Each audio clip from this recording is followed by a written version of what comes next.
BBC News at 7 o'clock. This is Harvey Cook. Israel says the Red Cross is escorting 12 hostages that have been released by Hamas towards its territory as the truce in Gaza continues for a fifth day. 30 more Palestinian prisoners are also due to be released shortly. A group of 41 construction workers are being checked over in hospital in northern India after they were rescued from a collapsed tunnel where they'd been trapped for 17 days. They were greeted by applause and marigold garlands as they emerged. And Jana Gurimathil, who's an expert on the Indian labour market, says while this is a happy ending, that isn't always the case. The construction fatality rate in India is alarmingly high. According to the report by the International Labour Organization, construction worker fatality in India is the highest worldwide. And given the rate at which construction is increasing, both residentially and commercially, these kinds of accidents are more likely to happen. A criminal investigation's been opened into the clinical practices of Michael Watt, a former consultant neurologist who was struck off the medical register in Northern Ireland early this month. Our Ireland correspondent Sarah Gervin reports. Former consultant neurologist Michael Watt was struck off the medical register earlier this month following a misconduct tribunal. He has not been practising as a doctor since 2017. Today, the Police Service of Northern Ireland launched Operation Begrain. So far, around 20 patients have contacted police with concerns about clinical treatments carried out by Michael Watt. Detectives have asked former patients and the next of kin of former patients who have died to get in touch. A man has admitted killing 2 students and a school caretaker in a series of attacks in Nottingham in June. Appearing at the city's Crown Court, Valdo Carconi denied murder but pleaded guilty to manslaughter on the grounds of diminished responsibility. Barnaby Webber, Grace O'Malley Kumar and Ian Coates died after being stabbed. The body that sets the laws of football says it supports a trial of 10-minute sin bins for cynical fouls and dissent in the professional game. This already happens at grassroots level. The International Football Association Board has yet to choose which competition it will use for the test. Its secretary, Lucas Brudd, says they want to change the culture of football. We cannot tolerate bad behaviour, and we hope that with these measures we can help match officials to control the situation better, but also create a deterrent for players and participants to misbehave in the game. When they face a temporary suspension, that's a difference than just receiving a yellow card for the team. And the weather, the Met Office has issued a yellow weather warning for snow and ice for Scotland and some areas of northern England. It's in force until Thursday. It'll be a clear night in most places with temperatures expected to drop below freezing across the country.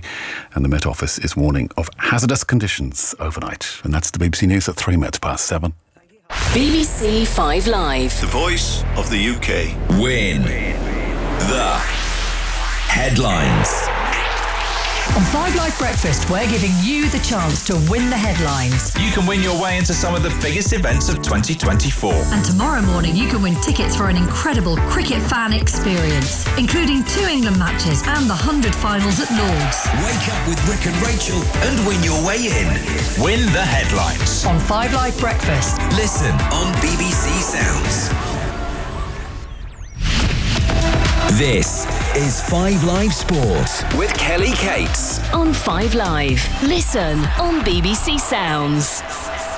When Newcastle and PSG met in the Champions League last month, it was a night for the ages on Tyneside. Will we get a repeat tonight in Paris?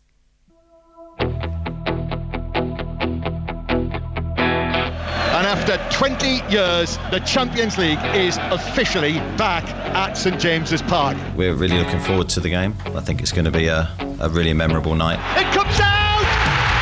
And he's driven into the net by Almiron! It's a brilliant finish with his left foot across the goal.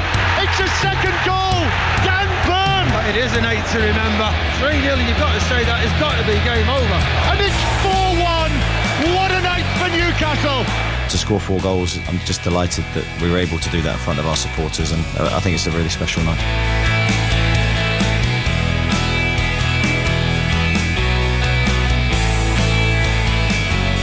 Sport and the penultimate round of group games in the Champions League.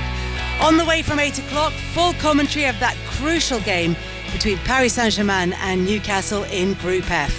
Chris Waddle and John Murray are in the Parc des Princes, and John can bring us the team news. Evening, John. It's a night to remember 8 weeks ago, but it has the potential to be a night to forget for Newcastle United this evening. If they lose here in the Parc des Princes, and you can hear the atmosphere is already building inside the stadium around us, if they lose tonight, Newcastle, they will not be able to take their place in the last 16. They will go out at the group stage. That's how things can change in the Champions League. No real surprises in terms of the Newcastle team news because of all of the injuries and players who are unavailable. Eddie Howe's named an unchanged team, so it is as it was to start against Chelsea at the weekend, and that means that 17-year-old Lewis Miley will start in the Champions League for the first time here in this match, in this stadium. What a night for him, 17 years old. So the Newcastle team: Pope, Trippier, Lascelles, Cher and Livramento, Miley, Bruno Guimaraes and Joe Linton, then Almiron, Isak and Gordon. And Paris Saint-Germain, they made one or two surprise changes actually. So the 3 changes from the team that started for them on Friday night against Monaco. I'll run you through the side. Donnarumma in goal, Hakimi, Skriniar, then Danilo and Hernandez, Lucas Hernandez moving back across to left back.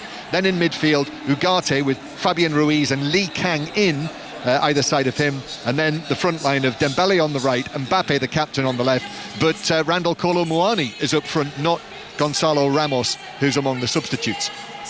John, thank you very much. Chris, look, given all the injuries, as John said, we could probably have picked that starting 11 for Newcastle before the game kicked off. But even with all those injuries, it doesn't look too bad, that lineup. Are there any areas that concern you? The only thing that concerns me is the fitness. They've played a hard game against Chelsea. I know they won well, but they put a lot of effort in. The tempo was brilliant. They really worked their socks off, and they've travelled, they've come here. Paris are in good form. Paris in the last six games at home, they've scored 20 goals, so they're bang on form. And it's going to be a lot of legwork again. You've got to think, when they beat Paris, they absolutely thoroughly deserved it, but they worked their socks off and they played such a high tempo, played high, won the ball off Paris in good areas, and to get a result tonight, that's what they've got to do. Now, when you're playing away, it's a little bit different, we know that, and I just wonder, have they got the legs to play that tempo again? And the other thing, Kelly, as well, that stands out to us when you get the team sheet, you look at the team sheet, what jumps out are the Newcastle substitutes in terms of the options that Eddie Howe has got, because you've got the 2 goalkeepers, Karius and Dubravka. He can't have 3 goalkeepers on the bench today because Gillespie is not in the Champions League squad. So the 2 goalkeepers, and other than that, it's 4 teenagers in the shape of Lewis Hall. He's had a little bit of first team action, is obviously very highly rated, but then real youngsters in Ben Parkinson, 1 appearance so far, Michael Ndaiwani, who came on as a substitute for his debut at the weekend, and then the completely untried James Huntley, midfielder, 19-year-old from Ashington, who's on the bench, and Paul Dummett, who's barely played because of injuries over the course of the last 2 seasons. So that's all he's got on the bench. Yeah, we're also joined tonight by former Tottenham midfielder Michael Brown. He's at the Etihad watching Manchester City play RB Leipzig. But before we talk about that game, Michael, just a word on that Newcastle team. And the points that John and Chris have highlighted are, one, the fitness of the players, because there are so few options, and secondly, if Eddie Howe does need to make changes tonight, it's extremely limited in terms of what's on the bench for them. Yeah, I think they obviously have got that adversity, but let me just tell you, in that dressing room, every single one of them will be absolutely delighted to be playing in that stadium, looking forward to taking on the challenge. They know it'll be difficult, but they've built that confidence with the home game, and I think they've got to go and say, here we go, we're going to be in these competitions, we want to be involved in these type of situations. You can feel sorry for yourself, you can start thinking, well, we're missing a couple of players, but that starting 11, I don't think, you can talk about fatigue because they've played at the weekend, etc., but I'm just sure on pure adrenaline what's going to get them through this game. It's about concentration, Kelly. They've got to make sure they do all the jobs. You know how obviously disciplined and how organised Eddie Howe is and what he'll expect from his side, but it's going to be tough. And yes, you look at the bench to say, can they make changes? That will be difficult, so they're going to need a bit of luck, but you've got to go and enjoy these nights and give everything you possibly can, because that's what Newcastle are, that's what the manager demands, and that the spirit is what they build on. And in terms of the energy, Chris, as Michael's saying, it could be adrenaline that carries them through the 90 minutes this evening. Yeah, I think it depends on the first 15-20 minutes. I think if Paris push them back and they're getting the ball away to Dembele and Mbappe and they're running them back and find it hard to get out and get up the field, When they get the ball, they've got to use it well. They've got to ask questions all the time, whether it's putting the ball in the box or shooting from 25 yards. They've got to get up the field and win the ball back high. If they go deep, I think it'll play into Paris's hands. Yeah, and you mentioned it earlier that Paris have been in such good form at the moment. Kylian Mbappe has been in incredible form, as you might have expected. Yeah, well, he's just a top player. I mean, he's still a young man, isn't he? I don't know how much he's worth, and I'm sure he needs to test himself at a higher league. No disrespect to the French league at the minute, but I think we need to see him in a higher league. We know what he can do for France, and we know what he does here. He's just an outstanding player, and Kieran Trippier's got to be on his game tonight, and he needs help. If he gets left one-on-one with 30-40 yards space behind him, look out, because he'll just kick it and run, and you can't catch him. How do they approach it, Chris? How do you think they go on and approach the game? Do we say high up the pitch? Do they go and press? Do they sit with it? So it's just a difficult approach, isn't it, against them? Yeah, I think you've got to. I think Paris don't like teams who go up the field and press them, and they do play. They've got a Spanish manager, so they play a little ticky-tacky football, and they like to play that type of game. And if you can win the ball back high, I mean, at the weekend they won 5-2 or 5-3, and Monaco played quite high and won the ball back in good areas in the last third, and they punished them. They scored goals from it. And as you say, mate, it's knowing when to do it. You're not going to stay high up the field all game, because that leaves space in behind for people like Mbappe and Dembele who can run. So they've got to do it at the right time. But I think if Newcastle want to sort of park the bus and think we'll catch them on the break, I just don't think that'll work. They're going to have to be brave. They're going to have to play on the front foot for long periods of this game and try and keep as high as they can up the field. But obviously if Paris gets a bit of possession going, they're going to have to drop off. Elsewhere this evening, it is Lazio 0, Celtic 0. John Bennett's going to keep across that game for us. We'll hear from him a bit later on. That was a 5:45 kickoff in that game in Italy. And you can listen to our commentary of the match in Paris this evening against Newcastle United, alongside the final score graphics and the video printer. Just go to the BBC iPlayer or to the BBC Sport app, click on 5 Live final score, and it'll let you see exactly what's going on, because it's a really busy night of EFL action as well. Plus you'll be able to hear our commentary of that game in Paris. So as the guys have been asking, how do Newcastle approach this game? Because if they lose, they could pretty much be out of the tournament altogether. A win though, and they'd be in a really strong position to qualify. So here's Eddie Howe speaking ahead of the match. The mood of the group's very good, especially after the result of the weekend. I think that was a pivotal moment for us, because, as I said after the game, very easy to feel sorry for yourselves or to focus on the players that aren't with us. The lads did incredibly well to blank that out and just perform at a very high level to win against a very good Chelsea team. When you say this is the defining moment of the Champions League campaign, when you look at the group, when you study it and it's 7-6, 5-4, what do you think is the minimum that you need from these final two matches? Or are you thinking you might have to win them both? Yeah, it is difficult to predict, as you know, John, when you're doing your job, to predict football matches and what the results may be and the permutations of other games. We try not to lose energy doing that. I think from our side, we prepare to try and win this game. That's all we can do, and then worry about Milan afterwards. We're certainly not in a strong position. We're not in the position that we wanted to be, but we are where we are, and we have to just focus on this game, and I think it's imperative we don't lose. And how do you think you are coping with it, with the workload that you've had, never having been in this position? There was so much talk about it this season, with all of the demands and all of the competitions, and obviously the injuries are what they are, but generally?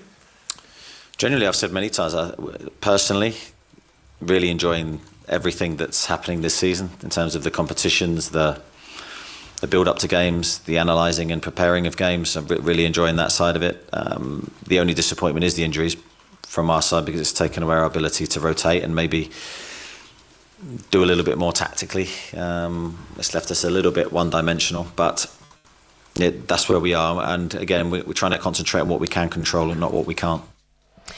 So Eddie Howe talking positively ahead of this game, despite the injury problems that they have, and it is, a pretty strong starting 11 for them. He was talking to John Murray there, and John is in Paris for us.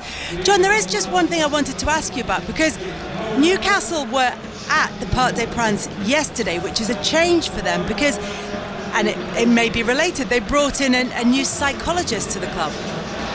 What most teams do now, most of our Premier League clubs, when they come away into Europe, they actually do train on their own training ground, and then they'll fly late in the day, the evening before the match, and then the manager and whichever player it is will come in and do their media commitments while the rest of the team go to the hotel. That is how it works for virtually every team whenever we come away with them. So it's quite unusual yesterday for Eddie Howe to do this. We were able to watch 15 minutes of training inside the stadium here last night, and it was as simple as just having a different approach, because they haven't done themselves justice in the 2 away matches so far. The 0-0 in Milan, which could easily have been a defeat, and then against Dortmund when we were there a few weeks ago, and really Dortmund were the better team. So it's just trying, I think, psychologically, as you say, Kelly, employ whatever you can, those little things, just to see if it can make a difference. And it has to make a difference, as you say, in terms of their away form, because, Chris, there is still the option, even if Newcastle don't get through, excuse me, in the knockout stage of the Champions League, the Europa League is still on. It is, but Milan will be thinking they want to qualify the Champions League. PSG they're all thinking Champions League at the minute, next stage. So, Milan, I think they'll beat Dortmund tonight, and then it puts Newcastle in a very difficult position. If they get beat, obviously they're out. So there's the third spot gone. So it's very important that even if they get a point the other night, it keeps them alive. But it's very difficult. And the group they were drawn in, we all knew it was going to be exciting, but we all knew it was going to be hard. And it's going to be an if, because if they hadn't had so many injuries, would they have progressed? We don't know. So, and I think Eddie Howe looks at it now, and he's saying, we're not in the position we would like to be, but they could have been in this position where everybody fit. They've been in such a hard group, teams who are very experienced at this level. Looking at it, when you look at the table and look at the matches that are left, it does feel, I have to say, that Newcastle will probably have to win both games. Yeah, it will. Yeah. The final match against Milan, if they want to stay in the Champions League. Yeah. So that means they've got to win here tonight. It has to be a win for Newcastle against Paris Saint-Germain. Obviously, that's not going to be easy for them. But in terms of their season so far, what have you made of it, Chris? Because I think that sort of plays into the importance of what they do in the Champions League. Well, it's tested the squad, as you can see. I think at home they're still really strong. Very hard to go to Newcastle and get a result.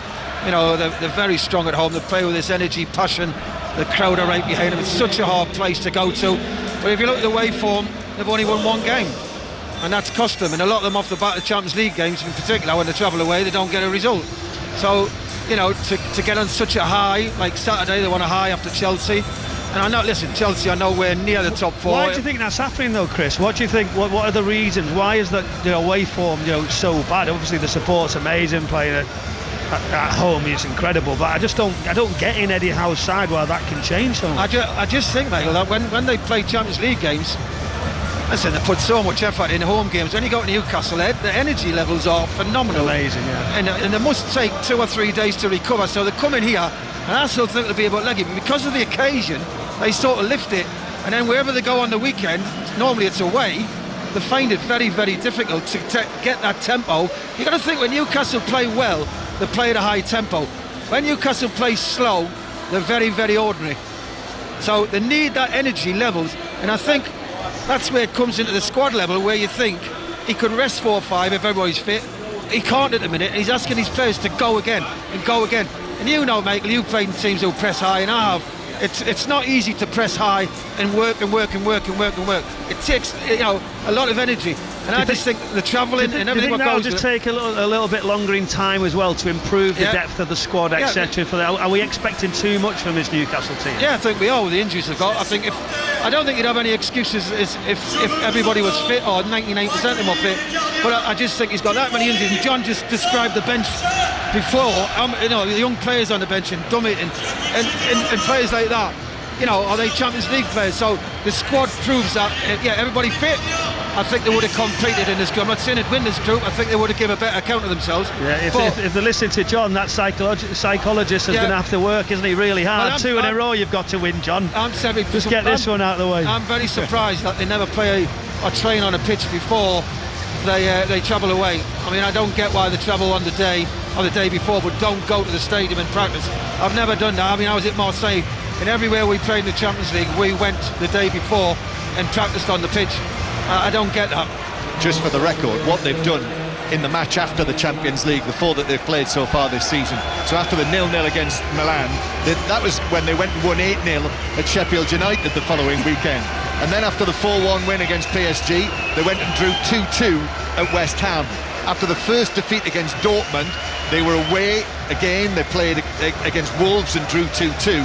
And then after the second defeat against Dortmund, which really took a lot, and that's when the injuries were really beginning to bite Newcastle, that's when they went and lost 2-0 at Bournemouth. And I do think that was the point where you really saw that the squad was being stretched. And the squad is going to continue to be stretched. That's the point. There is no respite for Newcastle United, and this is the downside of the high of the end of last season, qualifying for the Champions League. They've got the game tonight against Paris Saint-Germain. Then they've got Manchester United, Everton, who are now fighting for their lives in the Premier League. They've got Tottenham, and that's before the AC Milan game. Then they've got Fulham, they've got Chelsea in the quarterfinals of the Carabao Cup, and it just feels as though it's absolutely relentless for them. There's no chance, Chris, for them to try and get those players fit and back up to speed.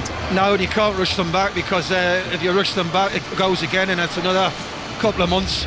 The injuries take their toll, and you've got to get them fit 100% and bring them back when they're right. But it's going to test this squad. And we were talking about today, saying, if they get knocked out at the group stage here, they don't qualify for the Europa League, and they finish 7th or 8th in the league, and they miss out on the Champions League next year, which could happen. Then you think, wow, what a season from the one before, where you finished in the top 4, nearly win the League Cup, and it could end up with nothing this season. And a lot of people be saying, well, where are they going? And another important part of that point was made to me today, and it's a very, very good point.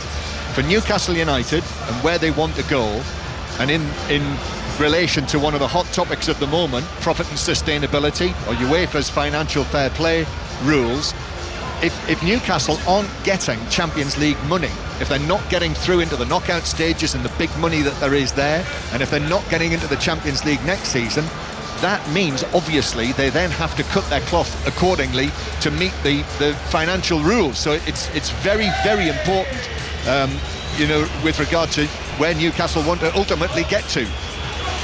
And this is all very much worst case scenario for Newcastle United, and it's affected by that injury list that we keep referring to this evening. However, if they get the result against Paris Saint-Germain in Paris this evening, it could spur them on to a great run of form, and who knows which way this one is going to go. You'll be able to listen to commentary of that one. It kicks off at 8 o'clock at the Parc des Princes. So we are in the penultimate round of fixtures. Teams are now looking to confirm their qualification for the last 16, a couple already through. John Bennett is keeping across all the other games this evening for us, in particular Lazio against Celtic. That one was an early kickoff, and there's just been a goal, John. And it's gone to the home side. Looks as though Celtic's European hopes are over for another season. We've got 8 minutes to go. Lazio 1, Celtic 0. It's Ciro Immobile. Surprisingly, Kelly, he was left out of the Lazio team, the all-time top scorer in Serie A for Lazio. But he came on second half, and at the back post, he has found the back of the net. It's unfortunate for Celtic, who have been a lot better in this game second half. They've had some decent chances. O had a shot saved. Carter Vickers with a header straight at the goalkeeper. Yang had a header wide. Kyogo came close as well. But it's not enough. They have to win this game to keep their European hopes alive. And with 8 minutes to go, Lazio 1, Celtic 0. Home advantage also counting in the other game that's the early kick-off this evening. Shakhtar Donetsk 1-0 up, John. Yes, they are, which makes this group really interesting. It's the group with Barcelona in it as well. Barcelona and FC Porto, they play later on. Remember, Shakhtar Donetsk beat Barcelona in their last game, in the last match day. And it's Shakhtar Donetsk 1, Royal Antwerp 0, which means that Barcelona, Porto and Shakhtar Donetsk all have 9 points as it stands at the top of the group. Barcelona are through today if they beat Porto. And Kelly, there will be a tribute before the game. There'll be a moment of silence for Barcelona fans to pay tribute to Terry Venables. Of course, having won La Liga there and taking them to the European Cup final in his time as their manager. Later on this evening, AC Milan against Borussia Dortmund. Obviously, that's one that Newcastle fans are going to be concentrating on. Yeah, what a group this has been. And this should be a great match. Dortmund will be through if they win. Milan will be out if they lose and Paris Saint-Germain don't beat Newcastle. Milan, of course, looking to build on a brilliant win over Paris Saint-Germain 3 weeks ago. Back-to-back wins would book a last 16 spot. And for AC Milan, did you hear, Kelly, a 15-year-old played for them at the weekend? I did, yeah. Francesco Kamada, he's not involved tonight. They've got so many injury problems. They haven't been able to fill their bench tonight. They've only got about 6 or 7 on the bench this evening. So their squad is so thin at the moment. But the 15-year-old Francesco Kamada, who became Serie A's youngest ever player at the weekend, he's not involved tonight. No, I was slightly panicked as I said, yes, I did hear about them, that you were going to ask me for details on it, because they were a little vaguer. Also, Celtic's group final playing Atletico Madrid. There's not much significance of that one for Celtic as things stand at the moment, but what's the significance in the group? Yeah, a win for Atletico Madrid would put them through. Feyenoord would be through if they win and Lazio don't beat Celtic. So it looks as though Lazio will beat Celtic. It looks as though it's up to Atletico to book their spot. But Atletico Madrid, they're doing really well at home. The questions are away from home. They struggle away from home in the Champions League. And Feyenoord have been really strong at home this season. They've beaten Celtic and Lazio at home. And meanwhile, Lazio have scored a second goal in the game against Celtic at the Olympic Stadium. So Celtic's European hopes looks as though they're over. 5 minutes to go again that Celtic had to win, and it's Lazio 2, Celtic 0. And it looks as though it's Immobile who scored again. John, I'm going to say thank you to you, even though you couldn't deliver better news for Celtic in that update. John Bennett across this evening's Champions League action. Of course, our commentary match is Paris Saint-Germain against Newcastle. 8 o'clock kickoff for that one. Manchester City also in action. They've already qualified for the knockout stages. Just a point tonight at home to Leipzig means that they will top the group with a game left to play. Yeah, we have to win or draw to... Of course, the first step is done for both sides. Congratulations Leipzig, of course, to qualify for the next round in February, but of course it's important to finish first, for prestigious, for everything, because we believe when we play the last 16, have the second leg at home is not decisive, but is a little bit advantage, and we have to take it. I think we're performing really, really well, so we have to continue. We are not top of the league, but how we perform, I'm very, very pleased, really. I would say, if I don't like, I would say, okay, I'm not so satisfied, or I don't like much, but I think we are playing good in general. So I think against Chelsea was really, really good. Consider other transitions, because they were really good, and first and second, our transitions, offensive, defensive, were really poor. Our pressing was not effective. I didn't prepare well, but we created a lot of chances. So we review the game, so we played, all respect, good. So in general, I'm pleased. I'm pleased with the way we're playing. So Pep Guardiola happy with the way things are going for Manchester City at the moment in terms of their performances. They know they need a point against Leipzig at the Etihad this evening, just a point to make sure that they top the group, having already qualified. So Conor McNamara, has he stuck with one of his favoured starting 11s, or does he make changes for this one? Well, look, pretty much. There are changes. It's still a very strong team. 4 changes from the draw with Liverpool here on Saturday. Ortega comes into play in goal. Guardiola returns to the defence. Rico Lewis is in the midfield. And Jack Grealish, who was he missed out on Saturday because of illness, he comes back in to start. So, these are all players, maybe leave Ortega out of it, but, who've regularly played throughout the season in the Premier League. He clearly wants to get the job done tonight. Kenny, listening to Pep Guardiola there, when they're playing really well, he's always hungry for more, isn't he? He kind of goes, but I want more. The fact that he's saying, no, really, I'm very happy. That, I'm seeing a reverse psychology in that. Draws against Chelsea, draws against Liverpool. Yes, they did, create many chances, but they conceded 4 goals at Chelsea, which is unheard of for a Guardiola team. So I just think there's a little bit more to read into in that. Of course, tonight's opponents, Leipzig, they've already qualified as well. So the question is which one will top the group, and City should do 3 3 points ahead, so as long as they don't lose here tonight. Last season they met last 16, 8-1 in aggregate over the two legs. Erling Haaland scored 5 goals in one of the games, equalising the Champions League record for most goals in a single match. And he does start tonight, Haaland. Remember, he was a doubt with a foot injury, picked up on international duty, a doubt to play against Liverpool the weekend. You might think this is one he would choose to sit out, but it's the Champions League and he continues to chase records, and if he's to score tonight he would set another record, which would be the fewest appearances to get to 40 Champions League goals. The current record is held by Ruud van Nistelrooy. I think when Haaland, I almost called it Ronaldo there, when Haaland looks at the Ronaldo records, he sees it's games like this, group stages, when you're already through. Ronaldo doesn't miss many of those games in his career, and that's why he scored so many goals in this competition. I think that's why Haaland will always want to be involved in this competition, in these games. Yeah, Michael Brown's alongside you, and Michael, there are so many different factors in terms of this team selection. Obviously, Pep Guardiola isn't going to choose Erling Haaland if it doesn't suit his purposes as well, but having him hungry and desperate for goals is going to be crucial for Manchester City this evening. But they do only need a point. Is that the team you would have gone with? I think it's always a difficult, isn't it? When you want to protect players at times in between strong fixtures, when you've got Liverpool, you've got Spurs coming up, you've already qualified, so you're looking to say, will he make certain differences, will he rest people? I was just having a laugh with Connor before about Erling Haaland. He'll want to play, he'll want to set records, want to score as much as he possibly can. That's just human nature, trying to score as many goals as he possibly can. What's really impressive, I think, when he does make a slight tweak and he has a slight change, we're seeing Rico Lewis. He played out in Leipzig and he was actually sensational on the night. He gets another opportunity in the middle of the pitch, so we're having a little bit of flexibility as well. We're seeing Ortega comes in, he's very, very accomplished now. He's got the confidence of the players, so by playing in these type of games, it's just building that momentum, building that squad strength. And listen, we're always trying to guess Pep Guardiola, aren't we, with whatever things he's going to do, what positions, wherever.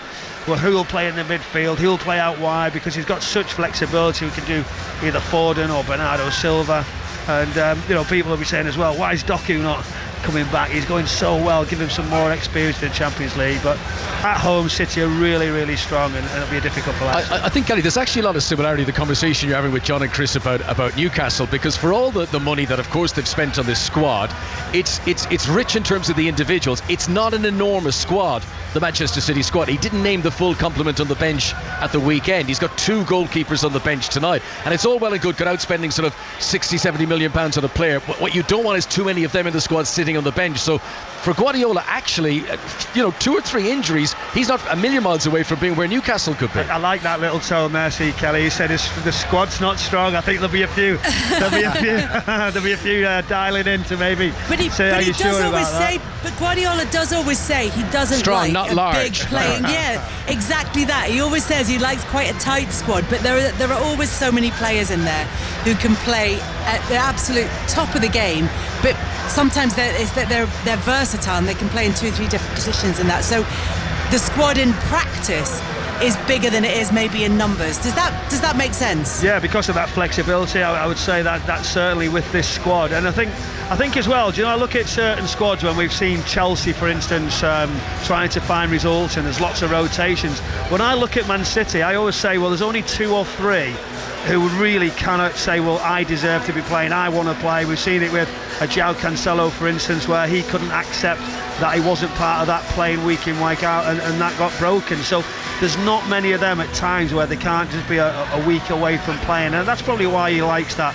smaller group as well, that he can just manage it a little bit better. Game time comes around a little bit quicker, but it's amazing the real sort of, I don't know, the teamwork that they have for each other. You don't often see them all say, in the I watch the warm-ups and I'm thinking, well, he won't be at it today because he's being left out. And if you're not playing, Kelly, you know full well he did it with De Bruyne. He's not afraid to just make change wherever he feels that's the right thing to do, and they're always on the toes, this squad. It's always interesting to see as well how he develops young talent, Foden being the big, most recent one. So what do you think? I mean, you've already mentioned Rico Lewis, and he clearly has huge potential, but is he someone that you think Guardiola's just going to dip in and out of the team? Do you know what? He's like almost his experiment, isn't he? Look what I've created, this Rico Lewis. He says to the academy, wonderful work of what you develop, someone who's so knowledgeable, who can play in different positions, take on board obviously tactics and different timings of when to be in different places, but that's where he's the master, isn't he, Pep Guardiola? And I just think he loves the fact that he can play Rico Lewis at left back, then he can step in and be the extra midfield player, or he can even now, so he started at the right back position, then stepping into the midfield positions, then he went on the left, and now in the Champions League he's getting positions where actually he's just in the middle of the pitch. He doesn't have to even drop in those full back positions. Listen, Pep could do something different tonight where he still does that, as we know he's got that in his locker, but with Phil Foden as well, he had to be patient, he had to wait his time, and he's really playing well, Phil Foden. He's playing the bulk of the minutes, different positions as well, and he's really coming on to what we all expected at this moment in time. And obviously Rico Lewis following behind. We see Oscar Bob as well, he's getting so much time in and around the squad now, great ability. And there was Cole Palmer that they developed as well, although obviously he's left and gone to Chelsea. But you know, it's going back to the point that Connor raised about needing all the squad players now to be reaching the peak of their form, because over the next 33 days there are 10 games and there are trips in that to Serbia and to Saudi Arabia. Now look, they're obviously not folding themselves into an EasyJet or a Ryanair plane and cramping up on the what way over there. What I'm trying to say is they're travelling in luxurious circumstances where it maybe doesn't affect them in the same way that it would if they were jumping onto a budget airline or whatever, but it will still take it out of them in terms of the travel, in terms of the time zones when they're heading over to Saudi Arabia, and also the recovery time, the time it just takes out of their days in order to recover or to prepare for matches. So they are going to need all of this, what we're saying is a quite tight squad, to be forming at the peak of their game. They need everybody within the building. The organisation levels here at City are phenomenal regarding the planning, the preparation that goes into all these trips, wherever they can get the loading right, the sleep patterns. Obviously Saudi Arabia coming up, they'll probably get straight out there after the game and on the 16th and get as much rest as they possibly can, take that night flight there, and it's all about the plan and preparation. But I would say, which is the toughest thing, we talk about psychology, and these players manage to adapt the amount of minutes that they just keep putting on the training ground, travelling because the games are thick and fast. And then Pep Guardiola, what he does, and I'm not sure he first did that, Kelly, when he first come to the Premier League, to Manchester City, he gives them really good days off at the right time, trusts his squad, says you need to get away because of the build-up, and that's getting harder to do at this level because they don't really want to do that with the players, but Pep really does give them, wherever possible, that little time away from the building. Michael Brown and Conor McNamara are at the Etihad for us. Manchester City against Leipzig kicks off at 8 o'clock, just coming to the end of the game between Lazio and Celtic. That was a 5:45 kickoff, and Lazio lead that by 2-0, which is the end of Celtic's European ambitions this season. PSG against Newcastle is our commentary match. That one kicks off in Paris at 8 o'clock, and it's a game that Newcastle really have to win. But away from the Champions League, it's a really busy night in the EFL. Cardiff have got the chance to move into the Championship's playoff spots. They'll kick off 2 points behind this evening's visitors West Brom, and they're one of the form teams in the division. For more on that one, in the Welsh capital for us, Laura Kenyon. Good evening, Kelly. Yeah, two sides brimming with confidence. That dramatic late comeback from Cardiff to beat 10-man Preston on Saturday. Errol Bullitt, the manager, saying, "I'm a person who never gives up." And what an impact he's had here, a point outside top 6. West Brom, though, a statement win of their own this weekend, ending a 12-game unbeaten run for Ipswich Town. Uncertainty perhaps around the ownership, but absolutely flying on the pitch. 4 wins from their last 5. Laura, thank you very much for now. And while Laura was describing two sides who are in fine form at the moment, there's 2 teams looking to get back on track after defeats on Saturday. Middlesbrough and Preston go head-to-head. They meet at the Riverside, and watching this one for us, Rob Lowell. It's the night, Kelly, that Middlesbrough pays tribute to former head coach Terry Venables. At the club for just 1 season back in 2000, but Teesside Tell, as he was affectionately known, certainly made a big impression. Tonight, 12th place Borough make 4 changes from their defeat at Bristol City on Saturday. Dale Fry and Hayden Hackney amongst those who miss out through injury, which means a start for the former Man City youngster Morgan Rogers. As for Preston, they could drop out of the playoffs if they lose here tonight. 4 changes for them also. Will Keane starts in place of Ched Evans up front. Thank you very much, Rob. The full-time whistle has gone in Italy. The final score, Lazio 2, Celtic 0. Lazio are top of the group as things stand, and Celtic are out of European competition. There are 4 other matches in the Championship this evening. Coventry take on Plymouth, Hull take on Rotherham, it's QPR against Stoke and Watford against Norwich. In League One, it's third against first. Oxford welcome Bolton. Second place Portsmouth are at Burton Albion. Fourth place Stevenage play host to Peterborough, who are in fifth. In League Two, the leaders Stockport saw their long winning streak come to an end on Saturday. Tonight, they're at home to Salford. We'll bring you all the goals as they go in across the EFL this evening. Remember, of course, that you can listen to commentary of PSG against Newcastle with the final score graphics, and you can see all the goals see news of the goals as they go in if you go to the website or to the app and just look for 5 Live final score. We'll also keep an eye on the only game being played in the Scottish Premiership this evening. Third place St Mirren travel to Ross County. Now, Manchester United goalkeeper Mary Earps is the BBC's 2023 Women's Footballer of the Year. She topped the public vote ahead of World Cup winner Aitana Bonmati and Chelsea striker Sam Kerr. And she's been congratulated by another Manchester United goalkeeping great. Hi Mary, it's Peter Schmeichel here. What a great achievement for you to be named Women's Footballer of the Year. It doesn't happen very often to goalkeepers, I have to say, being player of the year anywhere, really. It's always the girls or the guys who scores the goals, not the ones who prevents them. But you've had a fantastic season and it's so well deserved. And of course, you are making our club, Manchester United, so very, very proud. So keep up the good work. And once again, many, many congratulations. Peter Schmeichel sending his congratulations, and the BBC's Maz Faruqi presented her with the award. Maz, a lovely thing to be able to do. So how did she react? Well, she was surprised, Kelly, even though England obviously just fell short at the World Cup final individually for Mary Earps. It's been such a really special year, the FIFA best, the Golden Glove winner at the World Cup as well. Now this award, which is voted for by the public, and I think she recognises that makes it sort of super special, and also that it's so rare for goalkeepers, particularly in the women's game, to get the headlines that perhaps the strikers and more forward players do. Peter Schmeichel just highlighted that as there as well. We don't always hear about the goalkeeping position so much in women's football. It's also been a year as well where she's fought to get her goalkeeping jersey sold as well. That's something we spoke about as well, the importance of being a role model off the field. You can see that with her, with how many fans stay around after WSL games, after England games to try and speak to her. The focus and the attention is always off the scale for Mary Earps, worldwide now as well. I think she's arguably one of the most famous now to play in goal in either the men's or the women's game. Yeah, profile obviously is important in things like this. Talent, of course, comes first. And then there's also just the personality. She's such a well-loved person within the game. Yeah, absolutely. And again, it's a reflection on what we've touched on about how big an influence she is away from the pitch. In a position in the goalkeeping role, it can seem quite isolated at times, but she's been very honest, hasn't she, about how difficult some of the times were in her career when things weren't going so well. She talked about that sinking to the kitchen floor moment very openly when she picked up that FIFA Best Award earlier this year. She feels very strongly about being very honest.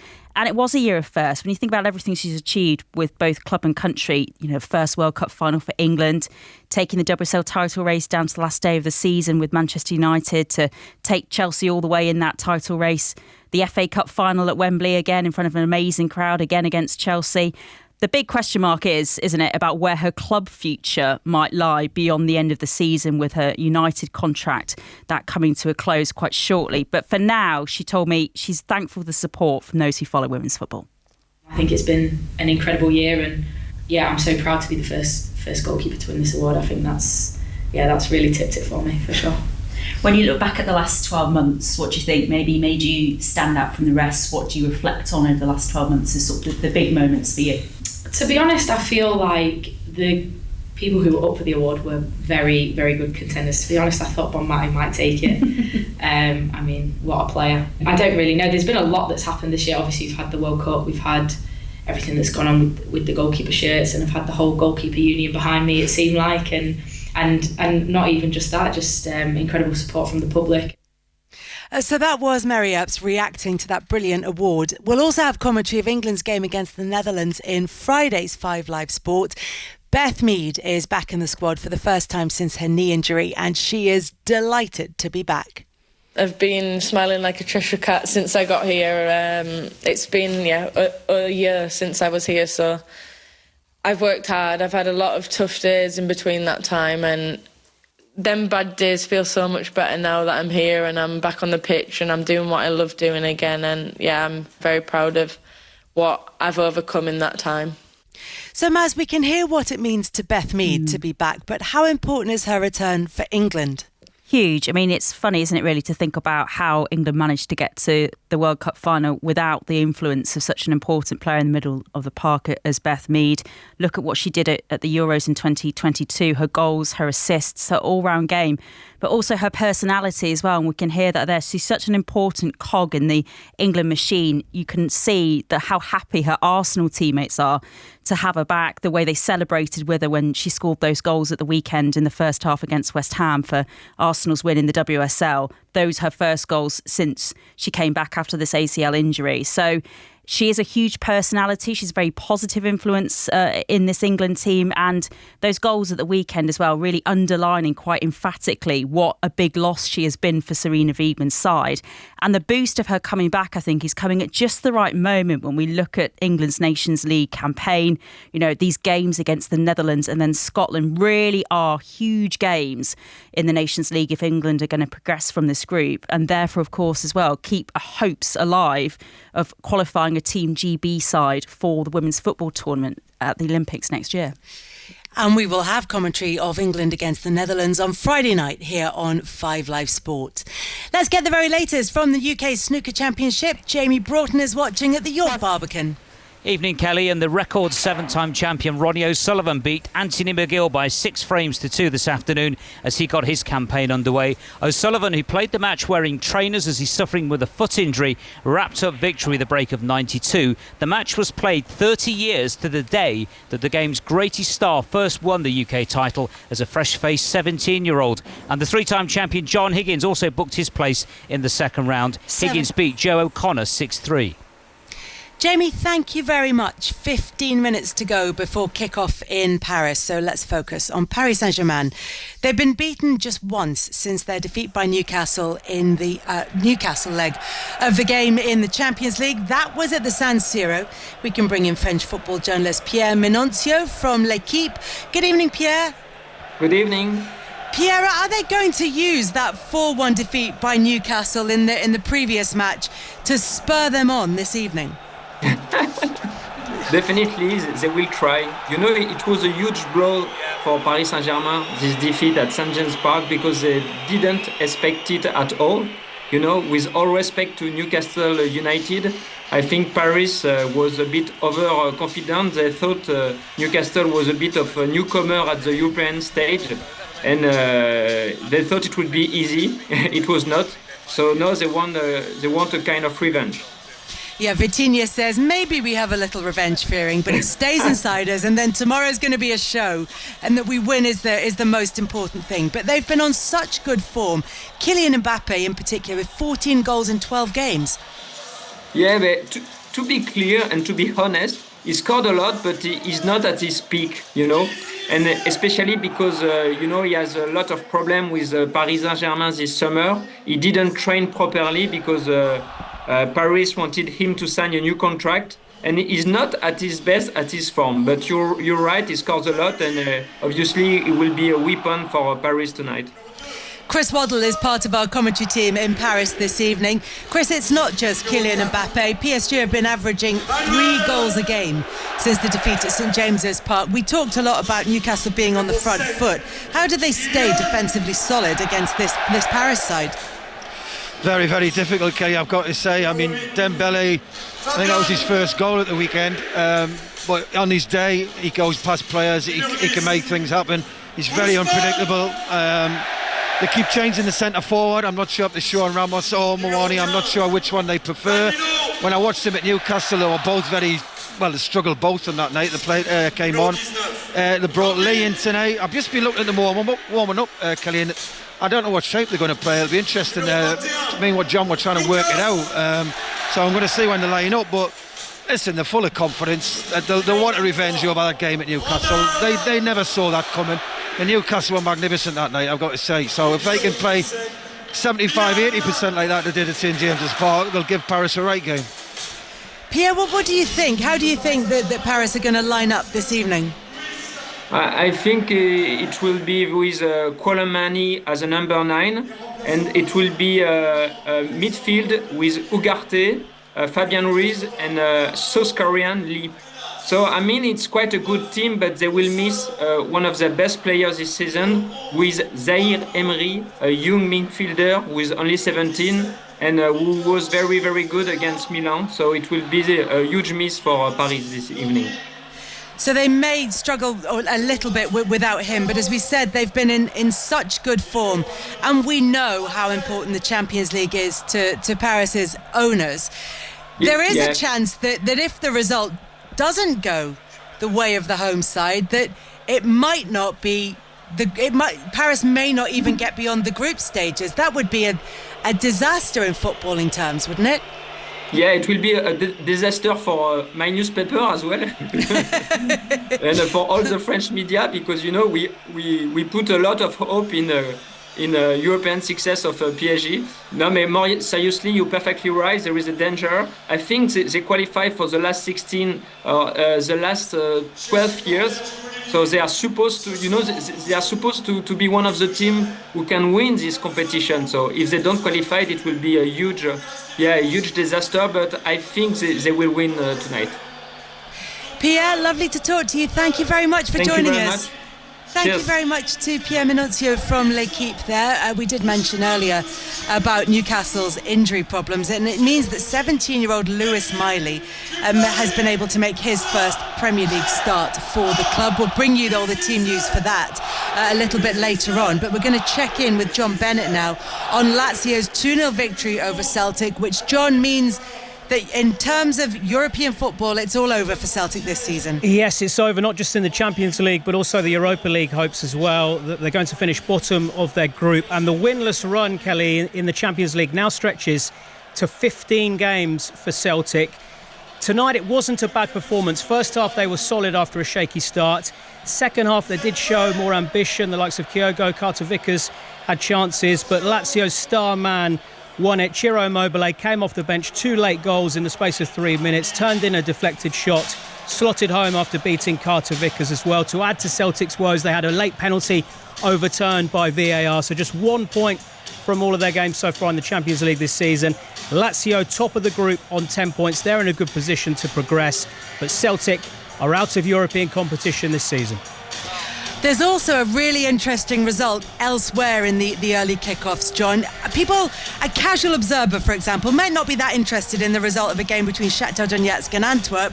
However, if we say it's Barcelona's group, it suddenly gets a bit more interesting. Yeah, Shakhtar Donetsk from Ukraine having a Champions League campaign to remember. Another win today after beating Barcelona on match day 4 by 1-0. This time, they've beaten Royal Antwerp by 1-0. And this group now is so interesting. Barcelona play Porto in a match that kicks off in less than 10 minutes. Barcelona top on 9 points. Porto second on 9 points. Shakhtar Donetsk third on 9 points. Barcelona can book their spot with a win against Porto, but they're under real pressure to do that now. John, thank you very much. John Bennett is with us throughout the evening, bringing us up to date with everything that's happening aside from Paris Saint-Germain against Newcastle. Of course, we've also got Conor McNamara and Michael Brown watching Manchester City against Leipzig this evening, plus reporters in the Championship, and we'll keep you up to date with everything that happens in the EFL. But as we hurtle towards kickoff in Paris this evening in this crucial game for Newcastle, there will be Newcastle fans feeling nervous about the injury crisis at the club. We mentioned 17-year-old Lewis Miley earlier on. He's made his first Premier League starts for the club and pressed on his debut at St James's Park on Saturday. Chris Waddle, there is a lot of excitement about him, the potential that he has, and you know what it's like to make a debut as a teenager for Newcastle United. Listen, he's a big tall lad. He gets around the park, technically very good. Says the pass, he's coming to his side where he's playing alongside Guimaraes and Joe Linton, who are very confident at the minute. They're on top of their game. So he's come into a side which is confident, especially in his department. So, he didn't get phased on Saturday against Chelsea. Very calm. He looked like he was 26, 27. It looks like they've got something. I don't like the temp fate because he's got a long way to go and a lot to learn. So, but he's going on the right track. He's definitely got the potential to go on and do better things. Michael, we talked about the young players at Manchester City that Pep Guardiola is bringing through, and Miley could be a player like that for Newcastle United. Even Bruno Guimaraes said he's a star at only 17 years old. He's so great to have that talent. It was an unbelievable performance for him. So we've seen him in the Champions League against Borussia Dortmund, but this could be a huge game for him, couldn't it? Well, it's an incredible game that you could set your career off forever, obviously playing alongside him, and Commentaries has got everything, hasn't he? He's the one who's really special at Newcastle. He's got that aura about him. He'll be rubbing off on him, teaching him everything he possibly can. And this is the type of game that goes and makes you into a superstar. At that age, if you can go and make a performance, go and obviously play with freedom and bravery and take people on, don't just be safe, don't just pass sideways, get around people, drive through the middle of the pitch wherever he possibly can. But him and Anthony Gordon at the moment, just incredible returns. And I know we're questioning what we expect from this Newcastle side. It will be difficult for them. They might not see too much ball tonight, we know that. But it's just a wonderful story, a wonderful opportunity. And this is where you see players go and take that opportunity, take the chance, and then you've got everybody watching it. Anthony Gordon, as you mentioned, has been one of those players who've been a young, exciting talent full of potential. Yeah. Chris, so far this season, is he delivering for Newcastle? Yes, he is. He's very exciting. I liked him at Everton when he first come on the scene. And let's be honest, he was playing in a struggling team, which were looking for points. He's very confident. He's got a great tail of pace. He can come inside, he can bend it into that top corner, that far side of the goal. He can cross it with a foot, and he's full of confidence at the minute. So it'll be interesting how he plays against Hakimi tonight, who's a fullback who goes more like a winger, who loves to go forward. Will he drag Anthony Gordon far back tonight, which we don't really want to see Anthony Gordon near the back four. So that's going to be an interesting battle, but it'll be interesting to see how he plays up against him. But so far this season he's been outstanding. He has been outstanding, and every single Newcastle United player is going to have to be outstanding this evening in Paris as they take on a Paris Saint-Germain side who are in fantastic form. Kylian Mbappe, even though, as we've been hearing, he hasn't been playing to the peak of his abilities, has been scoring for fun at the moment, and Paris have been on a great run since they were beaten by Newcastle United at St James's Park. But that's something that can give Newcastle hope this evening and give them confidence going into that game. At the Etihad, Manchester City are taking on Leipzig. Michael Brown's going to be part of the team there alongside Conor McNamara, and they'll bring us regular updates here as well. We'll also keep you across everything that's happening in the EFL. And if you want to, you can follow all the goals as they go in. We'll have all the video printed graphics for you with the Champions League commentary if you go to the BBC Sport website or app and click on 5 Live Final Score. Now though, as the players make their way out onto the pitch at the Parc des Princes, we can hand over to our commentary team for PSG against Newcastle with Chris Waddle and John Murray. Yes, welcome everyone inside this great concrete edifice that is the Parc des Princes. And we've had a real feast for the senses over the course of the last few minutes in the build-up to the game. The lights were dimmed, we had a laser show with images of a footballer in green on the pitch in the darkness. Placards have been put up in the stands, blue on the lower tier, red on the top tier, and in big letters in white on the far side it reads Paris. And in the end to our left, where the ultras are, there's a huge banner at the bottom which reads "From Paris with Style," and there's also a massive flag that's been unfurled which has in black and white stripes, so there's a little welcome to the Newcastle United fans. It's got an image of the Paris skyline and all of the famous buildings, whether it's the Eiffel Tower, which is right in the middle, Notre Dame, the Arc de Triomphe, they're all there, and that is now being folded away in amongst all of the swirling flags that are there in the lower tier. It's a brilliant backdrop. It's a great place to come and watch football, this. The way that Paris Saint-Germain, under the new ownership, have rebuilt and remodelled and restyled this old-fashioned stadium, really, as I say, with all of the concrete above our heads. You know, it's a real feat that they've been able to achieve. But on the football field tonight, as the players peel off their tracksuit tops and prepare for the team photographs, we've got a match and a half.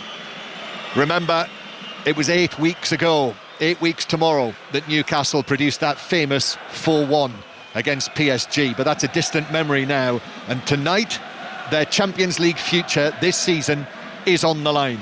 If Newcastle lose this tonight, they'll be going no further in the Champions League, having returned to this competition, returned to the group stage after 20 years away. We will know that. And similarly as well, PSG, as well as that little element of revenge, they know that if they win tonight and Milan draw or lose in the other match in the group, and it is Milan at home to Dortmund, then PSG will be confirmed in the last 16 for what will be a 12th season in a row.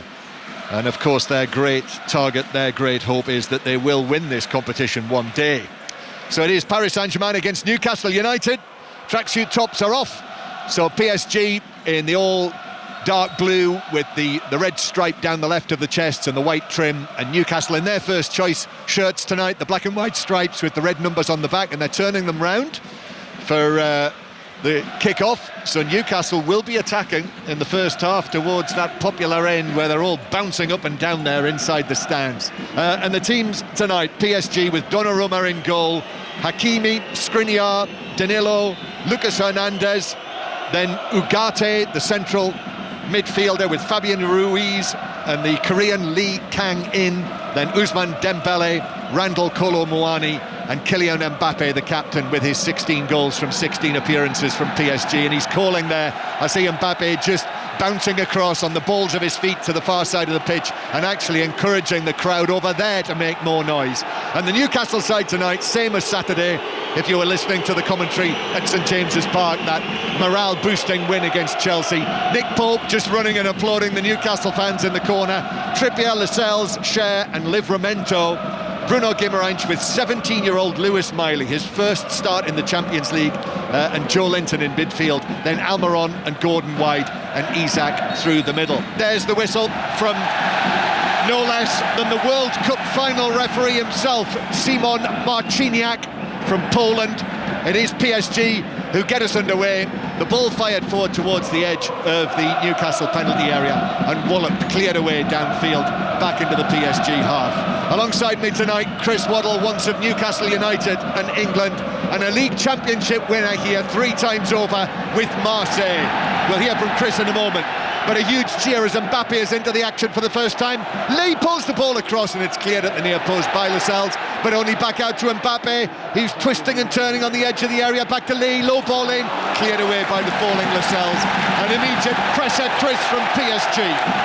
Great start by Paris Saint-Germain. They're all over Newcastle. Newcastle, it was interesting after the kick-off. I thought, would they go and press a little bit higher? They're not. They've actually dropped very deep and they're just trying to play counter-attacking football, but it's given Paris Saint-Germain a lot of time on the ball in good areas. Very positive start from the home side. Luis Enrique's Paris Saint-Germain. Dembele now down the right-hand side, but that comes to nothing. In fact, they go into their own half.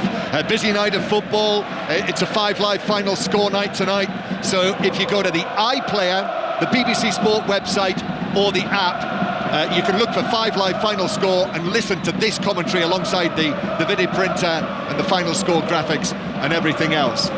Busy night. We'll keep you across all of the scores and later scores to run you through. It's Wigan 1, Fleetwood 0, Hull City 2-0 up on Rotherham, Forest Green 1, Bradford City 0, Charlton 0, Cheltenham 1, QPR 1, Stoke 0, Notts County 0, Crawley 1, Mansfield 0, Tranmere 1, Morecambe 1, Newport 0, Barrow 1, Walsall 0. They are all early goals in the earlier kickoffs, the 7:45s. 8 o'clock start, 9 o'clock here in Paris, just a few goal kicks away from the River Seine itself. We're watching Dembele down the right-hand side, but the touch was too heavy from him, and the ball runs away over the dead ball line, with Anthony Gordon chasing after him. Goal kick to Newcastle. Yeah, well, it's all Paris, as we expected. Well, Newcastle have been forced back. Paris are moving the ball very well. They're taking up little pockets in little areas where Newcastle are quite zonal, and Paris are moving into areas where there's nobody tracking them, and there we just saw Dembele, what I was on about Dembele, the most unpredictable footballer in the world, overruns it straight out to play.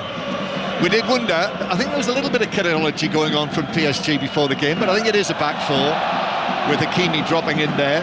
There's a little thought, didn't there, the way that they were warming up, that Hernandez was perhaps playing as one of three central defenders with Danilo and Skriniar, that it is a goal kick. Cambridge United 0, Lincoln 1, Sutton 0, Crewe 1, and to Teesside, to Middlesbrough, where Michael Carrick's side are playing Preston. We'll go there in a moment because Dembele's under the ball down the right-hand side for PSG, slips as he turns into the penalty area, gets the cross in, right-footed, Lee at the back post, misses his kick, hit it down into the ground, Newcastle struggling, and then the shot over the top. What a chance that was as it bounced up and actually rather snatched at the shot did Fabian Ruiz and put it over the top from 10 yards. Well, they're getting a lot of joy out of Paris down the flanks, and Mbappe gives them good positions, holds the ball up well, but down this side at the minute, down the left side, right side for Paris, Dembele's getting far too much space against Livramento and he's causing problems. He's getting into the box with the ball. Newcastle has panic stations at time. So to Middlesbrough-Preston, Rob Law. Middlesbrough 1, Preston 0, 17 minutes in. Matt Crooks pulling the strings in midfield, finds Isaiah Jones, who finishes neatly into the corner. Middlesbrough 1, Preston 0. PSG 0, Newcastle United 0. So early scares, big scares for Newcastle United. That could easily have ended up in the back of the net. They could easily have, John, but they haven't settled Newcastle. Give Paris credit, they're playing with confidence, they're all wanting the ball, the movement's good. Newcastle at the minute are just chasing Paris, but that's gone by Almiron, winning it high up the field. That's what they need to do. Yeah, he's done that for Newcastle, and Isak plays it into the penalty area, but that is shepherded behind, well shepherded behind actually, as PSG have a goal kick. Charlton have equalised, Charlton 1, Cheltenham 1, Accrington 0, Swindon 1, and in the 8 o'clock kick-off, an early goal for Norwich in the 3rd minute, Danny Bath making it Watford 0, Norwich City 1. So plenty of early goals in the Championship. As I say, 5 Live final score is in operation tonight, but a great flow to this match here on what is a slightly chilly late November night. It's been a beautiful sunny day here in the French capital after a really wet, miserable day yesterday when we arrived last night, but it is dry, conditions are good, and PSG in possession inside their own half. Here is Skriniar, the experienced Skriniar, the Slovakian international. Ball played down the right for Hakimi, and then in slides Cher to put that out of play for a throw. There's a confidence about Paris, John. They're up for it. You can see that everybody's on the move. Newcastle at the minute are finding it very hard to get the ball. When they get it, they're giving it straight back to Paris. They're picking the ball up so deep. All they can do is clear it. It's all Paris at the moment. Bruno Guimaraes had looks like an extremely blonde rinse, hasn't he, since I last saw him? And he's won a goal kick for Newcastle down in the full-back position. Full of confidence, PSG. They've won 7 of their last 8 matches. They beat Monaco here on Friday night 5-2. They are back at the top of the table, and when they came to Tyneside 8 weeks ago tomorrow, they were down in 5th place in the league, and they'd made a really mixed start. Been beaten here inside their home ground only once this season. That was by Nice, the early leaders. Here's Mbappe now gets the ball down. A huge cheer as he's able to wriggle away from Trippier, who then runs across the back of him. Mbappe goes down, no free kick given. Now Gordon running freely from the centre circle, gives it to the right-hand side. Little ball back towards Isak near the edge of the penalty area. Miley involved as well. Ball on the right-hand side now. Almiron across towards Joe Linton. Joe Linton, lovely change of feet from him. Back to the right-hand side to Almiron. Trippier is there as well. Trippier does well, works it into the penalty area with the outside of his foot. A back heel from Joe Linton, and then Miley couldn't get there before the ball was over the dead ball line, and it's a goal kick to PSG. Good play by Newcastle. It's the first time we've saw them actually get the ball down and play in the final third of Paris. But I'm looking at Mbappe there, great bit of skill, gets away on 2 players, goes across Trippier, no touch, dives, and the referee's done nothing about it. And we're talking about the best referee in the world. Yes, he's been named Simon Marciniak as the best referee in the world. Here's Mbappe attacking Trippier. Excellent from Trippier, stood up there. He had to make that. He had to take the ball with Mbappe going at him at full flow, and Trippier just chose his moment there and put his foot in and took the ball. He gambled a little bit, but he timed it to perfection, didn't he? And he got him down. And listen, he's going to have an evening like this, especially here in Paris. You know, Mbappe on his home soil, he's going to keep picking that ball up and testing him. As Gordon is upended. That's a foul from behind by Dembele, and a free kick to Newcastle halfway, just on the halfway line. Kylian Mbappe, by the way, has scored in his last 8 home starts in the Champions League. 11 goals in those 8 matches. It's Notts County 1, Crawley 1, equaliser for Notts County, and now Bradford City are 2-0 up at Forest Green, and Hull City 3-0 up. Scott Twine has made it Hull City 3, Rotherham 0. Excellent start for Hull City. Free kick, Newcastle. Trippier's going to take this. A high one towards the edge of the penalty area. 2 players from each side challenging for it. It bounces across here to the right-hand side, the PSG right. Dembele turns, lifted away. Hakimi, the Moroccan international, gets that back. That was a lovely touch through the middle from Kolo Muani back to Hakimi, who's now into the box, and the cross to Mbappe, and an excellent save from Pope. Still in the Newcastle box. Lee with a cross, hits the head of Livramento, and Newcastle have been able to clear the penalty area. Well, that seemed for all the world that would be the opening goal. Here they come again. Another ball swept in from the left-hand side that Newcastle head away, and it comes out to the Spanish international, Ruiz. Here's the cross from the right now from Dembele. Ruiz with a reverse pass, and he's reverse passed it straight to Gordon, and Newcastle should clear. What a crucial save that was, a crucial block by Nick Pope from point-blank range in the 6-yard box from Mbappe. Wow, what a move down this right-hand side.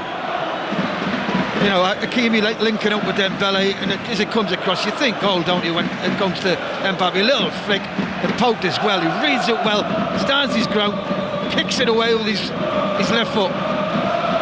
It was one of those efforts. We've seen that from Mbappe before. Yeah. Slightly behind him, and he just adjusts himself, and with almost one foot behind the other, hits it with his right instep and flicks it goalwards. Super stop by Pope. He was on the edge of the 6-yard box, Mbappe, and now Newcastle break away in the centre circle. Bruno Guimaraes, then Miley across towards Joe Linton, who's in the centre circle. Joe Linton under pressure does well. He was on the ground. He had 2 PSG players with him. Livramento now again at left back. Gordon, little touch from Ruiz to win it back from PSG. Gordon's in again on Ruiz. Then the ball forward from Dembele to Ruiz, who's got away now. He's up against Cher. Kolo Muani pulls out to the right-hand side. Now Kolo Muani angles it back. Ruiz is closed down and blocked. Was looking to shoot. He had options there. I think he took the wrong one. Maybe too many options. Now Lee for PSG. Mbappe, 25 yards out. Back square. Ugarte now to Fabian Ruiz, who's made a very strong start to the game. I must say, the Spaniard, the number 9. Hakimi on the right-hand side. Newcastle clinging on here. Fabian Ruiz, back to Ugarte, the number 4. Now back over to the left-hand side to Lucas Hernandez. Lee, good possession this from PSG, moving the ball quickly inside Newcastle territory. Now Skriniar's going to get involved, that rugged central defender, to Hakimi on the right-hand side with the long-sleeved shirt. Hakimi, number 2 on his back. He gets the crossover, double deflection, which takes it behind. Final touch off Lascelles, corner PSG. Oh, this is a great spell, I've got to say, from Paris. They've come over the block so quick. Give Newcastle credit that the concentration levels are good, they're defending well, but Paris are all over. Welcome as well tonight. Radio Newcastle listeners have joined us on 5 Live and BBC Sounds for this commentary live from inside the Parc des Princes. Lee to take this corner from the right-hand side, which he does short to Dembele. Dembele, who finally scored his first goal for the club on Friday night, into the box. Gordon got a challenge in, then the shot from the edge of the box from Ugarte, that's blocked. Shouts for handball, it was outside of the penalty area. Isak takes it away, hits a hopeful crossfield pass that Hakimi's going to be able to deal with and play back to Donnarumma. Oh, Donnarumma looked a little uncertain there. Thought he was going to hit it straight out for a corner. And Hakimi's been dispossessed by Almiron. And Almiron now into the box on the left. Oh, what a chance in the middle. Isak puts it over the top, edge of the 6-yard box. Wow, what a game this is. It's a cracking game already, but Almiron, give him credit. Chased down lost cause, wins it, crosses it near post.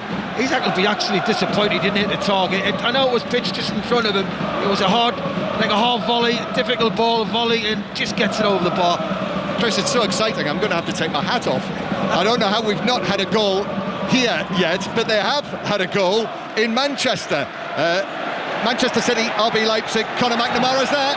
And the goal has been scored by the Germans. Manchester City 0, Leipzig 1 after 13 minutes. Mistake by Manuel Akanji, allowed in around behind him. Louis Openda, who scored against City in Germany earlier on in this group. Remember, City must avoid defeat tonight to win the group, but they trail here. It is Manchester City 0, Leipzig 1.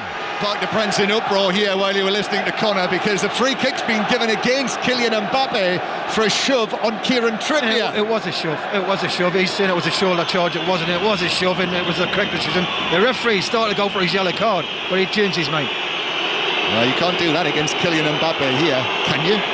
But here come Newcastle with Almiron. Trippier on the overlap. Ball into the middle. Bruno Guimaraes tried to give it back to Almiron, but Lee was back in there. Lee Kang in, and he got the touch onto it, back onto the Newcastle man, which took it out for the throw-in to PSG. Other goals.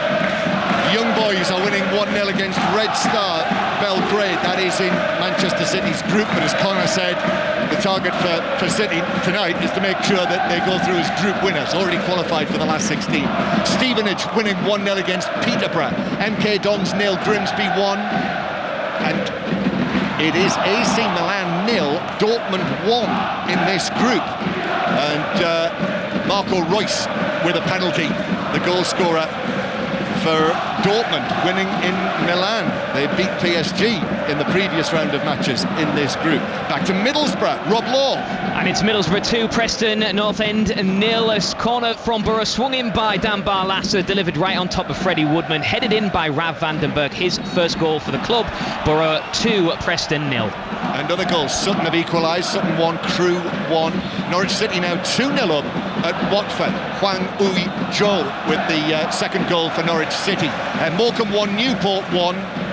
And it is Feyenoord 0, Atletico Madrid 1 in the Celtic group. If you haven't heard, Celtic lost 2-0 in Rome in the earlier kick-off, and that means Celtic will be out of European football altogether after the group stage of the Champions League. They will finish bottom of that section. Paris Saint-Germain 0, Newcastle United 0. It's been quite a start, Chris Waddle. It's been a great game so far. I've got to say, Newcastle have had their couple of moments. Paris have looked the more dominant team, which you'd expect. Newcastle just coming into the game. Bruno Guimaraes helping the ball over the top down the right-hand side for Miley. Now here's the 17-year-old again. What a night for him. First start in the Champions League for Lewis Miley. Born in Stanley, in County Durham, an England Youth International. This is only his 6th competitive first-team appearance and his first start in the Champions League. And so far, he's stood up pretty well. He doesn't look phased at all. He looks like he's enjoying it, and that's what you want him to do. Ball out towards the far side, and then it's deflected out of play. Miley putting in the challenge, and it's a throw-in 15 yards inside the PSG half that Lucas Hernandez is going to take. PSG 0, Newcastle United 0. Bruno Guimaraes quick onto that ball, plays it infield. Bruno Guimaraes, by the way, is on a yellow card. If he gets a booking tonight, he'll be suspended for the home match against Milan.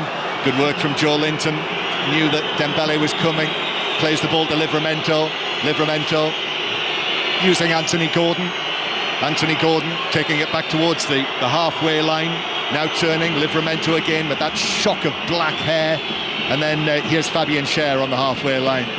Experienced performer. One of the few Newcastle players who previously had Champions League experience. And then the ball is played forward by Livramento, but Almiron, even at full tilt, he can't reach that, and the ball runs away into those ever-changing hoardings for a goal. Good play by Newcastle. Really nice play, confident play. Little give and goes, 1 and 2s. Livramento steps into the midfield after playing a 1-2 and plays the right ball, just slightly over hits it. Almiron can't catch it, but Paris came out the blocks very quick, but Newcastle have come into this game. That's Chris Waddle, former Newcastle and Marseille man. I've never seen you so popular inside the Parc des Princes tonight, Chris. I think there are a lot of Marseille people here, French reporters, journalists, who very much enjoyed seeing you. The man on the door said, "Chris Waddle." Chris Waddle. I watch you. we said, well, you're watching him again now. Yeah. Here he is. He said to me, "Mr. Murray, shouldn't you be at Roland Garros?" Here's Trippier on the right-hand side. Roland Garros, just a short distance away from where we are here, the Bois de Boulogne, where the big race course Longchamp, where they run the Arc de Triomphe. And here is Newcastle with Joe Linton on the left-hand side. Number 7, back into central defence. Cher with the ball at his feet. Newcastle, I think, quite happy just to take a little bit of a sting out of things. I've already thoroughly enjoyed Trippier and Mbappe. Trippier right on the top of his game. Newcastle go back to pull. Good spell, Newcastle, taking the sting, taking the pace out of the game. They're getting a great position and making the pitch big. Just give it away as I thought, but give it away again, Paris, and Newcastle enjoying the ball. Lascelles heads it forward. Lascelles, who's a little bit of a doubt. Chris, you watched Newcastle for us alongside Ian Dennis on Saturday. In the win against Chelsea, there were fears, weren't there, that Lascelles might have a problem? He looked like he was limping in the last 15 minutes, but he seems all right tonight. Blackpool 0, Northampton 1. It's now Stevenage 2, Peterborough 0, and Accrington 0, Swindon 2. Ball in field for PSG towards Ugarte, the number 4, the Uruguayan, who's now playing his international football under Marcelo Bielsa. He was involved in those 2 excellent wins that they had, as Dembele gives it away centre field. Bruno Guimaraes towards Joe Linton, who was sent off, of course, against Argentina in that extraordinary match. Marquinhos would be playing in this, I would imagine, the PSG captain, had he not picked up an injury in that match. So he's one of the players that PSG are missing tonight. And they do have absent players, not as many as Newcastle, but Kimpembe is another one. Young Zaire Emery, the exciting 17-year-old, he's out injured. Here's Dembele on the right-hand side now against Livramento, goes infield, then comes back out to the outside. Hakimi there helping it infield towards Fabian Ruiz. And then, as I mentioned, the Uruguayan Ugarte, back to Hakimi on the right-hand side. Nice play.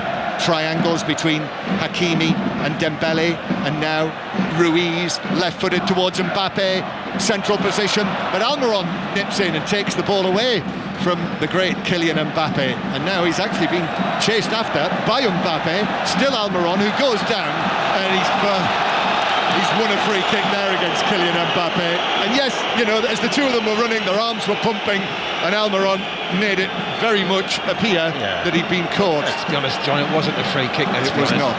Mbappe's struggling to get in the game now, I think. He's had 2 or 3 touches which have bobbled off him. He's not had the ball under control.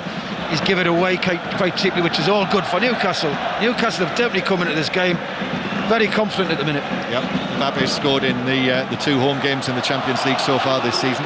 Joe Linton playing it forward towards Isak, who's still inside his own half, but then misplaces the pass. Or overhits it, actually. Too much pace, straight out of play for a throw on the far side. Wigan 2, Fleetwood 0, Cambridge United 0, Lincoln City 2, and Doncaster Rovers 1, Colchester 0. PSG 0, Newcastle United 0. Manchester City losing at home to RB Leipzig.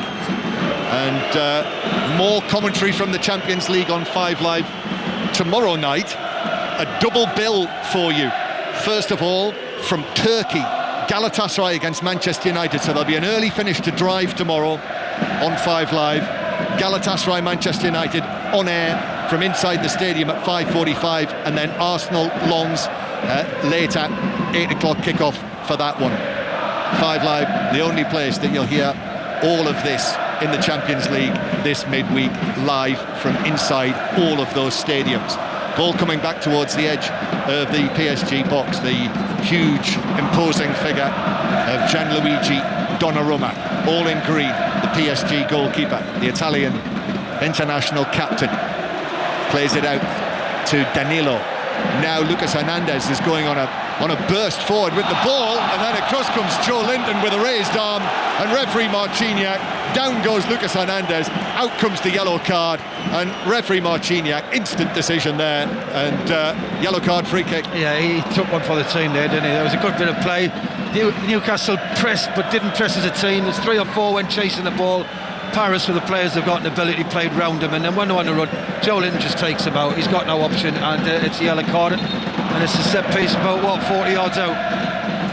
To be honest, there was probably more in that than in the challenge that he got sent off for in the Maracanã against Argentina. Thought he was very unlucky. Lee with the free kick, takes it in early, all the way to Dembele, who slashed at it at the back post, slashed at it, snatched at it, and sliced it wide. Well, he had time to actually bring it down with his right foot, didn't he? He as you say, John, he lashes at it, it spins off him, goes high and wide. Newcastle were very high there, they were nearly caught out on that free kick. It was a good ball in by Lee. So there's that chance that PSG have had. The big chance, Mbappe, who saw his clever flick blocked by Paul. But of course, at the other end, there was that Isak chance for Newcastle United on the edge of the 6-yard area, which was a good one. Harrogate Town 0, Wrexham 1. Wrexham second in the table in League 2. Mansfield 1, Tranmere 1, equaliser for Mansfield. PSG 0, Newcastle United 0. We're midway through the first half here on this atmospheric evening. It always is here. The home supporters, the PSG supporters, the fanatics, and I know there was a bit of bother in the city last night. I think I'm right in saying, I certainly hope I am, that all of those who are involved in that, the Newcastle United supporters, are okay and able to get to the match here tonight. As Bruno Guimaraes turns under the challenge from Lee, it's Joe Linton in the centre circle, back towards Lascelles. Now Bruno Guimaraes under pressure from Ugarte, works it to Trippier on the right-hand side, and then Almiron's off. He's got his head down and he's running directly at Lucas Hernandez, then uses Miley on the right. Miley's deep cross high to the back post. Gordon tried to bring it down, got a touch on it, but it bounces away out of the penalty area. Livramento is behind Gordon, and Livramento now past Dembele. Livramento still going to the edge of the area, into the box now, a weaving run from him. He's still going right across the edge of the penalty area, and then Almiron shoots left. Oh, Dembele's lost it! Donnarumma's lost it, and it's into the net from Isak, and Newcastle take the lead. What an error by Donnarumma! Super from Newcastle, super from Livramento. He put the wind right up PSG there. The shot from Almiron, Donnarumma couldn't save it cleanly, and Isak is in there, and Newcastle lead 1-0. What about this? They're at it again against PSG. By the way, what a good goal. Livramento, absolutely outstanding run. Great change of direction, great footwork. Almiron, shot, as you say. Donnarumma, he's got, what is he doing? He's pushing it out. You could catch that, throw your cap on it. It's just pitches in front of him. It's a poor save. And give Isak credit. He's the one who follows in. He thinks, yeah, I've got a chance, what strikers do. And it's a simple side foot on 3 yards into the back of the net.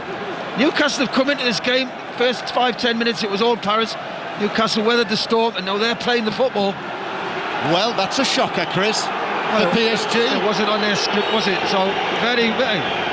Newcastle get a look. Livramento, absolutely top class. Well, that was something else, wasn't it? I mean, I wasn't entirely sure where that was going to end up from Livramento. He started on the left wing and he almost ended up on the right wing. I know he had the cruciate ligament, didn't he? And it set him back a little bit, but I remember watching him at Southampton, I thought, wow, what a fullback. Yeah, 21 years old. That long period out with injury, well over a year actually, before he came back. But Newcastle were confident enough in his abilities to pay, well, it could be £40 million in the end by the time all of the various clauses come in, and could yet be a Scotland international, but very much part of the England picture at the moment. England under 21 international. Ball played over the top for Dembele. PSG 1-0 down. Here's the ball in right across the penalty area from the dead ball line, pulled it back, and somehow no one got a touch on that, and it's deflected out on the far side for a throw-in to Newcastle. And there's a little bit of bother there between Almiron and Lee. Referee Marciniak spotted it, and he's a well-built guy, Simon Marciniak, shaven-headed, big shoulders, big chest, and he got himself right in there in that orange shirt in between all of the various players and has calmed it down. Burton 0, Portsmouth 1 is the latest score, and back to Middlesbrough Preston. Rob Law, because Another one for Middlesbrough, 38 minutes in. Borough 3, Preston 0, and another for Isaiah Jones. Morgan Rogers with a neat ball to find him in the box. A cute finish from the left back, who's now on a hat-trick. Borough 3, Preston 0. So 3-0 to Middlesbrough, 3-0 to Hull City as well against Rotherham. Still Cardiff 0, West Brom 0, Coventry 0, Plymouth 0, QPR 1, Stoke 0, and Watford 0, Norwich 2 in the 8 o'clock kick-off. Almost half an hour played here in Paris.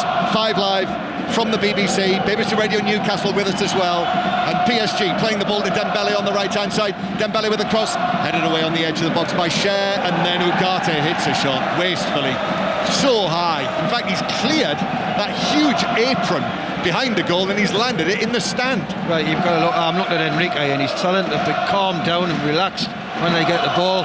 They seem a little nervous and rushing everything, and you can see he's getting very frustrated. But give Newcastle credit here. After the first 5 minutes, I thought they were in for a real tough evening, but they're totally in control of the game at the minute. Well, this would transform their situation in the Champions League. Probably shouldn't get into that just yet, Chris. There's a heck of a long way to go. Over an hour of the match as Lee plays it through the middle. Trippier has a look. Where is Mbappe? He's thinking. Gets a touch back to goalkeeper Pope, who clears it into the centre circle. And now Bruno Guimaraes, and that looked like a foul. It was by Kolo Muani on Trippier, and Trippier will stay down. So Reading 1, Carlisle 0. Reading winning again. Harrogate 0, Wrexham 2 are also latest scores. Still Manchester City 0, RB Leipzig 1. So Milan 0, Dortmund 1 in the other match in this group. That would take Dortmund to 10 points. Newcastle would have 7, PSG 6, Milan 5. But as I say, we're a while off that at the moment. It's like the old as it stands tables. Cher gives that away. That was careless. Dembele, it bounces, but Livramento is able to come across and calmly take the ball off his toe. And Newcastle played away. Tonight, it's a night when you cannot afford mistakes. No slips. No, not this level, you John. Do not give PSG anything. Not this level at all, but Livramento's doing really well against Dembele. And Dembele, as I said earlier, you don't know what he's going to do. I don't know. He thinks what he's going to do, to be perfectly honest. Livramento, rather unfortunate there, lost it. Hakimi across, bounces back, a little flick by Kolo Muani, leads onto this. Excellent block from Miley, and then a foul on Almiron on the edge of the area, and a free kick to Newcastle. Well done, Miley. Lee from the angle, shaping up, he was ready, and Miley got there in the nick of time. Well, it's sloppy play. I mean, it's a great little flick there by Muani, but there's nobody there. And Lee really then, he's just got to compose himself, keep a hold of the ball. He's trying to fizz it back across the box. Newcastle clear it. I mean, there've been too many last-ditch moments, really, for Newcastle in the first half. Newcastle are doing very, very well, I've got to say. But you know Paris carry that threat, and it's shown on 3 or 4 occasions. I say there's been too many last-minute moments for Newcastle to the point that you think, well, one of them's going to go in. One of them's going to go in. However, it is 1-0 to Newcastle. The top scorer, Isak's 9th goal of the season. Scored the opening goal against Chelsea on his return after that little spell out on Saturday at St James's Park. Doncaster 1, Colchester 1, equaliser for Colchester. It's now Young Boys 2, Red Star Belgrade 0 in Manchester City's group. Young Boys who are yet to win a match. Well, likewise Red Star Belgrade in that group. Here is Ugarte in the centre circle. Another huge cheer. And the songs continue to ring around the stadium from the PSG fans. The thousands from Newcastle are in the corner on the far side, behind the netting. Lee with a cross, comes off the head of Lascelles to the back post. Livramento calmly heads it back to Pope, and Newcastle have it again. I've got to say, John, unless Mbappe produces something, I don't see anybody else. Dembele, as I said, I don't know how much he's cost on overall transfers, but I mean, he's just so unpredictable. You know, either looks brilliant or he looks the worst player on the park. So Muani, for me, not the answer what they were looking for after Neymar and Messi left. But Mbappe, well, Newcastle are doing a job on brilliant so far. Without him, I can't see anybody scoring. 1-0 to Newcastle, but Newcastle lose it. And now here is Dembele to the edge of the area, still going, left foot shot. Pope on the stretch, got a hand to it. The shot lacked power, but it had the direction, and Pope had to make that save. He was scrambling, but it was a very good save. Well, he overran it, didn't he? Dembele ends up toe poking it, really. Scuffs it across the goal, into the bottom corner, but as you say, Pope stretches out, pushes it away. Paris looked threatening until they get the final third, John. They're not offered a great deal in the final third. And Dembele there, backing up really, Chris, exactly what you were saying about him. I mean, that could have been sensational from him, yeah. With the run through in the end, a stretch. It's a lovely change of feet in there as well, but a very good low save, full length to his right by Nick Pope, and it remains 1-0. Nick Pope, who made all of those saves in the San Siro, now his save count is creeping up here inside the Parc des Princes. Quite a number of stewards, I think they're stewards, have appeared in yellow jackets from the opening in the middle of the stand on the far side to just make their way around the pitch. I think everything's okay. Here's Kolo Muani through the middle, ball in towards the edge of the area where it's cleared away by Lascelles. Now what's happening in Manchester with you, Conor McNamara? Well, we've got 12 minutes to go to half-time, but Manchester City are 2-0 down. City 0, Leipzig 2. Both goals from Luis Openda brings him up to 13 goals this season in all competitions. Great similarity between the two goals, catching City on the half, a break from the halfway line, 2 calm finishes. Openda is making up for lost time for Leipzig, a dreadful record against City, but not tonight. Manchester City 0, Leipzig 2. Well, we weren't expecting that. I'm trying to think what Manchester City's, I should know this, last home defeat was. That Brentford, as Miley plays a ball forward towards the edge of the penalty area, but out comes Donnarumma, who was at fault for the goal. An excellently worked goal.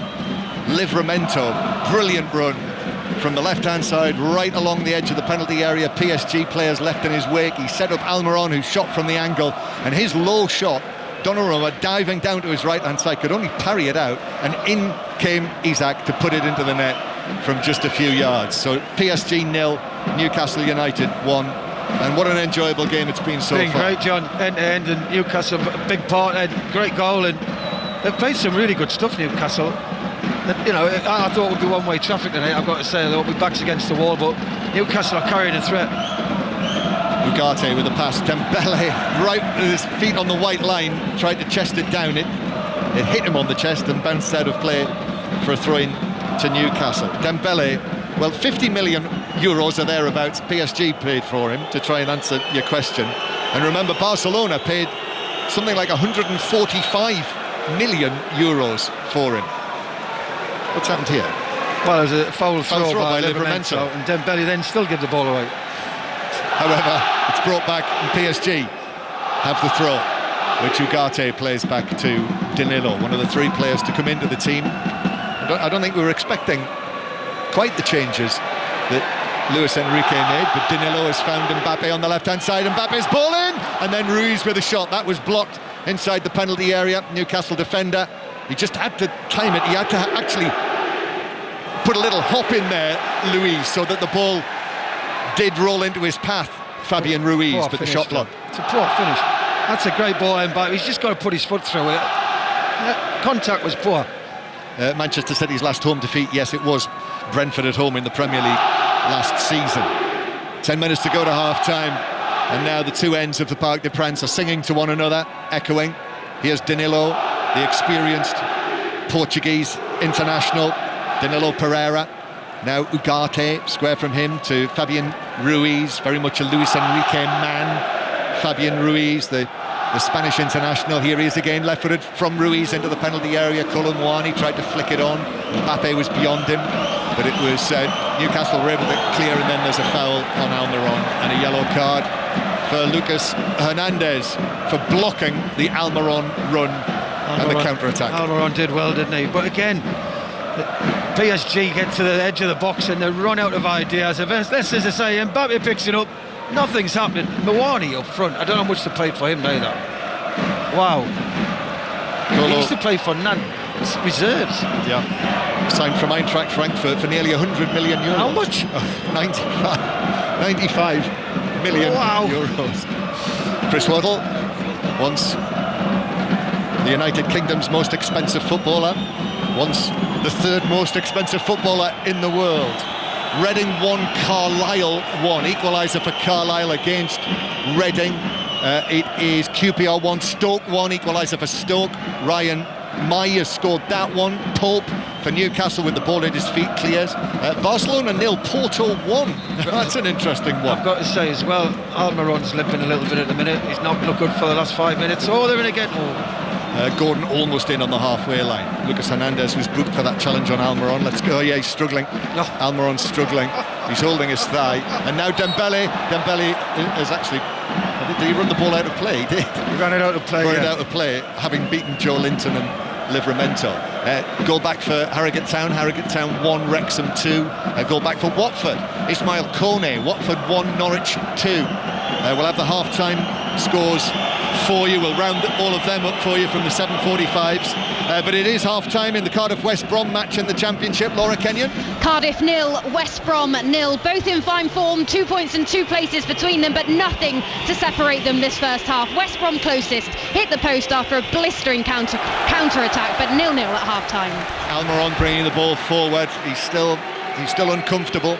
Playing the ball out to the right-hand side for Trippier. Challenge on him. Barcelona have promptly equalised. So Barcelona 1, Porto 1. Joao Cancelo, the former Manchester City man.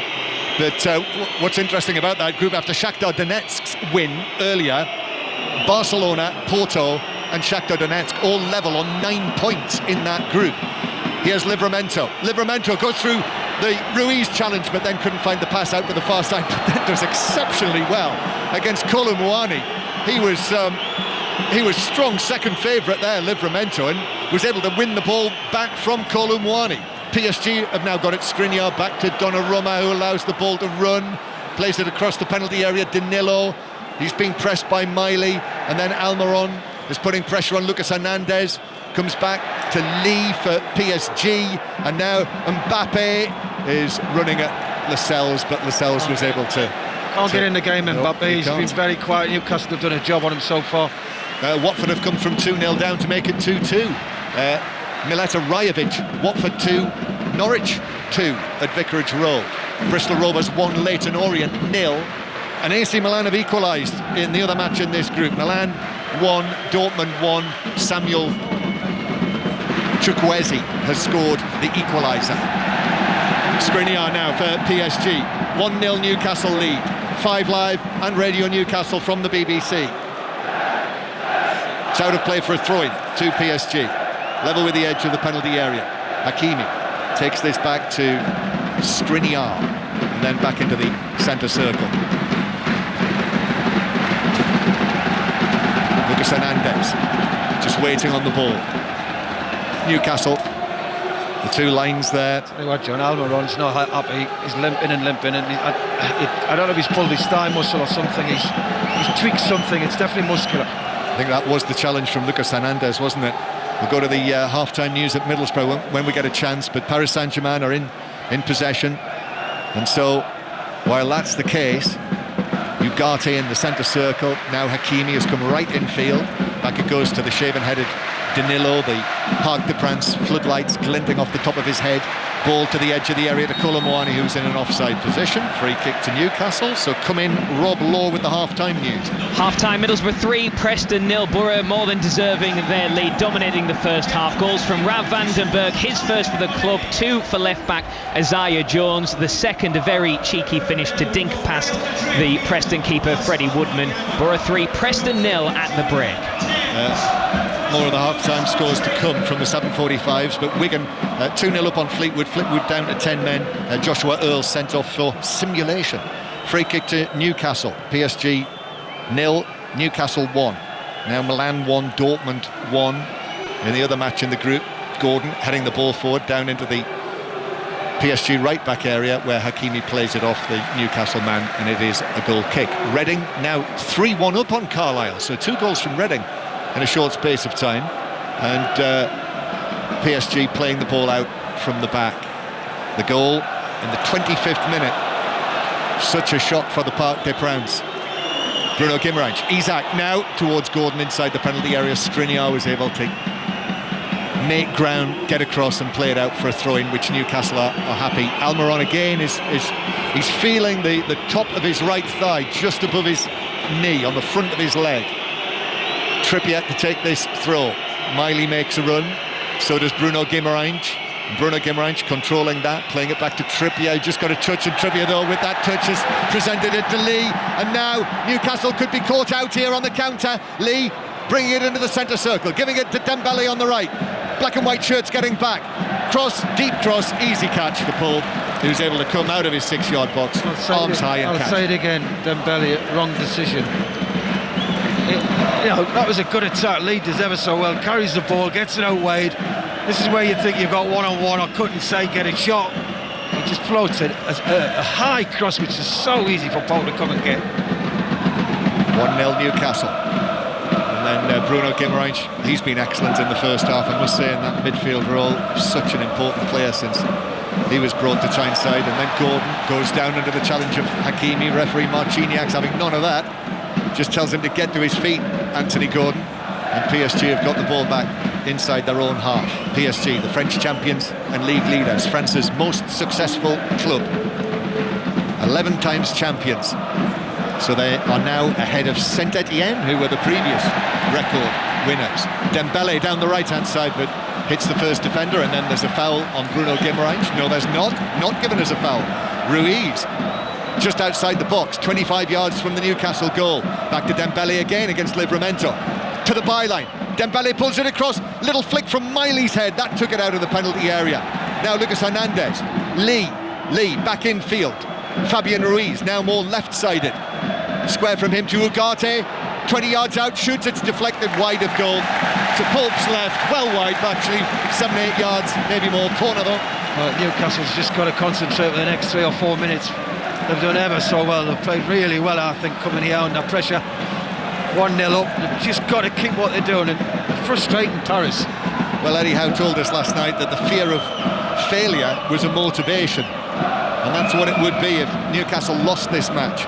But they're winning it, so maybe it is a motivation.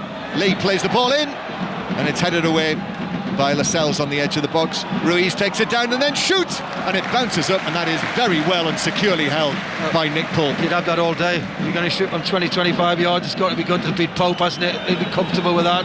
Pitched in front of them, easy catch. Newcastle have been excellent first half. Yeah, but no slips there from Nick Pope, not like the man at the other end, Donnarumma. There'll be plenty of England supporters who'll be thinking, I wish he did that 2 years ago at the Euros, in the final at Wembley, when he was so good.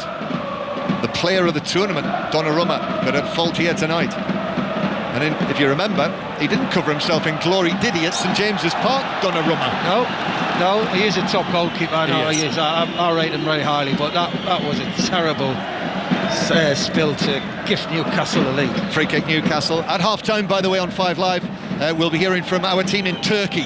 Alistair Bruce Ball and Stephen Warnock are there ahead of that big game tomorrow. 5:45 on 5 Live for the commentary, and we'll hear from them at half-time, painting the picture, setting the scene from Istanbul, and we'll hear from Eric Ten Hag what he's been saying. Here's Livramento down the left-hand side to Gordon. Gordon against Hakimi, shoulder to shoulder. Gordon back to Livramento. Livramento really settling nicely into this Newcastle team. And now Bruno Guimaraes thinks about a shot. No, he goes for the ball, the angle ball into the area. Lucas Hernandez got his head to it. With that header, the ball dropped behind the dead ball line, and it's a corner. Well, they've got time to put this in. Take the time. Make sure you put it in before he blows, which he will after it's taken, I'm sure. But I'm very impressed by Newcastle. Great courage and the way the desire, the passion they've shown. Absolutely first class. Change of routine last night. Instead of training at home in the northeast of England, they decided to come here to the Parc des Princes, train on the pitch. They didn't do that in Milan or Dortmund.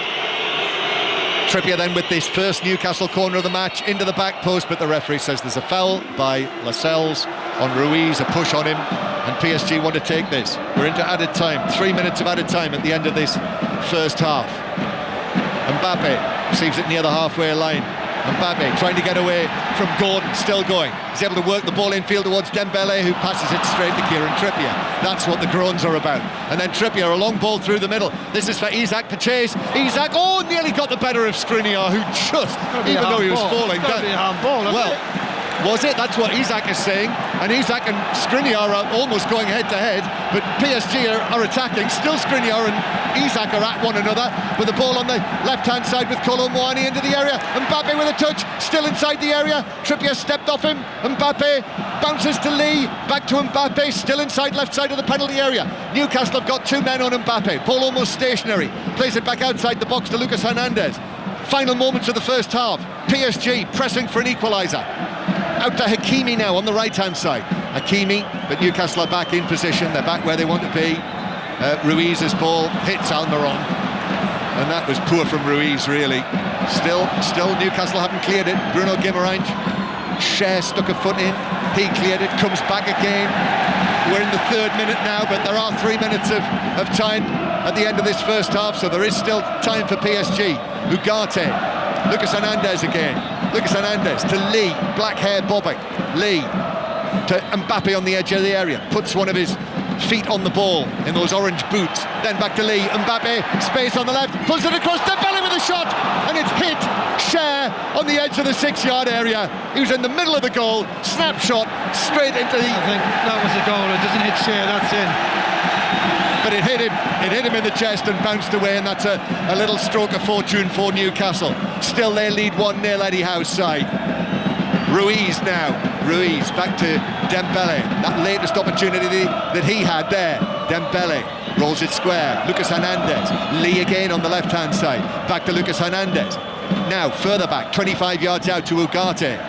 That 3rd minute is now over. Dembele, though, is able to find the ball into the penalty area, and it's played back by Hakimi to Fabian Ruiz. Dembele, this will be the last action of the half. Right foot, shoots over the top of the crossbar. The ball wobbles by 4 or 5 yards, and that is it, the end of a breathless first half. What a first half. Well, I've got to say, Newcastle have been excellent. They've defended well, they've looked at the threat on the counter-attack, and the goal was a brilliant goal. Livramento, absolutely top class. We're just seeing the benefit of that. Isaac, when he thought it was a handball, it was a handball, but they didn't spot it. But you've got to say Newcastle thoroughly deserve it. Paris get the final third, run out of ideas. Yep, it was a handball, but it was outside of the penalty area. So VAR couldn't play a part in that. So thrilling stuff. Important saves from Nick Pope in that first half. Brilliant goal from Newcastle. Livramento's role in that is something else. It really is. Shot by Almiron.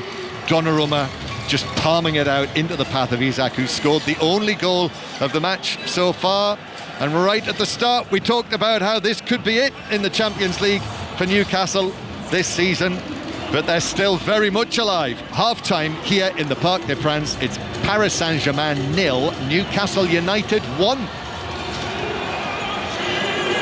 Watching that game live as it happens, and nobody, I think, saw this coming from Newcastle. Everybody, we talked about it all beforehand, Chris, about how Newcastle were up against it. If they did need to switch things up, there weren't too many options for the bench. It couldn't have gone any better. Yeah, they've rolled the look a little bit, which you would expect. You wait at Paris Saint-Germain, but the game plans it's been great. They've pressed when they've had to press. They've looked after the ball very, very well in many occasions. They've dropped off, frustrated Paris around the last third of the pitch, and then when they've got it, they used it well. They've pushed Paris back, and they've definitely carried a threat on the counter-attack. And in the goal, obviously the goalkeeper gifts them the goal, but they deserved it. They've been a very good Newcastle. You can't fault them. It's not just about Isak, the goal. As John was just saying there when he was describing the first half, Livramento has been he's been brilliant for Newcastle, full stop. Yeah, he's a great. He's a fantastic footballer. I have to say, I've seen him play over the last 2-3 years, and I know he did his cruciate, but he's got so much pace, ability, reads the game well, very comfortable in possession, and that run he did was absolutely fantastic. But Newcastle, with some of the players who you can call inexperienced, the younger players, They look like they've been around for years. Every one of them, they've enjoyed the ball when they've had it. They've competed. They've frustrated the main man, which is Mbappe, which they've got round him. They've not let him do what he wants to do. Dembele on the other side, so unpredictable. You don't know what he's going to do, and he doesn't know what he's going to do. And Muani up front, you've got to say, is not good enough for this level if that's what they're looking at. But Newcastle take nothing away from them. Their organisation, their desire, their concentration levels, and when they've had the ball, they've played. They haven't just thought, we're going to compete. They've got the ball and they've played. They've got it down, and they've thoroughly deserved that one goal. They deserve the advantage, but they've got to see it out for another 45 minutes, Chris, and that's going to be tough. It is going to be tough. Listen, you're at Paris. There's not many teams come here and win, let's be honest, over the years. So I was looking at Almiron walking off, and I don't think he'll come back out, I've got to say. I'm on the bench. They've got young players. Indeed, as he's come out to warm up, he's just gone back in. If it was me, I'd probably put Lewis Hall at left back and put Livramento right side of midfield, because he could do that job quite easily. He's that talented. So they've got a couple of options there, which they don't want to change it, I've got to say. But so far, so good. You can't fault what they've done. So far, so good for Newcastle United. Chris Waddle and John Murray are in Paris for us, where Newcastle are leading PSG by 1-0, scored by Alexander Isak. We'll get you at the very latest from the Etihad shortly, but let's speak to John Bennett now, where we can round up what else is happening in the Champions League this evening, because it's been eventful, John. It's reached that stage of the competition. It really has been eventful. I want to start in Newcastle's group because, you've been listening to a great game. This is a great game as well. AC Milan won. Borussia Dortmund won at half-time. Eventful start. Milan won a penalty, a handball. Olivier Giroud, his penalty was saved. 4 minutes later, Borussia Dortmund won a penalty. Reading-born Jamie Bino Guytons fouled. Marco Reus scored that. And then AC Milan equalised before half-time. A beautiful solo effort by Samuel Chukwueze. So that's 1-1. In Celtic's group, it's Feyenoord 0, Atletico Madrid 1. Atletico would be through with a win. A freak goal after 13 minutes. An own goal by Gertruida. The whole defence really seemed to stop as the ball went in, but Atletico Madrid are leading.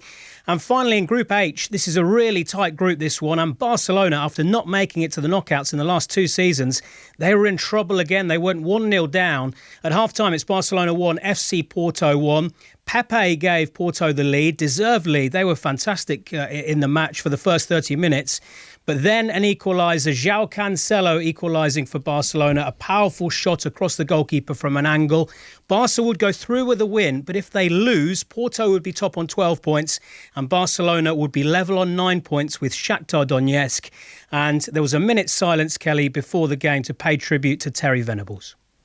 Thank you very much for that, John Bennett. As we said, we can head to the Etihad now, where Conor McNamara, there might well be a shock on the cards between PSG and Newcastle. Equally, you might have one on your hands as well. Yeah, who saw this coming? Half-time, Manchester City 0, Leipzig 2. Lewis Openda scoring both goals, near carbon copies of each other. Both of them breakaways from the halfway line, complemented by cool finishes. City's defence playing very high and being caught out. Now, since then, City have had a host of chances. Ruben Diaz, header from a Bernardo Silva free kick, went over the bar.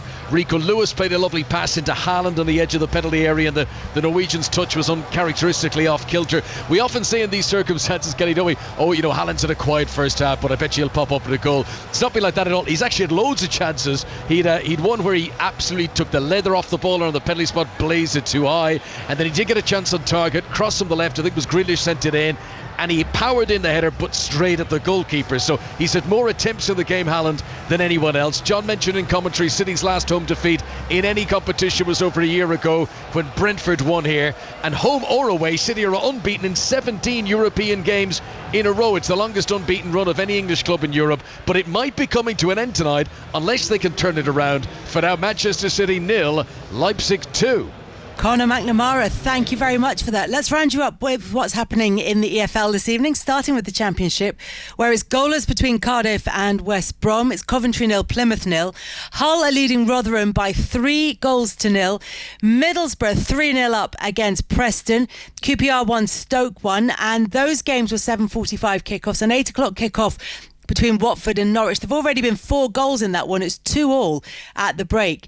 In League One, Barnsley 0, Wickham 0, Blackpool 0, Northampton 1, Bristol Rovers 1, Leyton Orient 0, Burton 0, Portsmouth 1, Cambridge United 0, Lincoln 2, Charlton 1, Cheltenham 1, Exeter 0, Shrewsbury 0, Oxford United 0, Bolton 0, Port Vale 0, Derby 0, Stevenage 2, Peterborough 1. They've just got a goal back in that game. Wigan 2-0 up against 10-man Fleetwood. And at half-time, it's Reading 3, Carlisle 1. In League 2, Accrington 0, Swindon 2, Barrow 1, Walsall 0, Doncaster 1, Colchester 1, Forest Green 0, Bradford City 2, Gillingham 0, AFC Wimbledon 0, Harrogate 1, Wrexham 2, Mansfield 1, Tranmere 1, MK Dons 0, Grimsby 1, Morecambe 1, Newport 1, Notts County 1, Crawley 1, Stockport County 0, Salford 0, Sutton 1, Crewe 1. And there's one game to bring you in the Scottish Premiership, where it's Ross County 0, St Mirren 0. And in the Scottish Championship, Dunfermline are 1-0 up against Arbroath. Let's check in on the game at Cardiff with Laura Kenyon. Cardiff 0, West Brom 1, in top form, and you can see why. Pure quality. Jeremy Sarmiento with a worldie on the far side, whipped in from such a tight angle. A wonder goal, caught everyone off guard here. Cardiff 0, West Brom 1. So that's us up to date then. If there are any more goals throughout the evening, we will of course bring you right up to date with them. And the second half of PSG against Newcastle still to come, plus a preview of Manchester United's game in Galatasaray tomorrow. That's after the BBC News with Dan Maudsley. Listen on BBC Sounds. This is BBC Radio 5 Live. Israel says 12 hostages released by Hamas, including one from Germany and 2 from Thailand, are now inside Israeli territory. In return, Israel's released another 30 Palestinian prisoners. The heads of US and Israeli intelligence have been meeting in Qatar to discuss a further extension to the pause in fighting. Qatar, which is mediating the talks, says there's hope a sustainable truce will be reached, which it believes could lead to an end to the war. Well, Sharon Lifshit's father is one of the hostages still being held in Gaza. I would like the cessation of all exchange of fire or anything until all hostages are coming back. And then, then we need to look for a solution for this. Everybody should imagine their own parents and grandparents and children in this situation. India's Prime Minister Narendra Modi has praised the courage and patience of the 41 construction workers rescued from a collapsed tunnel that they were building under the Himalayas. The men, who were trapped there for 17 days, are said to be in good health but have been taken to a hospital for checks. Greece has denied giving any assurances that its Prime Minister, Kyriakos Mitsotakis, would not speak publicly about the Parthenon sculptures, also known as the Elgin Marbles, during his visit to the UK. Last night, Rishi Sunak cancelled a meeting planned for this lunchtime after Mr Mitsotakis told the BBC the artefacts should be returned to Athens. The Levelling Up Secretary Michael Gove has apologised to bereaved families for errors made by the government during the pandemic, including locking down too late. But appearing at the COVID inquiry, he defended his former colleagues, saying Boris Johnson had found it difficult to introduce lockdowns because they went against his political outlook. The wife of the head of the Ukrainian military intelligence is being treated in hospital after she was poisoned. Officials suspect it was an assassination attempt. And David Bowie's handwritten lyrics for 2 of his songs are sold at auction in London for almost £90,000. The single A4 sheet, complete with notes and crossings out, has the words for Suffragette City on one side and Rock and Roll Suicide on the other. This is 5 Live Sport with Kelly Cates. On 5 Live. Listen on BBC Sounds. And the second half commentary from Paris to come, where it's PSG 0, Newcastle 1. Let's get the latest now, though, from the UK Snooker Championship. Jamie Broughton's watching at the York Barbican. And we're watching the 3-time champion Neil Robertson play China's Zhou Yu Long. They were tied at 2 frames all at the mid-session interval, with both players knocking in big centuries early on. But Yu Long is now 3-2 up with 6 to the target for a place in the second round. The winner plays John Higgins. On the other table, Robert Milkins now trails Thailand's Thepchai Anu by 4 frames to 2, with Ronnie O'Sullivan awaiting the winner of that one. Thank you, Jamie. Tomorrow night on 5 Live, we have live commentary of Galatasaray against Manchester United in a must-win Champions League match. Stephen Warnock will be alongside Alistair Bruce Ball. They're already in the Turkish capital.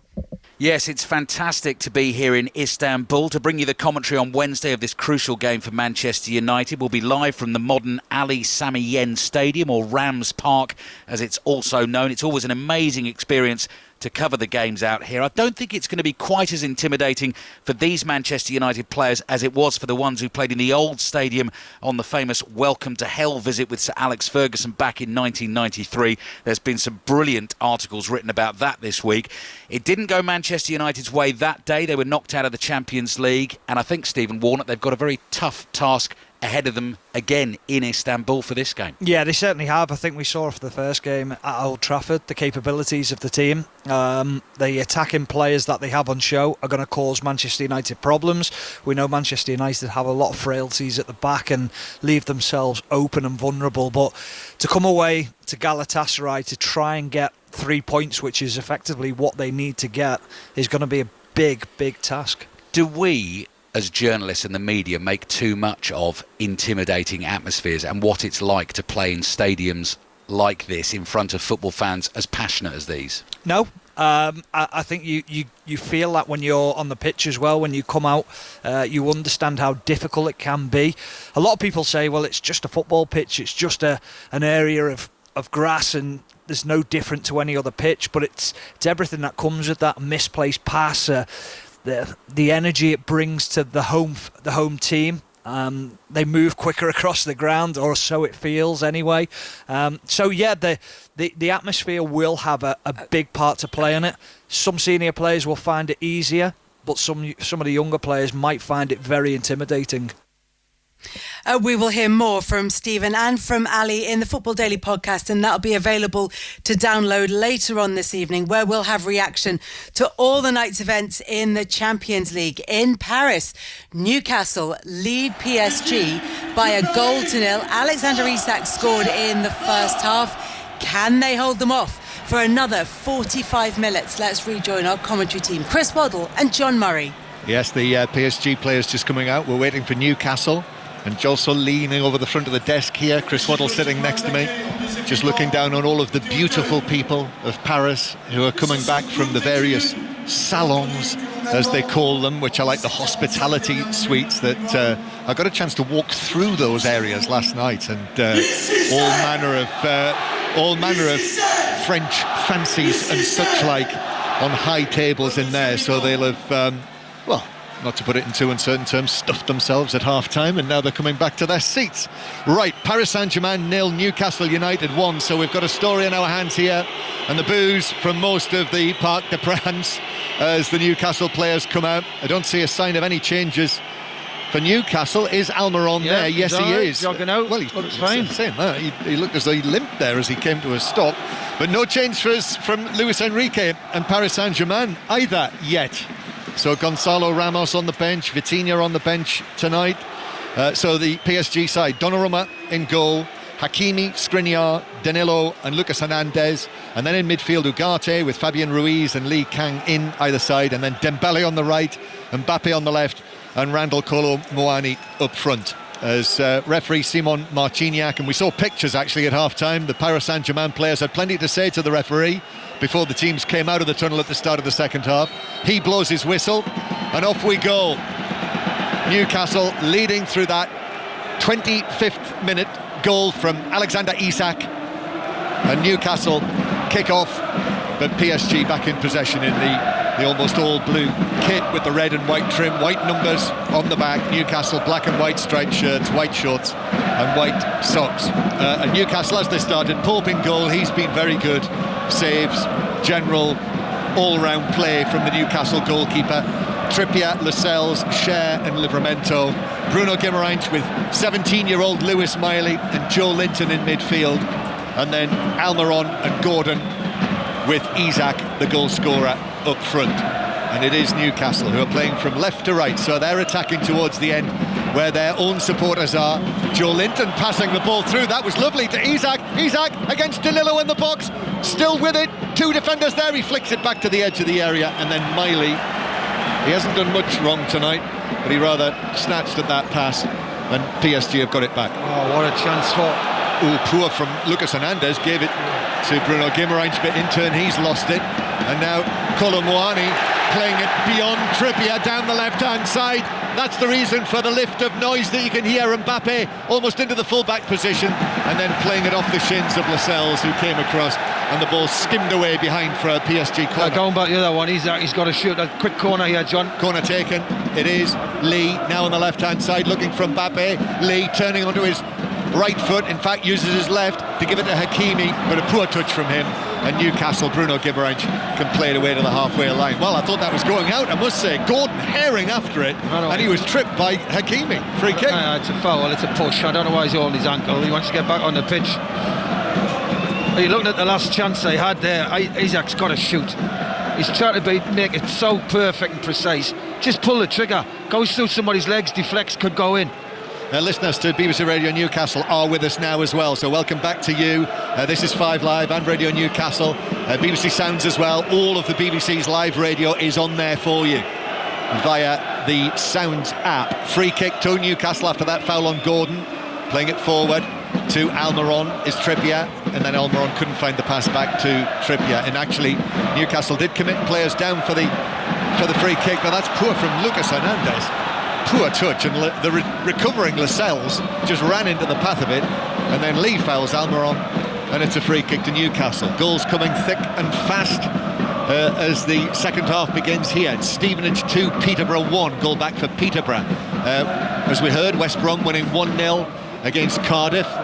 It is Harrogate Town 2, Wrexham 2. So Harrogate have come from 2-0 down to make it 2-2 against Wrexham. Stoke are down to 10 men. Enda Stevens has been sent off. It is QPR 1, Stoke 1 in the Championship. And also it is Hull 4, Rotherham 1. A goal back for Rotherham from Grant Hall. And Stoke have scored a second. Wouter Berger has made it QPR 1, Stoke 2 after QPR led in that match. Ball with Nick Pope in the 6-yard box, who's able to allow the ball to roll into his gloves, pick it up and give it out to Lascelles. Now Trippier, he's been excellent again. The England right back. Livramento playing at left back. I know Gareth Southgate did mention his name 2 or 3 times to us during the recent internationals, Tino Livramento. So this will be doing him no harm at all, playing at left back, which is a little bit of an issue, or has been, with Luke Shaw out, but he's back now. Pope, under no particular pressure, has put that out of play for a throw into PSG as they attack towards the end where their most ebullient and lively supporters are. Looking over there now in the 2 tiers of the Parc des Princes, bouncing up and down with PSG in possession.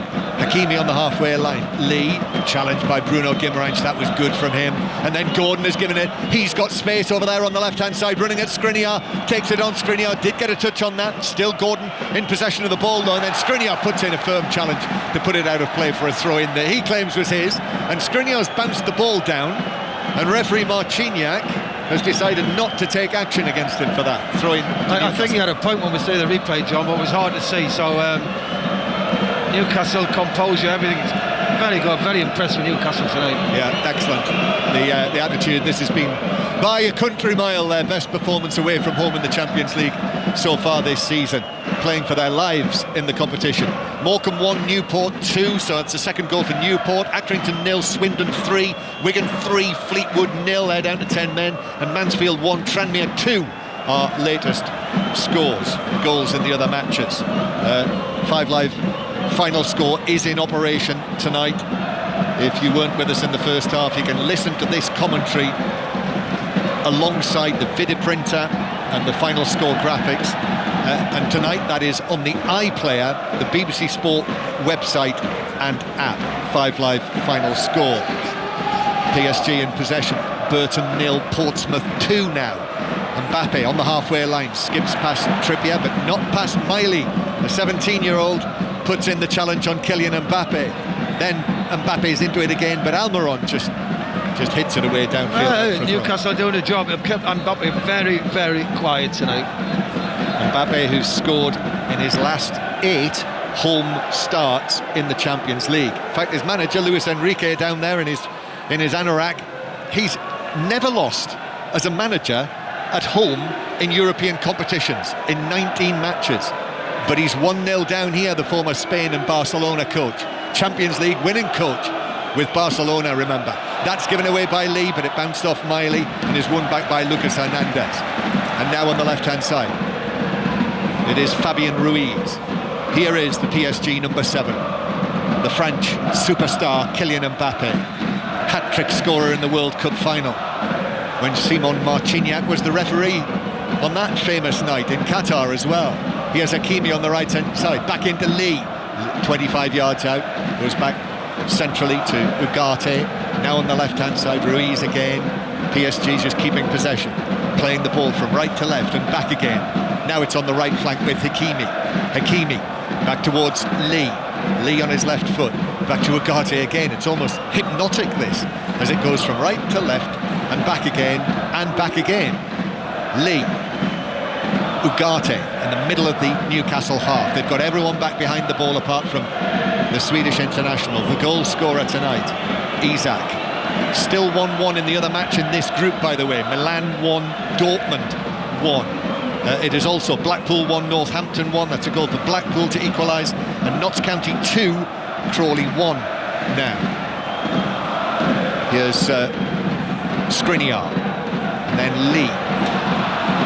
Ball from the right from Hakimi. That is intercepted by Livramento. He was looking for the pass to Dembele.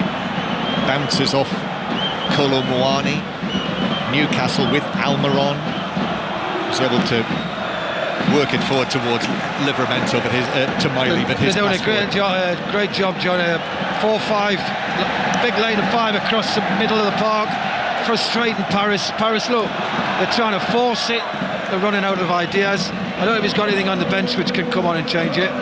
But Mbappe is not having the best of nights, and without him, I hope you're not suggesting, Chris, for a minute that Mbappe could be replaced in the match. Well, he's not going to replace him, I know that, but he's been very quiet. To be honest, he could take any of the forwards off. PSG with the ball in the Newcastle half, and then Mbappe turns it out to the right-hand side to Dembele.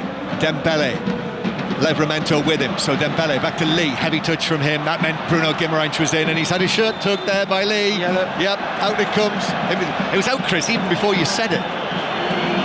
Yeah, well, yellow card for... He could have got a few more cards out tonight, to be honest, but he hasn't. He's resisted. But that is a definite yellow.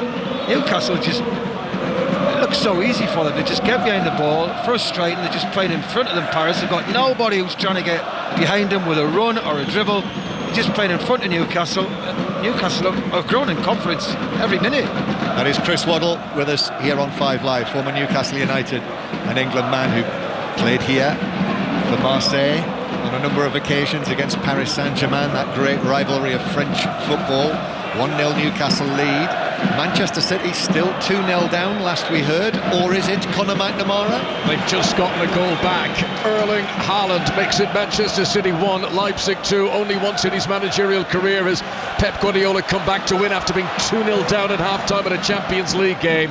He had just brought on Doku and Alvarez as substitutes. That signalled a new intent, and within seconds, Haaland has made it 2-1. Earlier, if you haven't been with us, Celtic lost 2-0 in Rome against Lazio, so Brendan Rodgers' side now will be out of European football altogether at the end of the group stage of the Champions League. PSG 1-0 down here. PSG playing it infield towards Ugarte, then back into the centre circle to Danilo. PSG, it's almost unheard of for them not to score at home in the Champions League. Ugarte, back to Lucas Hernandez.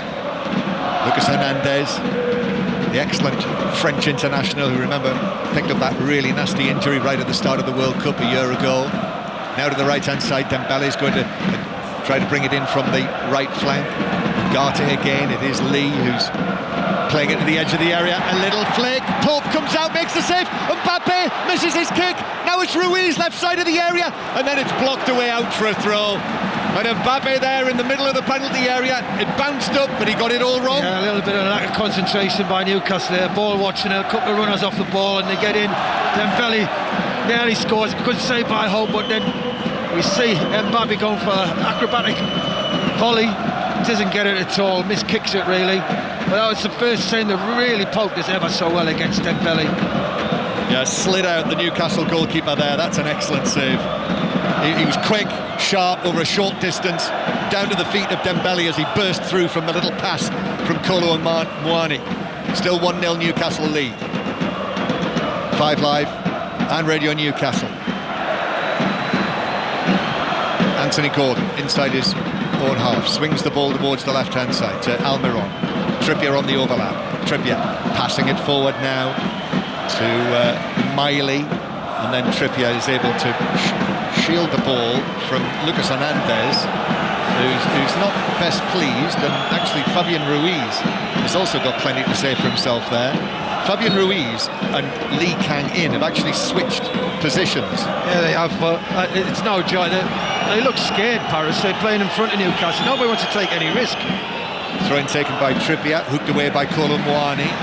Kolomwani again, then Mbappe playing it forward, a sort of sideways pass forward. Livramento trying to get in front of Dembele, and that's a foul. It's a yellow card. And it's a yellow card as well for Dembele. Well, there's uproar here inside the stadium. The Parisians don't like it, but Livramento did extremely well, actually used some pace to get himself in front of Dembele and won the free kick. Yeah, he had to win it as well. He did well. He got his body across him, and he gets a free kick out of it as well, which is, you can hear the atmosphere the Parisians are not happy about. Paris Saint-Germain 0, Newcastle United 1, and Newcastle in no hurry to take this free kick. So Dembele, the latest player, yellow carded. I mentioned the fact that PSG almost always score. They're actually on a record run in the Champions League.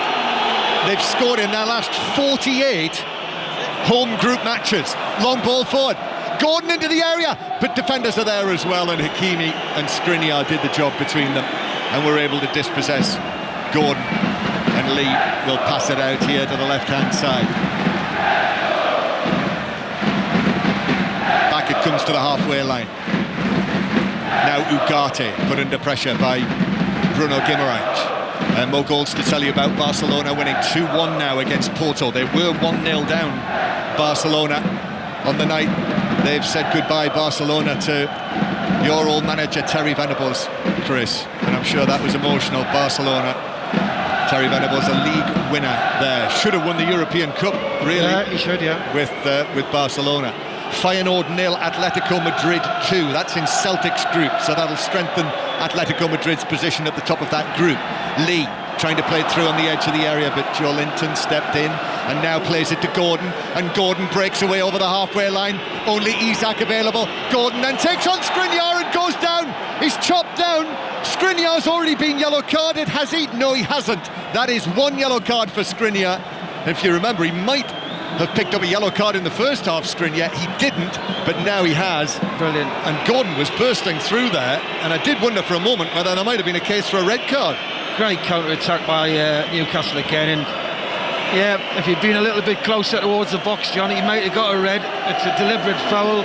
What is it, 25 yards out on the left-hand side.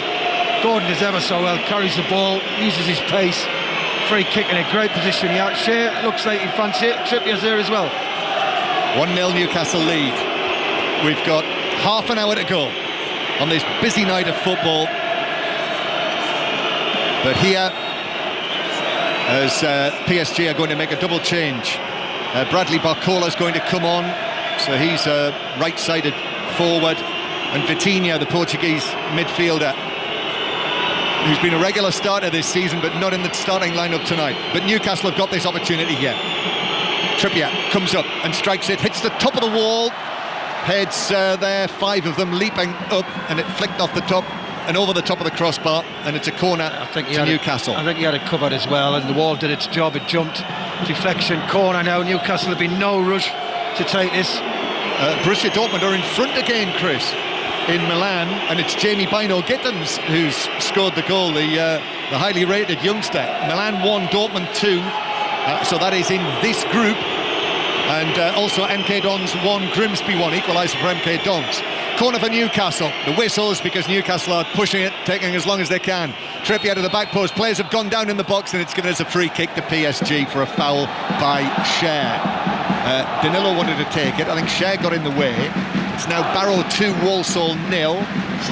Coventry 1, Plymouth 0. Hadji Wright with the opening goal for Coventry. Notts County 3, Crawley 1, and Blackpool 1, Northampton 2. Changes that are being made.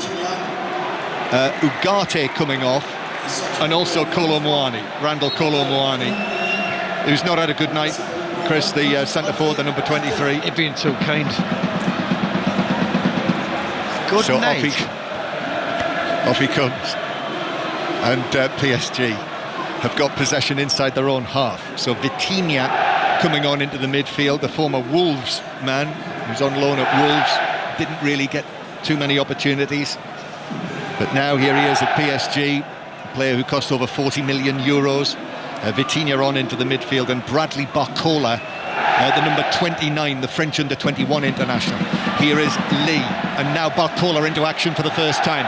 Barcola on the left flank, forward towards Lee, and Lee looking for the ball back towards the edge of the penalty area. Lucas Hernandez is there, then Ruiz, now to the right-hand side from Lee, back in field towards Ruiz, square from him, Lucas Hernandez. Again, this is the pattern that we've seen from this PSG side, but Newcastle working hard without possession. Ruiz again, square, ball through to the edge of the area. Lee gives it towards the right-hand side, now to the byline, and it's played across into the edge of the 6-yard box. Miley was in there, got a foot to it, and was able to get enough contact on that to deflect it back to the far side of the penalty area when Newcastle cleared. Yeah, defended well Newcastle, a lot of bodies behind the ball, but they let him get the byline. It was a poor decision by Lee. PSG back in possession, 1-0 Newcastle lead. It's been a really tense, exciting, thrilling match of Champions League football, this on 5 Live and Radio Newcastle. Lee, Lucas Hernandez, now Barcola again. Home supporters raise the volume once more in that end to our left. It is relentless, that noise. Also, Doncaster Rovers 2, Colchester 1, Port Vale 0, Derby 1. PSG have to go back into their own half. But now in steps Cher for Newcastle. Remember, he scored that crowning 4th goal at St James's Park in the famous 4-1 8 weeks ago. What a double this would be, potentially, for Newcastle United. However, it is only 1-0, and we've still got the best part of half an hour to play. Ball crossfield from Bruno Guimaraes. The header is missed by Lucas Hernandez. Left foot shot from Almiron, but that drops wide of the far post by 4 or 5 yards. How sloppy have Paris been tonight, though, in possession? I mean, you can go through 4 or 5 of this team. They don't look comfortable when they've got the ball, and they're trying to play a passing game, and 3 or 4 of them can't play it. Vitinha pulls the ball down and gives it to Fabian Ruiz. Now Hakimi to Dembele, who's on the right wing. Dembele's had chances, big chances in this match. Nick Pope, though, if he was able to hold out tonight, what a clean sheet that would be. Turn in the middle from Ruiz to give it to Barcola. Barcola's shot, but straight into Miley, and the ball loops away and lands out of play by about a foot, 10 yards away from the corner flag. Thrown again for PSG. He's and then Vitinha. He's put Mbappe down the middle now, hasn't he? He's playing as number 9, which he doesn't like. Lee out to the right-hand side. Hakimi's ball in, takes a deflection, and then is hooked away on the volley, waist high by Miley, up towards Isak, and Danilo, under pressure from Isak, has to play it back to the goalkeeper. Mansfield 2, Tranmere 2, equaliser for Mansfield Town. Here is Mbappe now, not down the middle, but moving out towards the right-hand side to take possession of the ball. And then he takes on and he beats Cher, and Mbappe's into the penalty area and pulls it across. There's the chance! Oh, what a block!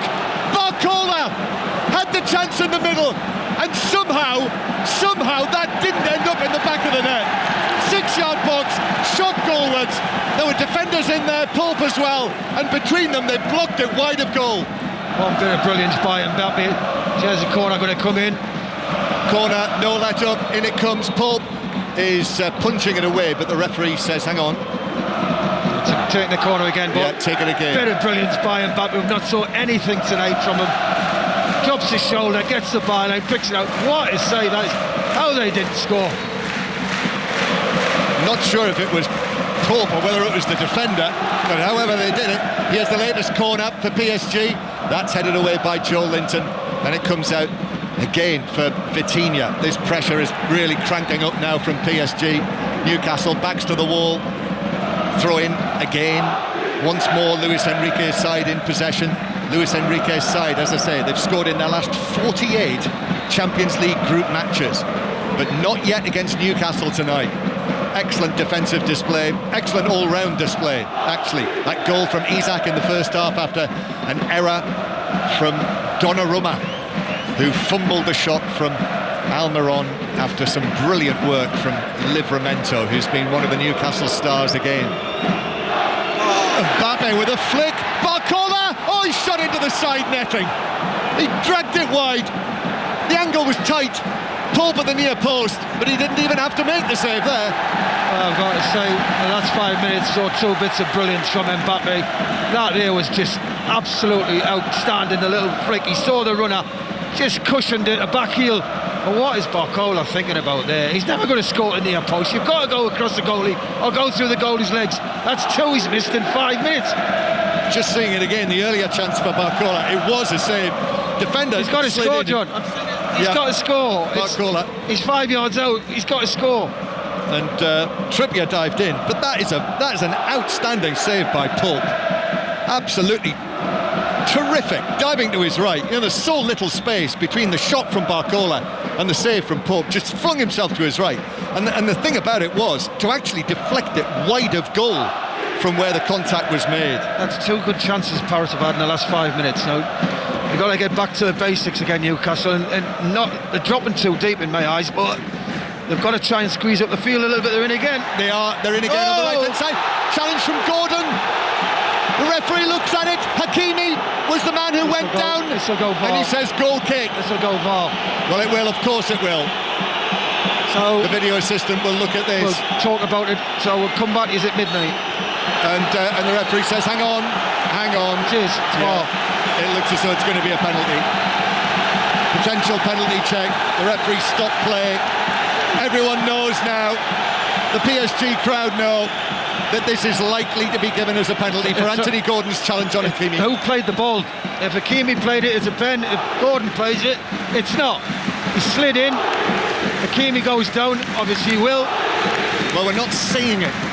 No, we're not seeing anything. Agonisingly and frustratingly. It just says potential penalty check. No. The referee says no. It's going to be a drop ball, and therefore we have to assume we've not seen it yet, as Chris Waddle said. In fact, we're just about to see it now. Oh. Well, that looks like a penalty. It is a wow, he's played the ball. Hakimi played the ball. Yeah, Hakimi's played the ball. So that next angle, we see that Hakimi plays the ball. But even then, there's contact from Gordon. And we watch Match Today every week, John, and I've seen them give it. But it's good news for Newcastle. It's good. It's good. Need to make a note of that, though, Chris. Most definitely. I suspect Luis Enrique might mention that. Get the sin bin. So, no penalty. Anthony Gordon with a challenge. And my assumption there is that the feeling was that touch from Hakimi meant that he'd lost possession.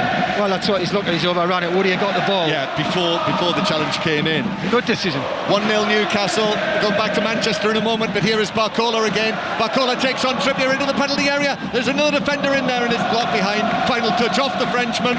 And it's a goal kick, so back to Conor McNamara in Manchester. Manchester City, who were 2-0 down at half-time, have got it back to 2-2. This has been a much improved performance in the second period. After Haaland had got the first one, Phil Foden has made it 2-2. City now looking for the win. Remember, as long as they avoid defeat, Pep Guardiola's side will win the group tonight. 2-2 for now.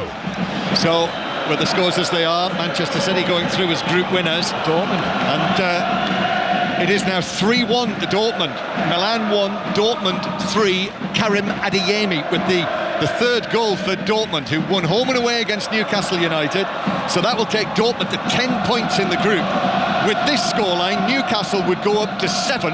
Then it would be PSG 6 and Milan 5. What a group. It's been excellent, hasn't it? It'll all change next season when the Swiss system comes in. And I know people say that with the groups of 4, a number of the groups are decided. But always, 1 or 2 groups are not decided, and almost invariably, they are exciting. However, this is the last season of it. Here they come. Ruiz, now to Vitinha. Barcola again, ball back across. Bounces up, shouts for handball. Newcastle clear it, comes out to Lee. Lee's going to have a goal. That's blocked on the edge of the box. Comes to Barcola again. Ball into the penalty area. Trippier puts in the challenge. And this, well, if it was backs to the wall earlier, it's backs to the wall times 2. And now the PSG players are saying to the referee, what about VAR now? Oh, and the referee is going to book Donnarumma. What for?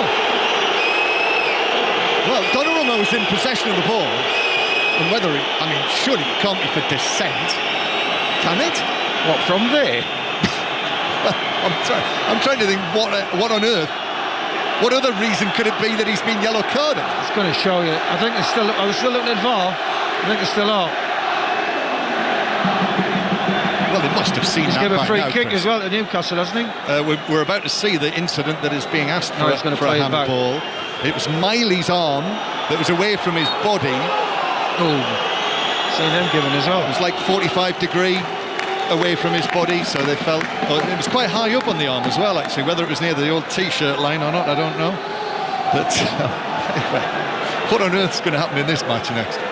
Ross County have taken the lead. Ball played over the top for Dembele. Dembele into the area on the right. Dembele drags it back against Livramento, then picks out Vitinha, then back to Ruiz. Ruiz with the shot. That's blocked on the edge of the box. Newcastle survive again.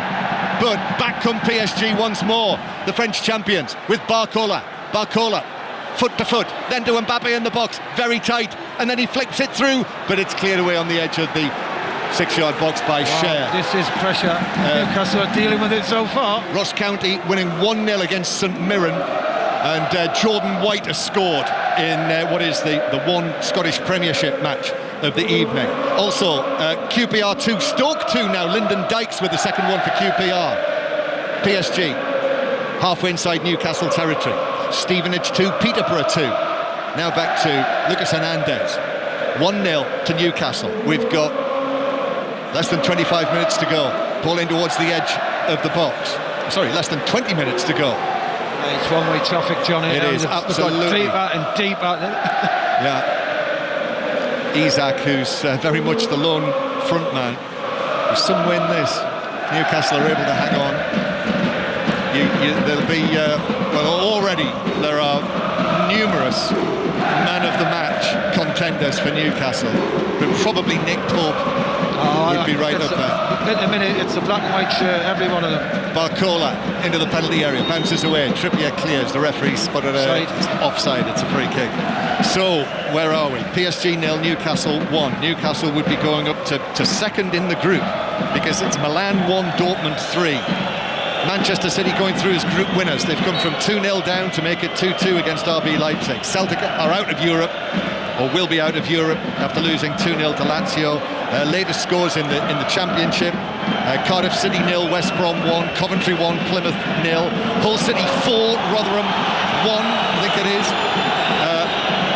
QPR 2, Stoke 2, and Watford 2, Norwich City 2. Get you the latest on Middlesbrough, Preston in a moment, but 15 minutes to play. Also Cambridge 0, Lincoln City 3, and Charlton 2, Cheltenham 1. That's a penalty by Alfie May. PSG. Two penalties had tonight, right? Yep, that's right. PSG with Danilo on the edge of the penalty area. Back to Donnarumma. Still haven't worked out why he was yellow carded. Hakimi. For once, we're looking down to our right instead of to our left. But here we go. We'll be looking left again now, because Lee gets it away for PSG. Dembele in the centre circle. Here's one from Mbappe to chase, but Nick Pope out to the edge of the area. Not even Mbappe could catch that. It's a poor pass from Dembele. He's got a simple ball, just roll it into his path, overhits it. And Pope is able to slide out and take it. It is PSG with the ball inside their own half, and Danilo bringing it forward and passing it towards Dembele. Hakimi on the right, Livramento trying to get across to him. Hakimi, here's Lee again, and then Fabian Ruiz, back to Lee, in steps Joe Linton, is able to force the ball away to the halfway line, but there's no one there in a black and white shirt, and PSG come forward again. Forest Green 0, Bradford City 3 now, Doncaster Rovers 3, Colchester 1, and Accrington 0, Swindon 4, and it's finished. Ross County 1, St Mirren 0. QPR now 3-2 up on Stoke, a Ben Pearson own goal. I will get you that Middlesbrough score in a moment, the latest, as Vitinha brings it in from the left-hand side. It is still 3-0 to Middlesbrough, so we'll have the full-time news there in a moment or two. Not long left in the 7:45s match, kickoffs. We're into the last 15 minutes here in Paris. What a night this could be for Newcastle United, but still, even though it's getting closer, it's still a long way away as Bruno Guimaraes steps in. Barcola, and then as well Almiron, and it's out. They've got no ideas. They're just passing the ball square, and it's like, I'll give it to you. Are you going to do something? No, I don't want to do something.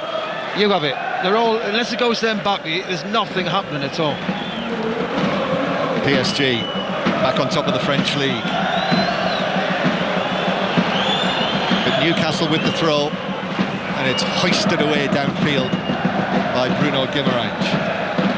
Paris Saint-Germain, who've lost precisely one of their last 35 Champions League group home matches. That was against Manchester United when they came here and Rashford scored the late winner in 2020. And PSG's record against English clubs is not good. Newcastle bringing the ball away, and then Almiron runs it out of play, and it is a throw-in to PSG. Paris Saint-Germain have lost 6 of their last 8 Champions League matches against English clubs. Here's Hakimi on the right-hand side.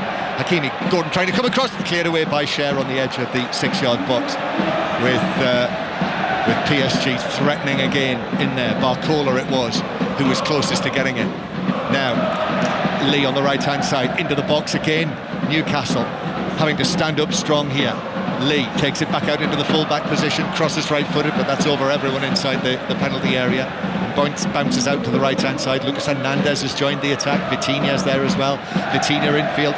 Fabian Ruiz towards the edge of the area. Dembele trying to find a way through, and then in goes Joe Linton. It comes out for a curling shot, wasteful from Hakimi on his left foot, high over the top of the bar.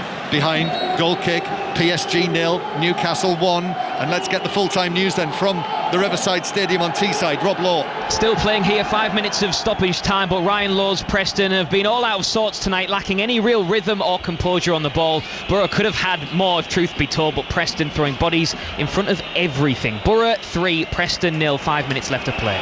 So almost over there, still just over 10 minutes of the 90 to play, plus added time. And Eddie Howe's not made a change tonight, probably because the bench is so thin. 4 teenagers on there, 2 goalkeepers, and Paul Dummett, who's missed so much football over the course of the last couple of seasons. No, he's leaving it. Listen, they were organised, they know what they're doing. Yes, they've had a couple of scary moments second half, but overall done very, very well. And they're going to bring Asensio on now. Paris, who we know, ex-Real Madrid, very talented player. Champions League winner. That pedigree waiting to come on, the number 11. Feyenoord have got a goal back. Feyenoord 1, Atletico Madrid 2 in Celtic's group. And Burton are down to 10 men. Steve Seddon sent off. Portsmouth winning 2-0. Here is Dembele, but overruns it. And that's cleared away by Cher to the halfway line. And we're into the last 10 minutes now here in the Parc des Princes. 5 Live on the World Service from the BBC. Radio Newcastle with us as well. Lucas Hernandez. Little ball in towards centre field to Ruiz. Barnsley 1, Wickham 0. A late goal in the first minute of added time for Barnsley to take the lead. Ball in towards the edge of the box to Mbappe, but he lost it between his feet. And again, Cher just whacks it away downfield. That is the order of the day. Again, PSG, wave after wave this is, of blue, red and white against the black and white. Ball into Mbappe, great footwork, great control. Dembele now drives it right across the 6-yard box. Cleared away by Trippier, who just lifts it back out towards the far side. They just haven't got that number 9, a goal scorer. They haven't got one. And yet, Gonzalo Ramos is available, not been brought on. Asensio's coming on next, but not yet. PSG, again, the crowd go up, trying to lift the team on. Lucas Hernandez into the penalty area on the left-hand side. Low ball across. That comes off Lascelles. Ball still in play. Across it comes again. Deflected to the edge of the area. Isak takes that down. Isak plays that into the face of Lee. That was careless. He's given it away. Now Mbappe behind Lucas Hernandez. Lucas Hernandez shrugs off the ball from the left. From Almiron. In it goes to the near post. Dembele was in there, but so was Cher. And it's wide of the foot of the post. Goal kick, another let off. Oh, another chance, a great chance. Dembele gets in front this year. He just can't direct it. A little flick onto the target. Miskicks it slightly. Goes wide again. Asensio is on. And I think it's Lee who came off. Sprinted off the field. So Marco Asensio Newcastle man has stayed down inside the penalty area, but referee Marciniak is wise to this. It's Almiron, and he's telling him he has to get up. Accrington 1, Swindon 4, late goal for Accrington. Watford have made it 3-2. Yassa Asprilla in the 77th minute from 2-0 down. Now Watford 3, Norwich 2. Asprilla scoring on a Newcastle Champions League night. QPR 4, Stoke 2 now. What a win for QPR. Chris Willock with a late goal. Feyenoord 1, Atletico Madrid 3. Still, we don't have a resumption because Almiron's still receiving treatment, so he'll have to leave the field. And what a result for Reading. Reading 4, Carlisle 1 is now the latest score for Reading, who've suddenly hit form. What about Cardiff West Brom? Is it over with you, Laura Kenyon? All done. Cardiff 0, West Brom 1. A touch of pure class sealed it. Beauty of a goal from Jeremy Sarmiento. A chess game from two managers with late substitutions, but it's West Brom who come out on top. Cardiff 0, West Brom 1. There has been another goal at Middlesbrough. Rob Law. For the second successive season, Middlesbrough make it 4 past Preston on home soil. Alex Bangura turning inside the area to curl past Freddie Woodman. Just into stoppage time, Borough 4, Preston 0. Freddie Woodman, former Newcastle man. Ball played over the top for PSG. Mbappe brings it down on the left-hand side, takes it out into the full-back position. Incidentally, Almiron received his treatment. He's had to come off the field and he pushed it too far. Took too long to come off the field, and Almiron was yellow-carded. And now as Lascelles plays the ball away, he's claiming that he was caught by Lucas Hernandez. It's not a free kick anyway. It wasn't a free kick really.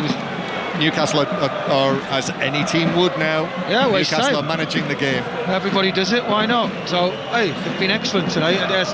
Paris could have scored 3 the second half, let's be honest, but they raised you up.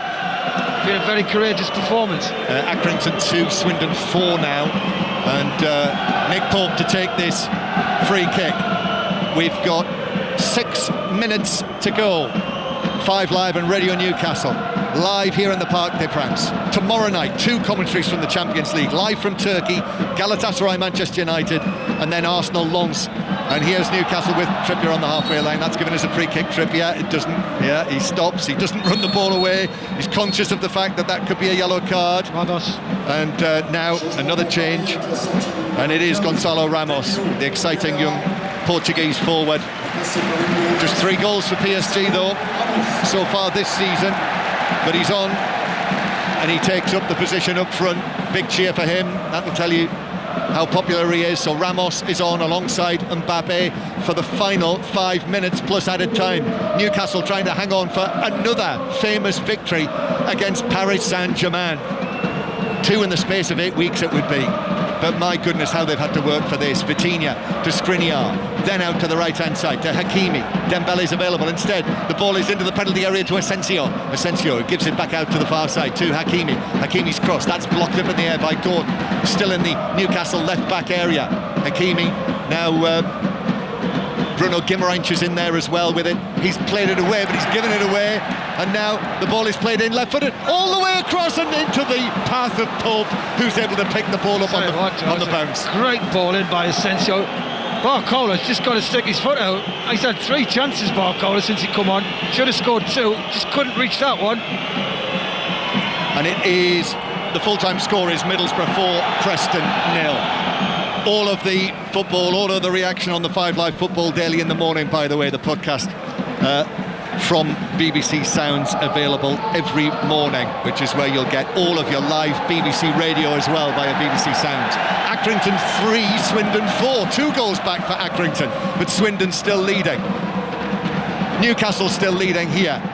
Dembele drifting in from the right-hand side. Chances he's had, chances Barcola have had. Now Fabian Ruiz, just forward of the centre circle. 4 minutes to go, plus added time. Dembele turns, tried to work it through. That was blocked by Livramento. Skriniar, little pass Again to the right-hand side to Hakimi, and then the ball into Mbappe. Great turn from Mbappe, took him wide, beat Cher, shoots straight at Pope, back to Mbappe, then across the face of goal and beyond the far post. 2 chances there for Mbappe, first saved, then the snapshot wide, and Newcastle survive again. Oh, what a shot. Pope just stands big and hits him. He doesn't move his arms, hits him in the chest, stomach, comes back to Mbappe, swings his left foot at it, different angle. And it just goes past the post. Mbappe, this has taken me back to Qatar and the World Cup final. And the thrills and spills that Mbappe was involved in there. 1-0 Newcastle lead. Big breath, big blow of the cheeks from Mbappe. Are they going to find a way through, PSG? That's the question. That's the only question. Back to Manchester, Conor McNamara. Manchester City 2-0 down at half-time, but look like they're going to win this now. City 3, Leipzig 2. Julian Alvarez with the latest goal. 5 Live on air till 10:30 tonight with all the reaction. Ball played forward, but an offside flag against Barcola. Bristol Rovers 1, Leyton Orient 1, equaliser for Bristol Rovers. Reading now 5-1 up on Carlisle. Carlisle are struggling. That's a poor result for them. 2 minutes to go. PSG 0, Newcastle 1. Alexander Isak's goal in the first half. Seems like about 3 days ago, that goal. Yeah. Free kick after the offside. Newcastle have taken as long as possible to take that after that offside decision. That must have been pushing it as well. Lucas Hernandez clears from the left-back area, headed forward by Lascelles. Bruno Guimaraes dives in. Vitinha, though, has the ball. Bruno Guimaraes has to get up. Newcastle pouring back now. Back into position, the black and white shirts. Dembele coming forward, that's deflected. And Pope slides, couldn't keep it in. He got to it after it had rolled over the white line. Corner to PSG. I was surprised how many bodies Newcastle threw forward for when Pope kicked that. They didn't need to throw all them bodies forward. Corner taken short. Cross from the right, that's flicked, bounces down, and then cleared up in the air by Livramento. Doesn't clear the penalty area, on the edge of the box. Dembele jumps for it. Livramento then left-footed, just hits it away, left-footed. Anywhere will do. Back to PSG again. Vitinha, just over towards the right-hand side. Back to Fabian Ruiz. Asensio is going to shoot from distance. Wrong decision, Marco Asensio. That sails away. Probably 7 or 8 yards over the top of the bar onto the blue track. Well, he's got the ability to put that on to hit the target, but he didn't this time. But there's a lot of tail legs out there in black and white shirts. I just got to keep concentrating, keep doing what they're doing to see this through. Luis Enrique has made change after change. Eddie Howe's not been able to make any with the players that he has available on the bench, and trusting the 11 men who he picked on the starting lineup, the same team that played against Chelsea. You were there, the effort that they put into that, Chris, and now the same team doing this. I think they felt the pace tonight, John, which they should. But they've hung on, they've had a little bit of luck, let's be honest, but a little thoroughly deserved it. So 8 minutes. 8 minutes. The Newcastle fans in the corner, they must not be able to believe that, but I think it's fair, in all honesty. 8 minutes, that's a long time. Here's Barcola. In the context of this game, it's a very long time for Newcastle. 8 minutes to hang on, and that is it. That's the only phrase you can use. But we are into that added time. PSG 0, Newcastle United 1. Lucas, here is Skriniar out to the right-hand side. Hakimi being chased by Gordon, the ball in, and it's lifted over the top by Barcola in the 6-yard box, right underneath it, high over the crossbar. Got to say, John, since he's come on, he's had 3.5 chances. He should have been a hat-trick, he should have been taking the ball home. Oh, what a chance, far post. So he's got a side footed, he's trying to put his laces through it. If he side foots it, it's a goal. Yeah, defenders were in there, it was a crowded penalty area, but even so, he's really hit that horribly over the bar. And many of the northeast-based writers are just sitting down in front of us here when they heard it was 8 minutes. Oh. Did you hear the reaction? 8! But it's 8. But it's just 1 for Newcastle, none for PSG.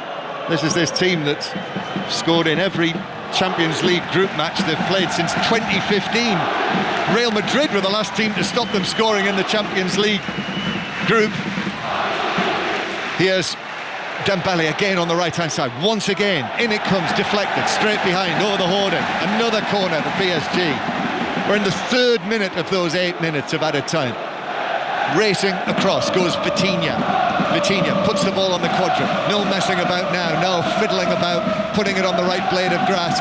Vitinha takes the corner, outswinger. It's going to bounce all the way to Asensio, who slices that over the top of the bar. That's a second goal from distance from him, and he only got slightly closer. Yeah, he didn't. He's caught it off the side of his boot, and it's gone high, spinning left. I mean, the referee's having a go at Paul to take. I mean, which always happens. Every goalie does it. Much more reflection on this. We'll hear from Eddie Howe, both on 5 Live and Radio Newcastle later. But Pope takes the goal kick downfield. It's deflected out to Lucas Hernandez. Lucas Hernandez back in field to what? This will be agonising now for Newcastle if they don't win this match. After the effort that they've put in, the saves that Pope has made. Ruiz to Skriniar, again to the right-hand side to Hakimi. Gillingham 1, Wimbledon 0. We'll round up all of the full-time scores as well at the end of this match. Ruiz back to Skriniar. Skriniar down the right to Hakimi once again. Packed penalty area with blue shirts and black and white. Then Vitinha, still outside of the penalty area. Back to Vitinha. Vitinha, who I once score against Chorley in the FA Cup. Now to Ruiz. Ruiz low to the edge of the area to Mbappe. Bounces away. 2 men on Mbappe. Cleared by Joe Linton. Now, again, same formula, same routine. PSG, lots of action, lots of hustle and bustle. But trying to find a way through all of these Newcastle men. Square, Asensio doesn't shoot this time. Gives it to Hakimi. Back to Asensio, 20 yards out.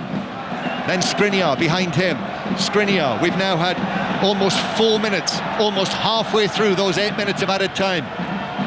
Ruiz takes it to the left, curls it in, took a flick off a Newcastle head, cleared away to the edge of the penalty area. Still PSG, a shot from distance from Vitinha, but Newcastle had 2 men in front of that, both Joe Linton and Bruno Guimaraes. Donnarumma's almost in the Newcastle half. He picked it up on the halfway line, then into Mbappe. Mbappe works it across, straight into the path of Guimaraes, who's able to clear it out down the right-hand side for Newcastle. It'd be cruel if they don't win this now. The way they've defended, especially second half. PSG supporters will be thinking it's cruel if they can't find a way through. In it comes again to the Newcastle penalty area. Isak couldn't keep the ball. Skriniar now. Skriniar, but Gordon steps in on the edge of his own penalty area. Still bouncing around on the edge of the box. Comes to Vitinha again. Little ball into the penalty area. Oh, it might have bounced up under the arm of Livramento. Newcastle have cleared it, but Dembele is convinced. Dembele's run towards the referee. PSG players as well. They are demanding a penalty. They're demanding a penalty. A yellow card is shown. Vitinha. Yellow card is shown. Vitinha. I think it's Ramos. Yeah, sorry. Who was the player that's dissent for something he said. Players surrounding the referee. Marciniak's having none of that. He's sending PSG. And VAR are looking at it, obviously. That's on the screens now, they can see this. I mean, from this distance, I have to confess, when it bounced up, it looked like Livramento's arm was outstretched. Dembele trying to get past him. It did look as though it was a handball. If he comes to the screen, it's a pen. Yeah, he's waiting. Here he comes. Here he comes. It's to the screen. The referee running towards this side of the pitch, running towards us, down below. I don't think this will take long once he sees it. He's been given the advice. He's been told to come and have a look at it, quite simply so he can give the decision. Sean Dyche was talking about this at the weekend. You know, if VAR are convinced it's a penalty, just give it. That's what Sean Dyche was saying. So Newcastle, hearts are in mouths. We've not seen the pictures. They're just showing us a shot. Here we are now. We can see it now. It bounces up. That's off his body. That's off his body onto his arm. I thought the other one was more. That's off his body onto his elbow, which is by his side. Now, here comes the referee. He's saying it hit the arm. Give it. Newcastle are saying surely it's a deflection. It's a penalty. The penalty is given. Well, now it's going to be up to Nick Pope, who's performed marvels all night, whether Nick Pope is going to be able to hold out and keep out Kylian Mbappe. That's a joke. Harsh call off the body onto the elbow. That is far. It put so much pressure on the referee there. When he ran across, you knew he was going to give it, even if it hadn't, well, any slightest touch, he was going to give. And we are now in the 7th minute of added time. In the 7th minute of added time, Newcastle have worked wonders tonight. How they've kept that ball out of the net, goodness only knows. Blocks, saves. He's not going to change his mind, so it's pointless arguing. I think it's wasting time to try to delay Mbappe. Yeah, but the way Pope's played tonight, he's going to save it. Well, it's Mbappe. This is Kylian Mbappe. Yeah. Well, I've seen him miss penalties before. There you go. He's on his right foot. He's not wrong with that. The brilliant number 7, Kylian Mbappe against Pope, and he scores. Pope went the right way, dived to his left, but it was above him. It was into the net. Newcastle couldn't keep that one out. Nick Pope couldn't deny Mbappe, and in the 8th minute of added time, agony for Newcastle. So close to a Champions League double over Paris Saint-Germain, but it's 1-1. You've got to say, he's got 2 chances tonight, and that was his 3rd one. A lot of pressure on him there, last minute, calm down the middle. It's the same pen he did the other day against Monaco. So, goes above Pope, he dives left, just can't get his hand high enough. You can't, I mean, you're not going to fault Paris for getting a draw, at least. They've been all over Newcastle second half. They have. So now, in the group, Dortmund winning 3-1. Dortmund will have 10 points. Then it'll be Paris Saint-Germain on 7. And Milan and Newcastle with 5. However, Newcastle will still be alive in the Champions League and in Europe. Although here they come again, Barcola at the back post, heads it over the top. He should have had 4 goals in. Led for it, Trippier was there with him as well. He keeps getting the other side of Trippier. He should have had 4 goals. He gets well above him. Oh, he's just got to head it down, hasn't he? Oh. Full times, Young Boys 2, Red Star 0, Feyenoord 1, Atletico Madrid 3. It is finished. Milan 1, Dortmund 3 in this group. So Dortmund at the top of the table. Barcelona 2, Porto 1. Barcelona top of that group. And Watford have beaten Norwich 3-2 from 2-0 down early on in the match. Got a feel for Livramento, Chris? Yeah, he's had an outstanding game, hasn't he? He's been brilliant. And you can't fault Newcastle. There's the final whistle, Joe. There we are. Paris Saint-Germain equalising with a controversial penalty in the 8th minute of added time. Eddie Howe, the same 11 players that started the match, finished it. What an effort it's been from them. And so close to what would have been one of the most famous nights for Newcastle United. But. Listen, I think on general play, Paris deserve a draw. They've had 6 good chances second half, but you've got to take this, show Newcastle a lot of respect. They've dug in tonight as a team. Brilliant. Look at this, 3 or 4 of them sitting down with cramp. They've absolutely put a massive shift in, and you really feel for them how they didn't get over the line to win that game. What a dramatic, exciting, invigorating, thrilling night of Champions League football here in Paris, inside this great stadium. Isak for Newcastle in the first half, nearly enough, but Mbappe with the penalty. And there we are, Paris Saint-Germain 1, Newcastle United 1. Back with John Murray and Chris Waddle very shortly as we react to that through till 10:30 here on 5 Live Sport.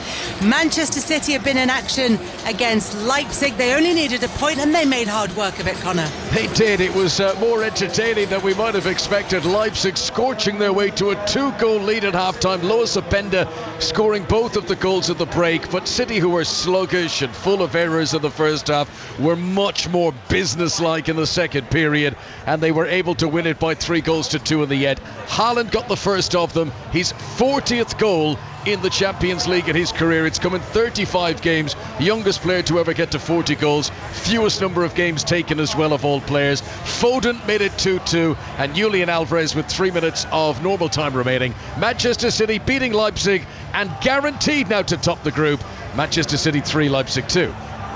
And we'll have more reaction to that, and we'll bring you the rest of the Champions League scores and what they mean very shortly. Busy night in the EFL as well. All those results are available on the BBC Sport website and app. Up at 10:30 is Colin Murray. Good evening, Colin. Yeah. My goodness, you're going to need a bigger boat, aren't you, to get to half 10? I'm going to try and get through in one breath. So, yeah, I'll keep it quick because you're going to need all those 28 and a half minutes. So for all the sports fans listening to 5 Live Sport, that is their home in 5 Live, then maybe stay with us a little bit longer tonight, because from about 10:30 to 11 o'clock, we'll look through some of the big news stories of the day. But at 11 o'clock, we do a Q&A, Tuesday night Q&A, which is where you get to interview someone over a long format for an hour. And tonight it is the two-weight world boxing champion, former world boxing champion, good friend of mine, one of the great sons of Northern Ireland, Carl Frampton. So it's the Night of the Jackal on BBC Radio 5 Live. So from 11 to 12, you get to ask the questions. No journalists, just you. Whatever you want, no matter how serious, no matter how stupid. And we'll take the text now with those questions, because there's a lot coming in and it's taken us a while to sort through them in the social media. So I want to open that up for text now on 85058, half an hour early. Carl Frampton, our Q&A. And the band Squeeze, celebrating 50 years in the business. Glenn and Chris, our midnight meets. Thank you very much, Colin. Speak to you soon, very soon, actually. Before then, though, we will be reflecting on a busy and eventful night of Champions League action once again. That's after the BBC News with Dan Maudsley. Listen on BBC Sounds. This is BBC Radio 5 Live. The latest set of 10 hostages released by Hamas has arrived in Israel. The group includes 1 German and 2 people from Thailand. In return, 30 Palestinian prisoners have been released. Our correspondent in Jerusalem, Paul Adams, says there are hopes the pause in fighting will continue. There is a good chance, I think, that we will see another 48-hour extension agreed by the two parties. It's clear that both sides seem to want that, as long as we have this process going really more or less according to plan, with very little in the way of interruptions or challenges. India's Prime Minister Narendra Modi has praised the courage and patience of 41 men rescued from a collapsed tunnel after 17 days. The construction workers were brought out through a 90-centimetre wide pipe on wheeled stretchers. They were taken to hospital and are believed to be in good health. An inquiry has recommended that CCTV is installed in mortuaries at a hospital trust where an electrician abused the bodies of at least 100 women and girls. David Fuller's abuse at 2 hospitals in Kent was only discovered when he was arrested for murder in 2020.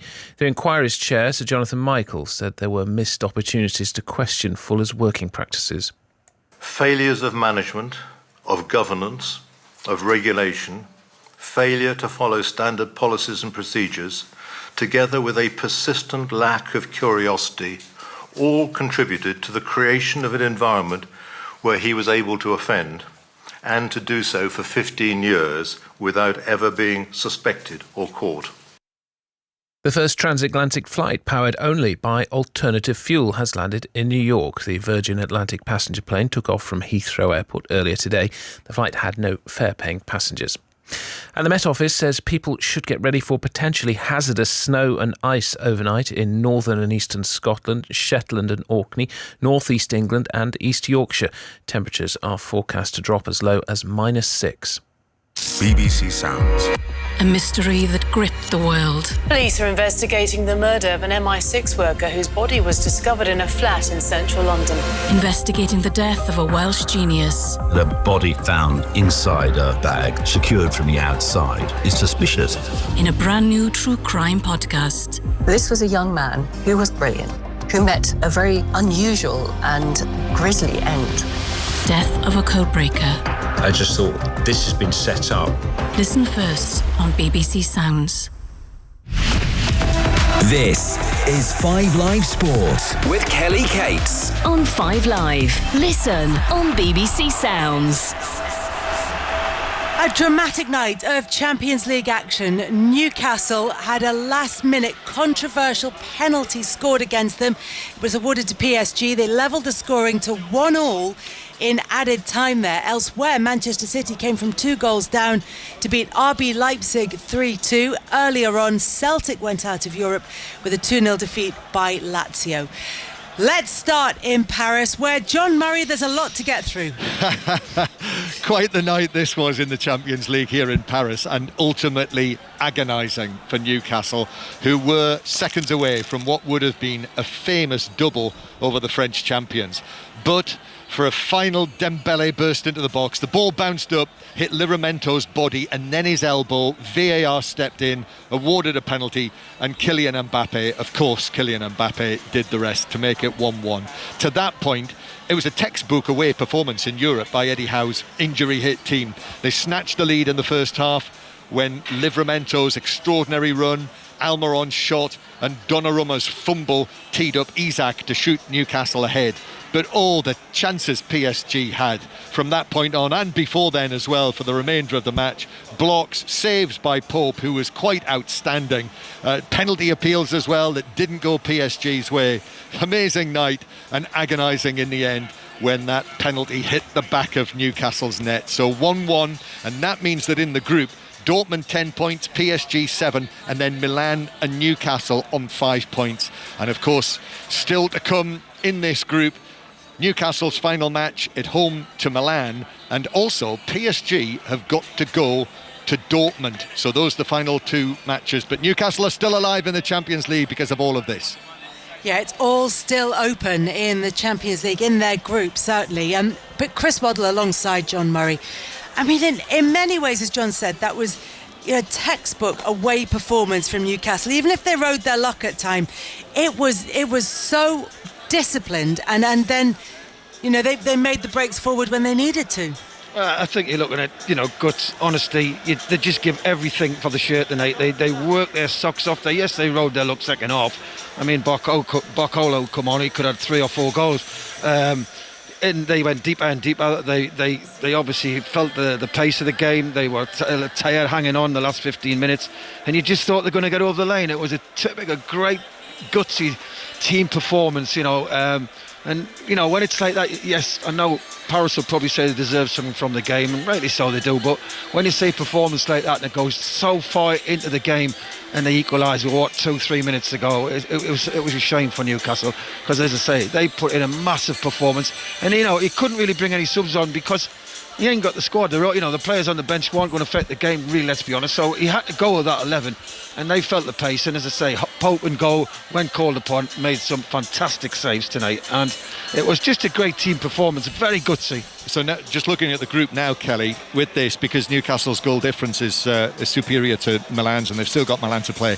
Newcastle are now third in the group, and what they're going to need to do is they're going to have to beat Milan and hope that Dortmund either win or that match is a draw, because Newcastle have a superior head-to-head record against Paris Saint-Germain. So if Newcastle win and PSG draw, that'll be Newcastle through to the last 16. Well, let's hope it happens, but it's a long way to go in this competition for them. That is a massive game, because Milan will be thinking the same, John. They think a win takes them through. Dortmund's already qualified, so they're all going for that second spot, aren't they? So Milan will know they have got to go to St James's and win as well. And that's going to be a huge game, and it's going to come down to those energy levels that we saw from Newcastle tonight in Paris. And I know before the game, Chris, you were saying that not only is Eddie Howe really unable to make changes within the game, he's also unable to make changes from game to game because the squad is so depleted. And you just wonder if they're going to be able to put those energy levels in that they did tonight by the time the middle of December comes around. Yeah, and the games coming up, Man United, Everton, Tottenham, they're not easy games. They're not gimmies by any way. There's no gimmies in the Premier League, we know that. But they're 3 very, very, very difficult games before they play Milan. And if he doesn't get any of these injuries back, these players, you basically not have to train them. You just have to send them out for games, because they will feel it. We saw them second half, and when the final whistle went, 2 or 3 that hit the ground with cramp. And they've got a game against Man United on the weekend, which is not easy. So I don't know who's going to nurse him through it if he doesn't get any injuries back. If he can get 3 or 4 back, it would be brilliant, but I can't see it. So it's going to be hard. And Milan, I think they've got their problems as well with injuries as well, don't get us wrong, but they're at home. The atmosphere against Paris, I didn't think I'd see anything better, but I think against Milan it will be even better. There is a lot to play for Newcastle in that final match of the group stages of the Champions League, and they would have been a lot more comfortable going into that game if it wasn't for that late equaliser for PSG from Kylian Mbappe from the penalty spot. Julien Laurent joins us now. Jules, what was going on with Paris this evening? Hi Kelly, hi everyone. Hello. One of those games where they were very sloppy, I thought, for certainly in the first half. The goal that they conceded, the mistake by Donnarumma, a lot of their passing, a lot of their first touches, it was just the rhythm wasn't there. And that was credit to Newcastle because I think they were very well organised, they defended well, they pressed well at times. Isak missed a big chance and then scored the second one. The second half, it was a very different story. I mean, PSG came back stronger, created a lot of chances. I'm not too convinced by Luis Enrique's in-game management. For example, why Gonzalo Ramos stayed on the bench until the 85th minute. We saw Barcola coming on. Chris just said, I know he's a young player, but he should have taken at least one of the numerous chances that he had. So in the end, I think it's a bit harsh on Newcastle the way they considered that penalty. I'm still not really sure if it's a penalty after he hit Livramenta's chest before his arm. But for PSG's point of view, I mean, a defeat would have been a really terrible result. Now they still have the destiny in their own hands, even if that game away at Dortmund won't be easy. Do you not think that they are, what PSG play? You know, we know Enrique likes the Spanish style, you know, tippy-tappy and possession, but they haven't got a number 9. They have one, Chris. It's Ramos. He was on the bench. I can't. Why is he on the believe bench? that Why is he on the bench? Why is he on the bench? Well, he preferred Colomwani to start the game, although Ramos had a very good game against Monaco on Friday in the league where he scored. Not only he puts him on the bench, but he leaves him on the bench until the 85th minute when you're a goal down and when you create chance after chance. I didn't understand at all the tactics and the changes from Luis Enrique tonight. Yeah. And it wasn't just, as you say, it wasn't just Barcola, it wasn't just, you know, the chances that were, it was chances missed from all kinds of players. There were lots of opportunities there for Paris to be able to draw level, to be able to go ahead in this game. But in the end, it came from that penalty decision. And I know you said there, it looked like it came off his body and then hit his arm, which in the Premier League we're led to believe would not be given. But they also had a penalty shout earlier in the game, Jules, which that one felt like more of a penalty than the one that was actually given. Yeah, the Gordon on Hakimi, where Gordon doesn't really play the ball. I think he puts his body across. Maybe they thought that was a little bit soft. Maybe they felt the pressure for that second one, the second call. Because of the first one, I'm not really sure, but I agree with you. I thought, even the first one, I was not too sure. I think it would have been a bit soft. But certainly I thought that, and certainly, like you said in England, that if you touched another part of your body before your arm, even if your arm is in an unusual position, that it should not be given. So I'm not really sure. But Marcignac went to the screen, VAR called him, went to the screen, decided to give it. It was a lot of pressure on Mbappe, who had a difficult game until he moved into a more central position, and then he created the 2 chances for Barcola that he missed both, and then had that shot with his left foot first with the right foot, and then the left foot that went just wide. So much better last half an hour, 20 minutes from Mbappe. And then he took that pen really, really well. But I can see the frustration from a Newcastle point of view, for sure. You know, once the referee, in a stadium like this, in the atmosphere as it was, and they're asking a referee to run across to a screen with 3 minutes to go, would he never give that penalty? I'm sorry. The people who are doing VAR should have said to him in his ear, no. And he didn't get the blame. He doesn't have to make the decision. You know, they're putting a guy who's running across, who's supposedly the best referee in the world, running across to make a decision in the 93rd minute. He had no option but to give it. And we talk about VAR. I mean, how is that? That basically the people who make the decision bottled it. Well, as Sean Dyche said on Sunday, you know, that's probably an area of VAR that you could actually get rid of, because how often have we seen, as Sean Dyche said, how often have we seen the referee come to the side of the pitch and actually go against what VAR tells him? Probably a handful of times, if that. So you could actually speed up the whole process, and I think people would accept it. You know, the decision's been made. They've said to the referee, we've seen it clearly, or whatever. Yeah. It's a penalty, just give it. Yeah, exactly. And it takes the pressure off the referee. He says, look, I'm just getting instructions in my ear. Now, they're making him go across in front of this atmosphere the night, the crowd dying for a goal, aren't they, Paris? You know, screaming for a goal. There was no way he was not going to give that, because they put too much pressure on him. Alexander Isak has been talking to TV. He said it was a bit cheap, the penalty award. He said, but I haven't seen it back. Hopefully, if it was given, it should have been, because we have to trust the refs. But he went on to talk about the performance as a whole. He said, very proud of the team, not an easy place to come to. They haven't lost here in some time. They did well. They got a bit tired in the end, which, Chris, is what you were saying in terms of that Newcastle performance. He said, we almost got the win. It's never nice to concede a goal that late, but a little bit unfortunate. And they leave themselves with all to play for in the last round. On the strength of that performance, and by quite some way their best away performance in the Champions League this season, do you think that they've got what it takes to get the win against Milan and put themselves right in contention? Yeah, well, listen, they're at home. The atmosphere is electric. They normally find a lot more energy. At home, they're very hard to play against. The crowds are. It's a really hard place to go and get a result. The players seem to love the challenge when they run out there with the atmosphere. They seem to give them an extra yard. Milan will be in for a fight. We know the Italians like to dictate the pace of the game and slow it down, and then they'll be looking for free kicks and they'll be looking for advantages. But it's a hard place to go to.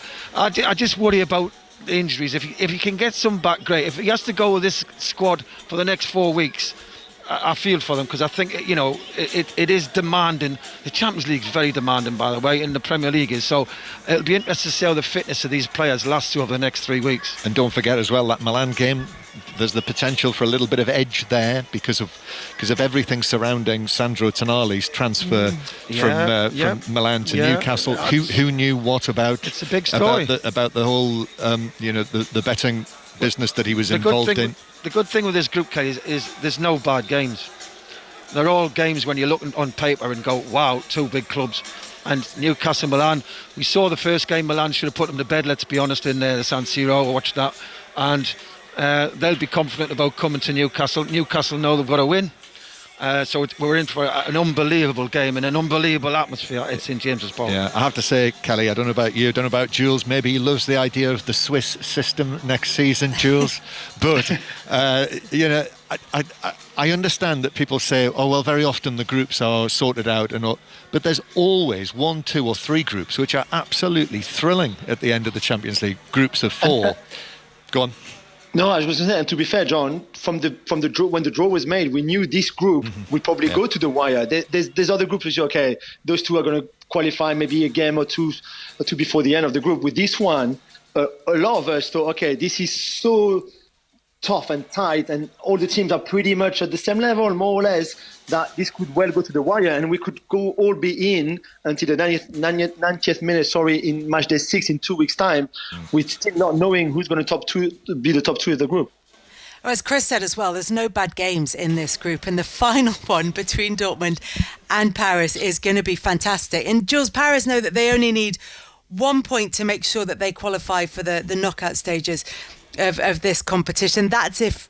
Well, no, it's not, because if Newcastle get the win, then Newcastle that's not going to be enough, is it? They're going to need finish above them, to be 100%. They're going to have to make sure that they get the win against Dortmund, and that just gives it an extra bit of spice going into that game. But it's so dramatic, and on this performance this evening, and the sort of bluntness in front of goal, none of these games are foregone conclusions. No, you're right, and especially away from home where they've struggled. They struggled away at Newcastle, they struggled away at Milan, already in this group. I think today, at times, you saw really good things with the ball in terms of movement and what they can create, especially individually.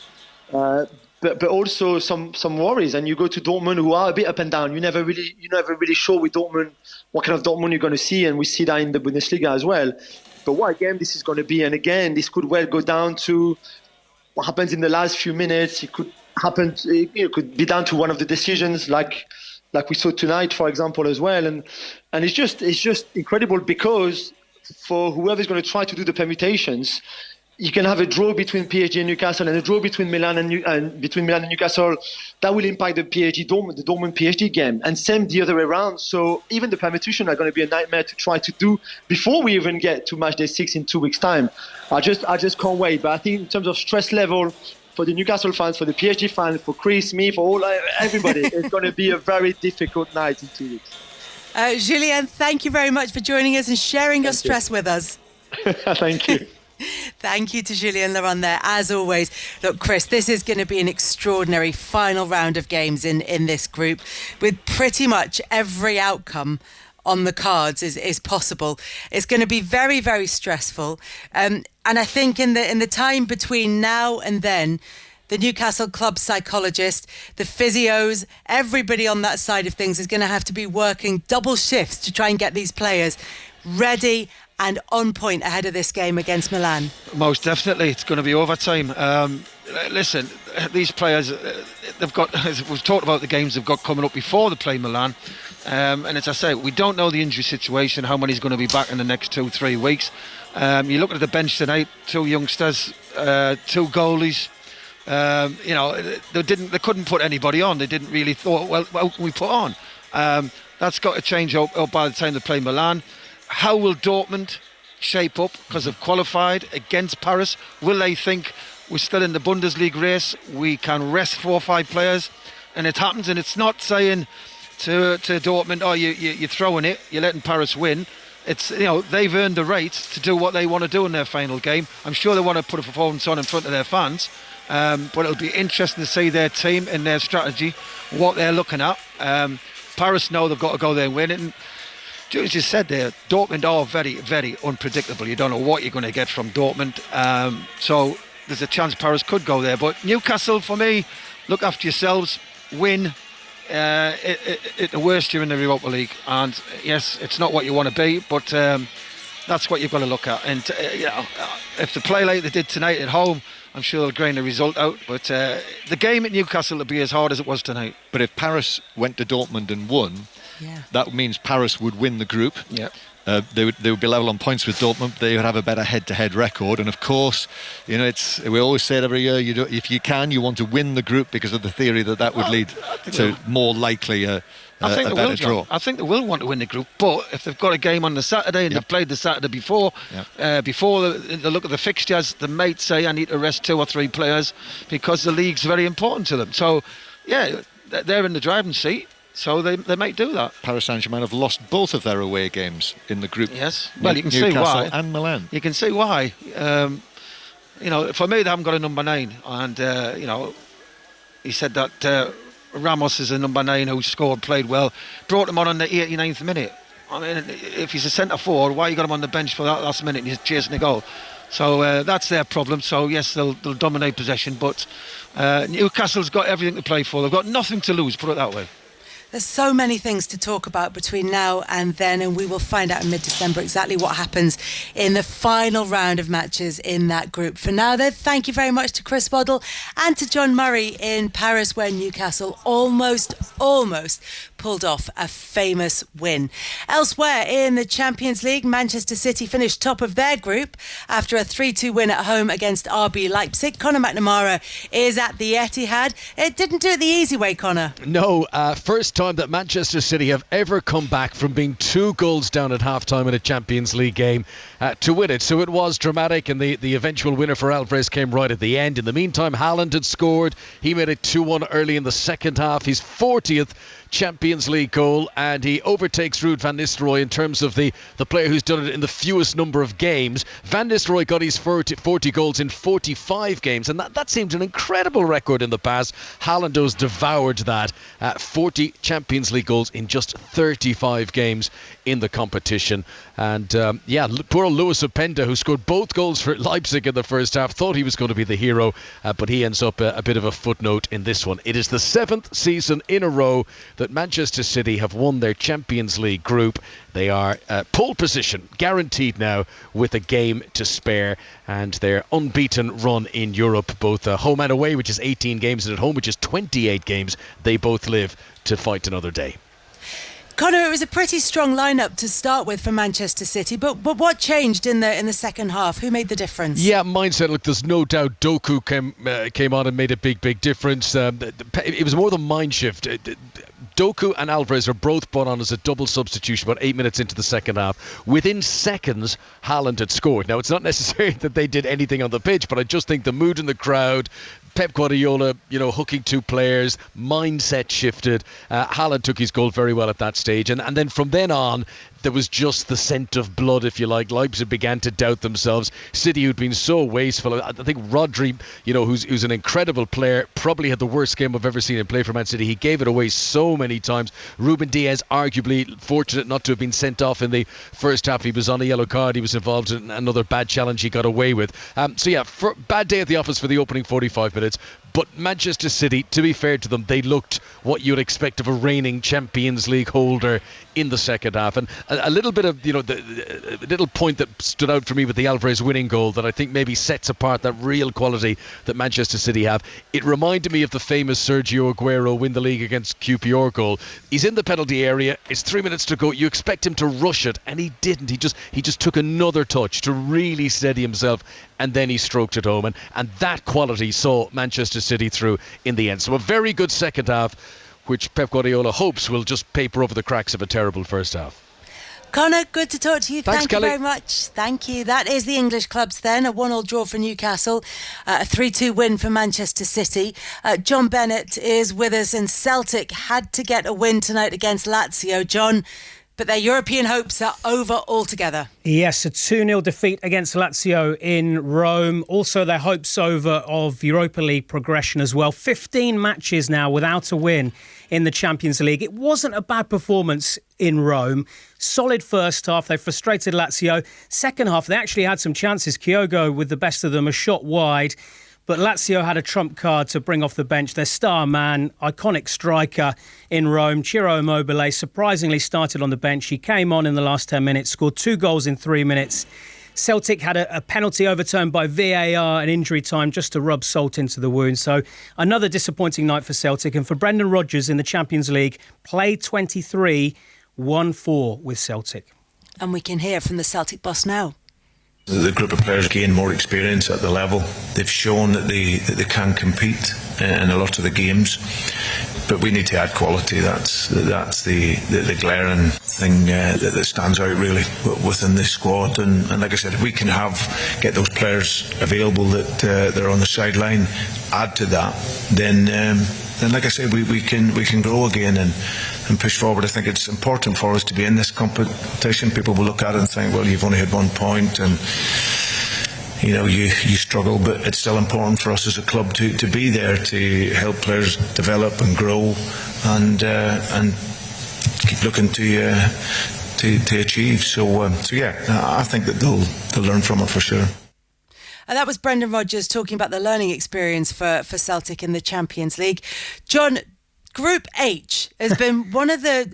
It looked as though at the start of the competition could be one of the most straightforward groups, and it's not worked out that way at all. No, not at all, because Shakhtar Donetsk beat Royal Antwerp 1-0 in one of the early games. That meant that 3 teams were on 9 points going into the match between Barcelona and FC Porto. Pressure was on Barcelona, who hadn't made it to the knockout stages for the last 2 seasons. Well, eventually they got there. A 2-1 win for Barcelona against Porto. They went 1-0 down. Brilliant equaliser from João Cancelo in the first half. And then João Felix with his first goal in 13 Barcelona matches. That won the game, and Barcelona are through. So massive, massive relief for Xavi and Barcelona. 2 seasons without the knockout stages. Finally, they're back. John Bennett, thank you very much. It's also been... It was also a busy night in the EFL. You can find all the scores from the Championship to League 2 on the BBC Sport website and app. And you'll also find the scores there from Scotland this evening, where it was another busy evening. But that is all from us this evening. Mark Chapman will be back tomorrow night with more Champions League action and live commentary of Galatasaray against Manchester United. Remember, that's an earlier kick-off time of 5:45, and then it's followed by Arsenal against Lens in the 8 o'clock kickoff. Up next on 5 Live, it's Colin Murray. And Colin, somehow we've got to you on time, and I don't know how we've done it. I don't know how you've managed to get there. That is unbelievable work by you. Take a bow. Take a bow. It's not me. It's all in the production. I can tell you that. No, I know who your production team are. So it was definitely you. Nobody joking. I'm only joking. Only joking. No, great work. Absolute great work, Kel. You go and lie down in the dark room, and thank you very much. Good night. Thank you. Good night. And what great production that was tonight. To drive on TalkSport, me and goes to the superstar is Darren Bennett alongside at Motorpoint for unbeatable prices on nearly new cars and vans. Visit motorpoint.co.uk. Following us at 7, Adrian Durham brings you commentary of PSG against Newcastle in the Champions League live from the Parc des Princes. Sam Matterface is your commentator for that one. He's got all the team news for us now. Sam, good evening. Good evening to you. Thank you very much. Yes, welcome to the Parc des Princes. The sprinklers on and a sprinkling of Newcastle fans away to our right-hand side, just coming into the ground ahead of kick-off here, which is in around about an hour and 9 minutes. They'll be greeted when they eventually see their team by an unchanged side from the side that beat Chelsea 4-1 on Saturday, and they have quite a limited group from which to pick. It is Nick Pope in goal, Kieran Trippier at right back, Jamal Lascelles, Fabian Schär and Tino Livramento make up the back four.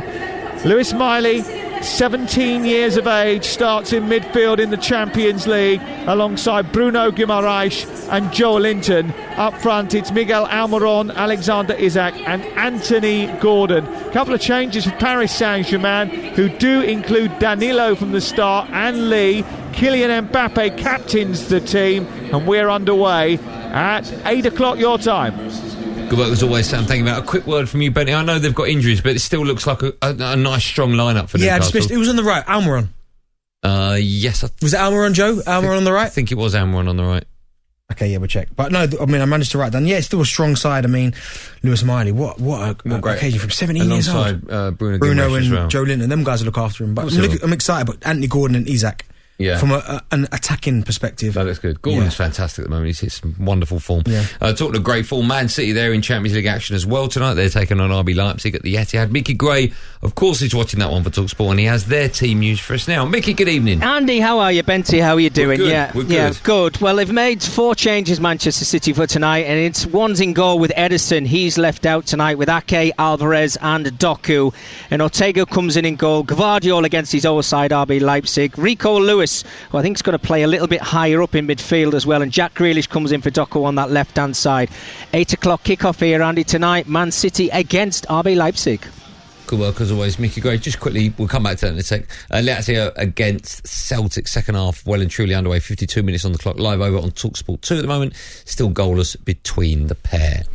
Listen, 2 massive games tonight, and I've done many a show. I'm not going to start one now. I've done many a show with, do you support English teams in Europe? Do you want Newcastle to win tonight? Yeah. You do? I do, yeah. It's a real tough ask for them. I just wonder, you would have been in a situation where there's 2-legged ties. If you get tonked in the first one, like PSG did, will they feel that they've got even more to prove tonight, or is that totally irrelevant? PSG home in the Champions League. PSG will remember what Newcastle did to them. Yeah, of course they will. And I'm sure that part would be the team talk. You don't remember what these guys did to us? All that celebrating afterwards, how loud it was, do the same to them. So, yeah, that will be fresh in them PSG players' mind for sure. And just a quick word about the 17-year-old playing for Newcastle, Miley. When you were 17, were you playing first-team football? Yeah, I made my debut for Ipswich, yeah. You did? Yeah. What was that? Can you remember who was looking after you, like, up top? Were you playing on your own or No, alongside I played up top, I think, with either Marcus Bent or Pablo Canyago. Up top when I made my debut, yeah. Okay, and they look after you, the team look after you. I mean, it must be so, even more so. I mean, he played at the weekend. I thought he was fantastic. The pass for Isak's goal was wonderful. And there was so much riding on that. Chelsea, massive team, right? Yeah. But this is just one step beyond that, This is the it is the pinnacle of club football, the Champions League, and you're playing against, I mean, I wouldn't make them one of the favourites, but you're playing against one of the powerhouses of world football, against arguably the best player on the planet in Mbappe. Yeah, he's saying he's going to relish, he's going to enjoy it, but being 17 years old, I mean, the experience he'll take from these games, fair play. Is it sometimes a benefit to be that young and carefree? In a game like this? Yeah, sometimes, but obviously you've got to have a level of maturity, I always believe, to get put in the first place. Yeah. And that, again, we always revert back to Rooney. Like, he was a fully grown man at 16 years old. People bouncing off him. Bouncing people over the place. But yeah, what an achievement and what an opportunity for Lewis Miley, because you never know. He does really well, and even when some of these stars can't coming back, if he keeps putting the performances, at some stage Eddie Howe will maybe take him out the firing line just to give him a little rest. But there's no reason why, if he continues with the performances and the level of performances, he can't stay in there. Okay, what will the score be, just quickly, that one? 3-1. Okay, that one. Newcastle. Really? No, Paris Saint-Germain. Okay, you think they'll win tonight? Yeah, PSG against Newcastle. Live commentary of that one begins, build-up begins of that straight after us in a matter of moments, so stay with TalkSport. We'll also keep you up to date with everything that's happening at the Etihad as well. And from 10 o'clock, the boys on the Sports Bar will take your calls on another busy night of European football. We'll be back tomorrow for more of the same at 4 p.m. Thanks for listening. Have a good evening. Be safe, everyone. Be safe. TalkSport Drive with Motorpoint. Score a hat-trick on your next car or van with Motorpoint's unbeatable combination of value, choice and quality. Browse thousands of nearly new cars and vans at motorpoint.co.uk. At E.ON Next, we believe life's better when you know you can choose a fixed energy tariff where you'll be safe in the knowledge of what energy price you're paying for the duration of your contract. We think that makes energy a little bit better. And that's why we're always working towards helping you get more out of your energy. So visit eonnext.com today. T's and C's apply. Smart meter required if eligible. Exit fees apply. Got in early with a Black Friday and Cyber Monday lineup. So coming off is money, and on come discounts across the entire Skull Shaver Pitbull Pro range too. The silver, the platinum and the gold. Plus there are back-of-the-net bundles to choose from and special bonus gifts galore. Check out the Black Friday and Cyber Monday deals and buy online now at skullshaver.co.uk. Pick that out. Ah, that'll be my Amazon delivery. That's how you respond!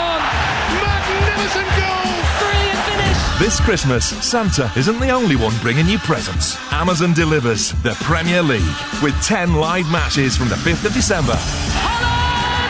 Holland! Only on Prime. We all know Christmas shopping can get a bit much, so why not enjoy a McDonald's Galaxy Caramel Pie or a Galaxy McFlurry? Or if you prefer to sip your Galaxy, try our Galaxy Caramel Hot Chocolate or Galaxy Caramel Latte. Drinks available until the 6th of Feb. Desserts available until the 3rd of Jan. Drinks not available on delivery orders. Serving times apply. Participating restaurants only. At BetMGM, we know how to put on a show. That's why they got me, Chris Rock, to tell you about BetMGM's golden offers. Sign up to BetMGM, bet £10, and get £40 in free bets. We're making every game an occasion. Get ready for the golden era in sports betting. BetMGM. It's showtime. New customers only. Wagering requirements and conditions apply. 18 plus. Please gamble responsibly. At Toolstation, we know that no 2 days are the same. Some are plain sailing, whilst others are... Thankfully, you can count on our trade account. You'll always get the same great benefits whatever happens any day of the week. An extra 5% off everything and up to 60 days to pay. Applying is easy, and you can manage your account online or via the Toolstation app, so you can take on anything, anytime. Shop in store, online, or via the app today. Toolstation. Trade accounts valid for businesses only. Conditions apply. In Volkswagen's Black Friday sale, you get a finance deposit contribution of Black Friday proportions towards a choice of stunning Volkswagen models from stock. The iconic Golf with its Innovision cockpit, the compact T-Cross with helpful driver assist systems, or the Tiguan, our ultimate family SUV with optional panoramic sunroof. And that deposit contribution, £3,000 at 5.9% APR representative with Solutions PCP. Don't miss your Black Friday Volkswagen. They're in stock and ready to go. Search Volkswagen Black Friday sale. Ends Thursday, November 30th. Golf T-Cross and Tiguan stock models only. Delivered by 31st of December. Indemnities may be required. Volkswagen Finance. Reasons to like TalkSport. 1, 2, 3. Football, golf and cricket, your season ticket. A punt on a whippet and goals. A bit of Super Alley, the dance at Alley Pally. The next at Abbey Valley and Grand Green Bowls. Adiola Depot, the old firm life from Glasgow. Leather on the Willow, plus Perry Groves. Premier League footballers, runners, riders, ballers. Lots of angry callers and anecdotes. Don't be a blockhead. Listen to TalkSport on DAB Digital Radio 1089 and 10:53 AM, on the app and on your smart speaker. TalkSport. When the biggest names in the game talk, they talk to Jim White and Simon Jordan. Good morning, Graham Souness. Great to be here. David Moyes. We're ready to go again. Tyson Fury, good morning. Simon Jordan and Jim White, the best talk show on radio. Players, owners, moguls, managers. Liverpool legend Jurgen Klopp. I listen from time to time. I cannot say that I'm a fan of Simon Jordan. Jim White and Simon Jordan. The Egos have landed. Get up there, Jim White! Continues tomorrow morning from 10 on TalkSport.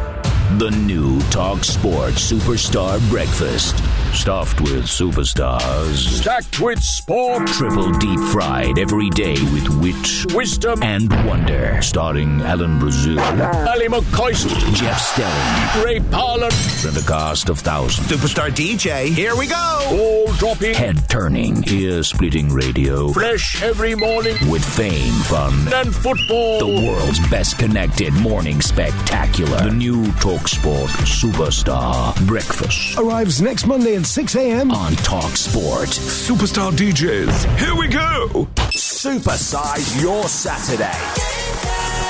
Game day. This Saturday. On TalkSport and TalkSport 2. Brilliant goal! Every Saturday, hear superior commentary of two planet-sized Premier League games, followed by the ultimate football phone-in. Oh, yes! Game day. This Saturday. On TalkSport and TalkSport 2. On 1089 and 1053 medium wave. Online, on your mobile and on your smart speaker. TalkSport. On 1089 and 1053 medium wave. On DAB, online and on your smart speaker. Oh, what a finish! The Champions League, live on TalkSport. Bonsoir, bienvenue à Paris, away the lads. 8 weeks ago, PSG were tortured on Tyneside and an unhappy Mbappe went home humiliated. Since then, he's scored 14 goals in 12 games for club and country, including 2 hat-tricks in the last 2 weeks. Meantime, Newcastle lost back-to-back games with Dortmund, leaving them bottom of the group and needing something special here in the French capital tonight, live on TalkSport. Stand by for a proper Paris match. Brand has picked it up and Livramento's the only player back. He sends it towards the goal and scores on the breakaway. They've got it all to do now.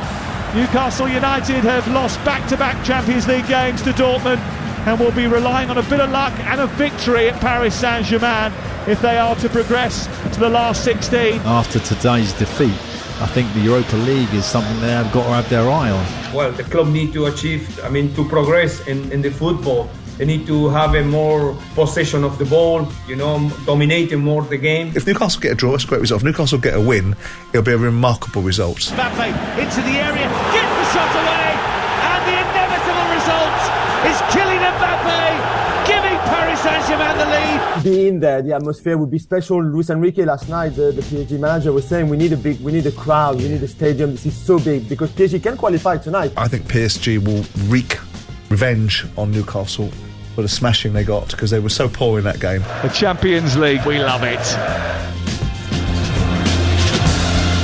I'm Adrian Durham. This is TalkSport live in Paris with Newcastle United, who are fighting for their Champions League lives. I think from our side, we're prepared to try and win this game. That's all we can do, and then worry about Milan afterwards. We're certainly not in a strong position. We're not in the position that we wanted to be, but we are where we are, and we have to just focus on this game, and I think it's imperative we don't lose.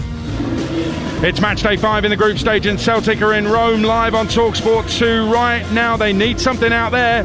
Back to Matteo Guendouzi. That's a lovely ball to the far post, and the header over the top from Felipe Anderson. A diving header that spat up off the turf, and fortunately for Celtic, ended up flying over the crossbar. What a lovely transitional move that was from Lazio.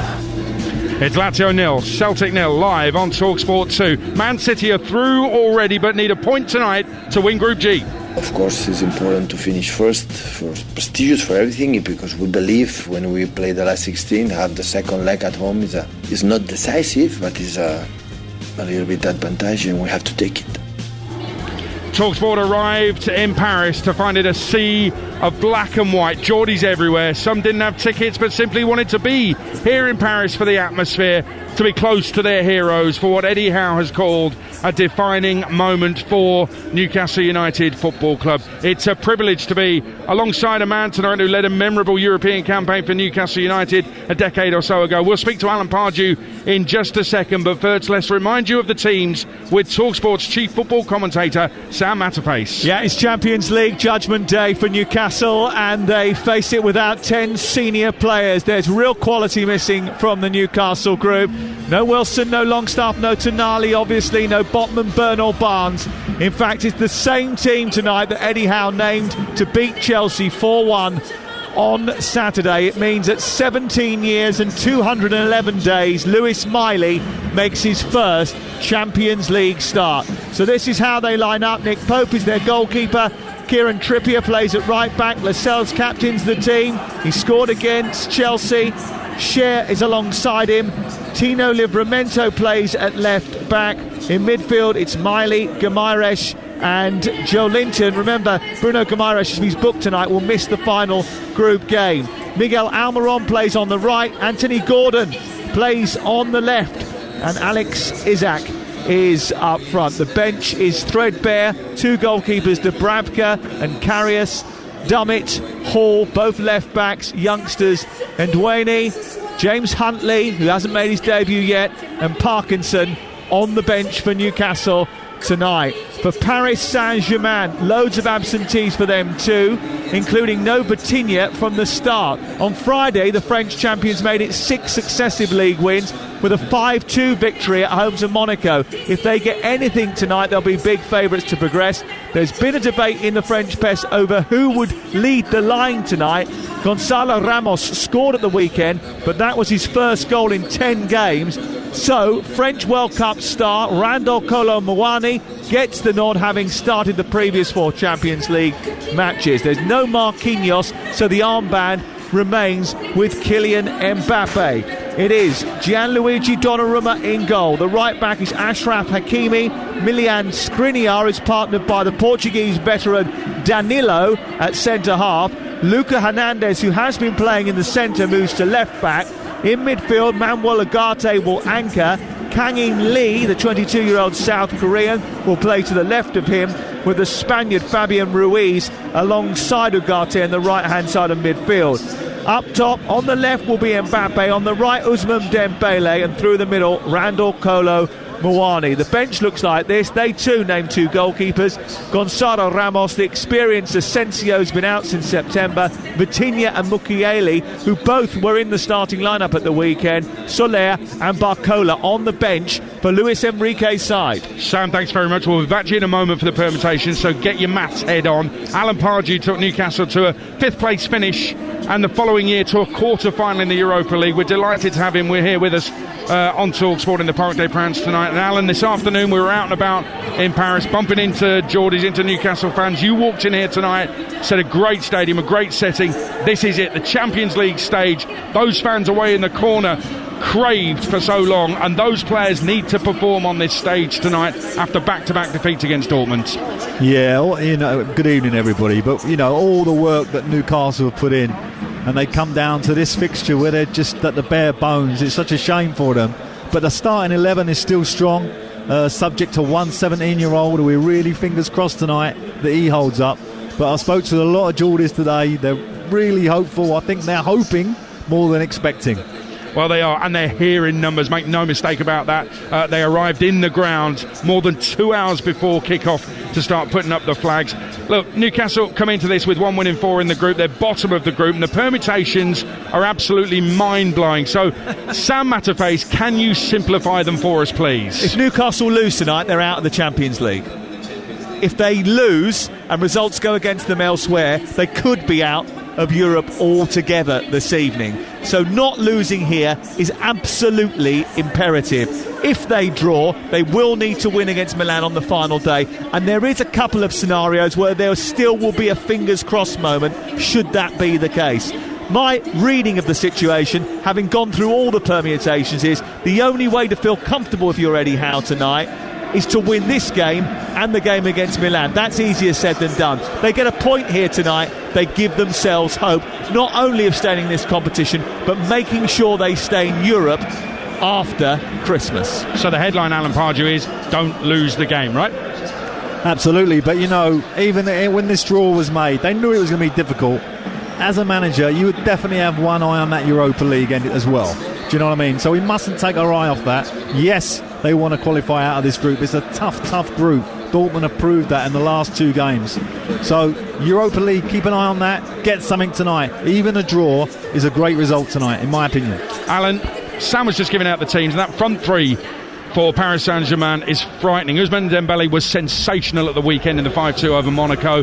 Randall Colomani scored in a World Cup semi-final. He scored at the weekend as well, coming off the bench. And then Kylian Mbappe, I don't need to introduce that fella to you. That is frightening, and yet, even with the injuries tonight, you're still thinking, hang on a minute, this is Newcastle, who thrashed PSG 4-1, 8 weeks ago.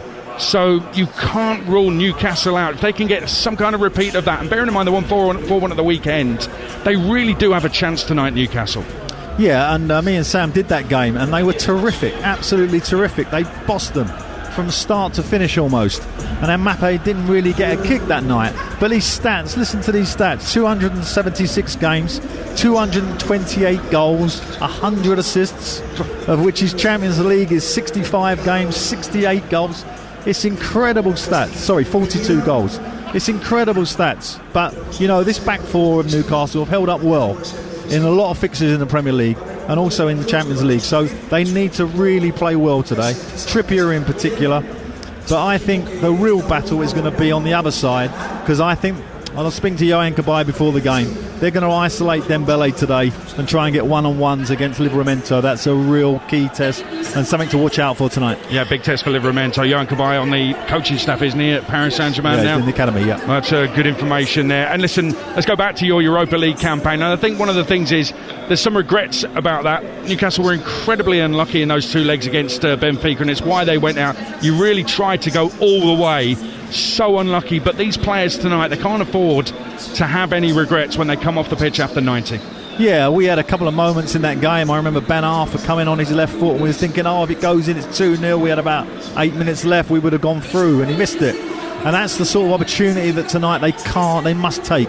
And the front three really need to hurt PSG tonight, otherwise there's going to be wave after wave on the back of this tremendous stadium, by the way. You know, it's going to be great in here. But Gordon, Isaac and Almiron really must hurt them tonight. Not just, scoring, but just offering a threat, looking like they're going to get something on the break, blah, blah, blah. You know, that kind of approach. And I hope that Eddie's got them well set mentally, because he hasn't got a lot on the bench. Stadium is wonderful. What a setting, and it is filling up. It will be so loud in here tonight, make no mistake, and they will intimidate or try to intimidate the Newcastle players. In fact, Nick Pope's just catching a few balls in the goal, the temporary goal away to our left. When the Newcastle keepers and the keeper coach came out, the booing from the few that were already in here was overwhelming. So they'll be feeling that tonight, the Newcastle players, but they have to ride it, they have to overcome it, they have to concentrate and play their game. They cannot afford to lose, as we know. It's coming up live on TalkSport here at the Parc des Princes, PSG against Newcastle. Also tonight, Manchester City taking on Leipzig. City are through. They can win the group tonight at the Etihad for TalkSport. Mickey Gray. Well, it's simple for Manchester City tonight. Avoid defeat and they are through to the knockout stages in top spot. And Pep Guardiola names a strong 11, only making 4 changes from their 1-1 draw with Liverpool at the weekend. No Edison in goal, Ake, Alvarez or Doku. Ortega comes in with Gvardiol, Lewis and Jack Grealish. So it's Ortega at the back in goal with a back four of Kyle Walker, Akanji, Diaz and Gvardiol, with Rico Lewis and Rodri holding in midfield. In front of them is Phil Foden, Bernardo Silva, Jack Grealish alongside Erling Haaland. Now Marco Rose brings his RB Leipzig side to the Etihad, knowing that the last 16 slot is already sealed. He makes 2 changes from their last outing in this competition, which was a 2-1 win against Red Star Belgrade. No Henriks or Sesko, both on the bench. Replacing them are Klosterman and Sievold. It's Blezic in goal with a back four of Klosterman, Simican, Lukeba and Raum, and a midfield 5 of Schlager, Forsberg, Sievold, Haidara, Xabi Simons, and in front of them is Openda. 8 o'clock kickoff here at the Etihad Stadium. It's Manchester City against RB Leipzig. And we'll keep you in touch with that on TalkSport, and there's big games in the EFL. We'll go around the grounds very shortly, but live here in the Parc des Princes, you can hear the noise of the PSG fans waving flags around the stadium and trying to build up the atmosphere. They want to intimidate Newcastle, they want to get behind their team as well, and they do make a noise. The ultras in this stadium, really, they may be a new club relatively speaking, PSG, but their ultras know how to get going and know when to get going as well, and those players will need those PSG fans tonight. Away to our right in the corner, the Newcastle fans will be undoubtedly getting behind their team. The first flags that appeared a couple of hours ago were from Kenton, South Shields, locals on Tyneside. here in Paris, getting behind their team. We've got the whole game coming up live from the French capital. You're listening to Kick-Off on TalkSport with Ladbrokes. We play together. Terms and conditions apply. 18+. BeGambleAware.org. Kick-Off on TalkSport with Ladbrokes. We play together. Terms and conditions apply. 18+. BeGambleAware.org. With Aldi's most magical Christmas comes a sparkling opportunity. Buy a 6-pack of Holly Lane deep-filled mince pies for just £1.09 until December the 31st. And you could win one of thousands of prizes, including a year's free shopping at Aldi. Aldi. Share the love this Christmas. Full T's and C's and price details visit aldigoldenchristmas.co.uk. 10 green bottles standing on a wall. Oi, are you going to join in, Grog Bucket? I'm wondering where the next charger is. There's a BP Pulse charger coming up any minute, love.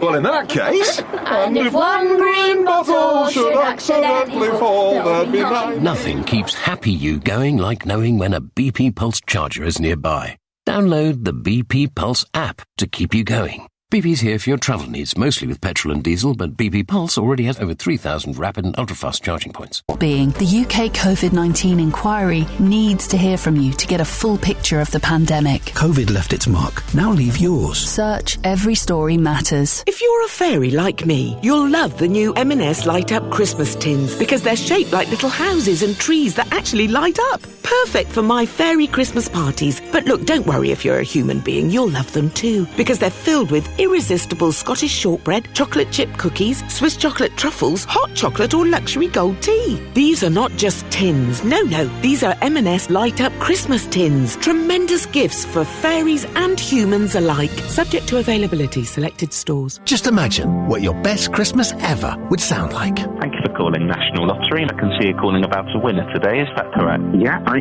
think I have. I just need to double check before I do a cartwheel. Yeah, I can confirm that you have won the top prize, 1.2 million. Oh my word! Happy Christmas! What do I do now?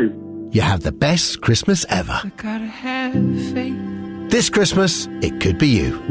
The National Lottery. Rules and procedures apply. Players must be 18 or over.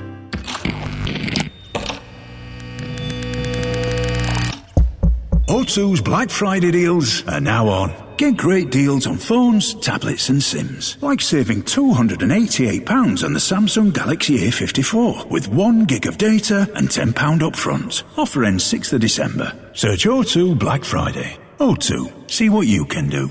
£8 monthly saving over 36 months. Credit by Telefonica UK Limited. Authorised and regulated by the Financial Conduct Authority. Eligibility and terms apply. McDelivery! You in?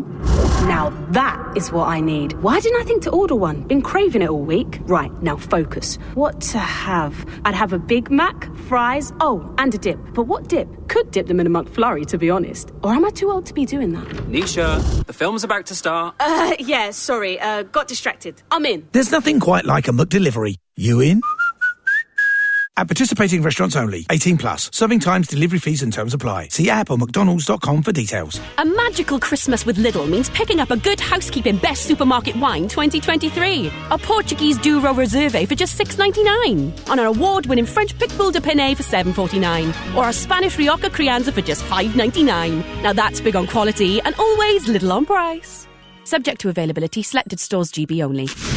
New Epic Eats Bangin' Barbecue from McCoy's. Fire up your taste buds with a blend of smoky, sweet, and subtle spice. Epic flavor, epic crunch, epic eats. Cause only the real McCoy's taste like the real McCoy's. Hard-hitting football coverage. Wednesday night. Live Championship football on TalkSport 2. Leeds United versus Swansea City. Kick-off 7:45 on TalkSport 2. Football manoeuvres in the dark. Well, tomorrow morning, Ali McCoyce will host the breakfast show live from here in Paris, looking back on this game, PSG against Newcastle, as the PSG keepers come out to warm up. Alan Brazil will be back in the UK co-hosting with him. It's Alan and Gabby Agbonlahor on Thursday morning, Alan and Ray Parler on Friday morning on TalkSport Breakfast. The legend that is Jeff Stelling starts on breakfast a week yesterday, 4th of December. Jeff Stelling alongside Ali McCoyst from 6 a.m. on TalkSport. That's next Monday, December the 4th. Can't wait for that. PSG Newcastle coming up live on TalkSport. Still Lazio 0, Celtic 0 on TalkSport 2 right now. Champions League live over there, followed by Championship live. 7th against 5th, Cardiff against West Brom. 7:45 kick-off at the Cardiff City Stadium. Here's your TalkSport 2 commentator Ian Danta. It was a statement victory for West Bromwich Albion on TalkSport 2 on Saturday night when they defeated Ipswich by 2-0. That's 4 wins in 5 for Carlos Corberán's men. But they travel here to the Principality to take on a Cardiff side in 7th. They've only lost one of their last 7 games at the Cardiff City Stadium and would go above the Baggies if they get the win here. 2 changes for either side. Marlon Romeo and Ollie Tanner come in for Collins and Grant. Grant can't play against his parent club.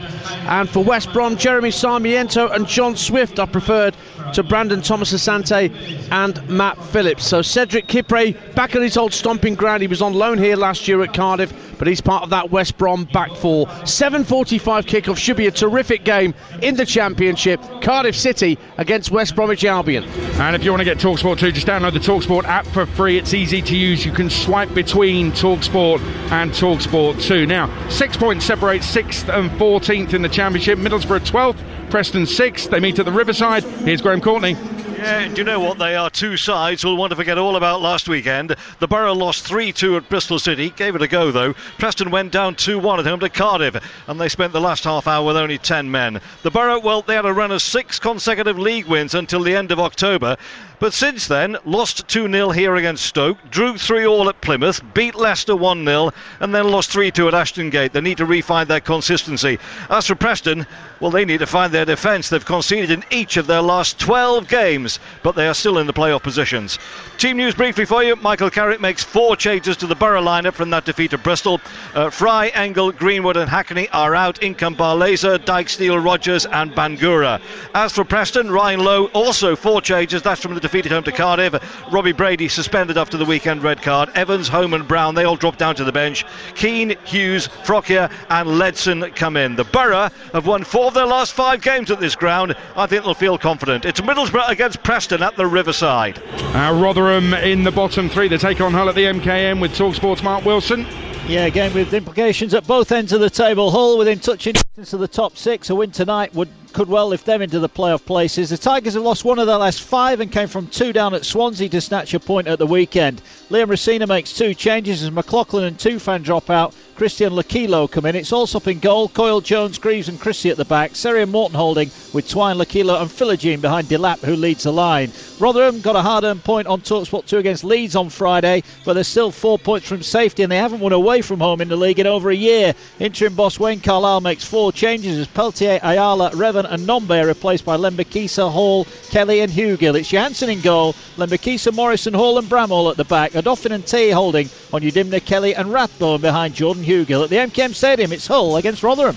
Well, they're into the last 10 minutes in the Stadio Olimpico, but Celtic have just gone behind live on TalkSport 2. Lazio 1, Celtic 0. Ciro Immobile with the opener for Lazio. Lazio 1, Celtic 0. The rest of that game, the final few minutes, are live on TalkSport 2. Now, these two could be doing better. Watford and Norwich kicks off at 8, Vicarage Road. Ian Abrahams. Certainly could be. Watford are currently in 15th in the table. Norwich a couple of places higher than them, 13th, 5 points off the playoffs, and their manager David Wagner luckily still in a job. The win at Cardiff pre the international break and the unconvincing 1-0 win over QPR last Saturday at least means he's in charge today, but with a new sporting director at the club, how long for, we wonder. Tonight, 3 changes for Watford, 1 enforced as Daniel Batman, their keeper, was sent off at Leicester. So Ben Hamer, the 36-year-old, comes in goal. Kone and Espria replace Ince and Loser as well. Loser drops to the bench. Barnes misses out for Norwich tonight. Adamida replaces him, but it's one that both these sides really need to win. It's Watford against Norwich at Vicarage Road. As we wait for the outfield players to come out and warm up here at the Park, Dave Prance, the keepers for both sides are out there. PSG going to take on Newcastle with 36 minutes away from kickoff. It's live on TalkSport tonight from Paris. Time now to get an odds update with Ladbrokes. Odds update on TalkSport with Ladbrokes. We play together. Terms and conditions apply. 18 plus. BeGambleAware.org. Alex Apati from Ladbrokes will come on to PSG Newcastle in a moment. First, Man City are already through, can win the group against Leipzig tonight, and even though they were held at home a rare moment where Man City didn't pick up all 3 points at the Etihad. They've got to be favourites tonight. Yeah, good evening, Adrian. City, you're exactly right. Massive favourites, 3-10 on they are. So breezed through Group G and haven't really looked like they've stepped out of first gear yet either. In every group game so far in this Champions League campaign, they've scored 3, including the 3-1 win in this reverse fixture. Would I be put off backing City to score 3 or more tonight at just over even money? Probably not necessarily. Leipzig, to be fair, have had a pretty solid European campaign themselves. They're doing much better in Europe than they are domestically. It's a big ask for them tonight though. 17-2 they are for 3 points, and the draw is just over 4-1. It's worth mentioning, I think last time these two met at the Etihad, Leipzig lost 7-0. 125-1 says we see a repeat of that scoreline. 5 goals for Erling Haaland that night. I'm not backing him for that many here, but I think the value for me is Haaland to score 2 or more at 3-1. What about here in Paris, where the atmosphere is hotting up, the seats are filling up, we're in for a cracking night. Newcastle needs something. Paris Saint-Germain, home to Newcastle, what do you reckon? Yeah, massive night. Really up against it, Newcastle. They're just shy of 4-1 to leave Paris with obviously what would be 3 massive points. PSG heavy odds-on favourites as well at 4-6, and the draw is a 3-1 shot here. The draw wouldn't be the worst result in the world for Newcastle, of course, depending on what happens in that Milan-Dortmund game, but I mean, a quick word on that reverse fixture, 4-1. I highly doubt we'll see the same scoreline tonight, but 100-1 says we do. Since that night, though, we thought Newcastle would kick on in Europe, but they've lost 2 from 2 and found themselves in 4th place in Group F. They haven't scored in either of those defeats to Dortmund either, so the pressure really is on tonight. I do think they'll get a goal, at least a goal. I think it'll be closer than the odds suggest. PSG to win and both teams to score for me, Adrian, is the value at 2-1. We'll get on to the EFL in a second. I've got to tell you, it's bad news for Celtic. They've just gone 2-0 down. Ciro Immobile, again, 2 goals in 3 minutes. I don't know if you were listening to Breakfast this morning. Ali McCoy's predicted this would happen. He's back live from Paris on Breakfast tomorrow from 6 a.m. UK time on TalkSport. But it's Lazio 2, Celtic 0, and Celtic heading out of the Champions League. Lazio could well be heading through. The booing is because Newcastle have just come out to warm up. That's the hostile reaction they're going to get. And there's so many still empty seats among the PSG section. When it all fills up by 8 o'clock, that hostile reaction will intensify. But let's have a quick look at the EFL tonight, Alex Apati. Where's the value in the EFL tonight? I thought the booing was for me about to discuss the West Brom game. I can't not mention it.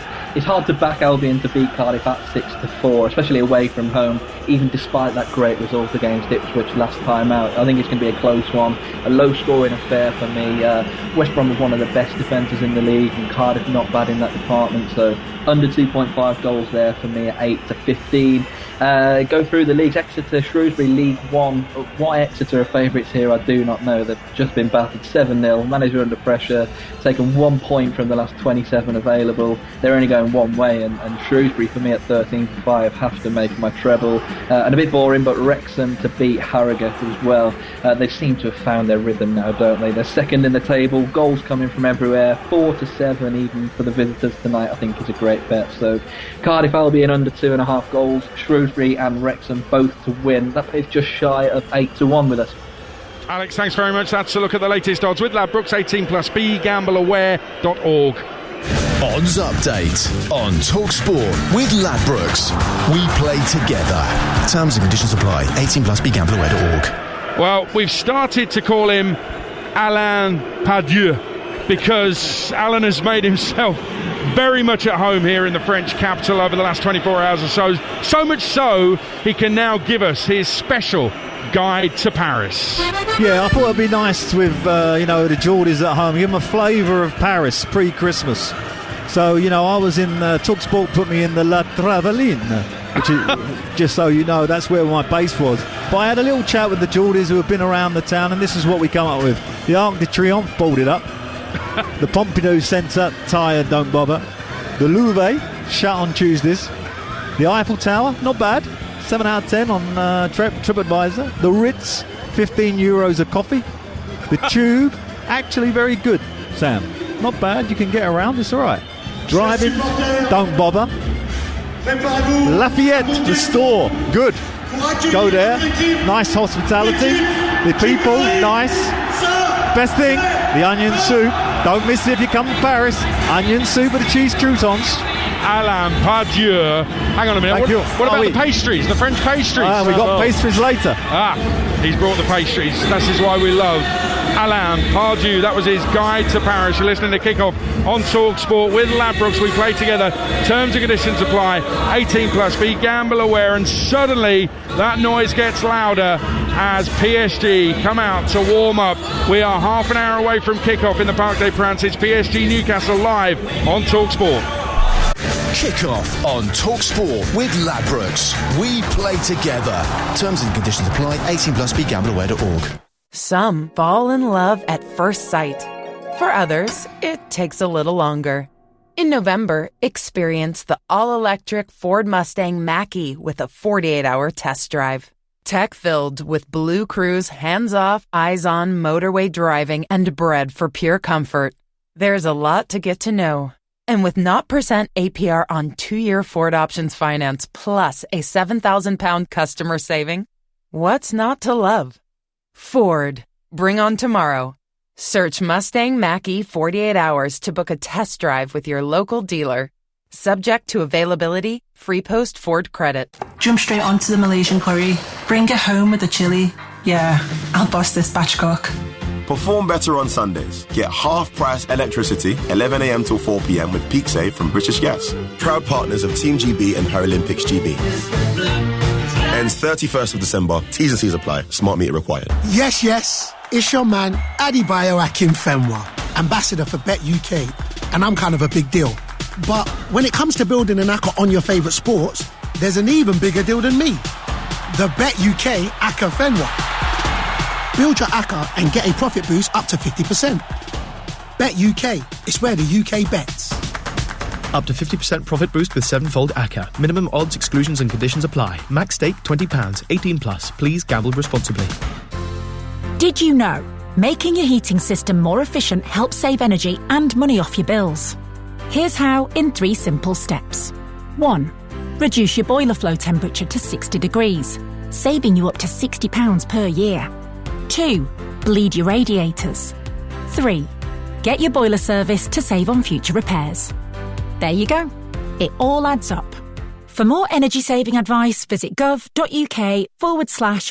energy. With Aldi's most magical Christmas comes a sparkling opportunity. Buy a 6-pack of Holly Lane deep-filled mince pies for just £1.09 until December the 31st. And you could win one of thousands of prizes, including a year's free shopping at Aldi. Aldi. Share the love this Christmas. Full T's and C's and price details visit aldigoldenchristmas.co.uk. At your work Christmas do? Not feeling the canapes? Why not get a pick-me-up with McDonald's limited edition Chicken Big Mac with 2 deliciously crispy chicken patties, our iconic Big Mac sauce, and gherkins, or not. Only available until the 3rd of January. Served from 11 a.m, subject to availability. I love a bet builder. I just love having a choice. I like betting in play because I like seeing where the game's going. I'll just put on any goal scorer because I know something's going to happen. You can now bet in play with Betfred's Bet Builder. So once a game has started, you can choose 2 or more selections to create your own unique bets. Bet in play with Betfred's Bet Builder. Available in Betfred shops. Selected matches only. Maximum stakes apply. Markets made available at Betfred's discretion. T&Cs apply. 18 plus. BeGambleAware.org. Hear the biggest sports stories first and fast with the Back Page Review on TalkSport with Tesco Mobile for Business. Listen to TalkSport Breakfast every weekday morning from 6 for the latest breaking Back Page news, plus unbeatable reaction, opinion and comment. The Back Page Review on TalkSport with Tesco Mobile for Business. Join Tesco Mobile and get business phone bills for up to 40% less than the big mobile networks. Tesco Mobile. Every little helps. For applicable terms and verification, see tescomobile.com/business. On DAB, online and on your smart speaker. TalkSport. Well, Newcastle fans in the far right corner from where we are as the crow flies. If you go from here in an arrow direction beyond where the Newcastle fans are housed, you'll soon hit the River Seine. Look left and you'll see the Eiffel Tower, and you know you can only be à Paris, in Paris. It's a city of romance, and Newcastle fans hoping to fall in love with this city a little bit more this evening. We shall see. It's a big night for them. Time now to look at the latest football action with Ladbrokes. The big preview on TalkSport with Ladbrokes. We play together.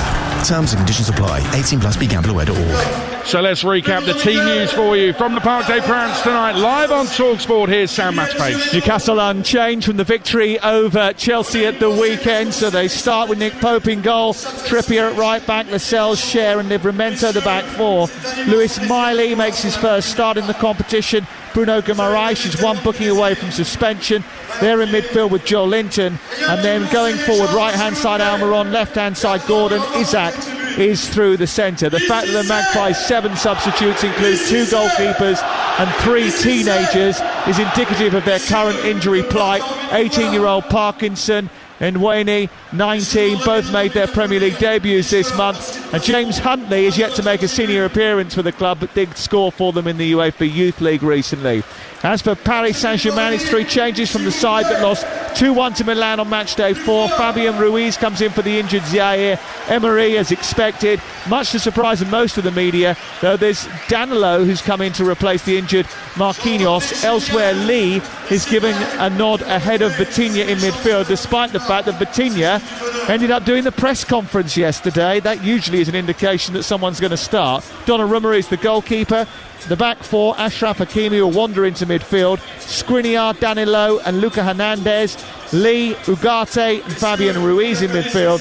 Mbappe, Kolo Muani and Dembele up top. We're underway in just under half an hour. Sam, thanks very much. Let's go to the Etihad. Man City against RB Leipzig. Team news recap with Mickey Gray. Yeah, where Pep Guardiola makes 4 changes from that 1-1 draw with Liverpool at the weekend. Out go Edison, Ake, Alvarez and Doku. Replacing them, Ortega, Gvardiol, Lewis and Jack Grealish. It's Ortega in goal with a back four of Walker, Akanji, Diaz and Gvardiol. Rico Lewis and Rodri holding the midfield. Foden, Bernardo Silva, Jack Grealish just in behind Erling Haaland. Marco Rose has made 2 changes from their last game in this competition, which was a 2-1 win against Red Star Belgrade. Henriks, Sesko both on the bench. Klosterman and Seabold come into the starting 11. It's Blejic in goal with Klosterman, Siekerman, Lukeba and Raum as a back four. 5 in midfield with Xabi Simons, Haidara, Seabold, Schlager and Forsberg, and up front Luis Openda. Just over 20 minutes to kick off here at the Etihad. Man City against RB Leipzig. I can tell you that Celtic actually were rewarded a penalty deep into injury time. Then VAR took it away from them. That was overturned. So it's finished as well. Full time now. Lazio 2, Celtic 0, and Celtic are out of the Champions League. That was live on TalkSport 2. So thanks to Ladbrokes, 18 plus, BeGambleAware.org. The big preview on TalkSport with Ladbrokes. We play together. Terms and conditions apply. 18 plus, BeGambleAware.org. Live here in the Parc des Princes, delighted to welcome onto TalkSport L'Equipe football journalist Loic Tanzi is with us. Bonsoir, ça va? Good evening, ça va? Thank you, merci. Great to have you with us, thank you very much. Let's talk about Paris Saint-Germain. Actually, I was here in France a couple of weeks ago. I went to Lille-Toulouse and Lens against Marseille as well. I was reading L'Equipe, and the editorial was having a real go at Luis Enrique, because he'd had a bit of a pop at Kylian Mbappe. So what's the dynamic there? He'd scored a hat-trick. Enrique had said, we want more from him. Now he's captain. Does Enrique like him or not? Yeah, he likes him really, really a lot, because he scored a lot of goals, of course, with Paris Saint-Germain. But during the game in Reims, he said that because he thinks that he can do more to the team, not just attacking. He can defend more for the team, because he likes to attack. We know Mbappe, how he's playing. But he has to defend a little bit more for the team. And Luis Enrique likes to have everybody attacking and everybody defending. And Mbappe is not doing it a lot since the beginning of the season, so he's expecting him more in those kind of games, like tonight, for example. In Newcastle, it all went horribly wrong for Paris Saint-Germain. And for Mbappe. Apart from the scoreline, the stats of the game were actually a little bit misleading. I think that it was more even than 4-1 suggests. Is everybody in Paris confident that PSG will get the job done tonight and win the game?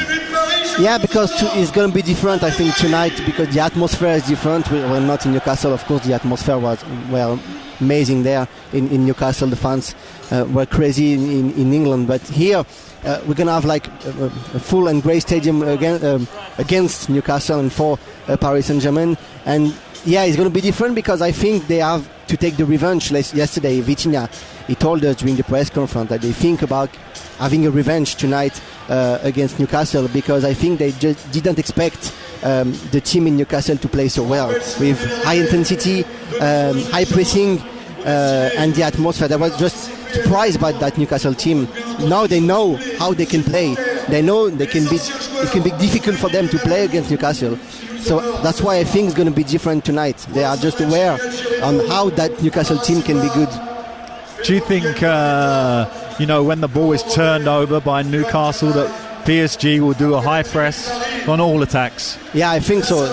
From the beginning of the game, they will start to make that pressing, high intensity. I think that they're going to try to do the same game as Newcastle did in England. To them, yeah. I think the exact same game, to play the way they play in St. James's Park. Do you feel that there is a better balance with this PSG team this season? Obviously they're desperate to win the Champions League, but with the superstar front three from previous years, without Messi, Neymar and Messi. Exactly. Is it better without them, and how?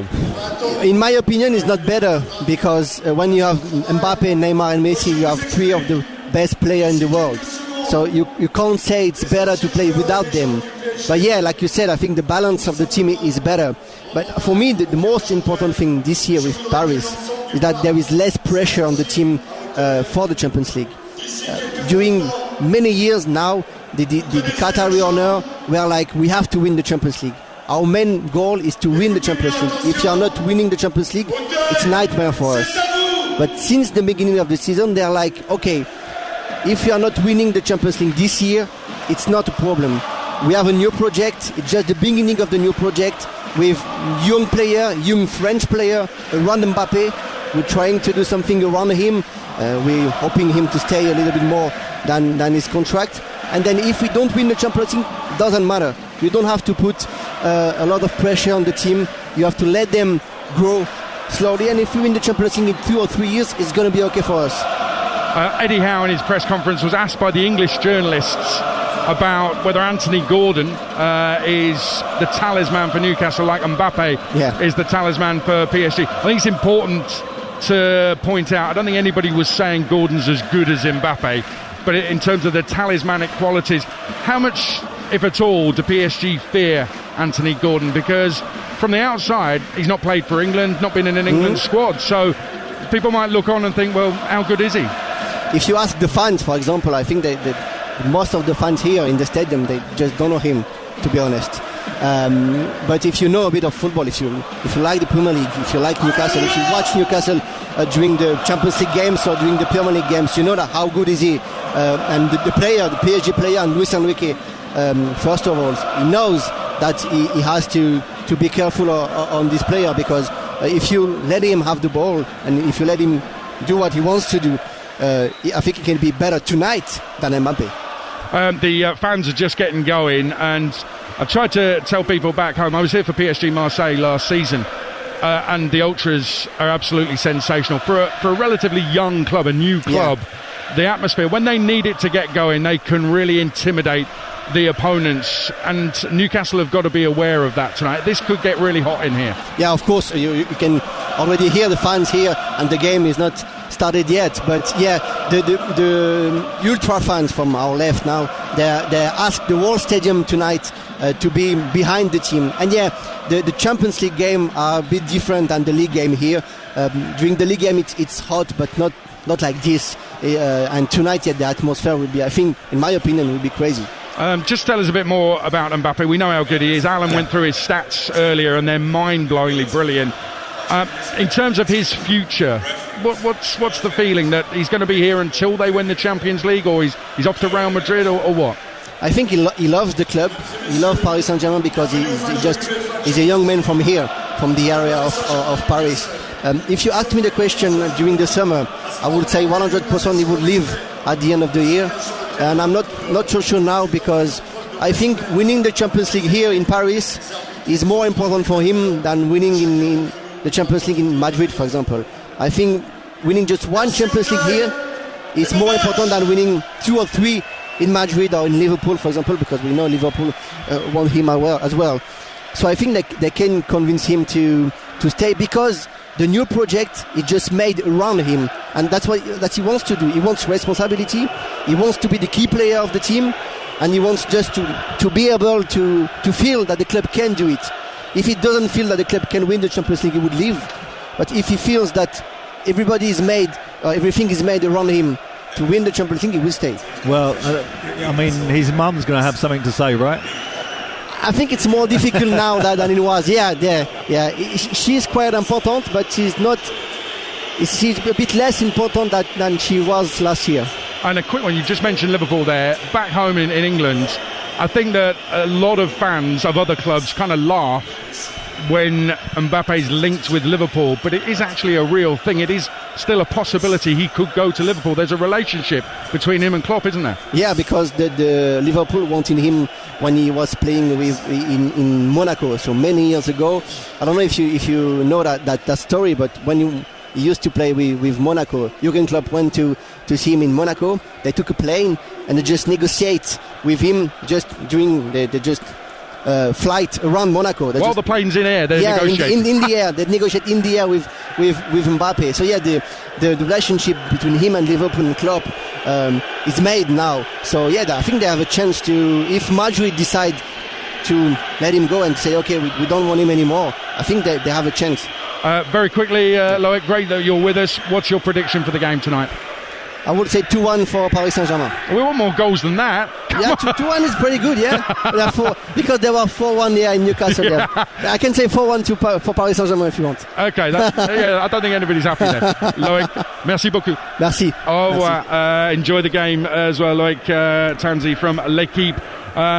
I mean, if you read L'Equipe, their marks for players are so low. It's unbelievable. You've got to perform miracles. You've got to bring people back from the dead and turn water into wine to have any chance of a 9.5, never mind a 10 in L'Equipe. That's how tough they are. You think the press in England are bad?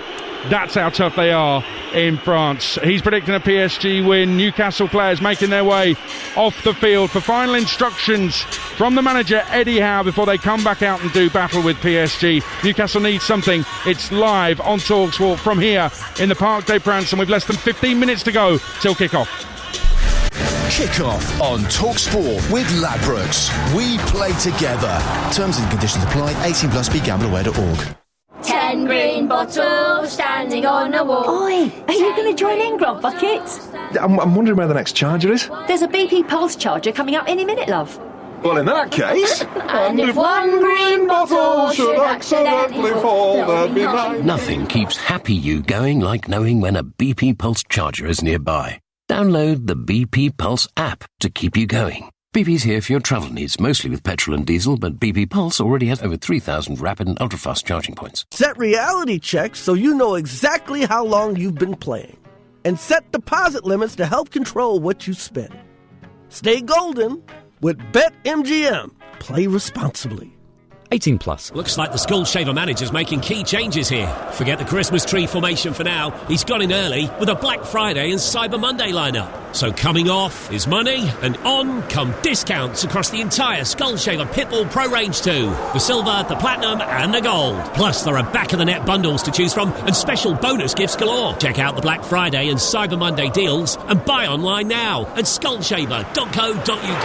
Pick that out. Girls! Sean! Willow! It's bedtime! One more ring! I'm almost done! Okay, kiddos. That's enough. Time's up. On to the app. Your Wi-Fi is going off. Going off.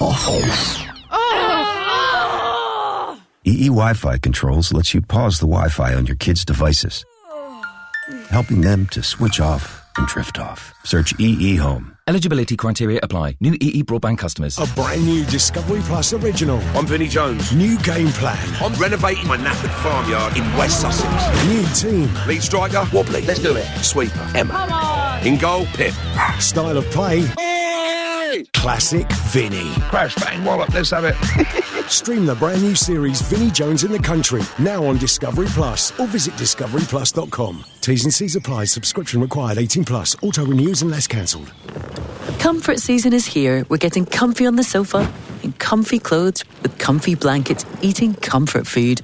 And now you can comfortably buy a comfy new Skoda with a further £1,000 off. A new Skoda sitting comfortably on your drive. The Skoda Autumn event ends 30th of November, so don't get too comfy. Visit skoda.co.uk. Excludes Enyaq and SE Tech. Ordered by 30th November 23, registered by 31st March 24. Private retail customers only from participating retailers. T's and C's apply. In the middle of Lidl, it's all fun and games because the Little Big Toy event is back. Get Hot Wheels play sets for just $6.99, a Harry Potter Lego set for $19.99, and Barbie Mermaid for just $6.99. These and more in store from Thursday 30th of November. Now that's big on quality and always little on price. Subject to availability, selected stores, GB only. I love goals galore. Both teams to score is the bet for me. It's always alive, is that bet. At Betfred, when both teams score, it's goals galore. With our goals galore bonus coupon, pick 3 or more games from a list of fixtures where you think both teams will score. A £10 stake on 3 correct selections will return £55, and 4 correct selections will return £100. Love football? Betfred. In store and online. 18 plus T&Cs apply. Minimum 3 selections. 90 minutes only. All returns include stake. BeGambleAware.org. The passion, the pain, and the poetry of the beautiful game. Overhead kick! Brilliant goal! The Champions League live on TalkSport. Well, we've less than 10 to kick off. A lot of EFL games have kicked off up and down the country, back home, and we'll keep you in touch with the goals as they go in. There's live commentary from the Championship game, Cardiff West Brom, on TalkSport 2 right now. So if you want to listen to that, then get hold of the TalkSport app. From where you get your apps, download it. It's easy to use, and you can swipe between TalkSport and TalkSport 2. Celtic are out of the Champions League. They've been beaten 2-0 away to Lazio tonight. Fantastic light show has just started here at the Parc des Princes with images beamed onto the pitch. A football pitch is beamed on.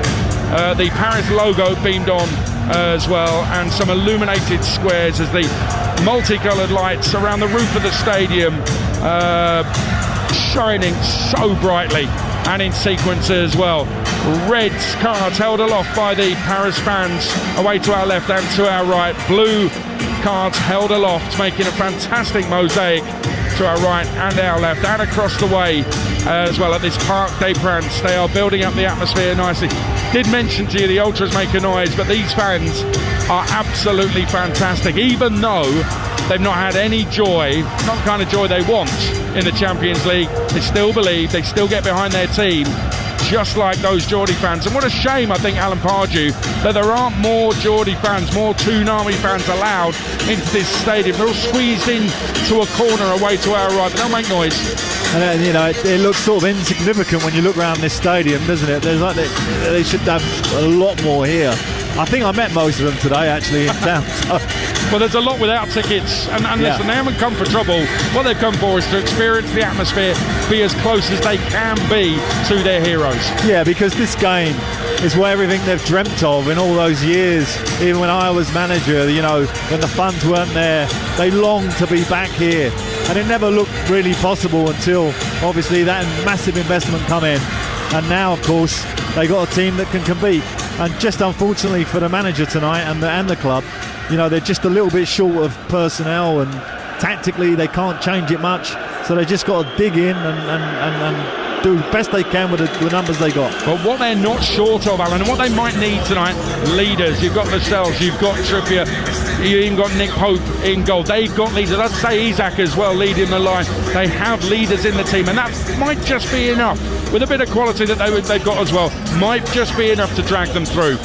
Yeah, and in these type of games, particularly when you're away from home, you have to unsettle the home team, because the home team can do some strange things. You know, they're under massive pressure, this PSG team. They have to win tonight. No one's expecting Newcastle, if you're French, to come away with a win. So they're under massive pressure. So put them under pressure. You know, really work on and see how they cope with it. And let's hope, you know, at some point there's an error or a mistake, or they get involved in an incident and they go down to 10 men. Things like that can happen at this level. Well, it is a fairly tight, compact stadium, no doubt about that, but they are making this atmosphere heard inside here with a big light show as well. Banner to our left saying from Paris with style. A banner around the middle tier saying Ultras Paris, and then in the top tier an Eiffel Tower has been raised, a banner of it above the fans in that top tier, all carrying red cards as well. It's quite the sight inside the Parc des Princes tonight. We do have a goal back home as we wait for the teams to come out here. A goal back home at the MKM, Mark Wilson. It's Hull 1, Rotherham 0. The back pass from Rotherham short. Delap pounced upon it. He was in on goal. Johansson possibly brought him down, but the ball fell to Tyler Morton, who tucked in from close range. Hull 1, Rotherham 0. And a goal in League One as well as Wigan lead Fleetwood 1-0. Jordan Jones has got that goal. It's not often that you hear the Tsunami Out sung, but the PSG fans are doing that tonight because they're simply outnumbering them. And what they've done is they put Newcastle fans in a corner. So you've got PSG fans behind one goal, PSG fans behind another goal, and you know in big games being behind the goal makes a huge difference. But what you notice is there's a huge gap between the back of the goal and the start of where the fans are. It's a massive gap, isn't it, Alan? And I don't know, it doesn't seem to affect the acoustics in this bowl of a stadium, but that is a huge gap. Yeah, but the sides are steep in here. That's why it looks so compact, you know, and it's a great atmosphere, by the way. You know, it's hard to kind of sometimes get that across, but it's really, really a Champions League night in terms of the level. You know, when they come out that tunnel, they're going to know they're at a different level. It's not got the same feeling as a Premier League game. It's just slightly different, slightly more up the scales.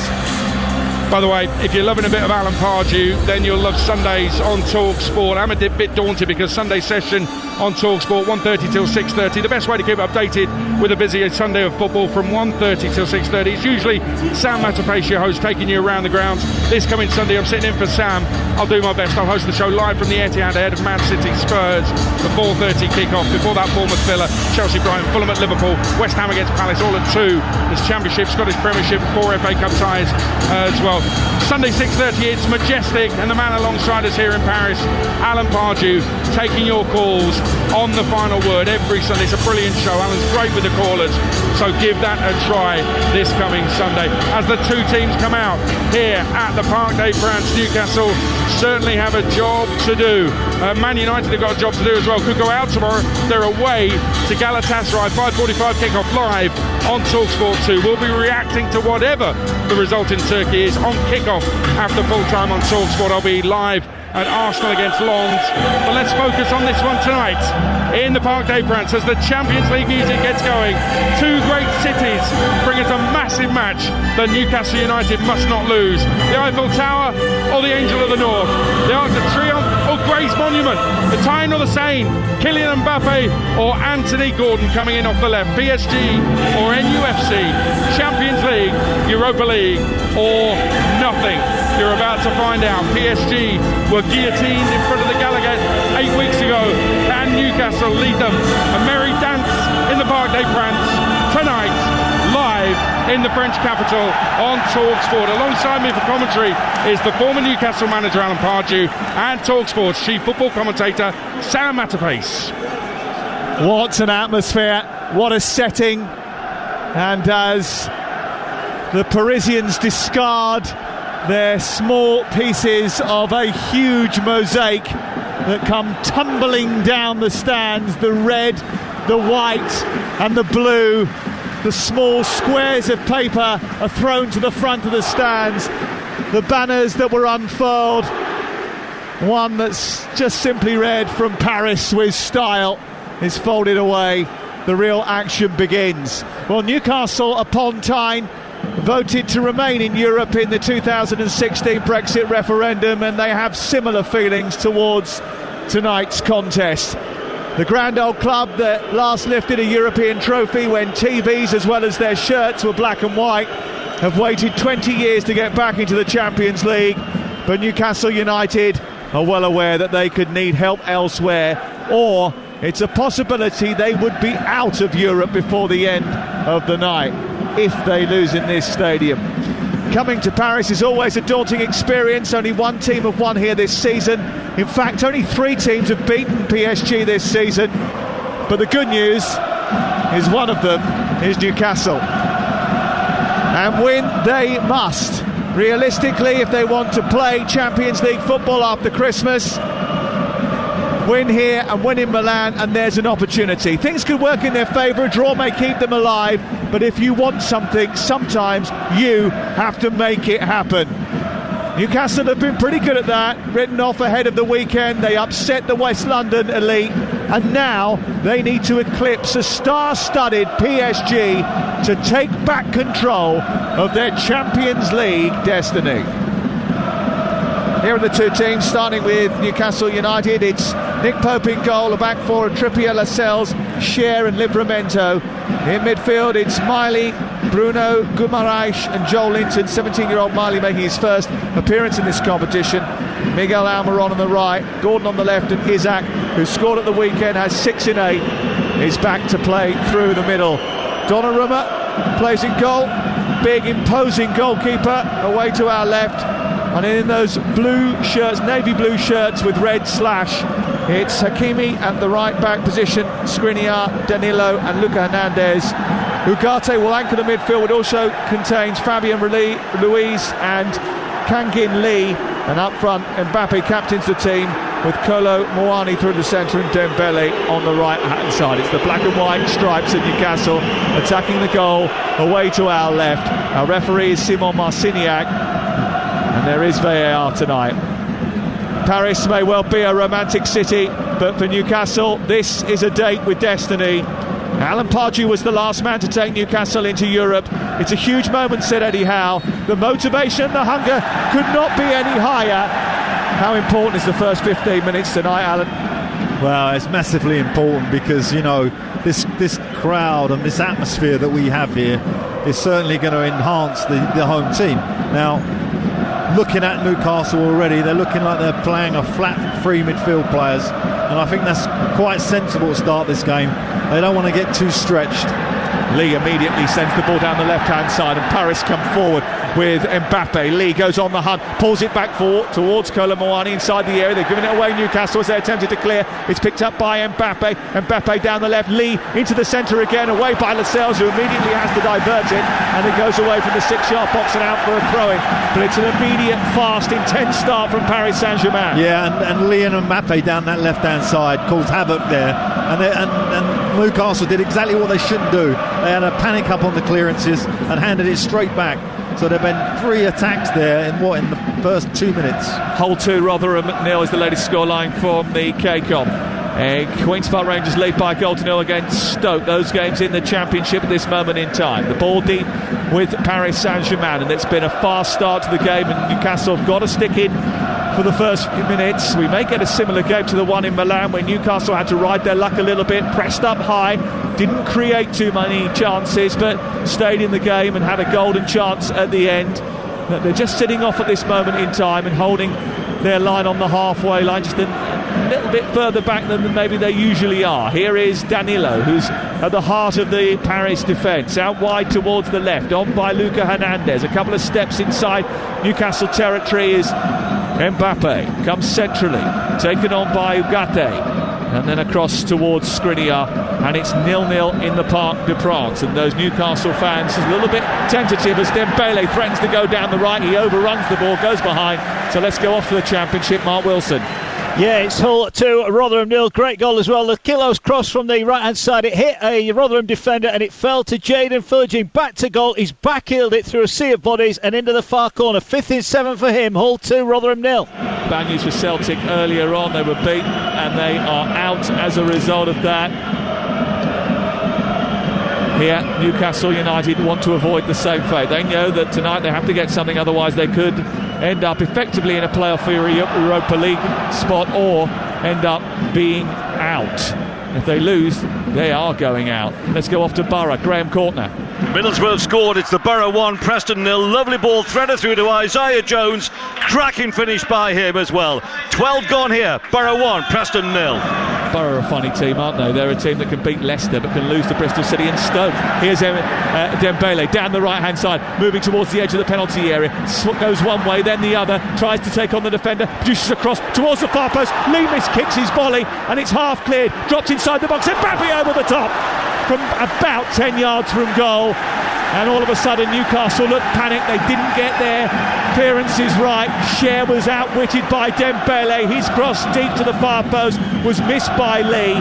And then, for whatever reason, Mbappe fired over the top. Alan Pardew. Yeah, before this game started, we were tipped off that Dembele was the one that was going to be given licence to take Livramento on, and he twisted him both ways that time, got across to the far post, and it was a great attack again by PSG that started, as you would expect, fast and well. 3 minutes and 45 seconds live on TalkSport tonight in Paris. Chilly evening, but a clear evening in the French capital, and Newcastle United have got to keep clear heads here. It's away by Cher, and it goes over the top of Gordon's head as it goes down the left touchline. It's away and out of play, and Skriniar will get things moving again. Newcastle played a high calibre game, highly concentrated game against Chelsea on Saturday, when they could have felt sorry for themselves with so many absentees, and they're making a dart into the box here, and Miley is chasing inside the penalty area, and he's just forced the ball out of play over on the far side. But there was that pressure high up inside Paris territory, and it forced a turnover even if it came to nothing. Yeah, I mean, you know, that's brave by Eddie. He's got the team set up to press. I mean, that's something you wouldn't normally do, PSG away. So, you know, he's being brave in terms of his setup here. Well, you remember the game that we did in the San Siro, and they did the same thing every time a goal kick. 3 of them on the edge of the 18-yard box, making life uncomfortable. Yeah, it is a sort of Newcastle general tactic. But tonight, in my view, they should be just a little bit cautious, because this PSG team are so fast on transition. Off to the Championship again, and an early goal at Watford for Ian Abrahams. Watford 0, Norwich 1 goal after 2.5 minutes. Danny Bart heading in the Canaries' first corner of the game. Watford 0, Norwich 1. Hakimi goes darting down the right into the PSG right flank. Across comes Cher and puts it out of play. The throw-in goes to Dembele. Back to Hakimi on this near touchline. Livramento manages to dispossess him, and then Bruno Guimaraes plays it against Achraf Hakimi. The ball bounces behind, and it's away for a goal kick away to our right. And I think Newcastle will take their time over this, Alan, just to take the sting out of the game. Yeah, and Pope did the first goal kick. He took ages and ages. He won't be able to get away with it for all game, but certainly these first 3 or 4, don't expect him to take it too quickly. But Joe Linton, Guimaraes and Miley have got a hell of a job tonight, trying to plug those gaps in front of their back 4. Well, Luis Enrique, the PSG manager, was pretty clear that his team would face a battle and that they had to be prepared for it. If you watch Newcastle's game against Chelsea, he said their physicality is so important. Here is Mbappe trying to skate away, and he's stopped by a combination of Miley and Kieran Trippier. And now Gordon's picked up the ball and he's poked it to Miley right side. They're high up inside PSG's half. Isaac takes over, edge of the penalty area, right side. It's now on towards Miguel Almiron, who cuts in left-footed, finds some space for Joel Linton, who drives into a tight, compact area. They've still got it in PSG territory. Trippier, who can create, is being thwarted by Ugarte, but he finds a brilliant ball into Joel Linton. A little backheel around the corner. Miley tries to keep it in, but it just runs out away behind the goal, and it goes out for a goal kick away to our left-hand side. Good move, Newcastle. Yeah, certainly their best moment in the game there. And it started from a half challenge on Mbappe after he tried to skip away from Trippier, but it was a good attack, well thought out, and they're half a chance for him. Dembele dropping deep, sweeping the ball into midfield, just short of the centre circle. It's collected by Lee. Lee works it to Mbappe. The rapid speed of Mbappe goes up against Trippier, and he stops him in his tracks. Trippier, beautiful challenge once again, nicks the ball and turns it over for Newcastle. Yeah, Mbappe looks like he's got the bit between his teeth, though. That's certainly a bit of a worry. That was the first time Newcastle done a press and PSG played through it, and they got Mbappe one-on-one there, but luckily Trippier just done the moment perfectly. Yeah, they want to press with 6 players sometimes. Sometimes they do it with 8. Newcastle United, they are capable of maintaining very quick speed. They need to play with the same intensity as they did on Saturday against PSG if they're to get anything tonight. Let's go off to Hull. Mark Wilson. Another goal for Hull. It's Hull 3, Rotherham 0. Morton played in, unselfishly set up Dillap. His shot, powerful, was saved. There was Scott Twine to tuck it in the yard out. Hull 3, Rotherham 0. Giroud has missed a penalty in the 6th minute of the game between Milan and Dortmund. It's 0-0 there, and if Newcastle lose, remember they're out of the Champions League tonight. Should they lose and AC Milan beat Borussia Dortmund in the other group game being played at the same time, then they will exit Europe completely, and there will be no consolation of the Europa League. Mawani, lovely ball down the right. Achraf Hakimi steams up towards the right-hand side of the area, in towards Mbappe. A little backheel saved by Pope brilliantly, and it's steered out towards the far side. Lee recycles it, header away by Livramento. Newcastle living dangerously. Ball picked up on the left-hand side again, swung in towards the centre, headed away by Trippier. And that was a real chance for Kylian Mbappe, whose little flick through his own legs, a Cruyff flick almost, ended up at the feet of Pope, and he managed to kick it clear. Back down the right it goes once more. Fabian Ruiz looking for the run of Achraf Hakimi. Cleared by Gordon. There's a foul on Bruno Guimaraes by Ugarte, and Newcastle once again will take the temperature of the room and try to cool it down. What a brilliant touch from Mawani on the halfway line. He just set that attack off, and once they got in down that right side, you could see Mbappe bursting past Trippier, and you thought this is 1-0.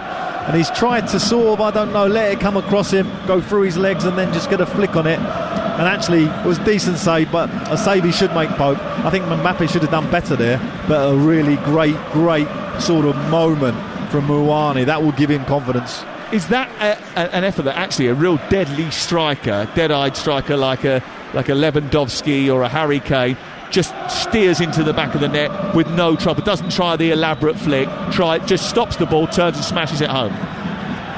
Well, 228 goals in 276 games suggests he's not bad. I'm not suggesting he isn't bad, but he is sort of more geared towards the elaborate than the sort of like number 9-ish tap-in finishes. Here is Fabian Ruiz picking the ball up down the right-hand side, charging forward for PSG. It's on to Kolo Muani, right side, steers it back to Fabian Ruiz, opens up his body, left-footed strike, blocked by Louis Smiling. It comes out towards the near side, and Ugarte keeps PSG on the move.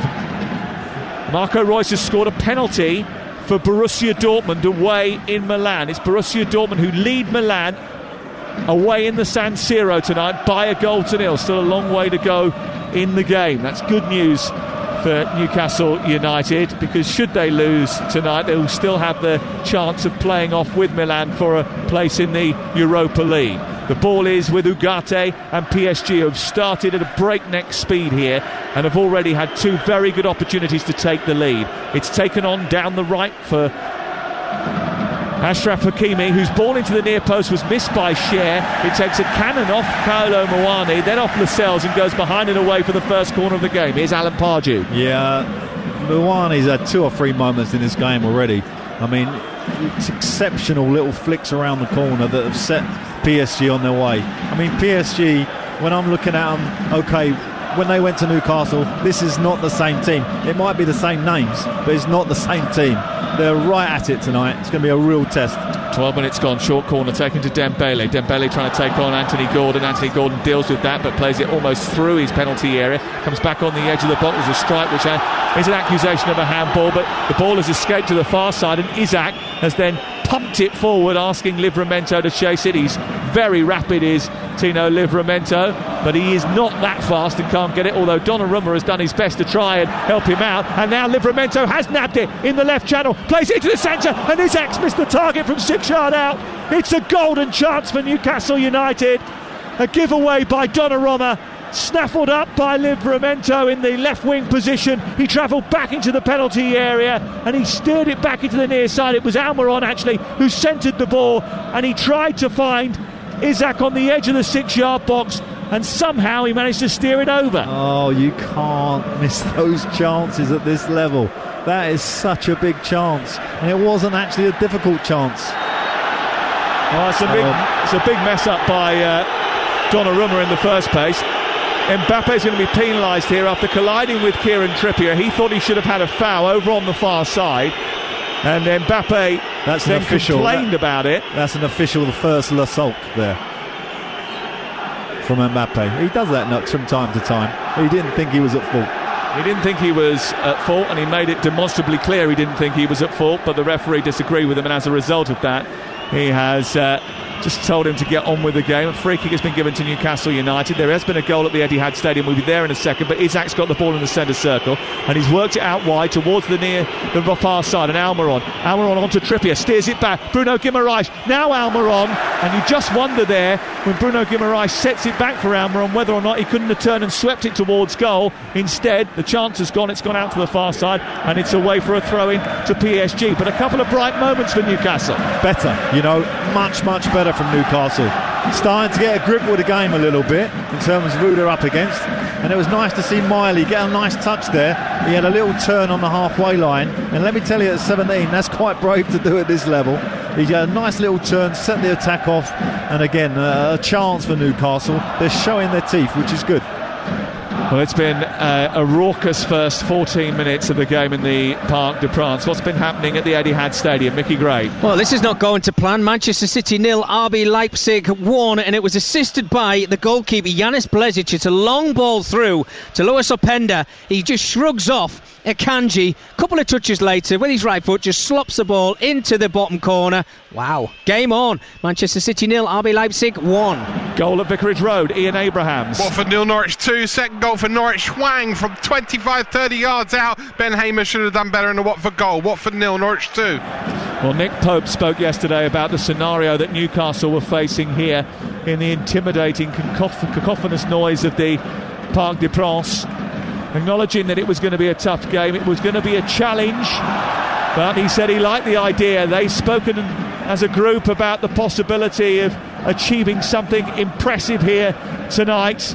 The motivation of trying to get Champions League football, they chased it last year, they want to hold on to it, and they certainly, I think, were prepared to come and weather a storm. It has been some storm in the first 15 minutes of the game, but they've started to make their own weather as well. The ball is on the right with Lewis Miley, the 17-year-old, for Newcastle United, combining with Almiron and then nudging it back down this near side. It takes a deflection off Lee and will go off to the Riverside Stadium. Here's Graham Courtney. Where it's Middlesbrough 2, Preston 0. The ball chested over the line by Rav Vandenberg. Nothing that Freddie Woodman, ex-Newcastle, could do about it. Middlesbrough 2, Preston 0. Will Eddie Howe, Alan Pardew, be happy with the way that after that first 10 minutes when his team have adjusted? Well, he definitely will be now. I don't think he would have been after sort of 5-6 minutes of the game when it looked like they were going to concede. But I also think Enrique will be happy. I think PSG look great tonight. They look fine. They're on it. You can see they're doing, their discipline's good. Everything about them's good. But Newcastle are matching them at the crucial moments of the game here, because they do need to get some possession, which they're getting. And Miley, by the way, done terrific. Absolutely. Dortmund leading in the game in the San Siro. And it's still 0-0 here between PSG and Newcastle United. Newcastle, if it stays like this, will need to beat Milan and hope that Dortmund beat PSG. Otherwise, they will be out of the Champions League in the next game if it continues this way. Here's Tino Livramento, lots of speed and guile, and he sends the ball out towards the right. Almiron's chasing it, it's not going to get there. Idea was right from Tino Livramento, but it was just a little bit too ambitious. Yeah. He needed to just put a bit of swaz on that, a bit of outside of the foot. That would have gone nicely, but unfortunately it went the other way. And we are in Paris, there's a little bit of swaz around, isn't there? Swaz, it's nice of it when you come to PSG. Style, you see that banner? Yeah, I did, yeah. I saw you rocking the style as you were walking down the avenues and the boulevards earlier on into those fantastic little boulangeries. Yeah, very nice. Yes, you picked up a couple of rather nice bakery items, I noticed. Here is Lewis Miley back to the centre circle, where awaiting the ball is the captain Jamal Lascelles. Into Bruno Guimaraes, and then back to the captain once again, just short of the halfway line. Back out wide right to Kieran Trippier. Flags waving with gusto amongst the Collectif Ultras Paris away to our left-hand side in the Tribune Outou. Do you know what's important on nights like this? Exactly what Trippier did just then. They had a little bit of possession, and instead of Trippier passing, he just stood on it and stopped. And just that little moment of confidence, he's doing it again now. that's exactly what you want from your senior players in the game at this level. Well, he's an experienced player and he's so important for Newcastle. I was speaking to the management team last week in which they were suggesting that his signing was the one that just sort of opened the gate for a few others to come through, to believe that this could be a team that were going in the right direction. And Jason Tindall and Eddie Howe had a good relationship with Kieran Trippier because they signed him as a young lad at Burnley many years ago, kept in touch with him, went to watch Diego Simeone train in Madrid. He was part of that Madrid team, Kieran Trippier, and when it became apparent that they were going to get the Newcastle job, they were in conversations with him saying that they would like to reunite with him, and he likes working with them, so there's every reason to believe that is a relationship that will continue to stay strong. He's so important for Newcastle.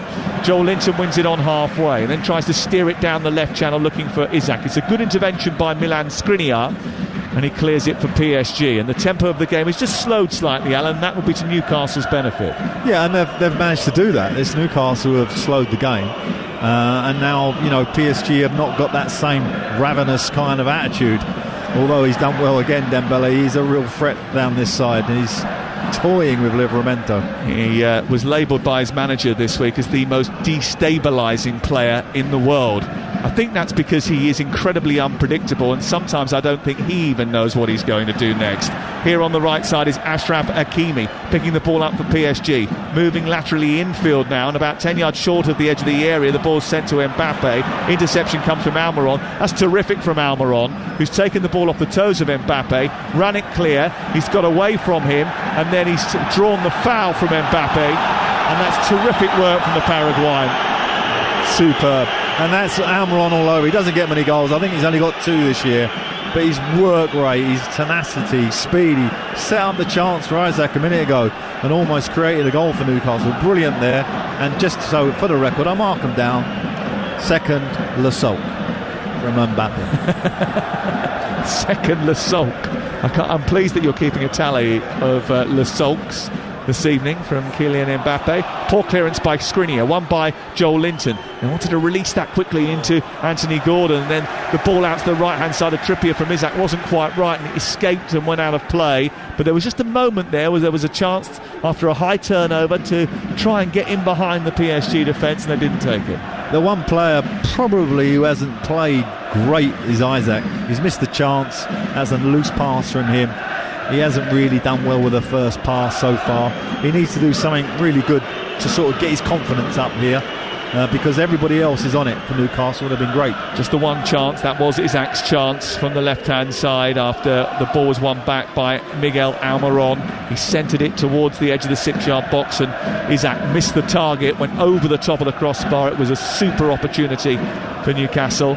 And for Paris Saint-Germain, 1 shot on target, 5 attempts so far on Nick Pope's goal, just the 1 save from Kylian Mbappe at this moment in time. They've dominated possession of the ball, PSG, but after an incredible start to the game, Newcastle have just managed to just slow their momentum, and it remains goalless on TalkSport. 22 minutes gone. Sam Mazzaface and Alan Pardew in the Parc des Princes in Paris tonight. Here is the ball played out towards the left-hand side, and there's quite a seismic challenge on Luca Hernandez from Joel Linton, and I think that's going to be the first yellow card of the game.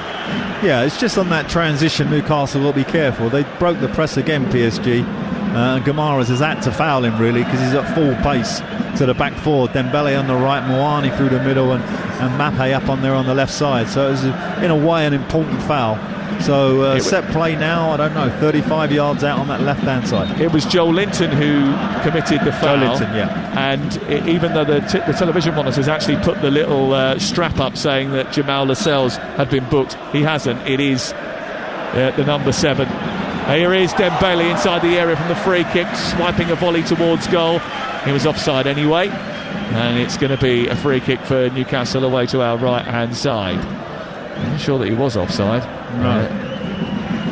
And actually Pope has made, what has he made? 1 save, I think, with his feet, but actually hasn't had much to do. So let's may that continue. Goal kick away to our right hand side, and it remains 0-0. Nick Pope, who has had quite some career, hasn't he? He was playing in goal for Harrow, for Welling, for Bury, for York City. Now he's playing in the Parc des Princes for Newcastle in the Champions League. Yeah, amazing, and a great journey actually. Makes him probably make him humble and know exactly where he's at, and has to work very, very hard to stay where he is. That's what the game's about.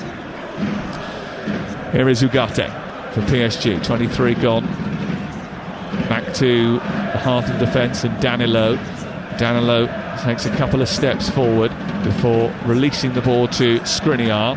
Eddie Howe is going absolutely ballistic in the technical area, but they've won it back here. Bruno Guimaraes has escaped away from Ugarte and got the better of Lee. Good football by him. He did a brilliant turn to release himself from a knot of blue shirts. He's got hold of it again on the edge of the centre circle, and he's fed Trippier. And now there's a bit of space for Almiron to run into. On the right hand side, he careers into the PSG half of the field. He faces up Luca Hernandez, spreads the ball further wide. Miley with a cross deep towards the far post, brought down by Gordon. His initial touch wasn't great, and then he runs out of the penalty area, and they look to come again with Tino Livramento, who runs diagonally towards the edge of the area. He gets away from two challenges, a third, a fourth, a fifth. He's running laterally towards the edge of the 18-yard box. He comes to Almiron, whose shot is spilled, and it's stabbed home on the rebound by Alexander Isak. It's a terrific, magic moment in Paris. PSG are rocked. The Toon Army are tingling, because there's something special happening in the Parc des Princes, and it came from the boots of Tino Livramento, who slalomed his way across the penalty area. He took on 5 or 6 dark blue jerseys, fed the ball to the wide right hand side. Almiron's shot was spilled by Donnarumma, and Isak was there to gobble up the rebound, and it's PSG 0, Newcastle United 1. Unbelievable, and Livramento almost had a penalty in that moment. As he was dribbling through, they took a swipe in. He didn't go down, which was justice to them in the end, because he's made the pass. Great shot by Almiron, and there is the keeper. What is he doing? He's just pushed it right to Isak, who's just, all he's got to do is fire it home. What a start this is for Newcastle, and they've deserved it. This last 10 minutes they've been excellent. 1-0, can you believe it?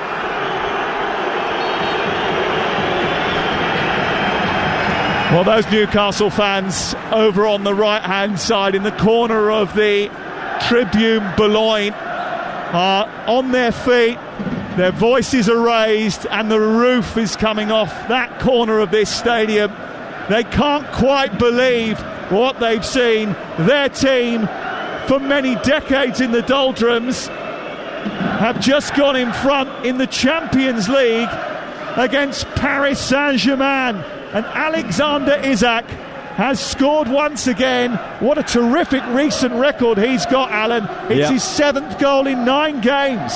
Amazing, and he hadn't really started that well.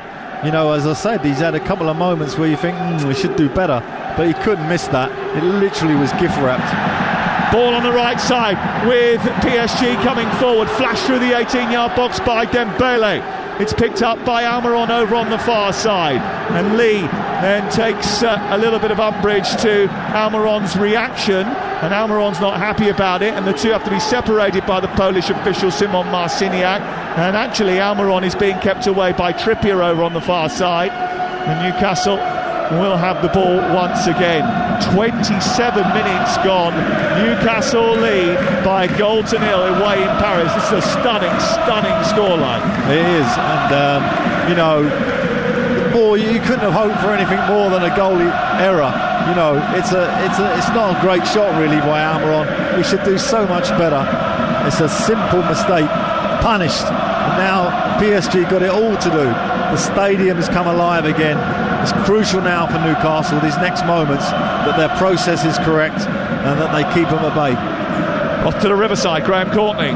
Middlesbrough 3, Preston North End 0. Isaiah Jones with his second of the evening, dinking the ball over the Preston keeper. Really cool finish. Middlesbrough 3, Preston 0. What a game we got on our hands in the Parc des Princes as Dembele sends the ball swinging through the 18-yard box. It comes out towards Ugarte, who volleys the ball over the top from miles out. It goes out for a goal kick, and Newcastle will take that all day long. Paris Saint-Germain have only lost 7 of their last 71 European home games.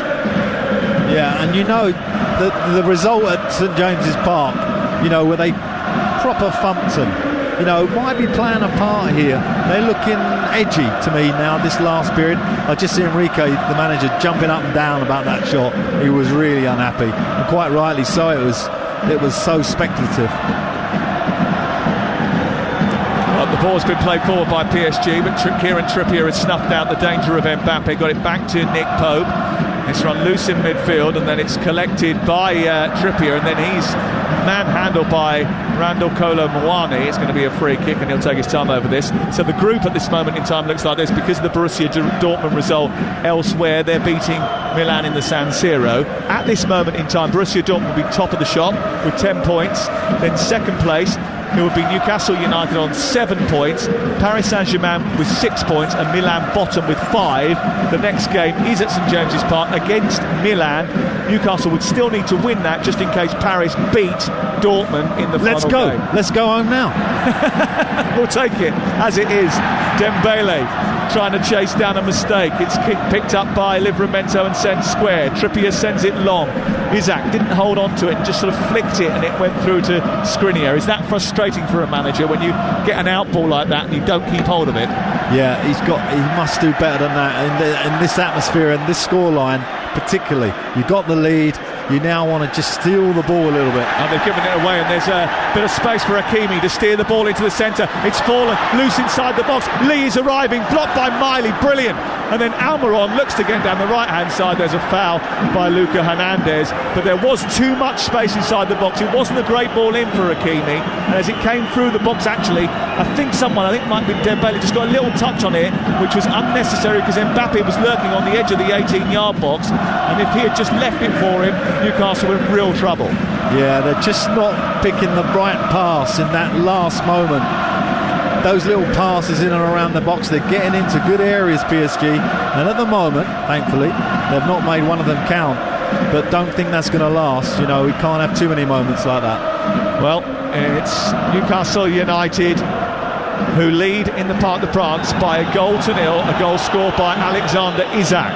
And Eddie Howe has just dragged over Alexander Isak towards the near touchline, and he's just given him a few instructions, hasn't he, there? And I think he's probably encouraging him, or you tell me what he's saying. Yeah, he's had to pull him over and say, "You got to seal it, son." Quite simple as that, I should think. Might be other words used. Ball sent down the right touchline for PSG, who trail here to a goal from Alex Isak. A momentous night in the Parc des Princes awaits Newcastle should they manage to see a victory out here, but there's a long way to go. Over an hour still to play here, and no one of a Toon variety will be counting their chickens. Lee into the centre, flicked high into the air by Lascelles, nodded back to his goalkeeper by Livramento. I mean, when you think about Livramento, he hasn't played any football for nearly 18 months because of an ACL injury, and then he's come back into the team and almost had to play every week, and playing on the left-hand side rather than the right. And he's still a very young player, and he's playing at the highest possible level. He's been brilliant so far. I mean, on the one-on-ones and Dembele, he's going to have a real problem, and Dembele's caused him a couple of issues, but with the ball he's been terrific. And of course he was the reason that the goal came about, with that unbelievable run, which now he's got to get back and help out because Dembele is slaloming through. He's trying to shoot towards the far corner. Good save down low by Pope, who gets across towards the far post and fingertips the ball well wide of goal, and it goes out over on the far side. Collected once again over on that far touchline by Luca Hernandez. That was the first real opportunity that Nick Pope has had to stretch himself to save since that Mbappe effort in the first 5 minutes, Alan Pardew. Yeah, he didn't really get enough power on it, but Nick Pope still had to reach down low to his right hand side, get a good hand on that just to make sure. But another great chance, and another time the ball's been given away in that midfield. They've got to secure the ball, particularly in that last third. Paris Saint-Germain 0, Newcastle 1. If it stays like this and the result in Milan stays as it is at this moment in time, Newcastle will be second in the group at the end of the night. Still a very long way to go. We've played just 32 minutes. There has been a goal at the Etihad for Mickey Gray.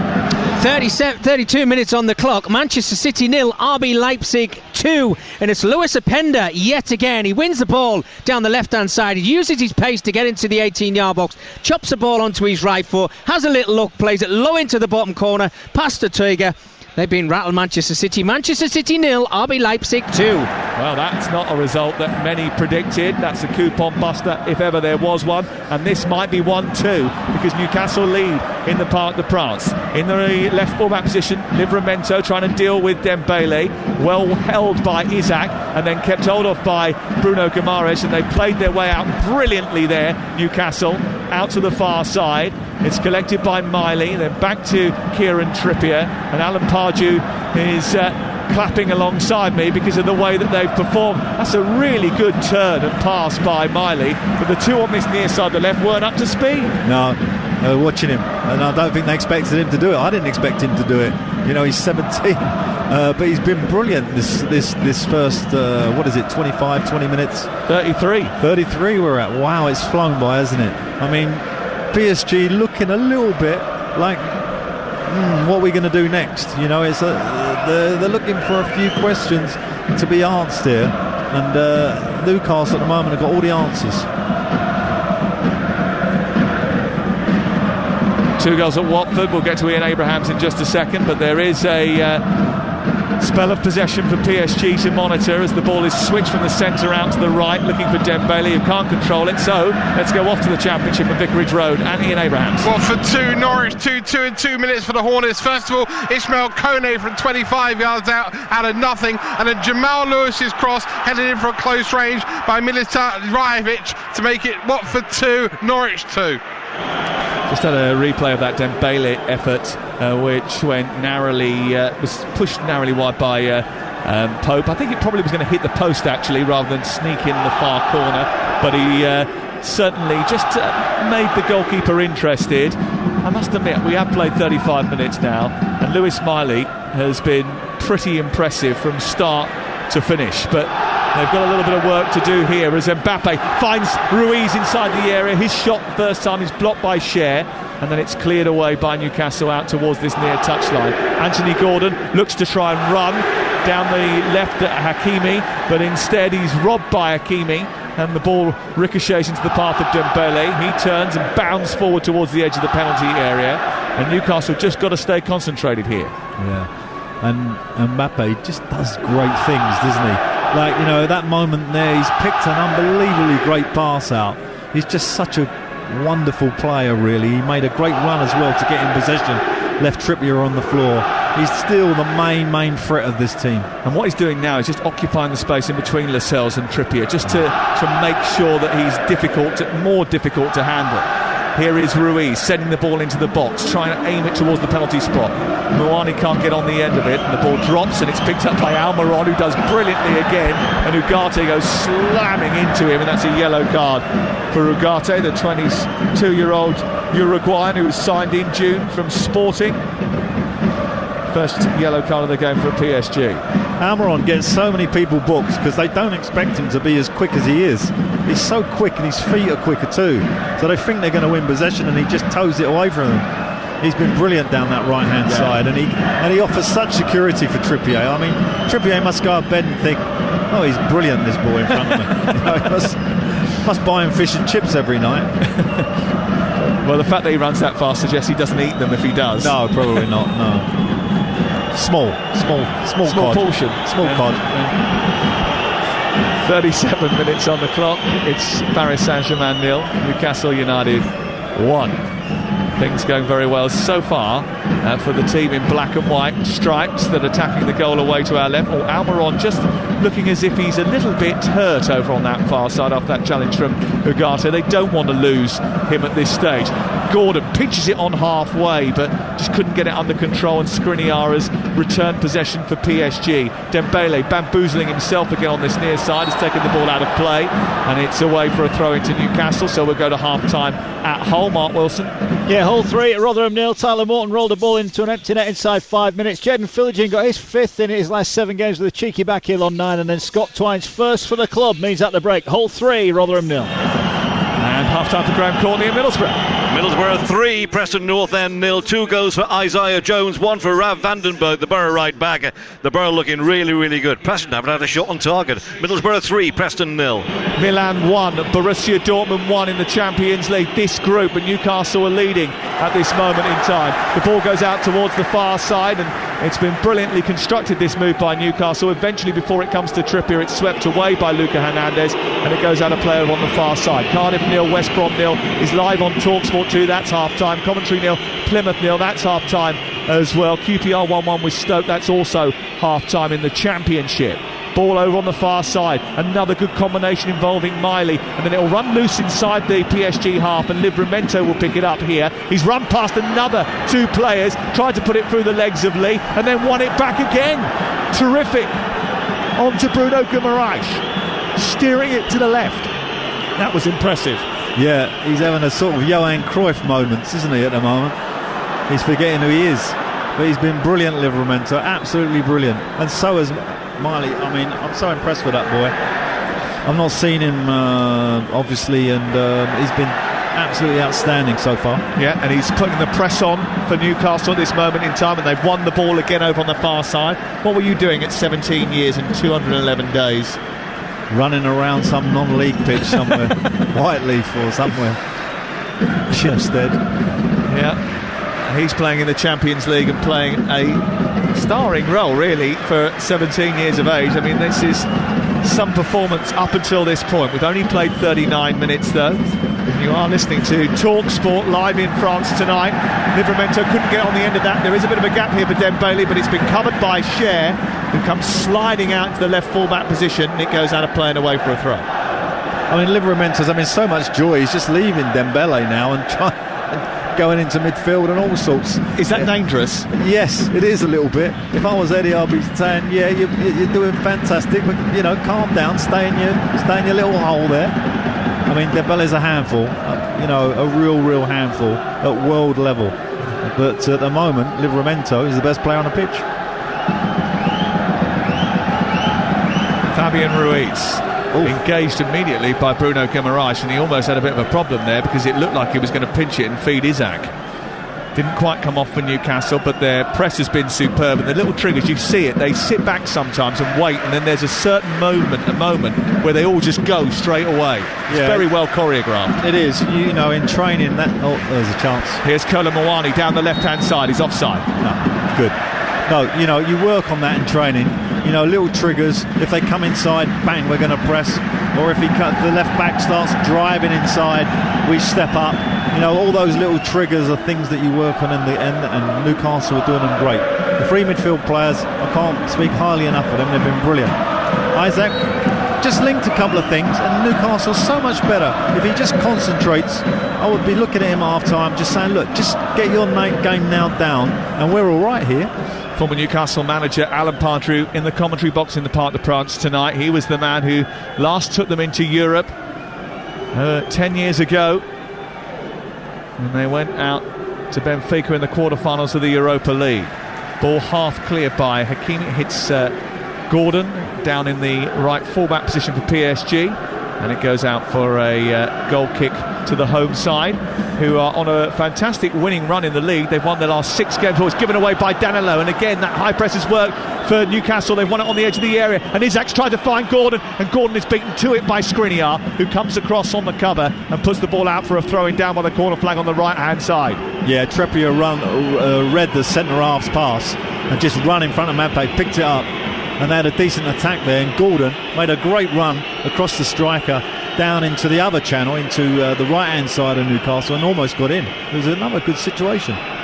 Bruno Guimaraes, and then Trippier's got a little bit into a tangle with Lee, who's stolen away with the ball, and he's gone sprinting forward up to halfway and through the centre circle. Fed Dembele wide right. On the far side is Mbappe. Pope's coming here, and he's going to claim.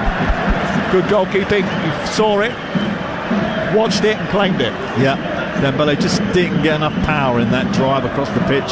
Mbappe was free, and you know, that's the last person you want to go to, and Nick Pope read it, come out, called it, safe. Mbappe, who had the first big chance of the game inside the first 5 minutes with a little back-heeled flick between his own legs, when the ball was centred by Hakimi, but it was saved by Pope. Didn't have the requisite ruthlessness to put that chance away at that moment, but there still might be danger from him throughout the night. He has just been shackled, I would say, by Trippier for most of the first half, although I say it tentatively and not wanting to tempt fate. Yeah, absolutely, because he's always alive and he's always looking for that channel between Lascelles and Trippier.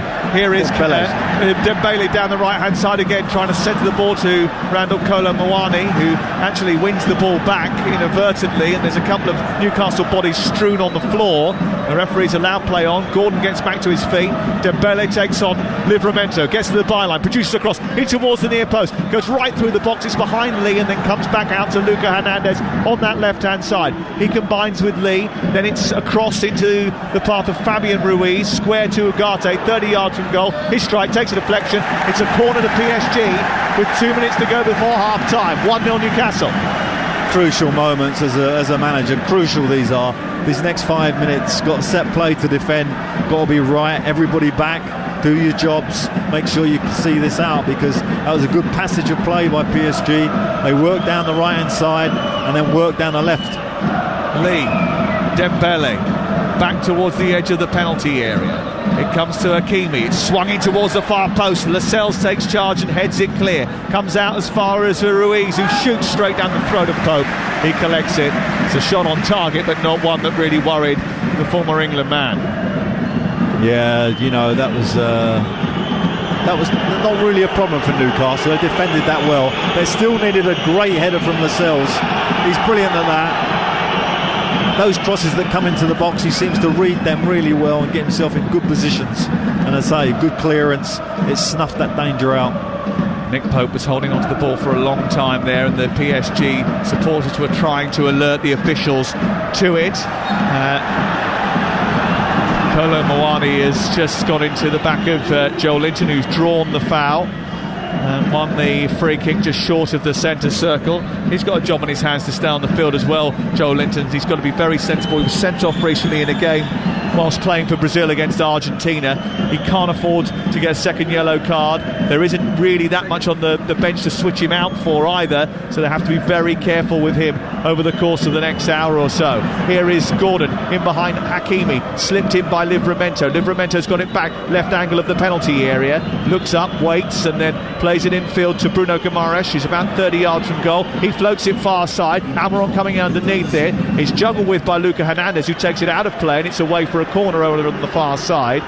And just trying to see how many minutes of added time that we had at the end of the first half. And it's 3 minutes of added time at the end of the first half for Newcastle and PSG. Now this is a great time to score. You've got a nice big set play, take your time, see half time almost out, just get enough time to put it in there and Lascelles go and smash it in. That's the game plan. Yeah, well, let's hope that from a Newcastle perspective that's what happens. It's aimed towards Lascelles at the far post, but unfortunately the only thing he smashed is Fabian Ruiz, so it's a free kick. Well, he did part of it. Part of the plan. Part of the plan. Well, it's gone so far to plan for Eddie Howe, Jason Tindall and Newcastle United. Mbappe steaming forward though on the right hand side, trying to disrupt those plans. Dembele gives the ball away cheaply. It's then tossed over the top by Trippier, and Isak is running against Skriniar. He's got the better of him initially, and then Skriniar somehow, I don't know how, managed to fall over and drag the ball back. Well, I thought that was handball. Did it hit his arm? Well, there will be a VAR check for that. Would be denying of a goal scoring opportunity.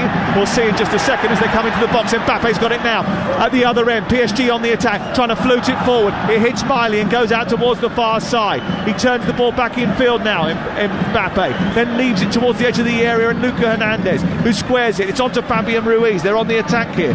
No indication of a VAR check of any sort at this moment in time. The ball played out towards the right. PSG trying to finish the half strongly, come forward with Ruiz, but it's stopped by Almiron and then taken forward by Bruno Guimaraes. But they can't get out at this moment in time, Newcastle, and they've got to clear their lines. Back it comes once again down the left with Lee. We're in the third of 3 added minutes at the end of the first 45.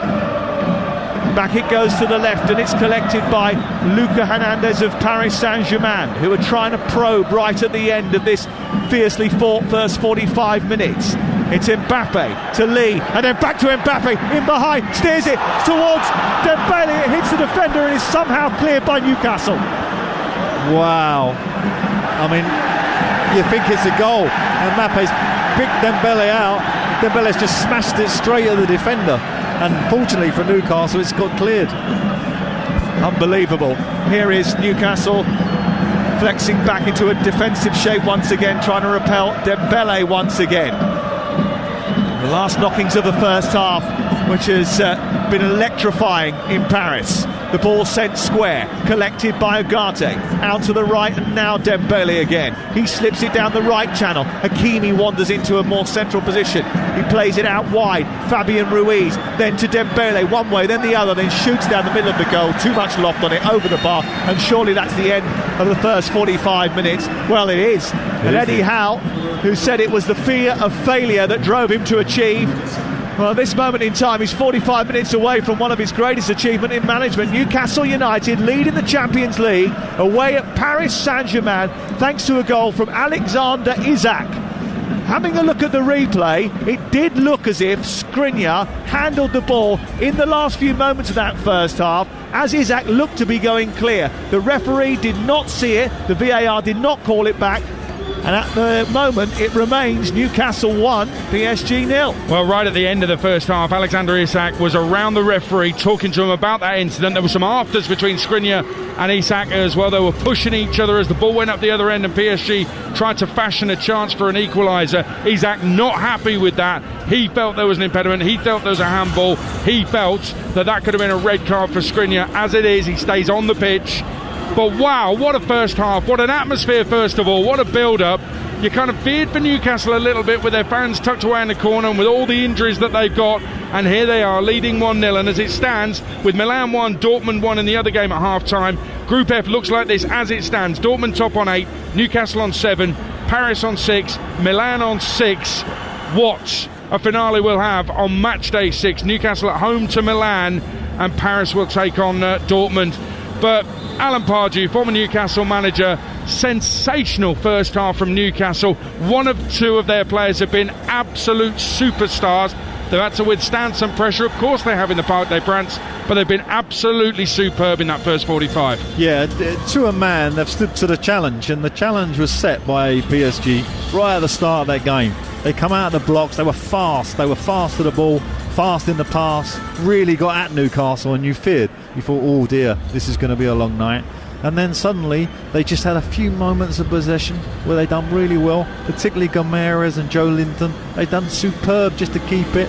Then Trippier started standing on the ball, and you're thinking, okay, they've taken the sting out of this game nicely, which they had. But that didn't mean they were going to score a goal. They didn't look like they were a serious threat, if I'm honest. And then a couple of attacks, and you thought, oh, here we go, maybe. And then a great moment from Livramento. He's sort of danced through, got round the edge, looks like he's going to go down for a penalty. Is brave, stays on his feet, plays it to Almiron. Almiron has a shot, and fortunately for Newcastle, keeper's made a terrible error at this level. He's put it straight in front of Isaac, smashed it home. And from that moment on, to me and the crowd here, I think PSG are a little frustrated. They've had some moments. They do look like they've got a goal in them, but you can sense a little bit of frustration and a little bit of, I don't know, maybe from the first game when they got beat 4-1. Is this our bogey team? Are they going to do it again? There's that kind of feeling here. Yeah, Donnarumma, he tried to play. He's no good with his feet, by the way. I think that's universally accepted, and he tried to play out at the back on the weekend, and he gave away a goal to Monaco. It was ludicrously poor from the Italian number one. With his hands this time, it's a simple save to make, and he just completely fumbles it, flaps at it, can't collect it, can't parry it into a safe area, and Isak smashes it home. But what I liked about the goal was Livramento and his endeavour, the fact that Almiron wanted to have a shot at goal, wanted to test the keeper, and that's what I like about Newcastle United under Eddie Howe, this side that they've got. it was a defensive rearguard in Milan. They got a 0-0 draw. They were completely overrun in Dortmund and were well beaten 2-0. They've given up a lot of shots in both those games, over 40 shots in this game. Yeah, they're giving up shots, but they're giving it a go as well. They have spirit, they have adventure, they've got quality as well, Alan. Yeah, and both Trippier and Livramento have joined in, and you don't expect your two fullbacks to join in too much on a night like this when you're up against Mbappe and you've got Dembele on the other side. But they've been encouraged to come forward, and they've joined in and given the extra play. And when you've got that option, you're going to create something. But hats off at the moment to this midfield, right? Joe Linton, Guimarães and the young lad Miley, absolutely, they have been outstanding. And Almiron, who I just see walk off limping, I mean, that's going to be a real... That if I was Eddie, that would be my big worry. I'd be going in that treatment room and making sure you're all right, son. Come on, he was been brilliant, Almiron. And that little foursome there probably has been the highlight of the team. Yeah, worry as far as Almiron's concerned. We'll let you know if there's a substitution start of the second half. Lewis Miley, it's just utterly ridiculous at the age of 17 what this kid is doing and what Newcastle are doing tonight here in the Parc des Princes, live on TalkSport. It's Paris Saint-Germain 0, Newcastle United 1. The second half to come live on TalkSport. It is not going well for Manchester City. This home form that they've had for so long is suddenly imploding at the Etihad. Half-time, Mickey Gray. Yeah, it certainly is, Adrian. Manchester City 0, RB Leipzig 2, and it's been the Lewis Openda show. I have to say, absolutely outstanding first-half performance. He got his first goal on 12 minutes. It was assisted by the goalkeeper, Janez Bležić. It was just a long ball through, and he came toe-to-toe with Akanji, shrugged him out of the way. A couple of touches later, and just slots the ball into the back of the net to make it 1-0 and silence his City crowd. The second one did come on 33 minutes. They were stuck in the left-hand corner, and again Xavi Simons, who's been absolutely fantastic as well in the first half. Simple ball just played down the left-hand side, and again Openda just showed his strength. He shrugged off Ruben Diaz, he ran himself into the 18-yard box, chopped back onto his right foot and fired the ball low into the opposite corner to make it 2-0 to Leipzig in this first half. But Manchester City have been absolutely... I've never seen Rodri give the ball away as much in 45 minutes through the whole of the season so far. He's been really, really poor, and I think there's going to be changes for Manchester City in the second half. Ake did stay out to do a little bit of a warm-up, so that would not surprise me, but there's certainly work to do for the home side in the second half. Manchester City 0, RB Leipzig 2. Well, Lewis Openda, the former Lens player, doing really well at the Etihad there, and I've got to say Xavi Simons was linked with Manchester City before going to Leipzig, and they'll be ruined the fact that they didn't go and get their man. Half-time in the Championship at Vicarage Road as well, Ian Abrahams. Watford 2, Norwich 2. What a half of football here. Norwich 2 up inside 12 minutes. Danny Bart heading home Sarah's corner inside 3, and Hwang from best part of 30 yards out. Watford on the back foot and not really at the races. Out of nowhere, Kone from 25 yards reduced the arrears on the half-hour mark, and within 120 seconds they were level. Rajovic heading home Jamal Lewis's cross against his former club. Watford could have scored 2 more before the break but didn't. Second half's going to be good. Watford 2, Norwich 2. In the second half of the MKM in the Championship, Mark Wilson. Yeah, Hull continue their dominance. It's Hull 4, Rotherham 0, and it's Jaden Philogene who's got his 6 in his last 7. It was great work again from Tyler Morton. He's been outstanding. Lakilo put the cross in, Twine denied by Johansson. Ball fell to Philogene, who smashed it home for his second of the night. Hull 4, Rotherham 0.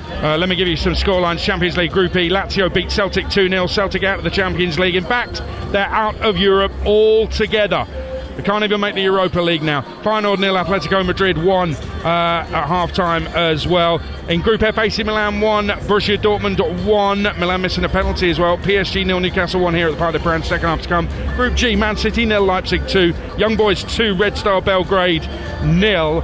Group H, Shakhtar Donetsk beat Royal Antwerp 1-0 earlier. It's Barcelona 1, FC Porto 1. Cancelo for Barcelona. Championship, Cardiff have just gone a goal down at home to West Bromwich Albion. Jeremy Sarmiento, the former Brighton man, with it. Cardiff 0, West Brom 1. That's live on TalkSport 2. Coventry 0, Plymouth 0. Hull 4, Rotherham 0. Leads into the second half. Middlesbrough 3, Preston 0. QPR 1, Stoke 1. Watford 2, Norwich 2.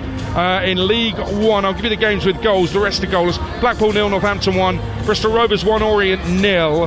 It's Burton 0, the leaders, or former leaders. Portsmouth 1, Lincoln are 2 up at Cambridge. Charlton 1, Cheltenham 1, Stevenage 2, Peterborough 1. Joel Randall's just pulled one back for the Posh.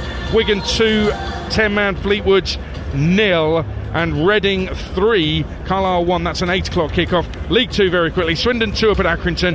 Barrow Walsall 1-0. Doncaster 1, Colchester 1. Forest Green 0, Bradford 2. Harrogate 1, Wrexham 2. Mansfield 1, Tranmere 1. Grimsby 1 up at MK Dons. It's 1 apiece between Morecambe and Newport. 1 apiece between Notts County and Crawley. And Sutton 1, Crewe 1. Dunfermline in the Championship in Scotland have just taken the lead against Arbroath as well. Just keep me in touch with all the goals that are going in this evening on TalkSport. The big game here at the Parc des Princes, live on TalkSport. Newcastle lead away to Paris Saint-Germain.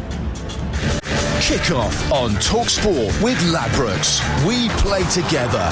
Terms and conditions apply. 18+. BeGambleAware.org. Reason takes you where you want to go, but an impulse takes you further. Enjoy the impulse of a new generation with 0% APR when financing on Solutions PCP on the all-electric Cupra Born. Voted What Car's Best Small Electric Car to Drive 2023. Nothing has the power to drive us further than the impulse within. Search Cupra Born.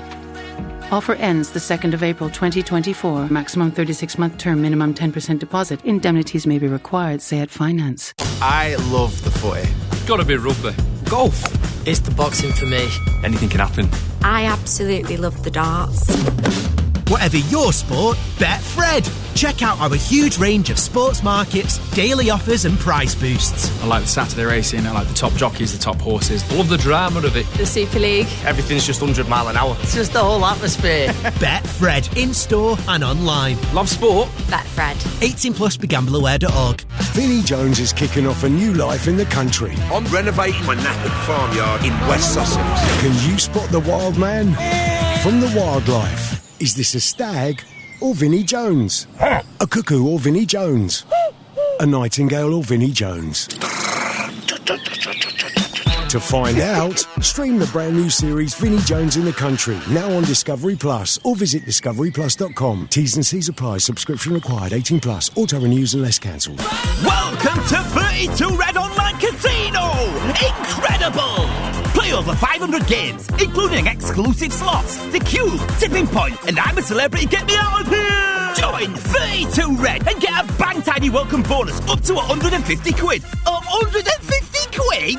That's incredible! Visit 32red.com to claim. 18+. BeGambleAware.org. New accounts only. Minimum £10 deposit. Up to 50 times wagering. Max stakes apply. Visit 32red.com for full terms. Good evening, night workers. This is the last train home, calling us a job well done and ready for bed via 6 McNuggets or a warm apple pie. Our final destination, as always, is home. Plenty of McDonald's restaurants are open late tonight.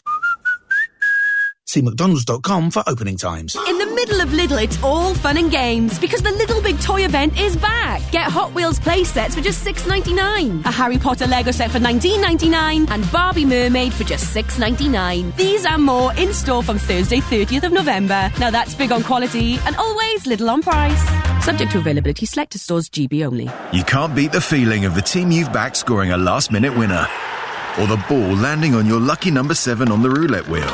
But at LifeScore Bet, we know that when it comes to betting, nothing is a dead cert. That's why we want you to get the most out of betting with us responsibly. We've got a range of tools to help you stay the right side of the line, from deposit limits and spending controls to a cool-off period. Visit the safer gambling section on LifeScoreBet.com or download the app for more details. Bet responsibly. 18+. BeGambleAware.org. Andy Goldstein and Darren Bent on TalkSport Drive with Motorpoint. Destination sports conversation fueled by unfiltered opinion with quality guests as standard and a couple of motor mounts. Something's not right, is it? That's rubbish. It's the daily radio road trip that takes you to the farthest corners of the nation's football fanscape. I'm just in my flat, chilling out. Yeah, I think you might be my favourite so far, Martin. Have a wonderful afternoon. TalkSport Drive, tomorrow afternoon from 4 on TalkSport with Motorpoint. There's no car like a Motorpoint car. On 1089 and 1053 medium wave, on DAB, online and on your smart speaker. Oh, what a finish! The Champions League live on TalkSport. Live from the Parc des Princes. We're still waiting for the teams to come out second half. I can tell you Newport 2-1 up at Morecambe. I can also tell you Enda Stevens sent off for Stoke, who are 1 apiece at QPR in the Championship, and Harrogate have come from 2 down to be level, 2-2 at home to Wrexham. Let's get the half-time odds with Ladbrokes. Odds update on TalkSport with Ladbrokes. We play together. Terms and conditions apply. 18 plus. BeGambleAware.org. Well, Newcastle are 1-0 up here at PSG. The Magpies are 7-5 to win. The draw's 19-10. PSG to turn it around at 21-10. Kylian Mbappe to score the next goal in this game was 5-2. Odds boosted now to 3-1. That's the latest odds with Ladbrokes. 18 plus. BeGambleAware.org. Odds update on TalkSport with Ladbrokes. We play together. Terms and conditions apply. 18 plus. BeGambleAware.org. Well, teams on the way up. Man United in Istanbul ahead of their crunch game away to Galatasaray tomorrow. It's live on TalkSport 2 at 5:45. And while their form's recovered in the Premier League a little bit, Erik ten Hag's side have just 3 points from 4 games in their Champions League group. However, the Red Devils boss feels there will just always be a negative narrative around Manchester United. You can always find. Last year we couldn't win away from home. There was an issue. Now we can't win at home. Now we win away games, and now you're bringing up we don't win away games in Europe. We know we can do, and we are confident because the last games away from home in the league, also in very hostile environments, we played very well. We were very calm and composed. Well, there you go, Erik ten Hag with his own view on Manchester United and how they're perceived. They'll be perceived in a certain light if they lose to Galatasaray tomorrow in Turkey. It's live on TalkSport 2, 5:45 kick-off tomorrow. And United's next Premier League match, exclusive on TalkSport. It's a Saturday night one, 8 p.m, and it's away at Newcastle United, who are out for the second half. Miguel Almiron is out for the second half as well, and they're about to get underway. Newcastle lead 1-0 here in the French capital. It's PSG 0, Newcastle 1. Second half live from the Parc des Princes on TalkSport with the former Newcastle manager Alan Pardew and TalkSport's chief football commentator Sam Matterface. And it was pointed out to me by Martin Hardy from the Times at half-time that Bruno Guimaraes has run 6.83 kilometres in that first half, which is half a kilometre more than any PSG player out on the field of play. The second highest running stats belong to Lewis Miley, 6.74 kilometres in that first 45 minutes. And I think it underscores what brilliant first half that he's had. They have to be a little bit careful not to blow themselves out. Yeah, but that, you know, those sort of margins and those levels of intensity are what you expect at this level.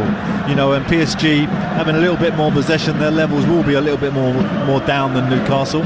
But now the emphasis is on them, and they're kicking to their home fans, the ultras down on our left-hand side. And they're wearing dark blue shirts with a red slash down the left side of their jerseys, but they're dealing with Isak, who's trying to get to the edge of the penalty area on the breakaway for Newcastle at the start of the second half. He gets it back to the edge of the area. Miley's ball to the right doesn't reach Almiron, and it goes towards the near touchline where it'll be cleared away. I'll run through the two lineups. No changes at half-time. They've given the ball away again, PSG, as they're trying to play out from the back. Bruno Guimaraes has handed it back. Mouani's trying to escape, and he's got the better of Trippier and played it down to Mbappe. He scampers into a left wing position. His cross is blocked by Lascelles, and that will be cleared out on the near side and away for a corner kick. I mean, the worry for Newcastle is Almiron doesn't look like he's moving well to me, and he's had all half time, so this is a slight concern, I think. They're so limited with their substitutes. They've hardly got anyone on the bench, especially a forward player, to be able to help them out. The bench is so threadbare. They've only got Hall, Dummett of senior quality, Ndewani, Huntley and Parkinson. None of whom have started a game for the club. Ndewani came off the bench at the weekend. Huntley hasn't played for the club before, so there's a lot of teenagers as backup, no forward players of senior variety available to Eddie Howe, so he's almost got to get through the game here, Almiron, and do his best. They've won a free kick on halfway, a free kick which is going to be taken by Trippier, and Newcastle with Pope in goal. Trippier, Lascelles, Cher and Livramento has been brilliant. Joe Linton, Bruno Guimaraes and Lewis Miley, who similarly has done well. Almiron, Isaac and Gordon are the three-pronged attack. I'll go through the PSG side in just a second. Lascelles has done brilliantly to win it off Luca Hernandez on halfway. Almiron's drawn another foul. So I'll tell you that it's Donnarumma who made a mistake for the goal between the sticks for PSG. Away to our right-hand side now, shooting from right to left. Luca Hernandez is the left back, the right back Hakimi, the two centre-halves Danilo and Milan Skriniar, who was accused of a handball on the stroke of half-time when Isaac appeared to be running through, and he would have been one-on-one had it have gone in his favour. Kangin, Lee, Ugarte and Ruiz, the three-man midfield, with Dembele on the right, Mbappe on the left, and through the middle, Randall, Kolo, Moani. 1-0 to Newcastle, courtesy of a goal scored by Alexander Isak after a shot from Almiron was spilled by Donnarumma, but it was all set up by a tinkering Tino Livramento run. Yeah, and interesting in the second half so far. PSG trying to raise the game, but not really threatening. And Newcastle, if I was Eddie, would be quite happy with how this has started.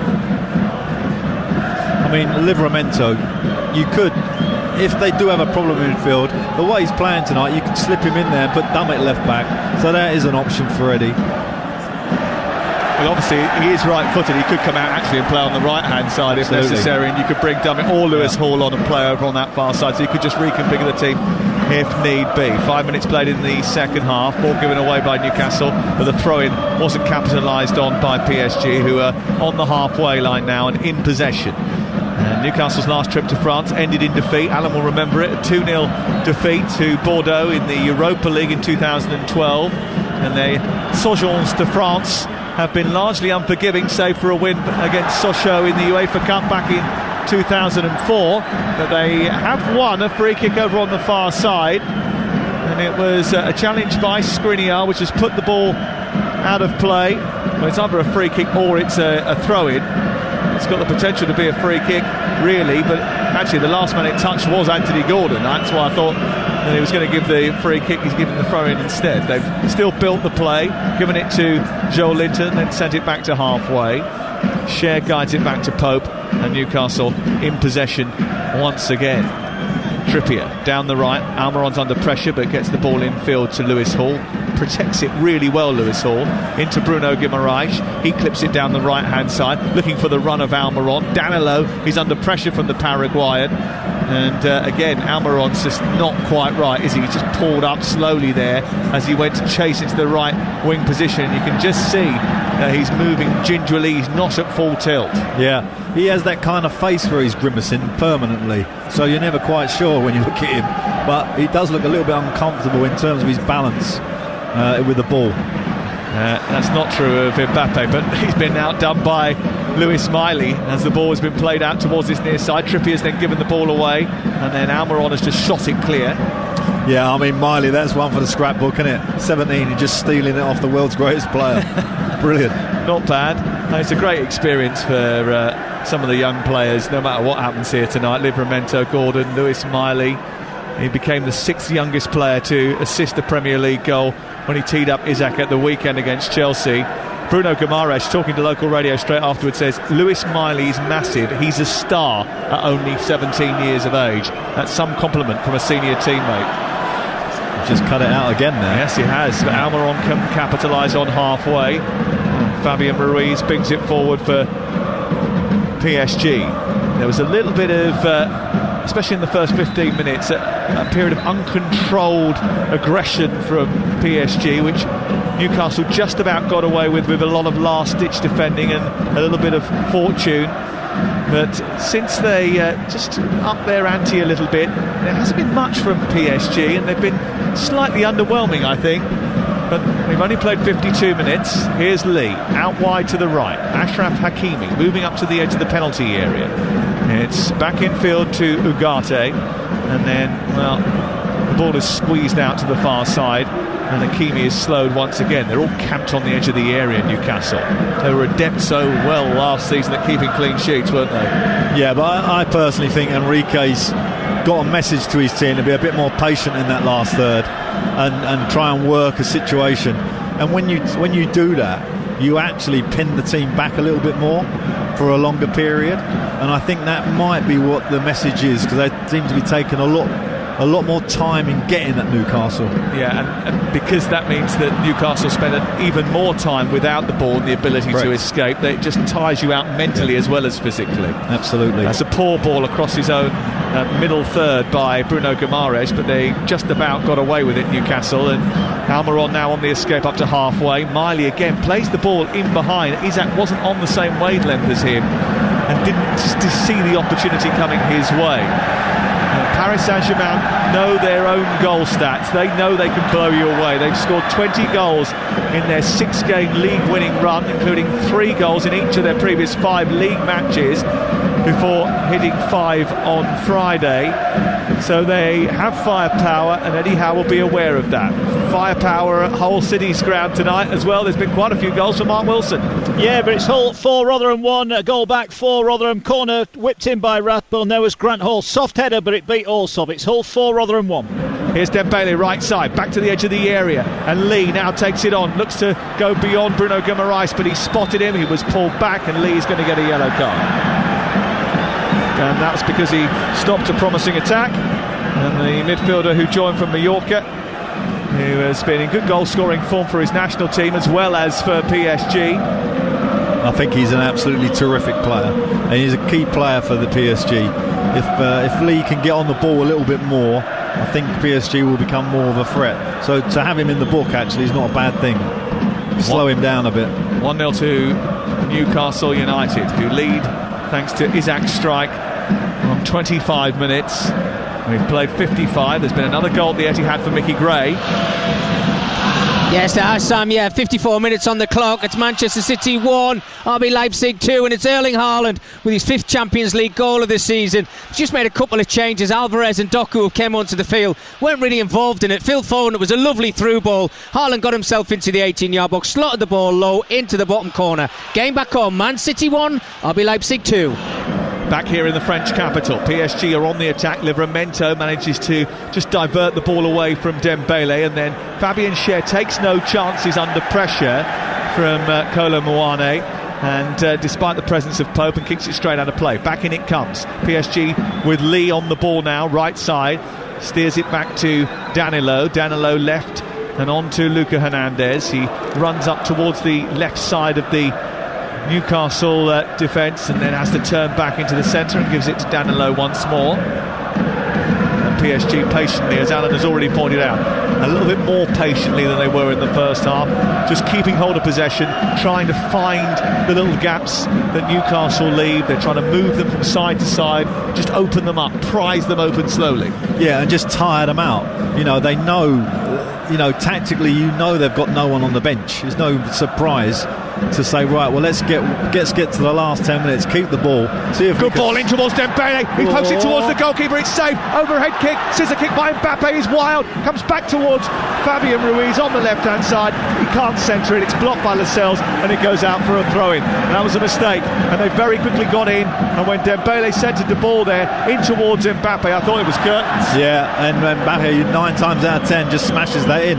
But you've already labelled him a poor striker, and he didn't let you down, did he? But this is PSG now, playing how I expected PSG to play. A little bit more assurance, a little bit more controlled, pushing Newcastle back. 16 goals in 16 games, not what you would say is a poor striker, but I did say in the first half, I just wondered whether one of those ruthless, horrible, nasty finishers inside the box, a poacher, would have smashed that first chance beyond. Sometimes Nick when you Pope. Just keep digging, it just seems to get worse, doesn't it? Oh, I'm so glad you came. Here is Miley on the right-hand side, trying to get into the right-wing position. There's a wrestling match going on between Trippier and Luca Hernandez, and the referee just intervening, the assistant referee on the near side intervening, because Almiron's had a word with Fabian Ruiz, spicing things up in the right-wing position. Remember, if Newcastle lose tonight, they're out of the Champions League. Win, and boy, they've got a great chance. They have got a great chance. but there's still a very long way to go. The ball swept by Mbappe out towards the right. Dembele trying to chase. Livramento positioned himself brilliantly and went down on the challenge of Dembele, and it's going to be a yellow card. And I think it's a yellow card for Dembele, who made the challenge over on the far side. Hakimi was protesting, but it is Dembele who gets booked for the push on Livramento, being far too aggressive. Well, the one good thing about that whole action was that Livramento's quick, because Dembele is so fast, and he kept up with him, and he did foul him. It looked like he just put enough on his body to create the foul. So again, Livramento superb. And that means that Dembele cannot play in the group decider next time out. He can't play in that game. Gordon is running in behind the PSG defence as the ball's played over the top, and he doesn't quite get there, and the ball is cleared by Skriniar. The free kick was launched upfield, and Gordon does have that propensity to get in behind. He didn't quite reach it. It was cleared away by PSG. So Dembele cannot play in the final game against Dortmund after picking up that yellow card, and that is a key miss for them, another miss for them. They've had quite a few absentees. Marquinhos, the captain, is not available, for example, tonight. He's not the only one who's not available. There's quite a few, actually, who have picked up injuries, including the young, prodigious talent Warren Zaire-Emery, who recently made his debut for France and has played actually every Champions League game before tonight. Ball out wide on the right with Hakimi for PSG, looking for an equaliser against Newcastle, live on TalkSport. It's not a great ball down the right channel, it's cut out, but Joe Linton has sent Gordon down the left-hand side, and he skipped past the challenge of Skriniar, and Skriniar's come out and he's knocked him over on the edge of the area, and it's going to be a yellow card for Milan Skriniar. And if he'd have been booked for that handball, it would have been him gone there. I mean, he's just taken him out. Gordon did so well, took him on. In fact, beforehand, Gordon had a great chance, you know. It was a well-worked set play. They'd waited. It was a long pass from Lascelles, I think, and Gordon was in, and he should have hit it left-footed. And unfortunately, he cut back and lost it. But he did brilliant there. He's won a free kick, and this is Trippier territory. This is about 25 yards, maybe 23 yards. It's perfect for him to dip this over the wall and into the goal. Come on, my man. Milan 1, Dortmund 2 in the other game in this group, and that has given Dortmund a great chance of qualification tonight. They'll have 10 points and a decent head-to-head record against the others in the group. They might not necessarily be able to go through this evening, but they're in a almost unbelievable position, unassailable position, as Trippier's effort takes a flick off the wall and goes out for a corner on this near side. Two substitutions about to take place. Vitinha and Barcola coming on for Luis Enrique. I mean, it sounds ridiculous, but do you think he kept Vitinha behind and because he thought that maybe Newcastle would tire because they have got so few replacements on the bench? You know, he has a squad of great quality, world-class players, so he can mix it up a little bit, keep players fresh. But these changes are fairly early, so maybe he had a half an idea this might happen. Trippier take the corner off from this near side, right-footed, deep towards the far post. Lascelles coming in underneath it, heads it, but there was a foul given against Fabian Schär, and they're going to stop the game anyway because they want to allow these substitutions to take place. The first of those sees the removal of Manuel Ugarte, so it's a defensive midfield player coming off, and on comes on Vitinha, who is a little bit more progressive, and Barcola coming on as well, and off has gone Randall Kolo Muani, which means that Mbappe's gone through the middle. Absolutely. You know, if you're losing 1-0 and you've got a player of his class and his ability, then put him through the middle.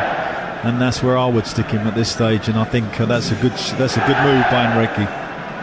Danilo moving over halfway towards the left, and Luca Hernandez Plays it back in field to Danilo. A bit of space here for Vitinha, who progresses the ball forward into Barcola. Barcola sends it back to Vitinha. The two substitutes combining in the left wing position. Steered back towards the edge of the area, and then it's been picked up by Fabian Ruiz and shifted on towards the right hand side. Dembele trying to trick his way to the edge of the box. Back it goes instead to Fabian Ruiz, again from side to side from PSG as they look to try and prise open this stubborn Newcastle resistance. It's picked up once again by Lee. Lee exchanges passes with Dembele, gets round the back to the byline, cuts it back towards the edge of the 6-yard box. There's claims of handball. Barcola is leading those, and Simon Marciniak is waving away the protests. You know, PSG are starting to carve out chances now. That was a great situation there that Lee created almost by himself, but they're keeping it, passing it around, really working Newcastle now. Newcastle got to be careful here. They've got to keep their cool, they've got to keep their shape, they've got to keep the discipline, and they've got to expect a renaissance from the French as we go into the final quarter of the game. Ball is deep and back with PSG's back line. Danilo to Skriniar, who has now been booked. Plays it wide on the right hand side. Hakimi trying to come forward. Cher was equal to it, read it, pinched it, comes up to the halfway line, tucks it infield. Remember, Ali McCoist is back on Breakfast tomorrow, live from Paris. Alan Pardew will join him. I heard Laura on Breakfast with Ali this morning. It was nice of her to pop in, see her old mates. They're back tomorrow from 6 o'clock. Ali and Alan back at base, and Alan Pardew will be in Paris reflecting on this game. Almiron from the edge of the area after it popped off the chest of Lewis Miley, tries a volley. It was always going to be difficult, I think, and it did just sky away past the goal frame away to our right hand side and actually towards those Newcastle supporters, who I think as time ticks away, Alan, will get increasingly more nervous. Yeah, but at the moment they're okay. I mean, you know, definitely PSG are being a bit more patient, a bit more kind of precise in what they're doing. So Newcastle got to concentrate. Dembele trying to feed Hakimi as he bounds forward over on the right hand side. The Moroccan turns the ball back into Dembele's path. It's swept out wide to Barcola. Barcola, who comes in on his right foot, tries a shot, hits the body of Lewis Miley, once again blocking and filling a gap, and it comes out on this near touchline and away for a throw to PSG. It's going to be all hands to the pump from now to the end, you feel, for Newcastle.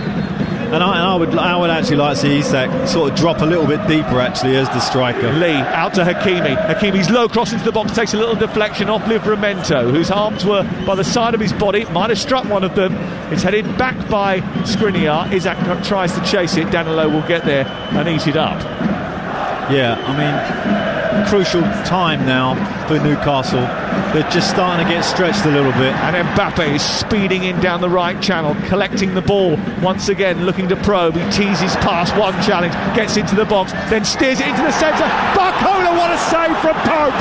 It's a magnificent Nick Pope save after a carved out opportunity by Mbappe, who fed Barcola, and somehow divine intervention from Pope has saved Newcastle. What a save that is. I mean, the world's greatest player showed his class there. He created that out of nothing. Here's the corner. Pope comes again. There's a push inside the box. Did it go out and then back in again? They're stopping it for a push in the build up to it, and they'll take the corner kick again. What a save, Alan. Oh, what a save. It was pulled back by Mbappe, and all he's got to do is hit the target, and he does. He hits it well, but the keeper throws himself to the right, knocks it around the post. Lee in towards the near post, away by Joel Linton. We thought he'd have to make some serious stops if Newcastle were going to escape here with anything. He's made an absolute blinder of a save on 66 minutes. Yeah, I'd like to see that back because it looks brilliant in real time. It was so fast. It was a great connection that he seemed to get across so fast across his goal.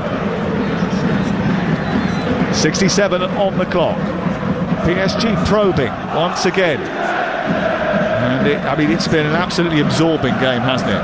Brilliant game. Brilliant. Start of the match right the way through. It's kept your attention. PSG have dominated the ball. They've tried to pick apart Newcastle. It was a bit of a... it's a brilliant back heel into Barcola again. Down the left side netting. Well, he sat down the goalkeeper actually, and if he tucked it in at the near post, he might have beaten him. But he missed the target after a beautiful little move A lovely little touch from Mbappe to feed Barcola, who went down the side of the 6-yard box and steered it wide of goal. Mbappe again, he's at the centre now. You know, when he's going through the middle now, he's going to create moments like this. 2 moments purely out of instinct from him. Will create 2 great chances, and he should have scored. I'm just looking back at the Pope save. It's a great save. It's sort of at him. I didn't think it was actually as central as it was, but it's still a great save. He's made it with his knee. Yeah. Don't matter, does it? No. He was just getting across, actually, the way he readjusted his body position, because actually he was going the other way initially and then had to come back.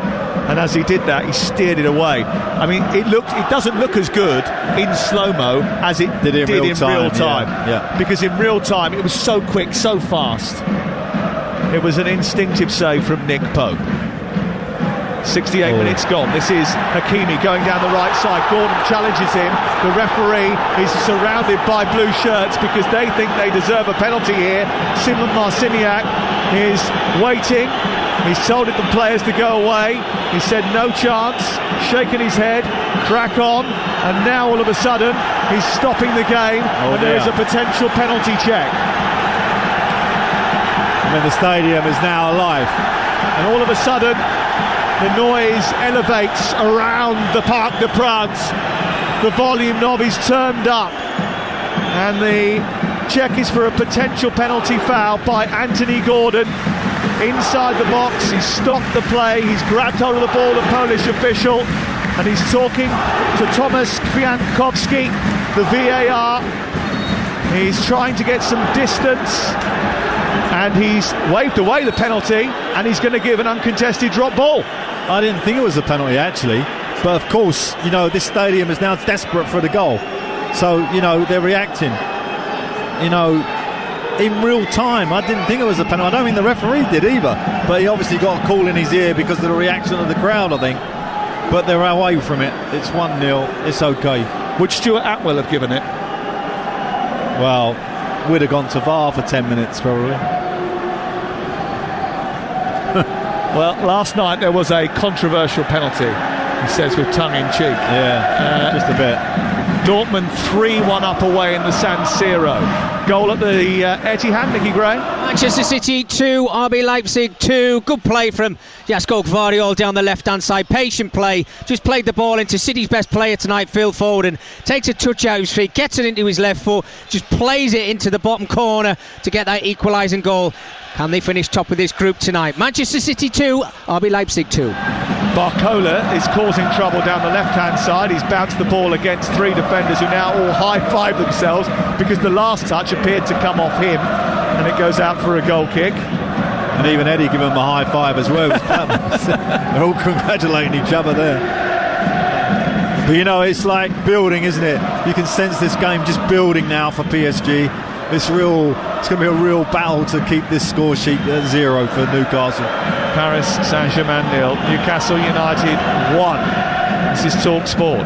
It's cleared away by Nick Pope upfield and headed down by Skriniar into Lee, collected by Hakimi, and then it's steered away by Fabian Ruiz into the path of Vitinha. I think many people were surprised that Vitinha, who sounded quite a defiant note in his pre-match press conference, that after being put up in front of the press to sit there and defend his team and talk about how they wanted to try and make amends for that performance at St James's Park, didn't start the game. That was an eyebrow-raising decision, but he's on the pitch now.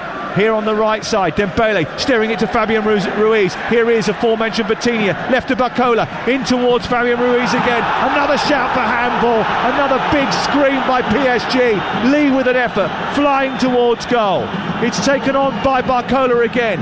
Lee, who's got much more into the game into the second half, and it's cleared away by Newcastle and high up over the halfway line. They're still asking for handball. Simon Marciniak is not interested. And now he's stopped, and he's going to give a yellow card to Donnarumma. What? Why is he giving him a card? Did he say something? He kicked the ball away? I think he was shouting at the official, wasn't he? It must be dissent. Yeah, it sounds like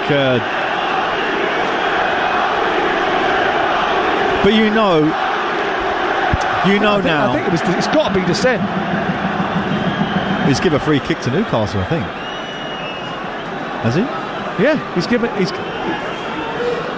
indirect free kick. He's given an indirect to Newcastle, dissent. So it's dissent. It's definitely dissent. And then they've kicked it back. Oh dear. Game never ceases to amaze. Well, certainly there's been more than one or two things that have been amazing about tonight. Here comes Dembele, once again amazing with his pace in behind. He takes the ball down to take on Livramento, steers it back for Vitinha. He lays it back to Fabian Ruiz. His shot is blocked by Bruno Guimaraes, and it's cleared out of the penalty area by Newcastle, who are having to deal with wave after wave of PSG attack. Barcola, who's been tricky, gets the ball to Mbappe, always dangerous. He sends the ball across the 6-yard box, and it's hacked clear by Fabian Schär, and it's out on this near side. Paris Saint-Germain 0, Newcastle United 1 is the scoreline in Paris tonight, and with Milan doing so well, being beaten so well in their game away at home to Dortmund, it does mean it's still very tight for second place, because Dortmund will have 10 points, Newcastle 7, Milan 6 and PSG 6 at this moment in time, and they will still have to beat Milan on the final day if they can get away with 3 points here, Newcastle, to be ensuring a place in the last 16 of the Champions League. The ball is on the right with Dembele. It's taken on by Hakimi 10 yards outside the box, repelled by Joel Linton. It's going to be a long 16 minutes, I think, for Newcastle. Absolutely, and you know there's going to be another penalty shout, 100%, I guarantee it. Someone's going to go over, or someone's going to claim for a handball, so the pressure will increase. Here is Vitinha back towards Barcola, away by Trippier, and offside is up over on the far side. What are you doing for Christmas, by the way? Anything exciting? I won't be going to Paris again. Don't you worry about it, because we got you covered on TalkSport. Christmas looks absolutely cracking. We've got Jeff Stelling then. Jeff Stelling's turning up on Monday. The breakfast show starts. Jeff, top man, Jeff. 6 till 10, Mondays and Tuesdays from next Monday, December the 4th. England's Caribbean Cricket Tour live on TalkSport too. Yeah, no, don't fancy that. You don't want to go? No, I don't fancy that at all. Oh, I'd go. But it's live on TalkSport 2, one-day internationals and T20 football. A mountain of football matches, including every match on Boxing Day, the 27th, 28th, 29th. Now we're talking. Yeah, we're going to be at all of them, and they're all live on the TalkSport network. There's a huge amount of matches over the course of the next few weeks. Bubble and squeak and boxing games, eh? Yeah, can't beat it. You love a bit of that. Yeah. My dad loves a little buffet on Boxing Day. Yeah, that's right. A little buffet Absolutely Boxing nice. Day, football on the pickles. radio. Yeah, he loves that. Yeah. Absolutely. Although I never get to go anymore. Anyway, concentrate on the game. The game's restarted, so we'll get on with that. I'll be at Manchester United versus Aston Villa on Boxing Day. Can't wait for that. That'll be a cracking game. What a ball forward by Fabian Ruiz. A lovely balletic turn just before the halfway line by Lee. And now Mbappe is racing through, but Pope watched it. His starting position was excellent, and he came off his line very quickly and snaffled it up on the edge of the 18-yard box. Yeah, he's been terrific, Pope. He's looked sound all night tonight. I remember watching the first game and I thought he'd struggled, Pope, but he's been brilliant tonight. Well, he will be remembered for that save if it stays like this. Yeah, absolutely. 1-0 with 14 minutes to go. Here is Dembele trying to get behind Gordon and then sending it further wide as PSG come on the offensive once again, and Newcastle, who have been so rigid so far in the game, have got to remain so for another 14 long minutes. The city of Paris has got some sights to behold: the Eiffel Tower, the Arc de Triomphe, Notre Dame, Sacré-Cœur, the list goes on. But Newcastle didn't come here for sightseeing. They came here to make a memory, and a memory that will and a few live Irish long. Bars. I see a few in the Irish bars, a few of the Jordans. Did you go and join them? No. Here is Fabian Ruiz. They'll be frequenting them again tonight and tomorrow. Absolutely, Should it stay like this? Lee across to Skriniar. Again, all the football being played in the Newcastle half. This is about 10 yards short of the edge of the penalty area, but they're keeping that line. They're keeping the they've been tightness. Good. They've been very disciplined. He's in a much better position now. He's a little bit deeper, so he's not got that distance for the deep midfield player to keep getting on it. Well, This is supposed to be a different PSG now, no longer a collection of indulgent superstars. Well, there's still ego, to be sure, but the way Enrique talks, he talks about team. He talks about this is a new era which is more team-centric, even more French-centric actually, and I think that's probably behind his promotion of Dembele. They're looking to make their mark in this competition, but they've often been the bridesmaid, and tonight they might well be so again. I mean, you know, put aside Newcastle for a minute. For PSG, this is a massive disappointment. You know, they've got the world's greatest player here. They've obviously got the funds and everything else that they need. They're expecting to get through this group. Oh, without doubt. You know, and this is a major blow at the moment for them. Yeah, they'll still have the opportunity to do that if they win their game on the final day, and Newcastle do not. And there's still a big opportunity for them. It's going to be all to play for going into that final week of Champions League action. We've got it all for you here on TalkSport. Here on the right-hand side, Hakimi is centred across in towards Barcola, who's been watched closely by Lascelles. It's steered away by the Newcastle defence. 11.5 minutes to go on TalkSport. Eddie Howe standing on the edge of the technical area, watching once again as his team look to defend. Lee goes down the right side. Livramento tries to stop him from twisting and turning and getting onto his left foot. He's gone one way, then the other, and then he's steered across, swirling through the box, but it's too high, and it goes through the 6-yard area, out the other side of the penalty box, and it's retrieved by Luca Hernandez. Vitinha back on again, in towards Fabian Ruiz. Dembele's come central in, he's trying to get the better of Guimaraes and Joel Linton. It comes towards Hakimi, and he lifts the ball right into that North Tribune away to our left-hand side, where the Ultras are still waving their flags, but not with the kind of energy that they were in the early part of the game, Alan. Yeah. They're starting to think this could be a frustrating night for them. And you can see a couple of the players trying to sort of get each other going and get the crowd going. I mean, that's the right back of PSG having a left-footed shot there, way over the top. That's great news for Newcastle if they're getting to that sort of desperate stages. Enrique now, another change coming. He's got to find a way. He's got to find a new route. Maybe change it tactically again. Eddie really hasn't got any options but to stick with this team, I don't think. Maybe done it, but I can't see at the moment anyone coming off. Well, I mean, it's good news for Manchester United if all of these 11 players have to work all the way through to the 95th, 96th minute. Marco Asensio is the man who is going to come on. He's going to come on in the next few minutes.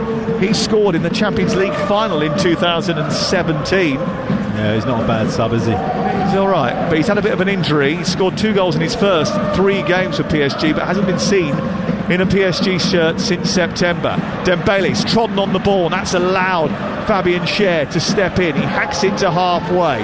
Back to halfway it goes, and Danilo then turns it back, and PSG once again turn their guns on Newcastle. They're aiming, they're firing, but at this moment in time they haven't done any damage. But there's still 10 minutes plus stoppage time to go. Down the right side they meander once again, exchanging passes at a slower tempo than in the first half as they look to try and tire this Newcastle team out. Surely they'll be weary now after working so hard, tirelessly, to keep PSG at bay. The ball sent by Lee out to Hakimi who's hugging the right touchline, finds Lee again. He wraps the ball into Mbappe. Dembele gets in his way. He goes back through the 6-yard area, and it's steered away by Trippier before it can reach Barcola. Great feet, great 2 world-class players on the ball there. Some great feet in that box. But you know what's worrying for Newcastle? They've not had one counter-attack for about 10 minutes now. It just keeps coming now. It's just wave after wave. Yep, it's just wave after wave of attack, and here on the left hand side the ball is sent into the box once again by Luca Hernandez. It's steered by Newcastle. Isaac's got it, but he can't go anywhere with it, and he's about 10 yards outside his box when he gives it away, and Mbappe has played it behind the slender figure of Luca Hernandez, who thrashes it into the near post, and Dembele puts it wide right on the edge of the 6-yard box. Maybe a step inside. Fabian Schär did enough to put him off, and boy was that close to conceding an equaliser for Newcastle United. It's narrowly wide.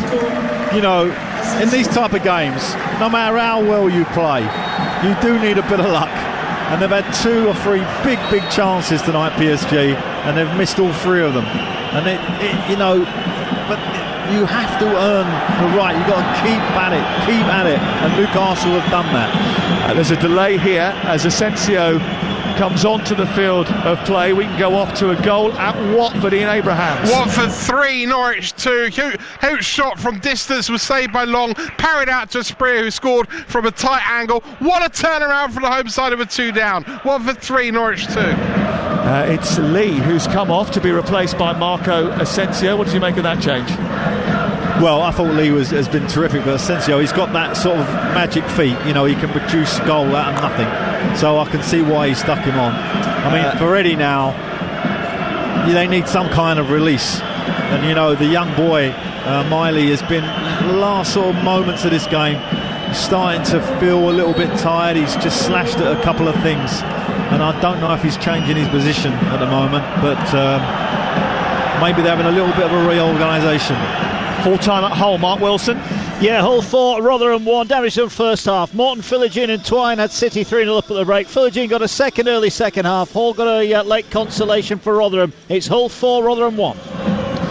So if it stays like this, Dortmund will have 10 points and be top of the group. Second place will go to Newcastle, 7 points. And then just behind them, 6 points, Paris Saint-Germain. And then bottom of the pile, AC Milan with 5. But here comes Mbappe away to our left-hand side, trying to keep the ball in by the byline as PSG come forward again.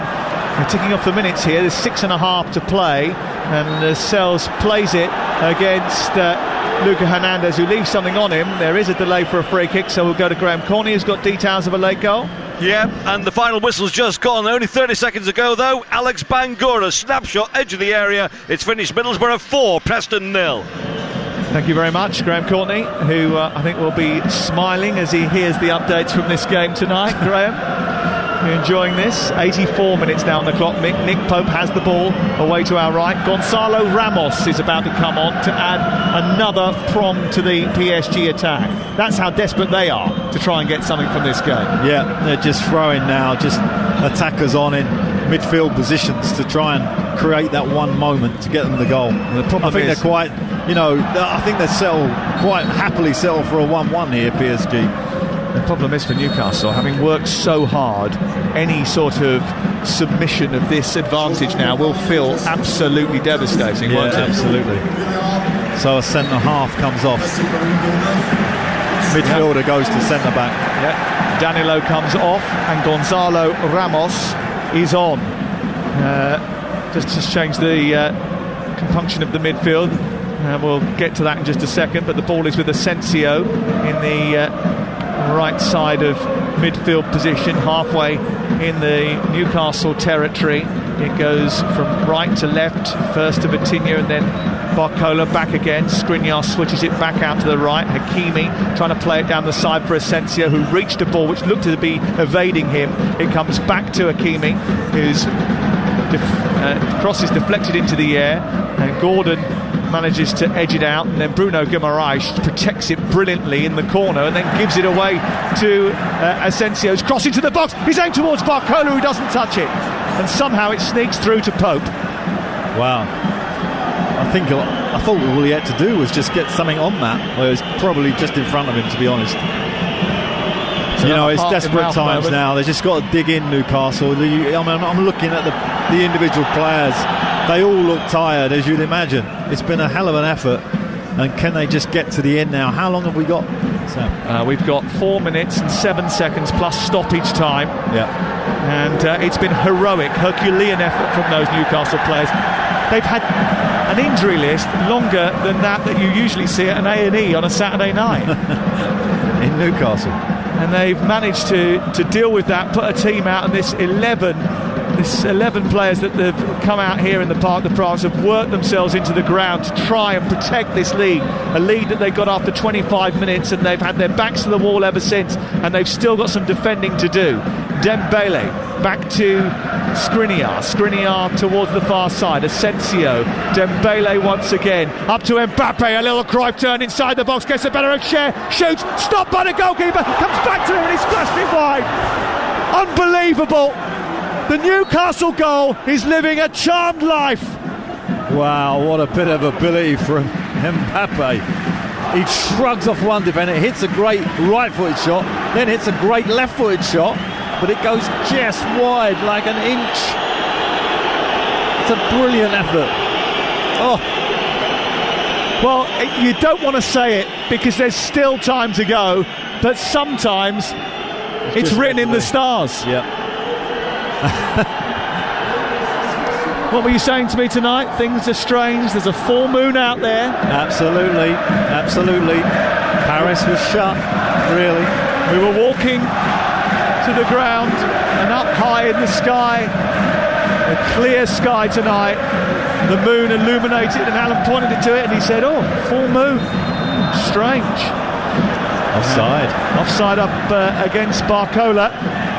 And it's going to be a free kick to Newcastle United with 2 minutes and 16 seconds to play. There was an update from somewhere else. I think there's been a goal with Mickey Gray. Certainly has. The complete turnaround here, Sam. Manchester City 3, RB Leipzig 2. And it's Julian Alvarez. Fantastic play from Phil Foden. A lovely little give and go in the box. Plays in Alvarez. 2 touches later. Right foot fires it low into the back of the net. The turnaround complete. Manchester City 3, RB Leipzig 2. West Brom are our subject of commentary on Saturday lunchtime on TalkSport. They take on Leicester in the Championship. That's 12:30 on Saturday, and they've just beaten Cardiff by a goal to nil on TalkSport 2. And those listeners from TalkSport 2 are joining us at the Parc des Princes in Paris, where there's 90 seconds of the game left and Newcastle are leading by a goal to nil, but PSG are throwing everything at them. The ball's on the right with Dembele. It sneaks down the right side, takes a deflection, and Nick Pope can't stop it from going for a corner in the 89th minute of the game. Gordon was just caught upfield there. I watched him. He ran full sprint, 80 yards to get on the recovery. Here's the cross into the near post. Mbappe sticks a leg out. He goes down under the challenge of Bruno Guimaraes. He gets bellowed at by the Brazilian, who thinks it was a dive, and he might have a case. It's cleared away from the edge of the box. We're going into the final minute on TalkSport and TalkSport 2. It's Newcastle United who lead and are going second in the group in the Champions League. Milan have beaten Dortmund in the same group, but Paris are coming towards the edge of the area again, and then Asensio with a wild effort goes flashing over the crossbar and out into the carpeted area behind the goal away to our left, and it remains 1-0. I just see Eddie coming out his box now. He's trying to keep his players, keep going. I haven't seen him approach a substitute. I don't know if they're warming up to our left here, but I haven't seen him looking like it's going to bring one on. So at the moment, they're going with this team, and they're going to have to dig in. There's still time.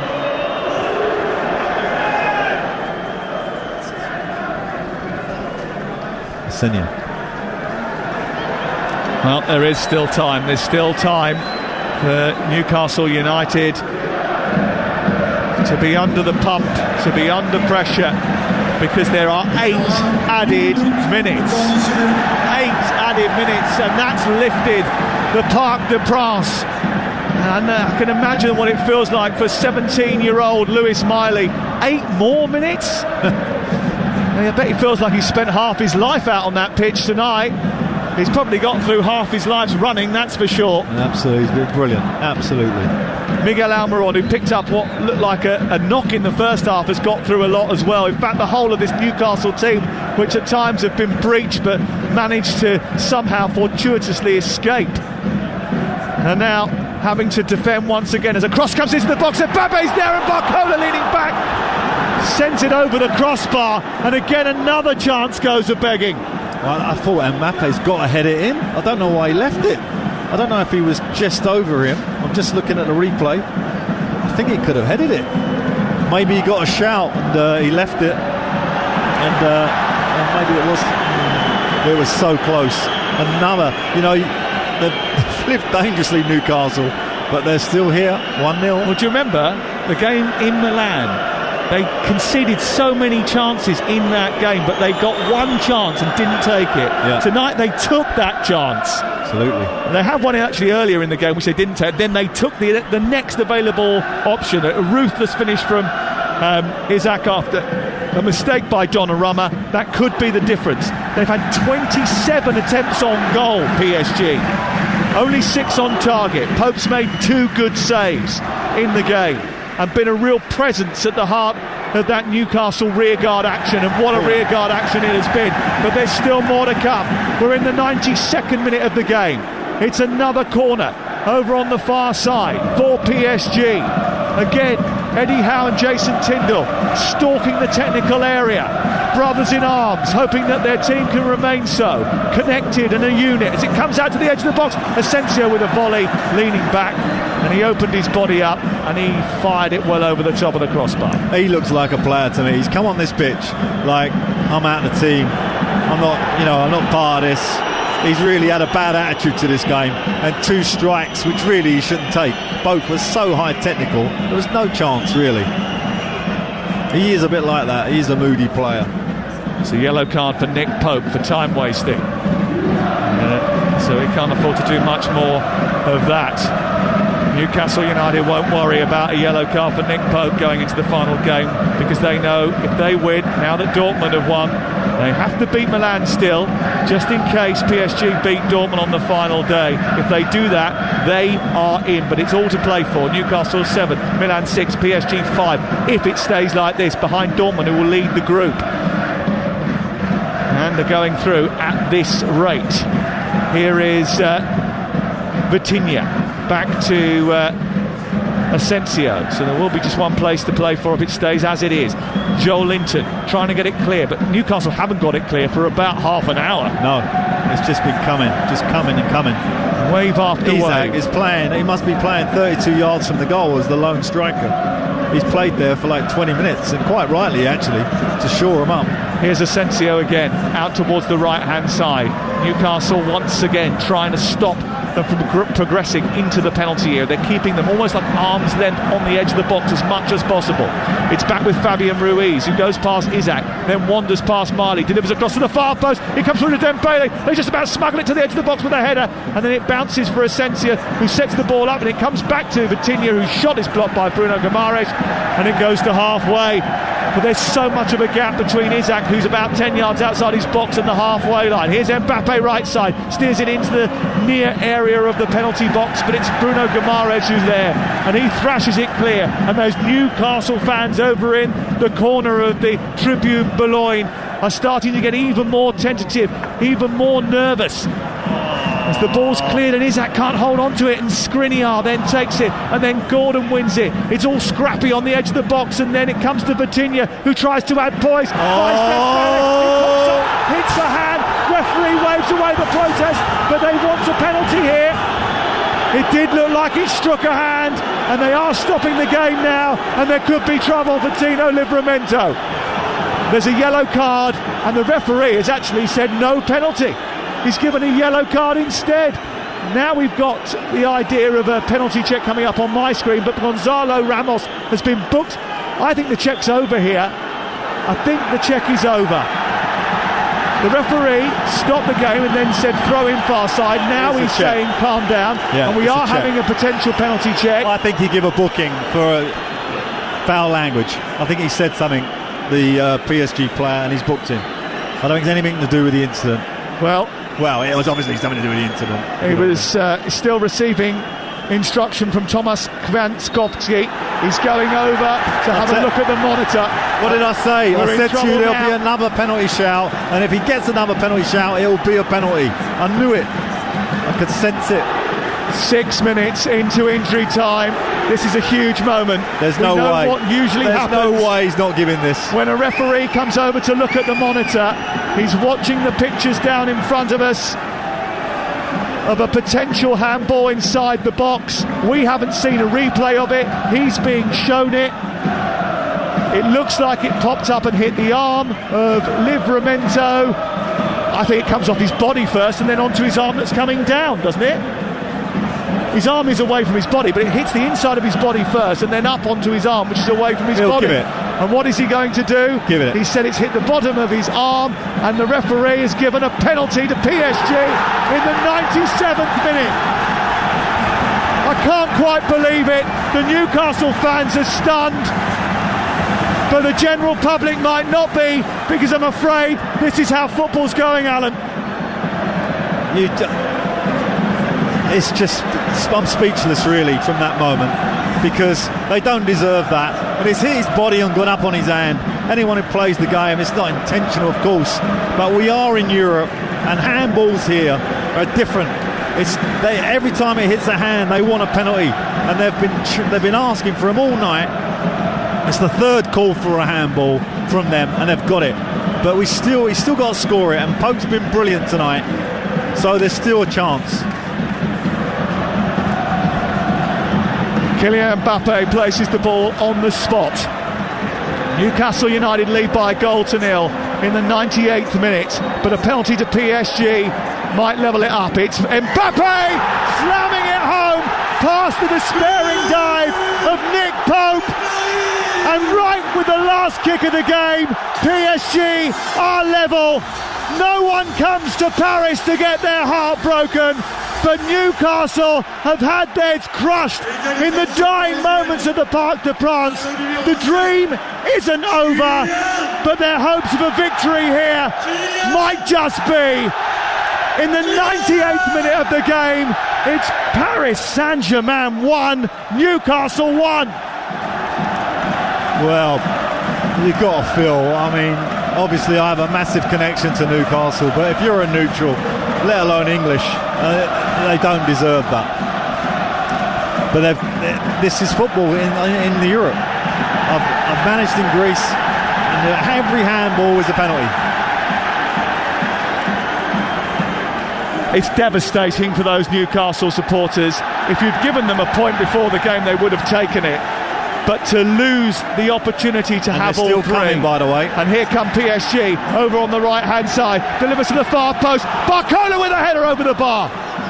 Wow, and he should have done better, actually. He got up early and didn't keep his... I don't think he kept his eye on the ball there. He kept his eye on the ball. He was well high enough to head that back down.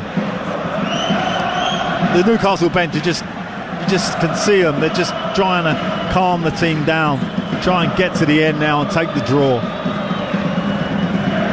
Well, it changes the complexion of the group, doesn't it, quite significantly. Milan 1, Dortmund 3 is a full-time result, and Dortmund are through to the knockout stages.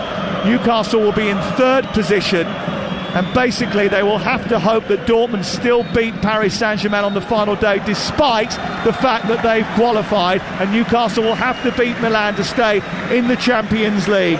It's dispiriting as the full-time whistle goes, because this was a magnificent performance by Newcastle United, who are absolutely furious. They're surrounding the referee, they're complaining about the decision. It's been a memorable night in Paris, and do you know what? If they'd picked up a point in a different circumstance, in a different manner, they would be looking back on this as a fabulous, fabulous night for the football club. But to have 2 points snatched away from them in the dying seconds of the game in the Parc des Princes by a penalty given for handball, which was at best accidental and at worst spurious, will be disheartening. In Europe, those sort of penalties are often given. Whether we like that or not, that is the case. And the Newcastle fans certainly will not like that, nor will Eddie Howe. And those players who look absolutely out on their feet, they ran themselves into the ground, they stole the goal, they kept in the game, but they haven't come away with 3 points. It's just the one. They're third in the group, going into the final game of the group stage, after what has been an epic night in Paris.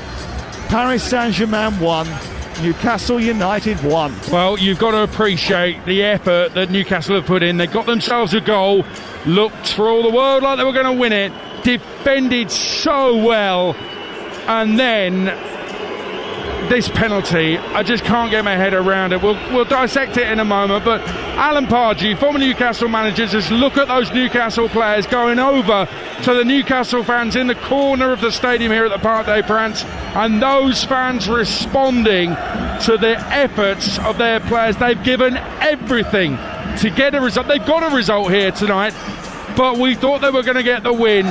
The fans have seen immense effort from those Newcastle players. There's mutual love there, and rightly so as well. And some of the players can hardly get there. You know, they're literally out on their feet. You know, for the last 15, 20 minutes there, they didn't have one attack. They didn't have one real sort of venture into the final third of PSG. PSG kept coming. They rode their luck. and you're thinking at 92, 93 minutes they've done the job. That's so cruel what has happened to them, and the manner of it makes it even worse because it comes off his, I think it comes off his knee, my recollection of it, hits his arm then, but it was the third time that PSG had claimed for a penalty, and you knew as soon as he got the call to go and look at the monitor, for me, I knew he was going to give it. And unfortunately for Newcastle, the fans, the players, the staff, they don't deserve this. It's a draw, but they deserve so much more. Well, those Newcastle players are still over there in the corner applauding their fans who are getting the same love back. And I'll make you right. Let me just give you Group F at the moment. All is not over for Newcastle United. Dortmund are top, they're through. They're on 10 points. They've won 3-1 away to Milan tonight. Paris are now in second. But if Newcastle had won, they would be in second place.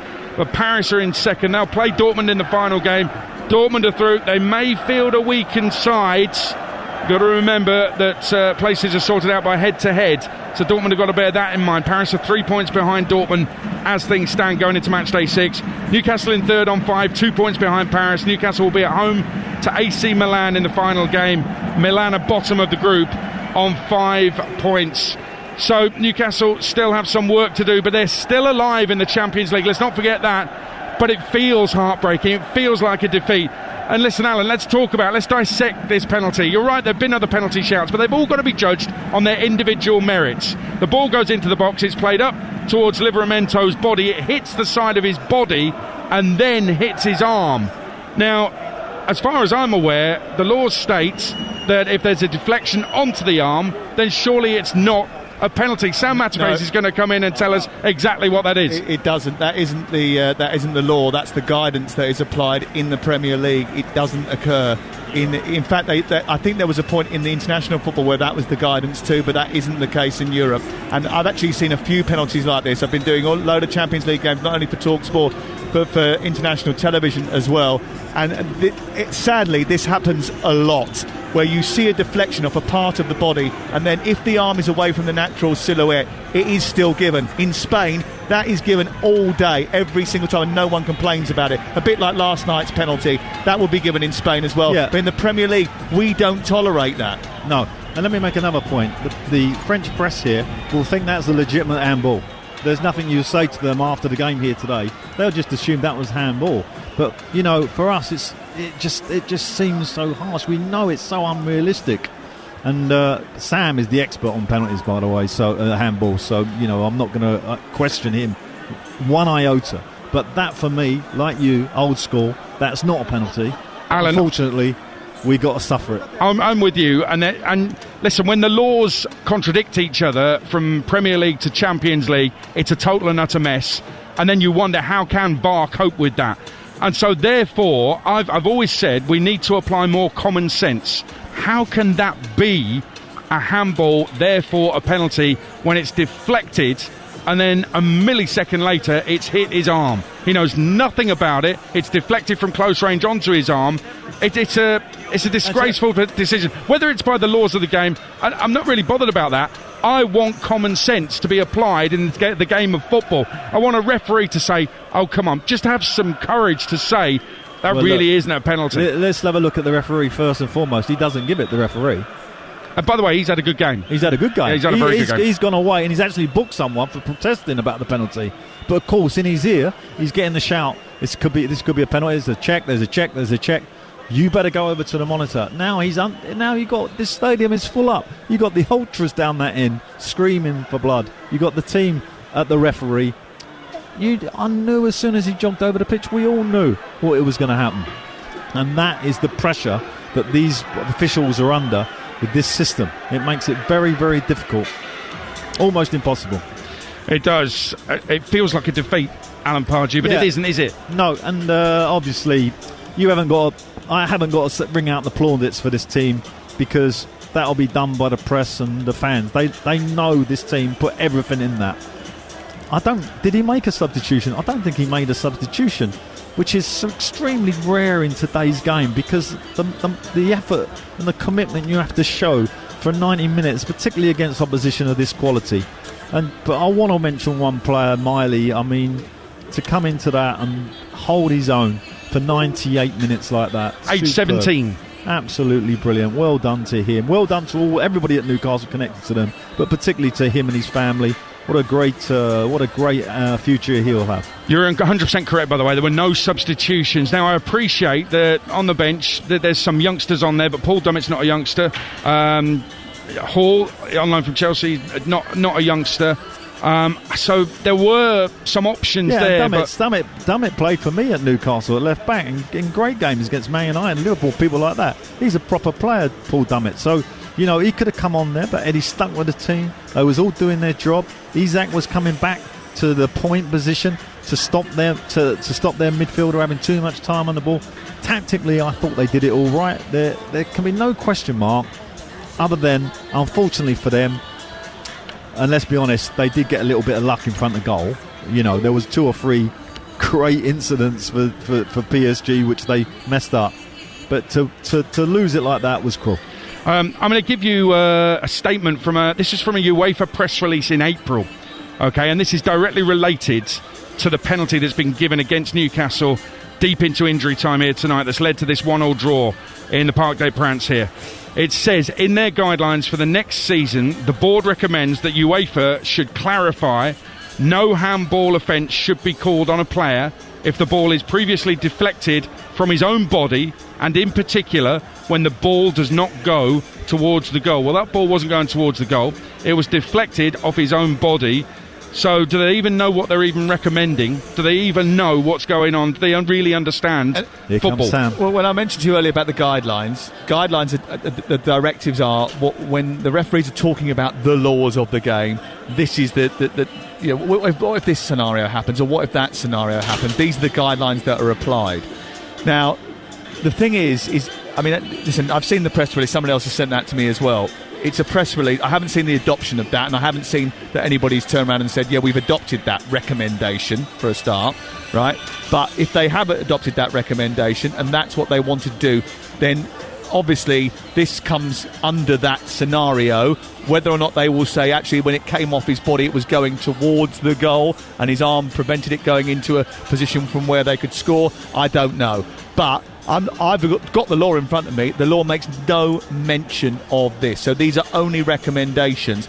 The law doesn't listen, whether we like the law, don't like the law, whether we like the recommendation or not, no one who watches football wants that to be a penalty. No one. Correct. Not one person. It is infuriating. It is absolutely... It's depressing that, again, for a second night in a row, what we're talking about is the applications of the laws of the game, which completely take the game away from those who want to love it. And that is the most... That's awful, because this performance was brilliant from Newcastle. A rearguard action. Do you know, there's a thing in football that we sometimes talk about, and it's called the spirit of the game, right? And back in the day, this was a thing that was always talked about, the spirit of the game. Play the game in the spirit of the game. When you was young, it would be grilled into you. Play in the spirit of the game. Unfortunately, it's not being reffed in the spirit of the game. And that's where I have a problem with that kind of decision. But if we look at this game as a total, and Mape tonight, for me, showed what the world-class player he is. He was the difference in so many moments tonight. He didn't actually score. He had chances. Nick Pope had to make 2 or 3 great saves. In the end, he steps up at 97 minutes and still manages to hit the penalty in just the right spot. He was terrific for them. But PSG didn't impress me tonight. If I'm Pep Guardiola with my Man City team looking at that, I can't see PSG winning the Champions League. I just can't see it. So that's them. But Newcastle, they've got this game now against Milan, and they just got to hope that things fall their way. As I look at it, they have a chance of Europa League, right? They have a good chance of that. Is that correct? If they beat Milan, if they're not Champions League, they're definitely Europa League. Yeah. Okay, that's the least they deserve from this run. The least they deserve. And one more mention I have to give is to Dortmund, because how they've managed to win this group at the moment, the way they are, I can't believe either. You know, this was a really, really tough group, and they look they're through, aren't they? Yeah, they are, and it's the two results against Newcastle that have done it. Yeah. Listen, I want to come back to you on that final match day 6 game. I've got the permutations of what can happen. For me, it is about common sense, and VAR and detailing the laws so stringently means the referee has nowhere to go. He cannot use common sense, and that has always been my gripe with VAR. It takes common sense out of the game. We'll be back with Alan Pardew in just a second. Manchester City, he mentioned there, what a game for them at the Etihad tonight. Mickey Gray. Certainly was, Adrian. It finished Manchester City 3, RB Leipzig 2. The turnaround was complete, but it didn't look that way after 45 minutes. 2 great goals in the first half from Lois Openda, who was absolutely outstanding. His first coming on 12 minutes.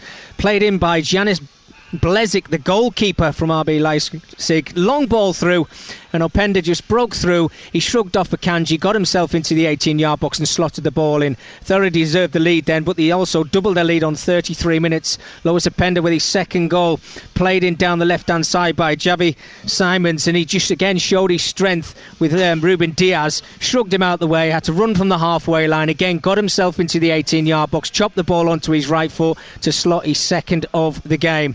Then City came out in the second half and they started their comeback on 54 minutes with Erling Haaland's left foot finish, assisted by Phil Foden, who was outstanding on the night. Lovely little through ball, played in between the two centre-halves. 2 touches later, Erling Haaland on his left foot got his 5th Champions League goal of the season. Then on 69 minutes, it was Phil Foden who got himself on the score sheet. Gvardiol with lovely play down the left-hand side, played in Foden. That little touch round the corner, just opened his body up with his left foot and played it into the bottom corner. Then they got the third and all-important goal on 86 minutes. Julian Alvarez with his right foot, assisted again by Phil Foden. Super little touch round the corner, a little pullback with a little slight deflection, but it fell into the path of Alvarez, who then did put the ball in the back of the net to win this game 3-2. City topped the group with 1 game to spare. Leipzig followed them through into the knockout stages, into second place. It's finished here at the Etihad. Manchester City 3, RB Leipzig 2. Bring you all the full times in a second, and the sports bars coming up. 0371722 33344.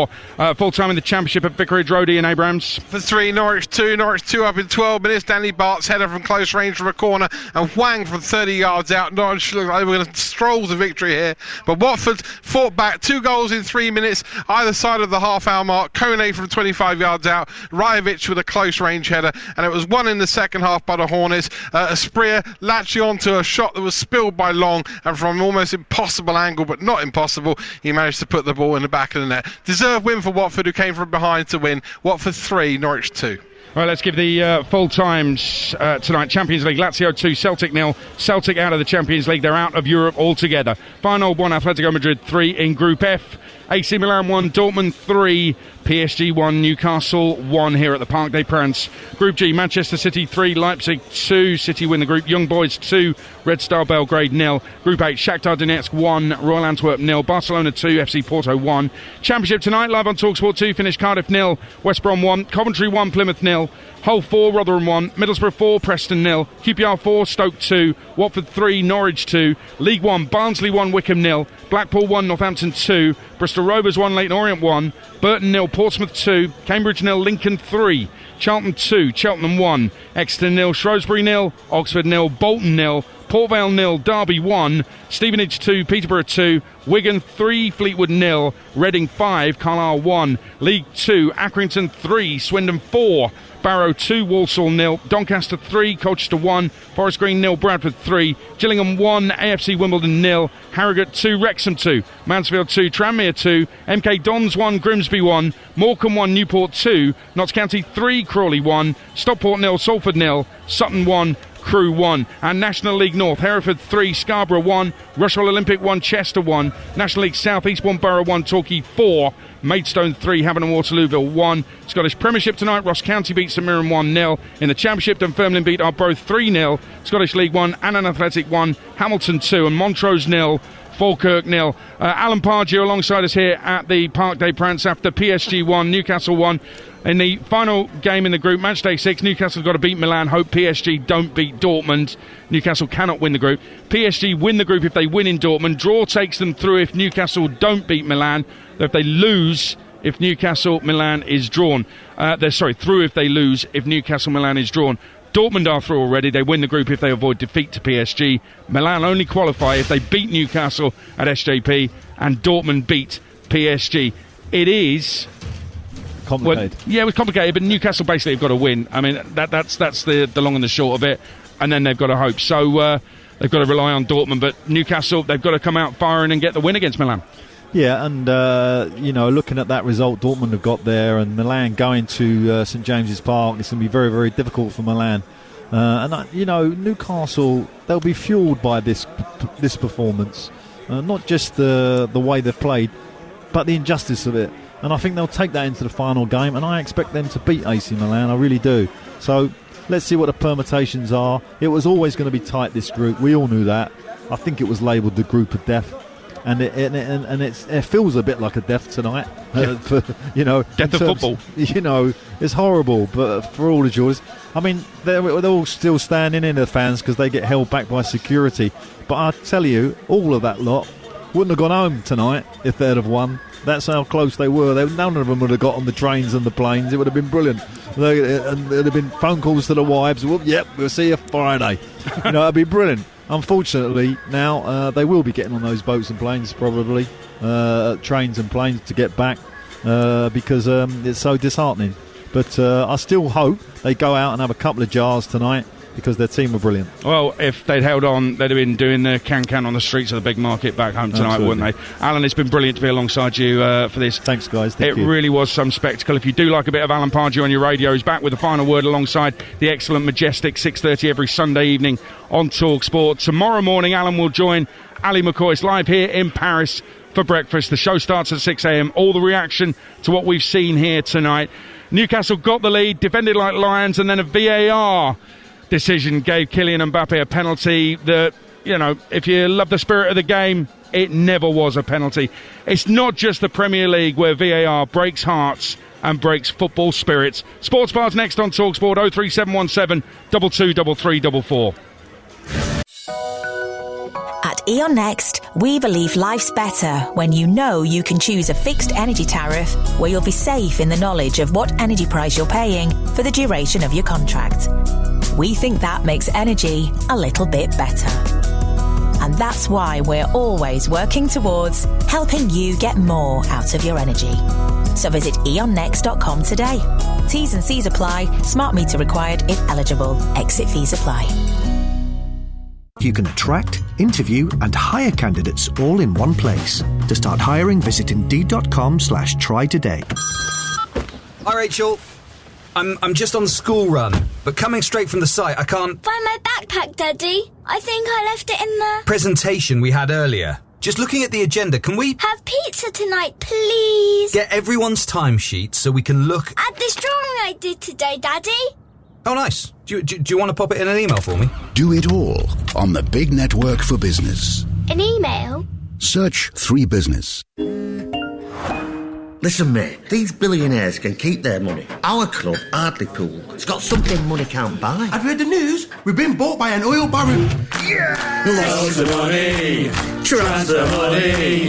Who cares about FFP? The title is back on. Well, they certainly changed their tune. And here's one for you. If one leg of your bet builder lets you down, get a free bet. Paddy Power. Pre-match online bets only. 5+ legs, min total odds 3-1. Max free bet varies from £1 to £50 and is valid for 7 days. T's and C's apply. 18+. BeGambleAware.org. A brand new Discovery Plus original. I'm Vinnie Jones. New game plan. I'm renovating my knackered farmyard in West Sussex. New team. Lead striker, Wobbly. Let's do it. Sweeper, Emma. Come on. In goal, Pip. Style of play. Classic Vinny. Crash, bang, wallop. Let's have it.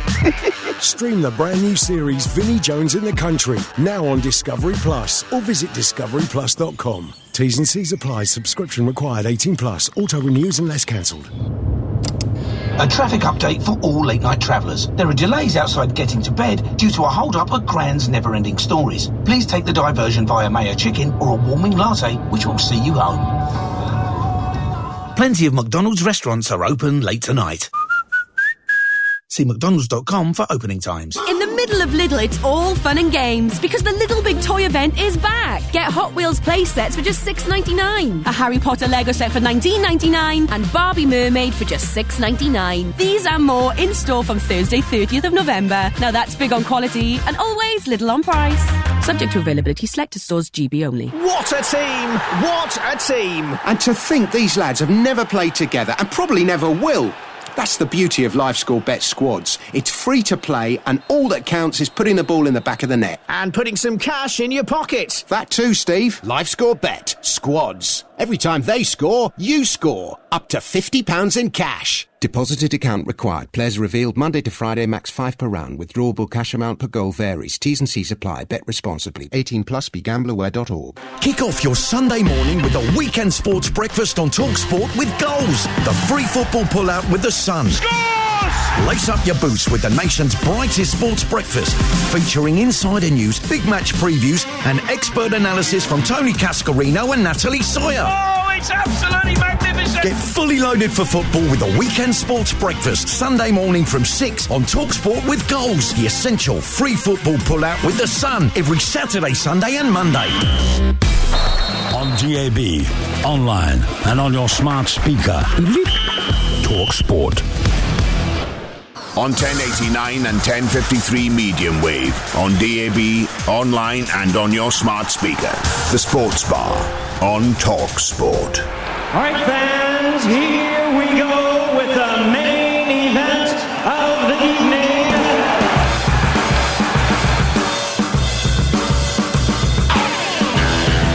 Good evening and welcome to the Sports Bar on TalkSport. I'm your host, Jamie O'Hara, and I'm joined by Mr. Jason Cundy. Has anyone seen VAR? Again! Shocking.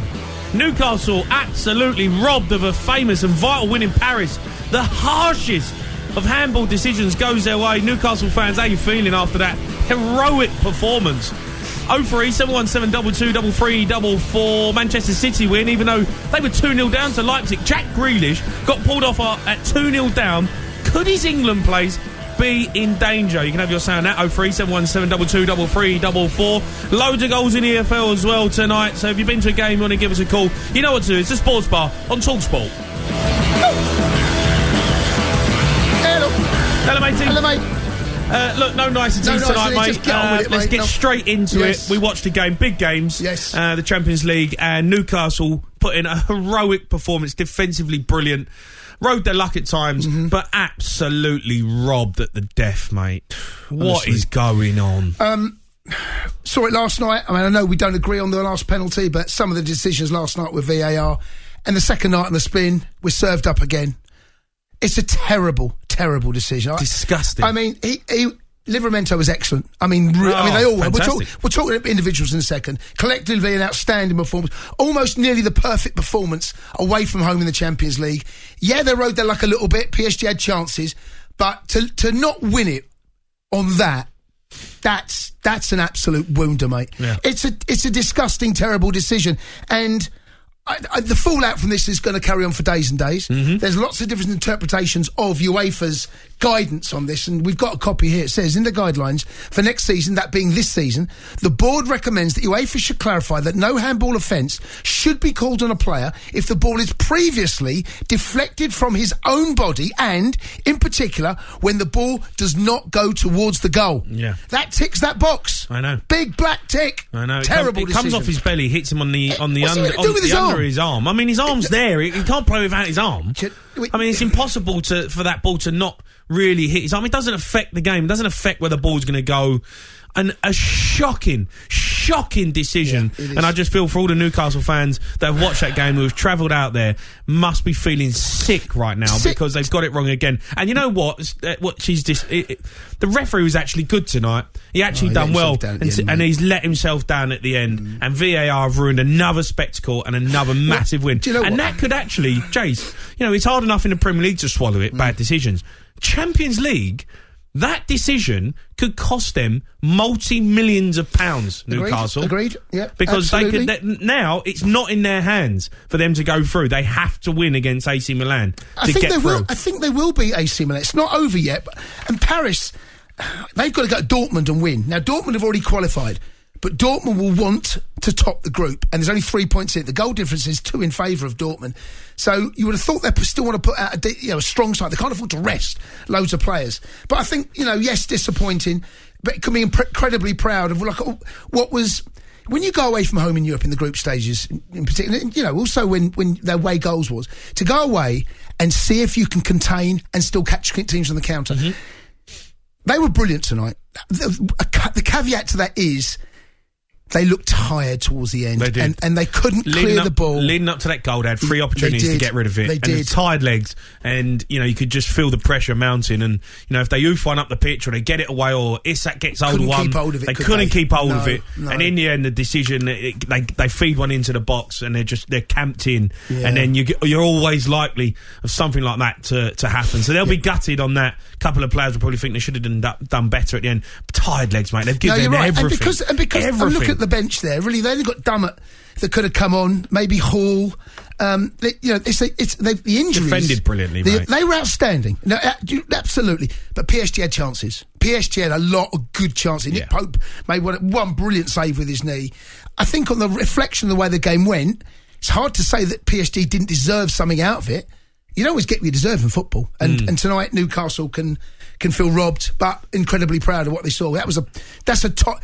They'll go away, and defend the way they did with 11 men for the time they did, and just towards the end they don't get the rub of the green, mate. Right, let's go to Henry, who's a Newcastle fan. All right, Henry. Hi, gents. Wow, that has got to be one of the most corrupt decisions from a VAR perspective tonight. I think we've summarised it really, really well. Really proud of the performance from the players tonight. They were exceptional. They absolutely played their hearts out. Of course, they were going to be tied towards the end of that game. It was a real onslaught from PSG. But listen, it's really hard to swallow that, because I have to say that, again, you summarised it well. The referee had a good game up until that point of looking at that screen, and there is just no way that is a penalty ever in a million years. No. It's shocking. Can't believe he gives it. Because you know what? He looked quite strong, the referee, in the decisions that he was making, the way he was dealing with the players. And when he's gone over to have a look at it on the monitor, I'm thinking, you know what? He might actually stick with his decision and say no, because he looked like he had that in him. And then, when you watch it back and you see it from the angles that he must have got, I cannot believe he's given that decision. Cannot believe it. It is an absolute shocker. Yeah, it's almost like he bottled it in the stadium, right towards the end, But we saw that. Do you remember the Man United game against Galatasaray a couple of weeks ago? A soft penalty was given there. And we said the way that the game is officiated, also Marcus Rashford's challenge, I think in the Premier League he doesn't get sent off. In Europe, but look, you can accept it in certain scenarios with challenges. There was one in that they got away with Newcastle, I think, a little bit in that game tonight, where he was late and he caught him. You say, has he gone over? And the referee was strong and said no. But that tonight, I mean, come on, where are we going with the game? Where's the game going, Henry? What's going on here? And gents, that is the big concern, because we keep talking about this. You said we talk about it at Premier League level. We're talking about Champions League football. We're talking about, progressing to the next stage of the Champions League. And I'll put it out there. I absolutely, hand on heart, believe on the 13th of December at St James's Park, AC Milan will get turned over by Newcastle if they put in a display like they put in tonight, and some of the other games as well. But the problem is, it's out of your hands now. That's it is. It's out of your hands, and that's what the disappointing thing is. That decision could cost you multi-millions of pounds in Champions League money. It could, but you know what? Actually, the guys will absolutely go for it. No doubt whatsoever we can beat AC Milan on the 13th. I think you will. December. I think you will. Yeah. It's all about what PSG do now.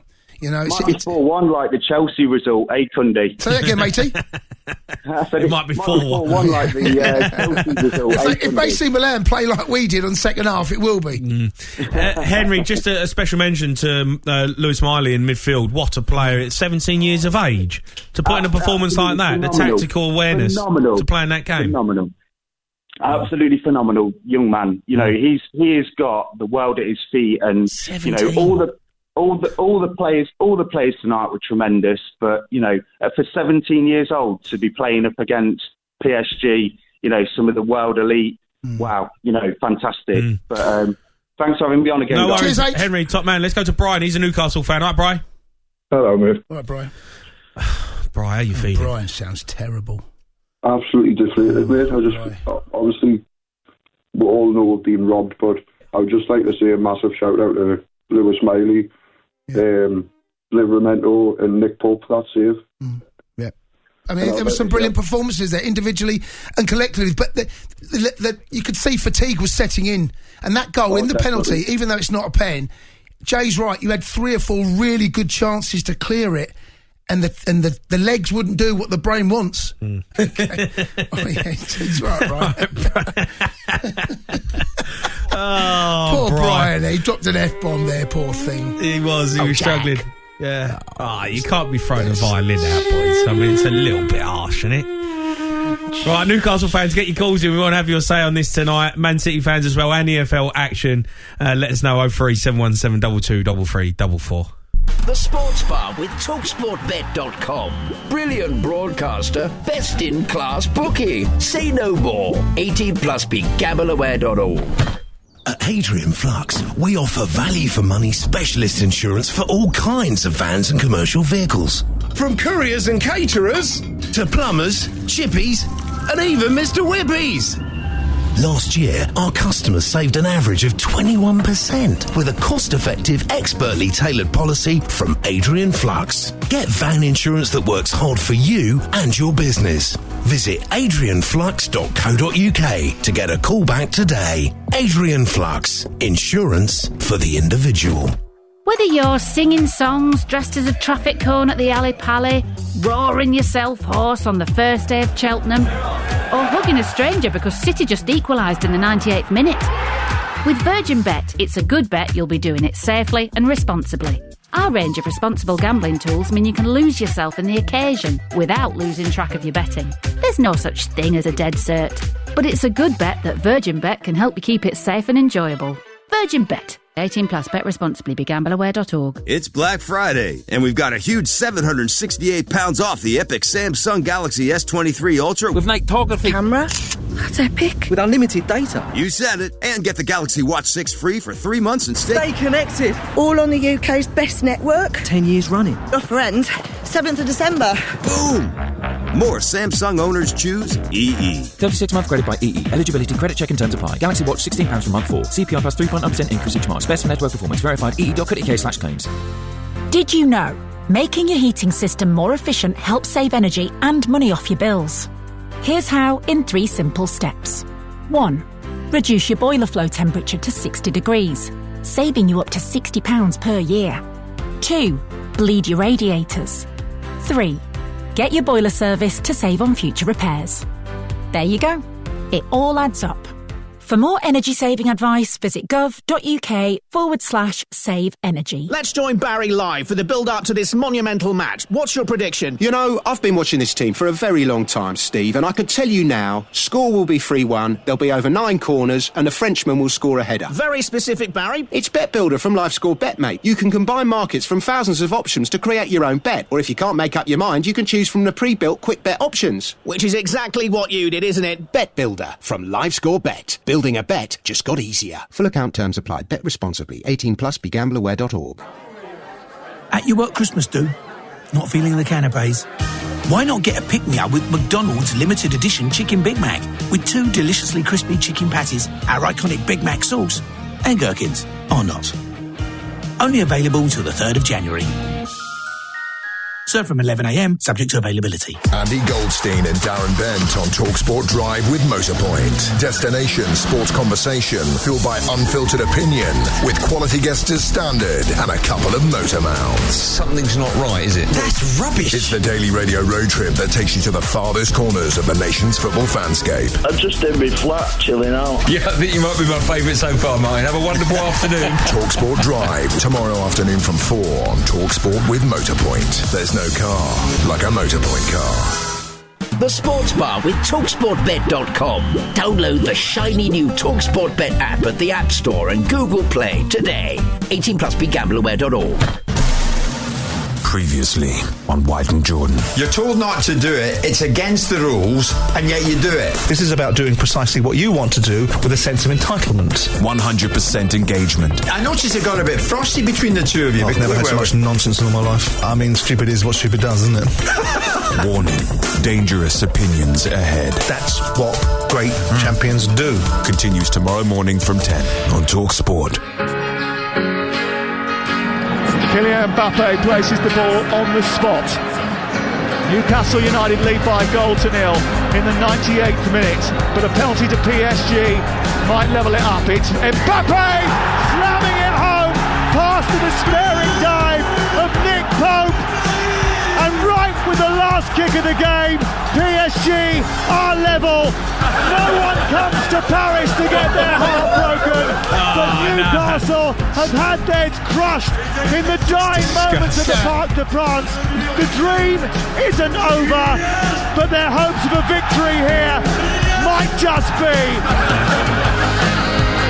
Sorry, Newcastle fans, absolutely nothing to do with the laughter track in there. That is solely from the tech op in there. You can have your say on tonight's performance, a heroic performance we should say from Newcastle. Some young players playing in that team away from home against PSG, getting robbed in the last minute of the game with a handball decision that goes against them. VAR a disgrace once again. Let's go to Peter. He's a Newcastle fan. Hi, Pete. Right, Pete. I'm so proud of my team tonight, considering we've had no substitutions, as Jason Cundy said.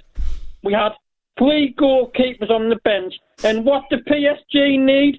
They need the most cheatingest VAR decision ever. It was never a penalty in a million years. I mean, no one's cheated, have they? Though it's just incompetence.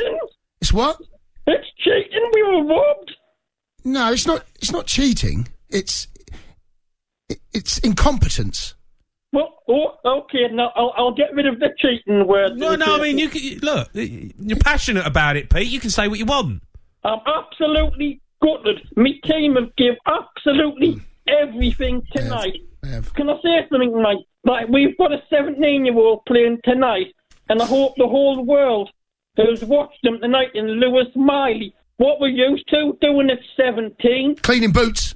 I bet you weren't playing against Mbappe when you were 17. No, not many do, by the way. Yeah, not many do. I mean, fair play to them. The more I look at this decision, Pete, I mean, we got it on the screens here. It's terrible. The more I watch it in slow motion, the more of a disgrace it gets. It's so bad. It's making us cry watching it. It's just making us bring tears because... Yes, PSG had chances. I'll agree with you there, Jason. But for our performance and for the players we've got missing at the minute, you and Jamie cannot dispute we deserved a result tonight. Well, yeah, I mean, look, you absolutely deserved something out of the game, and you did not deserve a terrible decision towards the end. But I think if you're a PSG fan, you're looking at that going... We could have won the game. Chances that we had, they could have won it. I mean, Pope made 2 really good saves. Chances, Jason, but you know something? We've had the group of death, and now our last group game, I'm so confident now we will batter Milan at home in 2 weeks, and I'm telling you, Dortmund will want to top that group, Dortmund will absolutely batter them in Germany. I think I agree with you.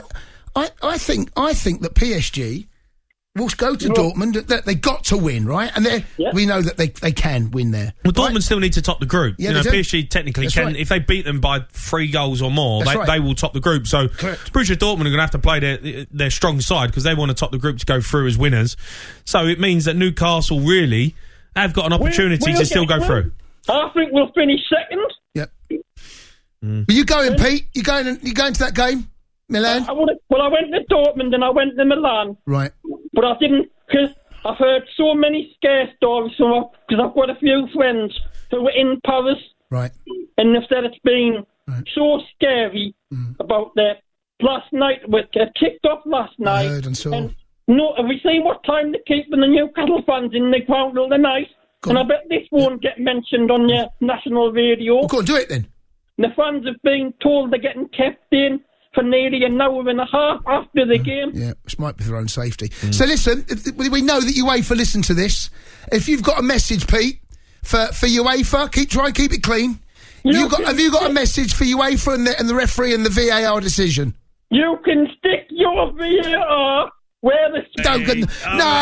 Pete. We don't condone violence, Pete. Pete. I mean, poor. You let yourself down there. What did you expect, though, when you teed him up? I didn't expect to see he was going to... You do this every time. You put him in a corner and then expect him to not come out with something like that. Mate, I did not expect Pete. Pete sounds like a lovely fella. He did. Pete doesn't... The guy's almost crying, talking about the decision. And then you basically say, here... Say this to UEFA. No, it's a message for UEFA. Yeah, Pete, but what did you expect? I didn't expect Pete to turn all violent. You can't. Come on, he's got to compose himself there. He had a chance, and he ends up. Can't do that to the referee, Pete. Oh, Pete! I mean, brilliant call, and even brilliant call. It really was. Right, let's go to Chelsea's Newcastle fan. All right, Chelsea. Yeah. Okay, okay. All right, Chelsea, come on. I mean, look, let's move away from that, and let's talk about that decision tonight as a shocker. Oh, dreadful. I'm devastated, gutted. I honestly, and I can't even. That is never a handball. Never in a million years. Never. And I'm glad that you guys agree. It's shocking. And the lads, listen, they played their hearts out. It was 1-0. Oh, lucky PSG could have won, probably should have won. They missed some absolute sitters. But... wow, the lads hung on, and we did not deserve that. The thing is, Chelsea, Jay says it. You say, they had chances, PSG, and a draw is a fair result. But you know what? Sometimes in football, sometimes in football, you ride your luck, and you get through games, and you get 3 points, and you have heroic nights. Because Pope makes some great saves and they miss some sitters and you get through and you think, wow, we rode a luck, but we won the game. That should happen. But VAR has took that away from you. They've took it away from Newcastle. Ruined it. And listen, as a Newcastle fan over the years, we know how much it hurts. We've been there. We've been in the darkest days. And listen, I'm called Chelsea and I'm from Newcastle. The stick I've had since I was a kid, Do you know what I mean? Did you just pull Saturday, Chelsea? Well, I enjoyed that one, for one, just slipping it in there. But tonight was just, I'm devastated. Absolutely devastated. But do you know what, right? Qualify. Yeah, look, I've been there, right? And I know what... I remember the game, you might remember it, 2008 Barcelona, when we could have had at least 2, maybe 3 penalties. I know exactly how you feel. There's some terrible decisions. But you know what? To win this competition... You need some of the bit of luck to go your way, and tonight it didn't quite happen. But it's in you've got a chance, Chelsea. Yeah, we have got a chance. But I thought, right, honestly, the referee was really, really good. Yeah, agreed. And then when, honestly, there was a massive part of us that thought he's going to be the one that goes over to the monitor and goes, do you know what? No. Do you know what, Chelsea, right? So when I wish that had happened. When I saw it in real time, I said to Jay, this is going to be close. I thought Livramento's arm was further away from his body. And when we see the replay, it hits his chest, we're both going, it's not a penalty. There's no way they're giving that. There's no way. And we couldn't, honestly, we were dumbstruck. I couldn't believe it. Everyone was. No, couldn't believe it. And I just thought that ref had enough about him, because every time there was a decision went against PSG, he pulled out the card, he didn't take any rubbish from them. He did. And I thought, do you know what it is? They brought in a brilliant ref. Everyone said the best ref in the world. Pre-game, a huge game, and then to walk over the monitor and give that, I just thought, wow, what are defenders meant to do now? Are they armless? No, we're not playing Sabutio, we're not playing. People have got arms. They need arms to jump. Yeah, what's he going to do with them? To defend. Can't unscrew them. He can't move them. Can't take them off. And not only that, it hits his belly before it hits his arm. I could understand it if he crosses it and his arm's out and it hits him on the arm and that's stopping it from going across the goal. Like, I can understand that. Bearing in mind, Isaac threw in on goal in the first half, and I'm not sure what player it was, fell on the ball. That's a handball. The ref didn't stop that. That's 2-0. You know, it didn't get pulled back. It is what it is. But you know, just absolutely devastating for every Newcastle fan. We've just seen PSG's chances, like at the highlights package of them. My God, they had some chances. Oh no, I've just seen it. No, but you ride your luck sometimes in the Champions League, Jay. Yes, you do. You're right. You ride your luck, you get through it. You go, wow, we got away with it, but we got through. Jay, they had some chances. I know they had chances. No chances back. Wow. They should have won. 100%. Nick Pope outdone himself. You know, I love Nick Pope. He's fantastic. He made some unbelievable saves tonight. Brilliant. PSG. Oh, those chances! Wow, the sky. I'm watching it again. It's just not. It's unbelievably bad. I mean, obviously, we're watching it. We're watching it over and over, and every time I watch it from every angle, I look at it and go, I can't watch it again. He's so bad. He's so bad. Chelsea, thanks for your call. Yeah, cheers, Chelsea. Let's go to Kyle. He's a Newcastle fan. All right, Carl. All right, Carl. Oh no, I'm not all right. Me, I'm fairly depressed, but listening to them calls, I thought Pete was fantastic, and I thought I'm glad I'm not after him. But no, the last, like, you know, it's just, it cheers us up a little bit. Like, everyone's on the same page. Like, everyone with a half a brain cell realises that was not the right decision, and we really should have won that. I had to turn my Christmas lights off, man. What do you mean turn your lights off? I had to turn my Christmas lights off, mate. I wasn't in the mood anymore. Wasn't feeling cheery. Nah, man, that wasn't feeling very merry. How can we cheer you up, Carl? What's going on here? I know that. Everyone's dropping F-bombs. Come on, guys. I can't do that on national radio. Like, let's all calm down, yeah? I know you're upset, Come Kyle, on. And your Christmas tree lights have gone off, but there's no need to drop an F-bomb, mate. Yeah, just remember, you wouldn't talk like that in front of your family, all right? Turn your Christmas lights on. Turn them Let's back get on, merry. Let's have some Carl. fun. Turn them back on, all right, mate. keep your calls coming in, 03717 223344. The Sports Bar with TalkSportBet.com. Download the app today for tantalisingly tip-top odds and exclusive offers. 18 plus BigGambleAware.org. Get an expert guide to all the latest speculations, signings and spending sprees with Simon Jordan's Football Business Roundup on TalkSport with Tesco Mobile for Business. From the latest deals worth knowing to where the big money transfers are going. Get the inside track in one all-covering football finance feature. Simon Jordan's Football Business Roundup on TalkSport with Tesco Mobile for Business. Join Tesco Mobile and get business phone bills for up to 40% less than the big mobile networks. Tesco Mobile. Every little helps. For applicable terms and verification, see tescomobile.com/business. Did you know making your heating system more efficient helps save energy and money off your bills? Here's how in 3 simple steps. 1. Reduce your boiler flow temperature to 60 degrees, saving you up to £60 per year. 2. Bleed your radiators. 3. Get your boiler service to save on future repairs. There you go. It all adds up. For more energy-saving advice, visit gov.uk/save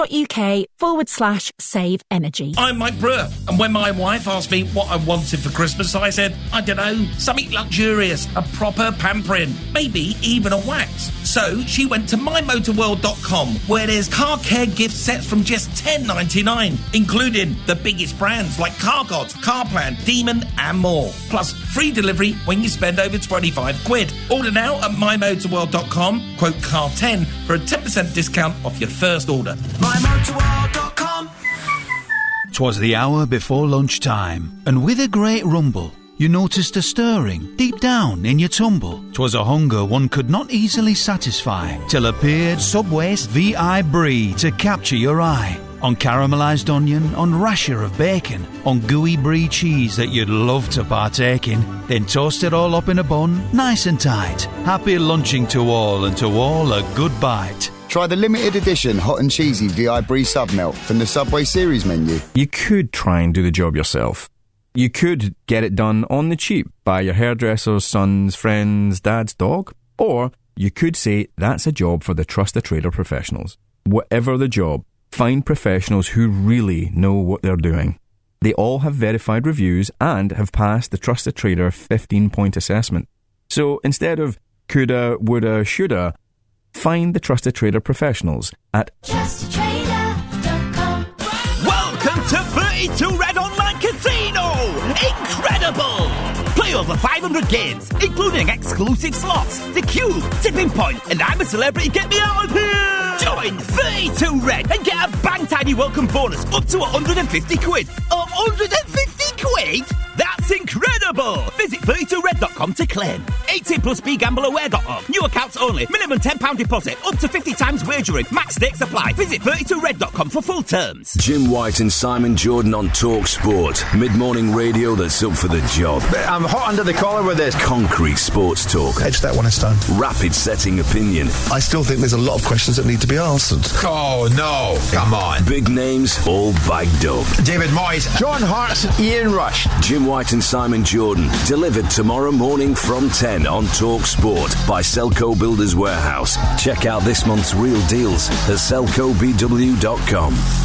Hard-hitting football coverage. Wednesday night, live Championship football on TalkSport 2. Leeds United versus Swansea City. Kick-off 7:45 on TalkSport 2. Football manoeuvres in the dark. The ball's cleared and Isak can't hold on to it, and Skriniar then takes it, and then Gordon wins it. It's all scrappy on the edge of the box, and then it comes to Vitinha, who tries to add poise. Hits the hand, referee waves away the protest, but they want a penalty here. It did look like it struck a hand, and they are stopping the game now, and there could be trouble for Tino Livramento. Instruction from Tomasz Kwiatkowski. He's going over to have a look at the monitor. What did I say? I said to you there'll be another penalty shout, and if he gets another penalty shout, it'll be a penalty. I knew it. There's no way. What usually happens. There's no way he's not giving this. When a referee comes over to look at the monitor, and the referee has given a penalty to PSG in the 97th minute. I can't quite believe it. The Newcastle fans are stunned. It's Mbappe slamming it home past the despairing dive of Nick Pope. And right with the last kick of the game, PSG are level. Stop there, laugh the track. That's how you heard it on TalkSport with a brilliant Sam Matterface and former Newcastle manager Alan Pardew. You can have your say on that performance tonight. We'll also get through some Man City calls. Jack Grealish got dragged when they were 2-0 down. They win the game 3-2. Is his England place in danger right now? Gordon again tonight. Anthony Gordon again. I tell you what, has he been in the squad yet, Anthony Gordon? I don't think he has he? Not sure. Don't know if he has. I tell you, he's far off it, is he? No, I don't think he is, mate. No. Right he was now, brilliant on Sunday, Saturday against Chelsea. Excellent first half tonight. He's a Southgate-type player as well, because he works his tail off. Right now, who would you have in your side? Anthony Gordon or Jack Grealish? On current form, it's got to be Gordon. On current form. You drop Jack Grealish? I don't know whether who else is there? I mean... Cole Palmer. Sterling can't get a look in at the minute. So who else is on that left-hand side? He ain't taking Foden now. Rashford. Well, I mean, for me, Rashford's struggling, isn't he? Rashford's always in this. Yeah, he probably will when he can go down the middle as well, I suppose. He's another backup. Well, you can have your say now. After 11, we'll take some calls on it. But let's go to Paul. He's a Newcastle fan. All right, Paul? Paul? Oh, hiya. Sorry. Right, mate. How are you? How you feeling? A bit gutted, really. I've got to admit, it was a bit of a sucker punch, but I'm looking at the bigger picture, and I think, considering where we were 18 months or 2 years ago, and we're now competing in Paris, I'm thinking, let's look at the bigger picture and let's think we're on this road, this upward trajectory, and I'm thinking it can only be a positive going forward. I know it was a bit of sickness tonight, but I think fans need to maybe calm down a little bit and maybe think where we was 18 months to 2 years ago. Yeah, I know that. Yeah, I get that, Paul. I understand you've come from, a bad place, but you're there now. You're amongst it. They're not going anywhere, Newcastle. You are going to be competing now for Champions League places every season, with where the football club is. And I just feel, I feel like the underdogs have got done over there. Yeah, I get what you're saying. But then I suppose if we're looking at the bigger picture, if you would have said to me at the start, going into the final game, we've got a chance to qualify, I would have taken that. Because I'll be honest, I don't think PSG will get out in Dortmund. No, I've got a feeling you could be right. Yeah, I've got a feeling you could be right. I think we'll get past Milan. I think Dortmund PSG are going to go, and they're just going to be nowhere. It's amazing. You look at PSG, all them players, and to think they should be they should be dominating Europe, but they're just a bunch of. Yeah, I'm not a fan of PSG. I know. I mean, you despise PSG. Well, no, I tell you what it is. You do. I don't. I've got no time for how they've gone about it in terms of going to the French league. They win the French league pretty much every single year, and so they should. But every time they get into this Champions League, it's a different animal. You know, Newcastle over the course of a season, I think Newcastle would win Liga. I think Newcastle are a better side than PSG. Yeah, I agree. I think they would. Yeah, well, they showed that, didn't they? Their place where they absolutely battered them. Well, they took 4 points off them in 2 games in the Champions League, so it shows where Newcastle are at. Let's go to Johnny. He's a Newcastle fan. All right, Johnny? All right, lads, how you doing? Johnny boy? Yeah, look, it's a tough one to take in the end for Newcastle, but a heroic performance. Absolutely. You know what it is? The last time we spoke, you probably don't remember because you have that many calls, but you were playing the Champions League music. We were ripping Cundy. I'll give the and everything. It was absolutely amazing. But you know what it is? We're here. I'm all about positivity. That's what it's all about. You know what it is? We had a bad decision tonight. We really played our socks off. Absolutely. We could have had more goals conceded tonight. They had more chances. But I'm trying to be a bit different from the other callers because everyone's got it spot on and everyone's agreeing with the penalty shout. But you know what it is? 8 minutes injury time? Where did that come from? I thought that, I said that to Cundy. I was like, steep, didn't it? It seemed quite excessive. Yeah, the game seemed pretty much like it was flowing in the second half. Didn't seem like there was too many decisions to look at. I was surprised with 8 minutes. Yeah, a long time. But like you've already touched on the subject. I mean, Miley, centre midfield, 17-year-old. Jesus, I mean, what a player! I know. I mean, he was in the right place at the right time. Intercepting balls, making tackles. He wasn't so much involved going forward, but hey, he made that assist against Cundy's Chelsea, which was a banger. You know, 17. I mean, it's almost outrageous when you think about it. 17. You know, when you look at, you talk about Jude Bellingham, the levels that he's at. But when you talk about players and we go, 19, 20, they've had a couple of years YTS, they play in the reserves, they get in and out, and then they get to 19, 20, go, all right, maybe they're ready. 17? Just out of school, mate. He's just come out of school. Exactly. He's just finished his GCSEs and he's playing against PSG. And I thought, like my mate Gaz says, like Lascelles, I thought, well, not just they're all brilliant tonight as well. They're all brilliant. Mark Mbappe out of the game. Yeah, they're all yes, brilliant. They had chances, but and yes, we held on the ball, and yes, we defended loads. But that's what we've got to do. That's the stage we're at. Like you say, we're going to grow. You just touched on it. Hopefully, we'll be pushing the Champions League season after season. But I just wonder whether I just wonder, looking back now, because you could see the players were dead on their feet. I just wonder whether Eddie Howe might have thought about saying, just add a fresh pair of legs on in there. the 90th minute. To slow the game down again. Make those two subs. It was an onslaught. It felt like a siege at the end, and this is it? not a criticism because I see what he's done it, but you could have brought Dummett on for an extra bit of legs at the back. Even Lewis Hall, I just wonder whether he might privately feel, could I have made something different there? It's a tough one because the penalty's an absolute disgrace. And sometimes as well, though, Jace, you look at it and go, you know what, the boys, they're in their positions, they're at it, they're working. Yeah, they might be dead on their feet, but they just got to see out one more minute. Minute. Yeah, of course. I'm just but that sub could take up a minute, couldn't it? He's quite good at that, Eddie, slowing the game down, taking the sting out the game. But look, if what's a maybe, they should have won it. It's a terrible, terrible decision. Terrible decision. We'll keep taking calls in it, Johnny. Thanks for that. By the way, Jace, Jeff Stelling is less than a week away from becoming the new breakfast host. He is, Jeff Stelling joins us. TalkSport Breakfast on new Monday from looking forward to that. 6 a.m. Superstar DJ. Yeah, can't wait for Jeff. It's going to be good fun. Right, keep your calls coming in. We'll take some EFL ones and Man City ones as well. You want to discuss Jack Grealish, but obviously we'll get through some Newcastle fans as well. Give us a call on 03 717 223344. The Sports Bar with TalkSportBet.com. Belting broadcaster, brilliant bookie. 18 plus BeGambleAware.org. Relax. Let the fact that you've woken up to a cold shower just wash over you. With British Gas Home Care Cover, you can get your boiler repaired again and again. And an annual service is included too. Repeat our mantra. Home care. Search British Gas Home Care cover. See website for terms. In sport, what's just as important as the goals, the glory, the roar of the crowd? Yes, it's the half-time break.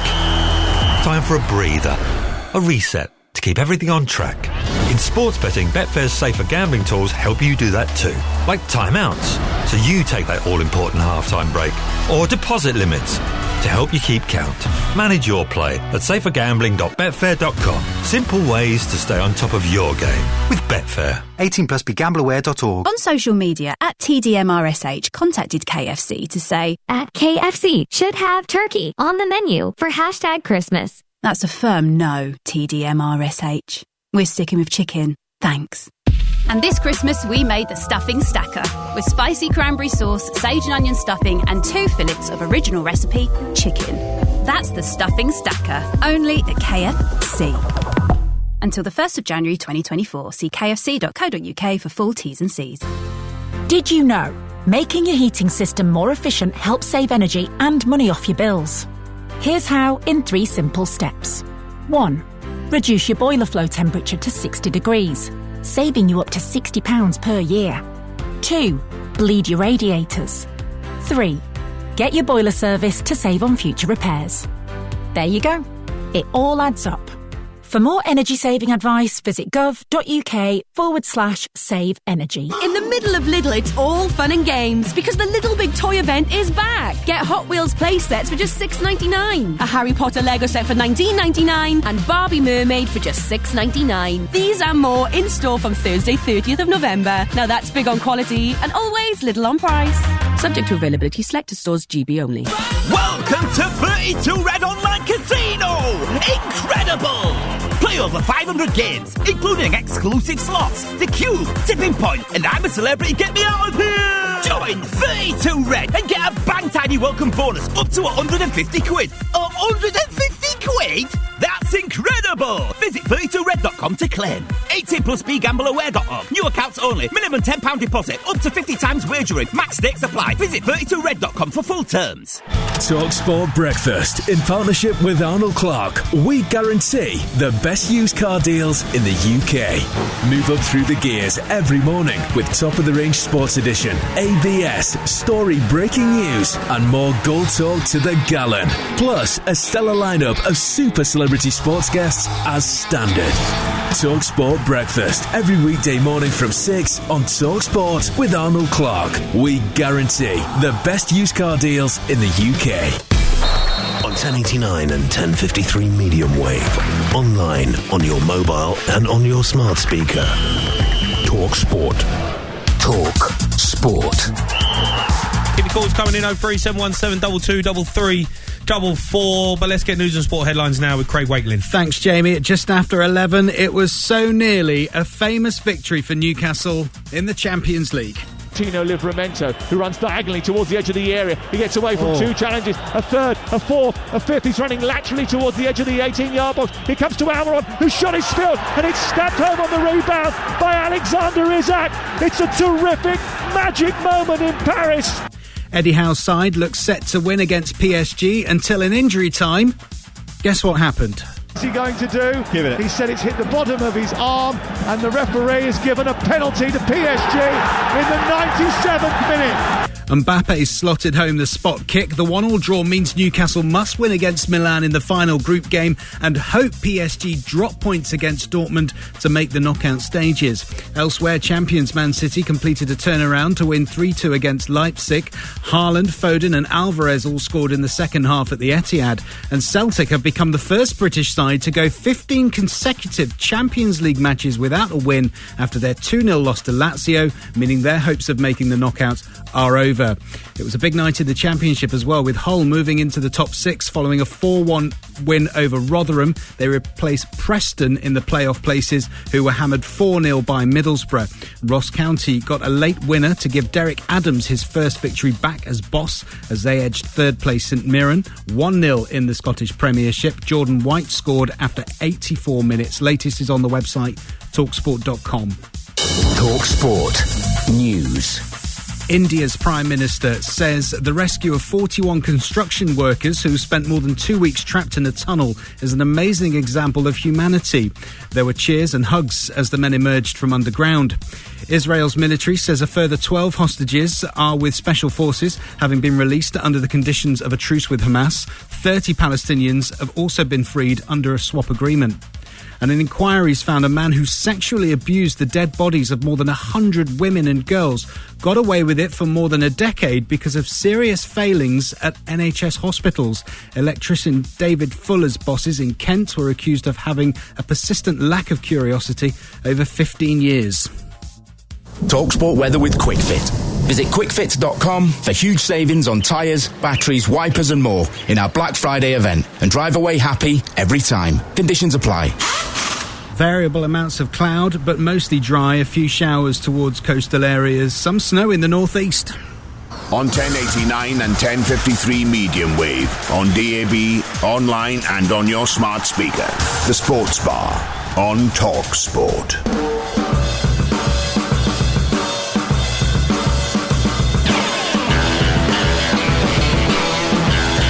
Yeah, good evening. You are listening to the Sports Bar on TalkSport. Myself, Jeremy Hire and Jason Cundy are your hosts tonight. Big night in the Champions League. PSG won, Newcastle won, but a 97th minute penalty decision that went against Newcastle. VAR with a disgusting decision that cost Newcastle 3 points. It is still all to play for, though. They can still qualify if they beat Milan next week and PSG get beat. They will go through, but a bad decision. Manchester City as well, they won 3-2 against Leipzig. They were 2-0 down. Jack Grealish got took off after 58 minutes and they won the game 3-0 from then on. So it's up for debate with Jack Grealish at the moment because 3-2. Yeah, they was 2-0 down and they won 3-0 when Jack Grealish come off. That was 3-2, Jay. So they won 3-2. Yeah, so they won 3-2. Jay, you got that wrong, mate. Make the right mug yourself. I know what you mean. You know what I mean. I know what you mean. So, I mean, look, Manchester City fans can come on and talk about that. Doku again, mate. He makes things happen, that boy. Honestly, how good is he? Well, in the best side right now, Grealish doesn't start on that left. No. Does he? Near it. Oh, Doku's got happy feet, hasn't he? Well, he can go both ways, he does, and he's sharp. Yeah. You know, like he doesn't even have to move the ball; he just moves his body. He's got a problem there, Grealish, hasn't he? It's a big problem. It's a big problem for him. I don't think, I personally, I don't think that Pep brought Doku in to play on the left. Because I think at the start of the season, if you remember rightly, Doku actually started on the right, and all of a sudden they thought, let's try him on the left. And he's been brilliant. So it's made a massive problem for Jack Grealish because at the moment he doesn't look like he's really at it at Manchester City, and he's falling out of the pecking order quite a bit. Yeah, you're absolutely right. But look, they got it done. That means that they will top the group now, Manchester City, so maybe they can rest players in their last game. Let's go to Gary. He's a Man City fan. Right, Gal? Right, guys? Good evening, lad. You all right? Yeah, good, mate. Look, you got it done in the end. I was surprised at the team selection, to be honest. He picked a really strong side. He went 2-0 down and thinking, this is not looking good for Manchester City, but he always finds a way, Pep. Well, do you know what? He does tinker, and, you know, some injuries and all that, but the first half today, I'm 46-year-old, and the last time I seen us play that bad in one game was 27 years ago when Frank Clark was manager. It was absolutely angry. Bad performances. It was, yeah. But to be truthful, this is why Pep's one of the best, well, the best manager in the world for me, because he knew it needed changing. He brought Aki on at half-time, but within 5 minutes of the second half, he brought the man on who you just mentioned, Doku, who is going to be an absolute world beater. He is, He's absolutely, I've never, ever... Grealish is not playing well now because I think he's worried that Doku, you know, he's taking his position... I just don't think Grealish can do what Doku can do. It's as simple as that. He's a different player, different type of player. Doku takes the ball on the outside all the time and tries to scrim in. Grealish is just one-dimensional. He'll get the ball on the wing and then just go inside all the time. He does cut inside, you're right. Cut inside a lot with Jack, but I think he's been told to play like that a little bit. Last season, that was that's what Doku's a free worked. spirit. Doku's It's a strange one from Pep, though. Why can't Grealish do what Doku does? Why can't he go on the outside? I don't think he's quick. I don't think he's quick enough. Oh, strong boy. I don't know what it is, but Doku to me And I hate saying this because I'm a Blue, but he reminds me of a young Giggs, and he really does. He's got the run, he's got the skill to go in and out. And I'm not going to count that because he's been brilliant, but obviously he's got Doku there now, and he must be thinking, here, who's this guy? You know what I mean? Yeah, he's completely out of it. And just one thing before I go, a message to Newcastle fans is just that VAR in Europe is worse than it is in the Premier League, and I've not seen the penalty decision yet because obviously watching City, but if it's anything to go by when we played Tottenham in the quarter-final, then there you go. And that's no dig at you, Jamie, you know what I mean? But, yeah, we still lost. Was that Llorente?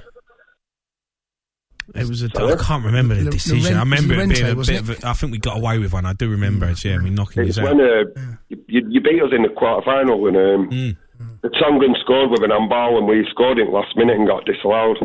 Just on that sub, Gaz, sorry, mate, just on that sub you mentioned there, bringing Ake on, Ruben Diaz, first half, mate, he was all over the place. Yeah, well, so was Rodri. Yeah, Rodri was well. That's the pair of them. Yeah, Rodri couldn't pass the ball tonight. I don't know what. No, I really don't know what happened in the first half today because City just wasn't City. Like I said before, I've not seen them play that. You know, I think they were coasting, Gary. You know, when you pick a strong team like that, where you've been playing really well and you've dominated the group, you go into the game thinking, you know, this is going to be a stroll in the park. We're at home, we don't lose. And actually, you take your foot off the gas a little bit. And Leipzig, you know, they're no mugs. They've got some good players. Yeah, well, before the game, I thought we was going to win 4 or 5. Yeah, I think some of the players thought that in the first half as well. But in the second half, Foden scores a great goal, by the way, as well. We haven't even talked about it. Takes it beautifully on his right foot. I thought this season he needed a big season, and Foden's actually starting to look that player now that you can rely on. Oh, it's brilliant. He is absolutely brilliant. And you know, Kevin's not going to be here forever, and he will fit into Kevin's. Yeah. I think that's going to be the plan. No one gives Rico Lewis his due either. He's a super kid, and he's going to be a fifth teamer. He's international. Future's bright for England. A lot of decent players on show tonight. They're all English, so very good to see. Gary, thanks for your call. Let's go to Scott. He's a Newcastle fan. All right, Scott? Scotty. Hello, how are we doing? I'm all right, Scott. Look, we've obviously taken a lot of calls on that decision, but you've got to be proud of the team tonight. They put in a big performance. I thought they were fantastic tonight. You know, you look from 70 minutes onwards, they're all dead on their feet. They were knackered. There's no substitutions to make. Do you think that was a mistake, Scott, not making subs? Say again, sorry? Do you think that was a mistake, not making some subs? I'm not sure, because I'm not sure that he had the strength on that bench to bring on, you know what I mean? Well, Lewis Hall's a good player, damn it. He is a good player. They're the two you look at and go, But you've got to look at what Eddie Howe's doing, and he's getting people in, and when they're fit enough, he'll play them. So it says to me that Lewis Hall's not fit enough. He only named 7 on the bench and 2 keepers. So, I mean, they are down to the bare bones. You know what I mean? We are down to bare bones. You had 3 academy players there, all 17 years old. It's crazy, really. And I'll say that, and you've got a 17-year-old in Lewis Miley who was absolutely outstanding. Here's a question for you, Scott. Here's a question for you, right? So, Livramento, right? I know him obviously from the days at Chelsea, followed him at Southampton. He's going to be a hell of a player, this kid, right? I wonder whether he could keep that place at left back over Dan Burn, you know? Quite easily. Yeah, I wonder whether he might have forced himself in that team. I did think tonight that there was certain occasions where I know he's playing against Dembele, who's world class. Yeah, he had his hands full, but I thought he dealt with him well. I thought he dealt with him well, but I thought he got wrong-footed a few times with him. So I don't think he's used to playing at left back. Yeah, I mean, he's playing out of position. He's a right back, really. Yeah, exactly. You know, he's up against Dembele on his weaker foot. Yeah, that's exactly what I'm saying. Yeah, he's playing out of position. He got wrong-footed a few times. But let's be perfectly honest. He's not going to take Trippier's place at the minute, is he? No. Trippier I thought was fantastic tonight. Yeah. And Trippier dealt with Mbappe. I mean, hardly saw Mbappe. Did you really? There were flashes. The problem that Mbappe's got is that he's trying to create, but you want him on the end of it as well. Yeah, you need two Mbappes. You need two of them because he's trying to do everything. Not as a Newcastle fan, you don't. No. Oh yeah, of course. Do you still you think you'll make it through, Scott? You think you still get through? My heart tells me yes. I mean, you're relying on other teams, but PSG have got to go to Dortmund and win. You'll beat Milan. You will. Listen, worst ways. Think Milan at St James's. Yeah. You'll beat them. I think we beat them. Yeah, I think you beat them as well. Worst ways, you've got Europa League. Worst ways. That's how I see it. Yeah, and at the minute, that's not a bad option for Newcastle. No. You know what I mean?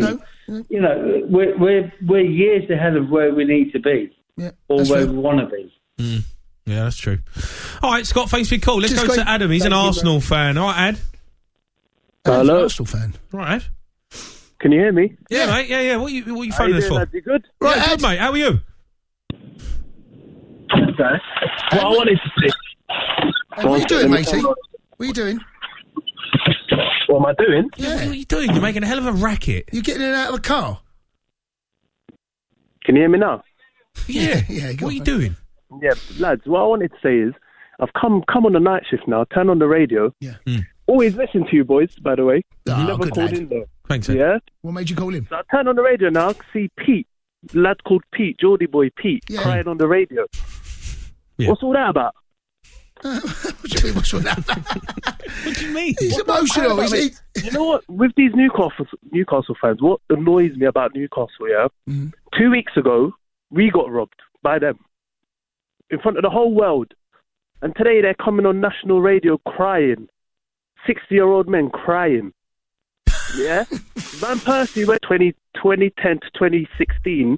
It was they were actually caught for cheating. Yeah?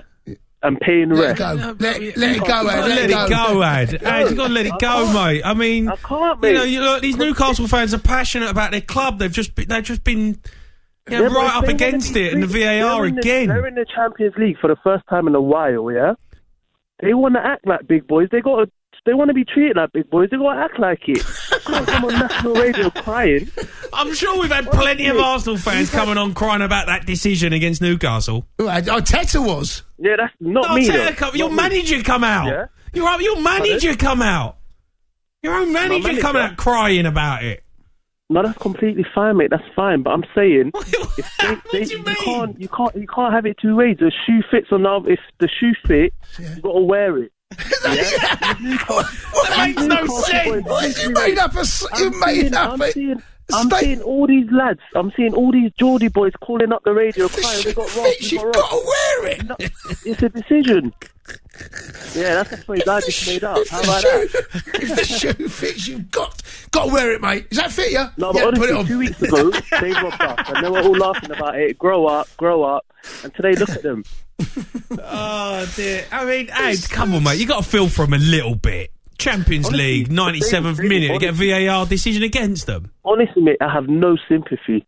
Zero. Because 2 weeks ago, they were laughing at us, saying, the ball was in. The football's not square, it's circular.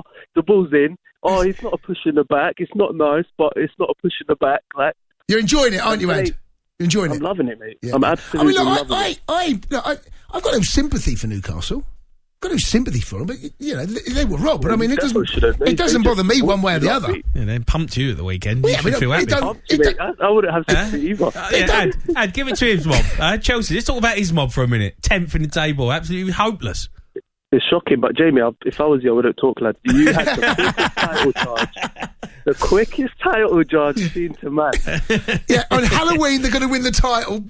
Bonfire night, they've lost it. Well, you've got injuries, mate. Big injuries. Everyone's got injuries. We've got key Newcastle ones. boys, honestly, they need to wind their necks in. Right. Okay. All right. I mean, I get it. Because that was a contentious goal. I personally think there was a shove in the back. It wasn't the worst decision. It wasn't the worst decision in the world. It was a goal, Ad. The ball was in. The ball was in, Ad. The ball was in. Rail was absolute flappy bird, mate. I said, cool. Pushing the back, it's soft. Even the offside, Gordon was offside for the. Let it go, Ad. You got to let it go, Stop mate. Crying. 2 weeks ago. That's 4 games since then. Geordies on national radio crying, I can't let it go, I got to laugh. Ad, top man, mate. Cheers, bub. Ad. Yeah. Top man, mate. Thanks for your call. If the shoe fits, you've got to wear it. It's an amazing one, yeah. Make up your own. Right, keep your calls coming in. We've got loads to get through. The switchboard is full right now of Newcastle and Man City fans who want to have their say, so we'll get through to you. 03717 223344. The Sports Bar with TalkSportBet.com. Download the shiny new TalkSport Bet app at the App Store and Google Play today.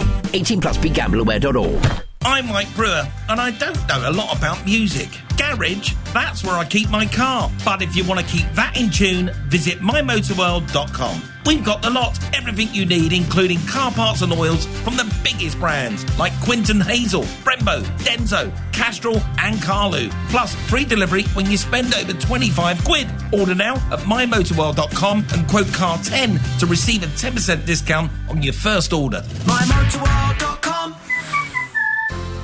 Did you know making your heating system more efficient helps save energy and money off your bills? Here's how in 3 simple steps. 1. Reduce your boiler flow temperature to 60 degrees, saving you up to £60 per year. 2. Bleed your radiators. 3. Get your boiler serviced to save on future repairs. There you go.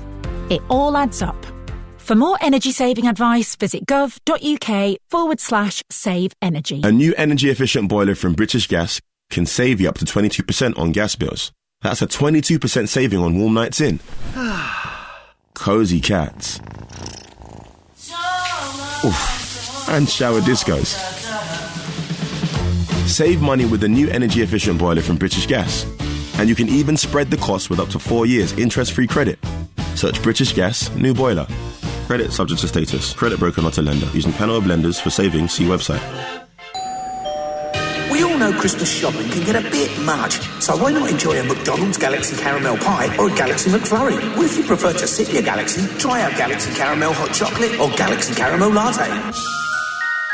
Drinks available until the 6th of Feb. Desserts available until the 3rd of Jan. Drinks not available on delivery orders. Serving times apply. Participating restaurants only. In the middle of Lidl, it's all fun and games because the Lidl Big Toy event is back. Get Hot Wheels play sets for just $6.99, a Harry Potter Lego set for $19.99, and Barbie Mermaid for just $6.99. These and more in store from Thursday, 30th of November. Now that's big on quality and always Lidl on price. Subject to availability, selected stores, GB only. Welcome to 32 Red Online Casino! Incredible! Play over 500 games, including exclusive slots, the Cube, Tipping Point, and I'm a Celebrity, Get Me Out of Here! Join 32 Red and get a bang tiny welcome bonus up to 150 quid. 150 quid?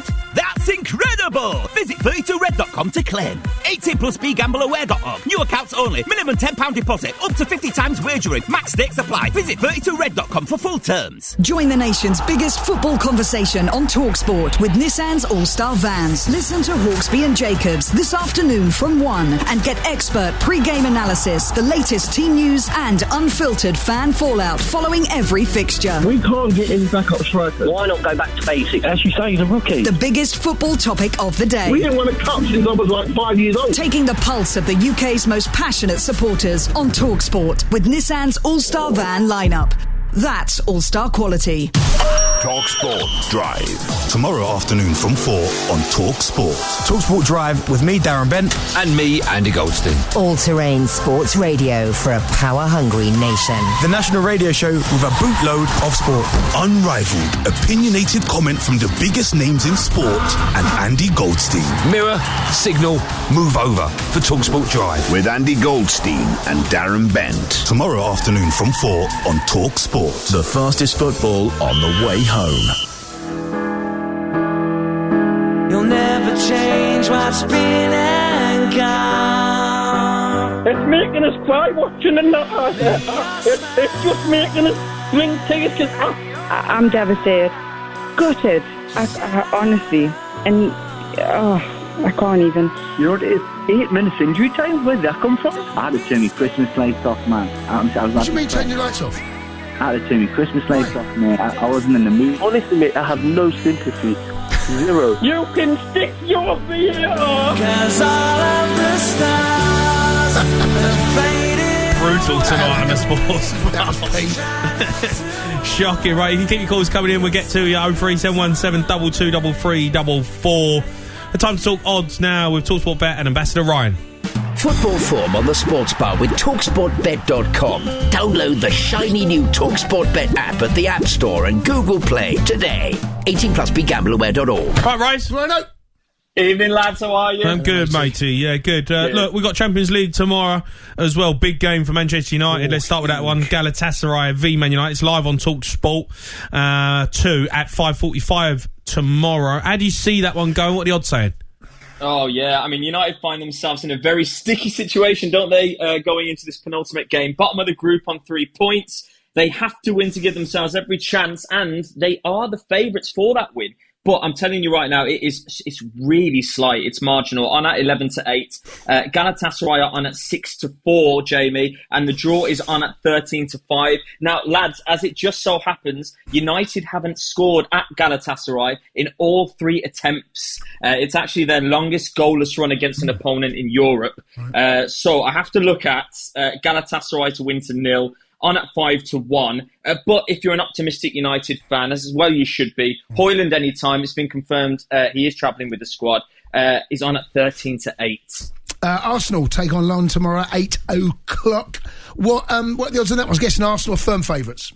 Yes, they are. Yeah, just 1 point will do it for Arsenal tomorrow as well. 9 points from 12. But that only loss was against Lens. But yeah, you're right, Kundi. They are the strong favourites. So on at 2-7. Lens are on at 8-1. And the draw is on at 19-5. Arsenal to win, both teams to score. Currently boosted by TalkSport Bet to 11-5. Jesus anytime is on at 7-5 as well. You got to look at those. Just to finish as well, outright odds on the Champions League. Yeah, well, despite the little wobble from City this evening, they did get the win, didn't they? And they remain favourites to win the whole thing, on at 2-1. Evens to reach the final. Quite like the look of that. Bayern Munich on at 4-1. Madrid on at 5-1. I always look at Madrid's lad. I don't know about you two, but 4 wins from 4 already qualified.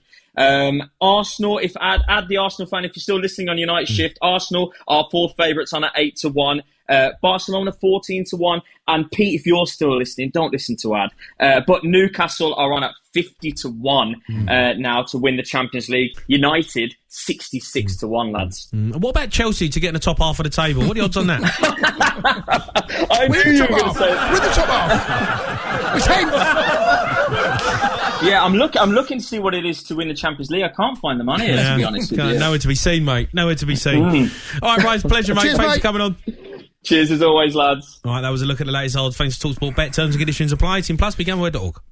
Football form on the Sports Bar with TalkSportBet.com. Download the shiny new TalkSport Bet app at the App Store and Google Play today. 18 plus BeGambleAware.org. Right, let's get back to your calls. Let's go to Dan, who's a Newcastle fan. All right, Dan. Dan. Hi, that's why it's a bit behind. Hello? Dan. All right, Dan. Hello, yeah, you alright? All right, Danny boy. No, I'm actually not alright. I'm absolutely fuming. I'm absolutely livid. My blood's boiling. Why? I've had a not told me mates for 10 minutes at the end of that game. I was that fuming about that decision. Where did you watch it? I watched it in the pub, so I've had 1 or 2 pints now, daft, you know. Okay, all right. Just Honest what's to your God, language, Danny boy? Oh, yeah, I'm fine. Sorry if I say anything. Alright, but Are you apologising all before you've even done it? I am, right. Look, Dan, you must be... it's a shocker, mate. It's a shocker. It's shocking. And you can... That Arsenal fan that was just on and out, his manager would still be crying in 6 months' time, crying into Gunnar arms. Honestly, I don't know what he's gone on about. That wasn't his pen back then. And the ball was clearly in. This tonight, not a pen at all. No. Honest. Oh. No, it's a tough one to take, that. It's a toughie. Yeah, you can tell it's by a big the pill. It's almost like a welcome to the Champions League one, isn't it? Big game, big night. Newcastle back in it. You think you get 3 points and it gets taken away from you. I mean, we've not been the best way, you know. So this is like the first time we're going to have 3 points in ages in the Champions League, and it's just there. It's there for the taking, and it almost makes you not want to watch it anymore. What's the point? Come on, Danny boy. No, Dan. you see the decisions in the Premier League, you see the decisions in the Champions League, the FA Cup, the Europa League, the Johnson's Payne Trophy, whatever they're in these days, and it's just like, there's just no point.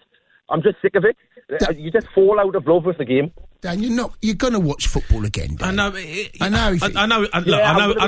he's being excessive with what he's saying, but he ain't wrong. You know, VAR is ruining football. I have to say, it is ruining football. It is. It's yeah. I'm starting to turn on VAR. It's getting to the point now where it is actually getting I'm starting to like turn a on it. mockery. Yeah. They're ruining the game for the fan. It's not just in the Premier League. We've seen it. Harsh decisions been given right across the competition already. Dan, do you still think you qualify? He's not watching it. It's one of them now. No, I will be watching it. No, you're going to watch it. You don't care, Dan, now, do you? Are you giving up? Yeah, no, it's not in my hands anymore. I do think Dortmund will beat PSG, but after that, like, anything can happen now. What again? I'll come back on after that, and we'll go through it again. We'll see what happens, because we'll probably get another 90th minute penalty, 92nd minute penalty put against them. We'll probably get these 3-0. Dan, have you left the pub? Have you left the pub now? Yeah, I've left the pub, Yeah, so I'd say go back in and have Dan, thanks for your call. Let's go to Paul, who's a Newcastle fan. All right, Paul? Good evening. All right, Paul. Paul, look, we've been talking about it all night. We're talking about VAR. It's just ruining the game. Yeah, you know what it is, right? It's like we're all repeating the same record here. You were talking about earlier in the evening about sin bins being brought in, and it's like, leave the game alone. No, you're right. You're talking about major decisions and major tournaments being ruined through bad decisions, and there you go. There's your point proved tonight, because that is... They tinker with it. It is a worry. It can't get worse than that. I mean, the referee, for me, had a blinder up until then. Yeah, I thought every decision, like the pressure, obviously he would have been under for many of those decisions, and he got them right every time. But I think everyone knew why here we go again. And But even when he saw it, I think I said earlier, Paul, Jay and I watched it. When we realised it come off his chest, this ain't a pen. They're not going to give it. I was stunned he gave it. Well, if you watch it back again, just as he comes away from the screen, he taps his elbow, and I was like, he's saying it till he's on. Yes, he is. That's right. He did. Yeah. So, unbelievable, and the lads obviously put in a hell of a effort tonight. Paul, where do you watch your game? At home. Are you watching at home with the band? The band. Oh. With what? The band. With the bands, the kids. Yeah. Is that what they call them? Is that what you call them? Yeah. Never heard that. The dustbins. The bands. I'm out with the dog now, just to try and cool. It sounds like you're out for a walk, Paul. Yeah, it does. What's the dog called? I'm not going to lie, mate. It sounds like you've done a marathon. What's the dog called? Don't worry, I'm all right. Things he's doing. But there it is. What's his name? No. What's the dog's name? No, you're right. Aye. You can tell his dog's take name. Take VR away, man. Take VR out. I don't know. We're never going to know. Goal line technology. Yeah. Maybe. Yeah. Dog's called goal line technology. What's the dog called, Paul? Hugo. Brilliant. Great question, Cundy. Top journalism. Do you know what? Because you know what they're like up Newcastle. I thought he's going to name it like Keegan. Do you know what I mean? Keegan's a good name for a dog. Why do you call it Keegan? Do you know what you Alan. No, because that's what everyone calls the kids up here. What, Keegan? Aye. Do they? After Kev? No. King Kev. After Kev? Is it? No. Is it not after Kev, is it? Is it after Kev? No, it's just Keegan. Yeah, Michelle Keegan. That's it. That's the one. Honestly, Paul, top man, mate. Cheers, thanks for your call. Keep them coming in. We're going to do one more section on calls. So if you want to have your say on tonight's football, we can take some EFL ones as well, because there was a 90th minute goal in the Barnsley game. I don't know if anyone see it. It's all over social media. The keeper's an absolute stinker. And what he's thinking now. You can have your say on EFL action. 03 717 223344. The Sports Bar with TalkSportBet.com. Brilliant broadcaster, best in class bookie. Say no more. 18 plus BeGambleAware.org. Hiya. Hi. Did you know you can unlock instant savings on your shopping with new BP Me Rewards Price? Oh. Give your BP Me Rewards card a scan. Well, that calls for celebration.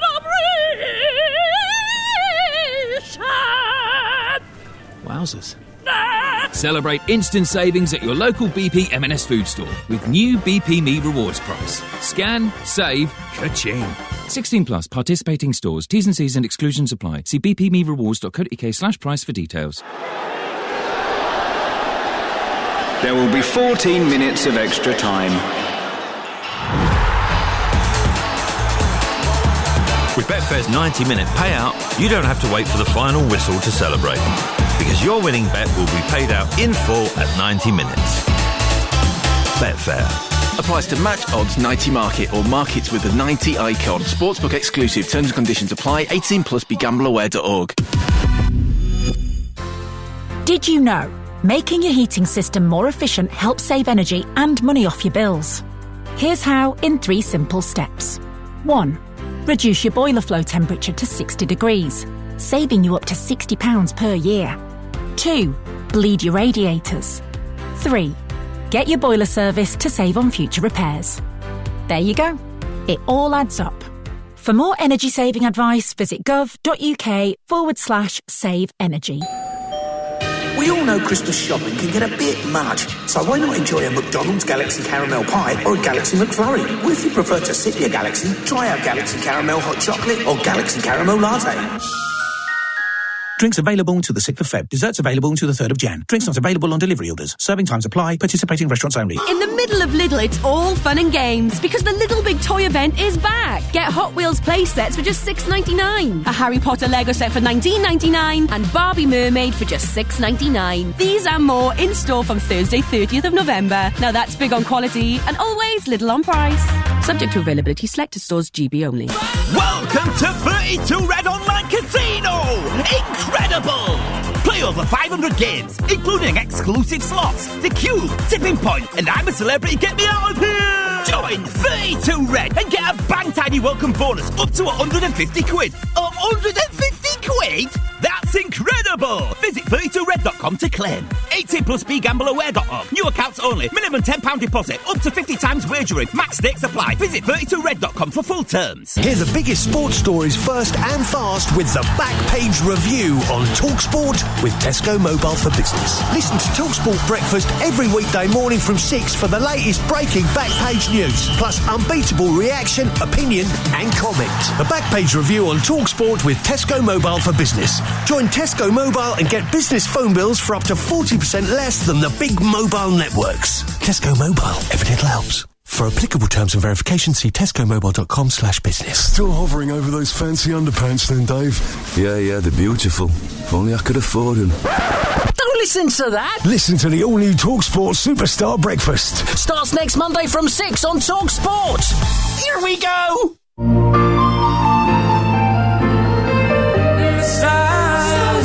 So sad. It's a sad situation. And it's getting more and more absurd. I mean, it's the only place on radio where you're going to come on here as a Newcastle fan and get, hit even more. Yeah. It's horrible. Jack is enjoying this. He's ruthless. He's enjoying this, I can tell. Yeah, he loves it. We've got nothing to do with this, by the way. No, nothing to do with this whatsoever. Feel sorry for Newcastle fans tonight. You can have your sound at 03717 223344. It has been EFL action tonight as well. If you want to come on and talk about that, we will. We've got back pages coming up, and we've got a live trivia after midnight. Let's go to Cole, who's a Newcastle fan. All right, Cole? All right, Carl. Hello. All right, Carl. How are we doing? I'm all right. How are you? Oh, I don't know. I'm speechless. It's no good. You phoned us up. I've been home for an hour. I know, mate. Sorry, there's so many calls to get through with 4, but we've got you on now, Cole. What do you want to say about that decision? How do you feel about it? The decision was a joke. Other than that, the referee had a good game. It was just that last decision for a penalty. It was a joke. Here's a question for you, Cole. I know, because, just try and get into it a little bit. PSG had some big chances, probably deserved something from the game, the chances that they had. Do you think Eddie Howe will look back at it and think, even though he was really light on the bench, do you think maybe that the boys, leading up to that moment, they had 3 chances to get it clear, and they literally were dead on their feet? Do you think he will regret not making a sub? Possibly, but it is what it is, isn't it? That now, who could he have brought on? Dummett's the obvious choice. Lewis Hall, just to have, because Second half, you were pretty much on the edge of your box, and we all know the game is much harder without the ball. You've got to do a lot of running, a lot of shove. And I have to say, defensively, Newcastle were outstanding. Yeah, there were 1 or 2 moments that PSG had chances, and on another day, maybe they go on to win that game because of the chances. But it's hard work without the ball. It's really hard. I just wondered, just even break it up a little bit. Pope was taking as long as he could to take the sting out of the game, to frustrate. A couple of substitutions. I don't know if Dummett or Lewis Hall would have wanted to come on, really. But just those fresh legs. I know you're talking about fresh legs. You come in that moment, you're thinking, cheers, Gaffer, you are putting me right under it here. Yeah, well, that's what they're paid for. I know they're getting paid for it, I know. But there are moments sometimes in games where you go, I'm just going to leave it. I'm just going to leave it and the boys will see it through. Well, yeah, I mean, look, that's where they make their money, mate, on the big decisions. But at the end of it, do you see the full-time whistle went, mate? They were just flat out, the boys. Yeah. Absolutely shattered. Dead on their feet. And... Look, it's still a big point, though, Cole. It's a massive point. Oh, yeah, definitely. And I'd have taken a point before games, to be fair. But to concede a goal that late in that manner... brutal. But there's not many defences that can say they've kept out Mbappe in open play over 2 games. Yeah, absolutely, Cole. Yeah, loads to take from it. Positives for Newcastle. Shining light for me was Livramento and Lewis Miley. I thought they were brilliant. I really did play well. Livramento, I think, again, another fantastic player that we've got in the English ranks. Let's hear from Eddie Howe, though. He was disappointed with the referee's decision at the end. Yeah, sort of fearing the worst just because it's... I can't remember how many times, the 3rd or 4th time it happened in the game, and you sort of fear that, due to numbers, that one's going to go against you, which you shouldn't really feel that every decision should be taken on this independent moment. But of course, when he goes to the monitor, you fear the worst, so you just hope that referees in that moment can see it clearly for what it is rather than what the opinion they're getting from somewhere else, but it didn't happen. Yeah, he's obviously devastated. It's very easy to come out and obviously have to face the press after that, and you have to be careful, don't you, especially in Europe with things that you say. You don't want to get a ban, does he? No. But he'll be sitting there thinking, I've been absolutely done there. Feels like it, mate. It's a tough one to take. Tough one to take there. But like I said, they're in it still. It's not in their hands, but I still believe the PSG have got to go to Dortmund and win. They've got to go to Dortmund and win. Because I don't think a draw's going to be enough. Newcastle beat Milan at their place. They've got to go there and win. That ain't going to be easy. All right, let's go to Paul, who's a Newcastle fan. All right, Paul? All right, mate? Yeah, I'm all right, mate. How you feeling? Sick. It's just gutting. Yeah. You know what I mean? You play that game there for 90 minutes, you get 8 minutes added on. I don't know where they got the 8 minutes from to start with. Like you're saying there, we had no subs to bring on. You would understand if we had subs to bring on that for the 8 minutes. But where did they pull the 8 minutes from? Well, I mean, the penalty was given in the 95th. I know they scored in the 97th, but the pen was given 95th. So, you've still got to defend it. But you've got that referee there. What was it? Champions League final referee, World Cup final referee. If you could pick from any referee to have to get the correct decision, you would pick him, surely. And then he still goes over the monitor, looks at it, and gets it wrong. I don't. Did you get it wrong? I think his hands are tied. I think his hands are tied a little bit when VAR take you over to the monitor and they give you all the insight and say, we guarantee you the sand in his ear. We don't want a penalty for that. We think that this is a penalty. We don't want it. We don't want it. I know we don't. The rules are there, though. If it hits your body and then hits your arm, it's not a penalty. Takes a hell of a ref, and I think he was a brilliant ref, but it takes a hell of a ref to go against the VAR. He had a really good game up until that point, because the Lewis Miley one earlier on, yeah, almost identical, isn't it? Almost identical, yeah. So that's not a penalty, but the last one is. I don't get it. I'm with you. I don't get it. He's made up a saying. Yeah. He did have no sympathy for you at all, mate. He said you got her at the big time. You want to be in the big time. But it's not just. It's not about that, though, is it? It's what's fair. It's not about being in the big time. If it's a wrong decision, it's a wrong decision. Doesn't matter what you're playing. Yeah. No, I've not. Look, we've only spoken to Newcastle largely. I've not heard anyone say they think it's a penalty yet. No one's good at that. We'll hear it over the rules. If you look at the rules and what they say online, do you want to read it for you? It's not a penalty.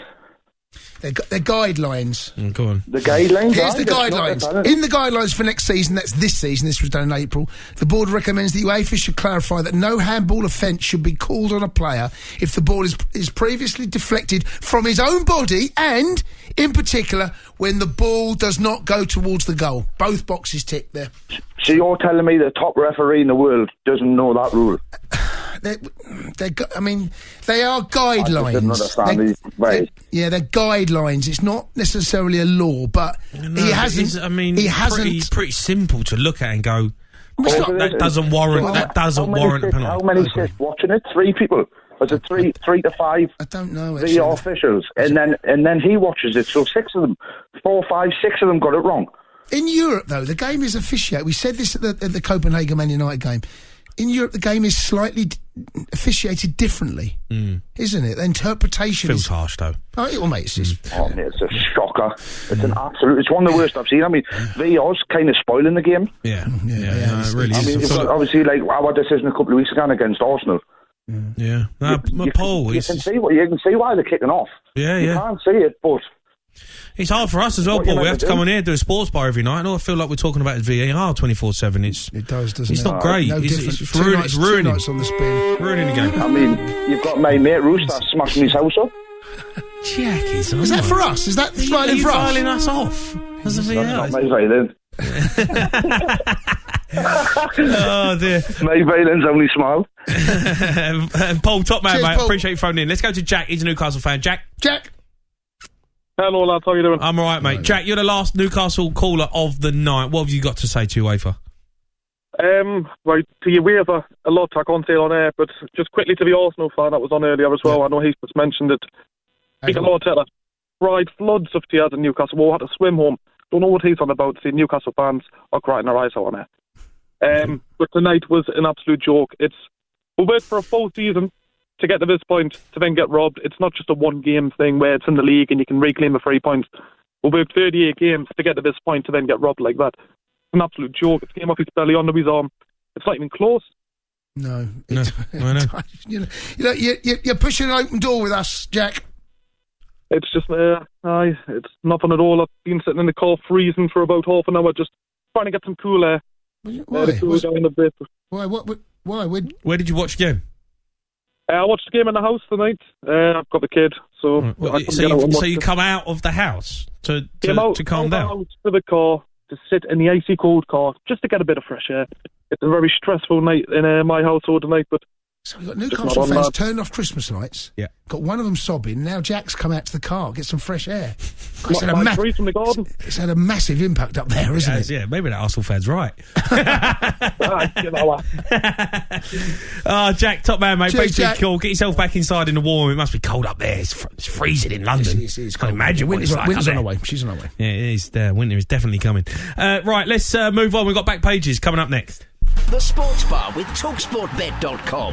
Download the app today for tantalisingly tip-top odds and exclusive offers. 18 plus BeGambleAware.org.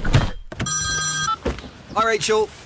I'm just on the school run, but coming straight from the site, I can't... Find my backpack, Daddy. I think I left it in the... presentation we had earlier. Just looking at the agenda, can we... have pizza tonight, please? get everyone's timesheet so we can look... at this drawing I did today, Daddy. Oh, nice. Do you want to pop it in an email for me? Do it all on the big network for business. An email? Search 3 Business. Welcome to 32 Red Online Casino! Incredible! Play over 500 games, including exclusive slots, the cube, tipping point, and I'm a Celebrity, get me out of here! Join 32 Red and get a bang tiny welcome bonus up to 150 quid. 150 quid? That's incredible! Visit 32red.com to claim. 18 plus BeGambleAware.org. New accounts only. Minimum £10 deposit. Up to 50 times wagering. Max stakes apply. Visit 32red.com for full terms. 'Twas the hour before lunchtime, and with a great rumble, you noticed a stirring deep down in your tumble. 'Twas a hunger one could not easily satisfy, till appeared Subway's VI Brie to capture your eye. On caramelised onion, on rasher of bacon, on gooey brie cheese that you'd love to partake in, then toast it all up in a bun, nice and tight. Happy lunching to all, and to all a good bite. Try the limited edition hot and cheesy VI Brie sub melt from the Subway series menu. It's the big Christmas drinks run. Aldi's the place to get this one done. 6 bottles of your favourite wines for just £25. Bucks Fizz, Prosecco, Red, White and Rosé. Everything you need at an amazing price. No need to put your celebrations on ice. The Which cheapest supermarket of the year. Aldi. Share the love this Christmas. Selected wines only. Ever tried to place a bet and found it doesn't really reflect you? It doesn't allow you to flex your savvy knowledge of the sport? Then you need Bet Builder from Virgin Bet. And it's another booking for the away team. Choose your favourite markets like corners, cards or even hitting the crossbar and personalise your bet until you look at it and think, nailed it. Beautiful, isn't it? You can also pick from pre-made bet builders if you like. Make it your own with Bet Builder from Virgin Bet. T's and C's apply. 18 plus. Bet responsibly. BeGambleAware.org. Jim White and Simon Jordan on TalkSport. Mid-morning radio that's up for the job. They're moral ones that need to be marginalised. Concrete sports talk. This is moving as we speak. Rapid setting opinion. Did you pay for a ticket? No, I did a Jim White special. Big names all bagged up. Graham Souness is with us live this morning. Jim White and Simon Jordan. Delivered tomorrow morning from 10 on TalkSport by Selco Builders Warehouse. Order online for free delivery at selcobw.com. Wednesday night. The Champions League live on TalkSport 2. High intensity, expressive football. He's fallen it high into the roof of the net. Galatasaray versus Manchester United. Kick off 5:45 Wednesday night on TalkSport 2. Night goals cometh. It's a sensational goal. No one else brings you more. I just feel for the players after what they've given today and how we've performed in very difficult circumstances and what that decision does to the group, because now the destiny is not with us, and that's tough to take after being so close to being in that position. Everybody Been sitting in the car freezing for about half an hour, just trying to get some cool air. Brutal tonight, really is. Sports bar's horrible sometimes. Over it. Yeah. You Sunderland fan, He might Jack? be a Sunderland fan, he must be. Yeah. He's an Arsenal he's a fan. gooner. He's an Arsenal fan. There you go. Says it all. Right. Take-up's an Arsenal fan. That's why he's giving it to the Newcastle boys tonight. Right, let's get some back pages.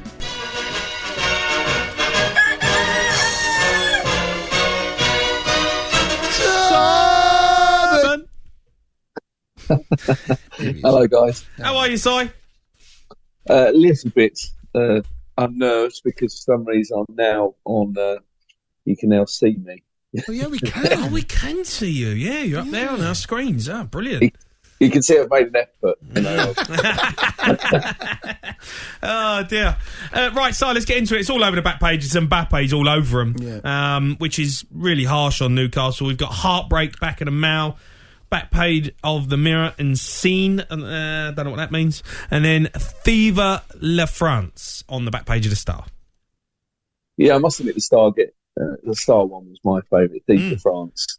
Insane, I think, is what you're looking for, Jamie, because the River Seine. There you go. That's the link for the Mirror back page.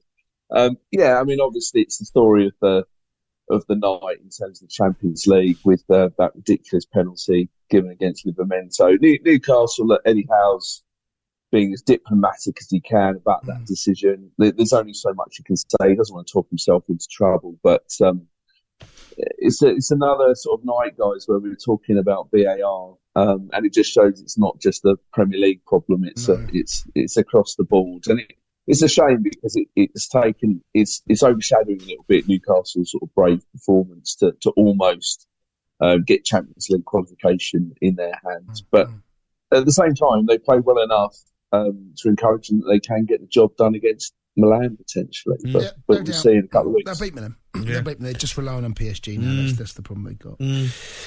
Let's move on. We spoke about that for the last hour and 50 minutes or so. Back pages of all of them have gone with a similar story. Sin bins for cynical fouls, says the back page of the Times, and they've all got it over their back pages. What is going on? Yeah, so IFAB had their annual meeting today, and trials are going to be stepping up. Potentially in the Mail have led with for dissent in the FA Cup, so it could be trials in the FA Cup. Also, what this season's FA Cup? I don't think it's this season's FA Cup. Okay.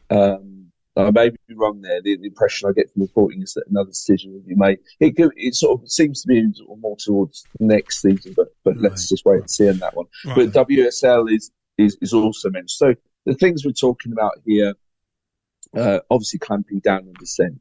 So if someone is, this has been trialled in grassroots since 2019-20 across 31 leagues, and stats show that dissent has come down by 38% by using this, which is basically, if you found dissent, you get a yellow card and put in the sin bin for 10 minutes. But it could also be brought in for tactical fouls. In fact, Chief Exec Mark Bullingham is quoted in the Telegraph's reporting of this, that the frustration of is it enough of a punishment for a yellow card when someone is on a counter attack and they're pulled back? We always sort of see it as an art, don't we? Almost knowing when to do it, at the time. Do it. And also recognising the potential danger. You know, certain players were good at recognising the danger. I'm sorry, and lads. dragging back with the arm. I'm sorry, lads. What is going on here? What are we doing to our football game? What is going on? It's not. Yeah, I know. I mean, if it ain't bad enough with VR, they're now talking about decisions for corners and throw-ins and what foot it comes off, and now we've got to deal with sin bins. I mean, what has happened to this football game, this great game that we used to watch? Was football that broken? It wasn't that broken. It's the best game in the world. What are they doing to it?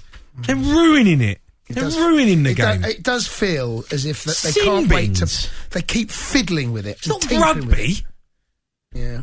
I mean, another rugby sort of copying a sort of like decision they're doing they're thinking trialling is, of course, only the captain talking to the referee. But the one caveat I would say about you guys being upset about it is in terms of dissent, that perhaps ideas and things have to be considered, given that dissent is on the increase, and sort of whether you think this is the right measure, I don't know, but clearly, if dissent is on the increase, then you have to consider things, right? You have to sort of how a yellow card is clearly not enough of a deterrent. So maybe someone will. Why do we know that? Because we've been giving out yellow cards for dissent this season. So where's the stats on that when it comes to the end? Well, we just saw Lewis don't get sent off. You know, I mean, handing out yellow cards, and it does change the game. It does change the way you play. I think given time, then it will come down. It's like they don't even give things a chance. It's just like they want to jump on any opportunity they can to just change things and make drastic changes. I think this is ridiculous. Ridiculous. Could lead to some interesting matches, though, right? Could have like. Well, this is what I mean. Like, you're not playing with 8 men. Yeah. What if you do get 2 sent off? You know, that's not the game we want to see, is it? No. Or sin bin, I mean. And where's the protection for the player when he goes off the pitch and he sits on the side and then he's got to come back on into a game? What's he got to carry on staying warm? I mean, we're seeing enough injuries right now with players getting injured. Half the Premier League's out. What are you going to do if he gets sin bins and he got to sit on the side? Well, I mean, that's the argument that Van der Ven picked up the hammy. Point, yeah. You know, when that... Yeah. I'm not having it, mate. Leave the game alone. Go. Coming, mate. Take me back. Take me back to early 2000s. That is when the Premier League was at its best. Now, what I'm watching every week, week in, week out, VAR, sin bins. I mean, honestly, I've had enough of it. I'm sick of it. So, we've got anything else to talk about? I mean, is there anything else worth talking about? Tiger Woods is on his way back. Well, yeah, I was going to go keep calm and carry on that page of the Star. Ten Hag speaking ahead of Manchester United's return to hell, which is Galatasaray, of course, a fixture we all remember, particularly from 1993. Welcome to hell, when Galatasaray knocked United out over 2 legs, but the ferocious atmosphere really seemed to get to United that night. And Ten Hag is urging his players, he's saying, as a message to his players, you have to stay calm in your head and don't get too emotional. Don't give them anything, because this is a really significant game for United, having lost their first 4 group games. They can't afford to lose another one. Yeah, it's a massive game. It's live on TalkSport 2 tomorrow. I'll be taking calls after it as well. Simon, thanks, mate. Thanks for coming on. Cheers, guys. All right, those are your back pages.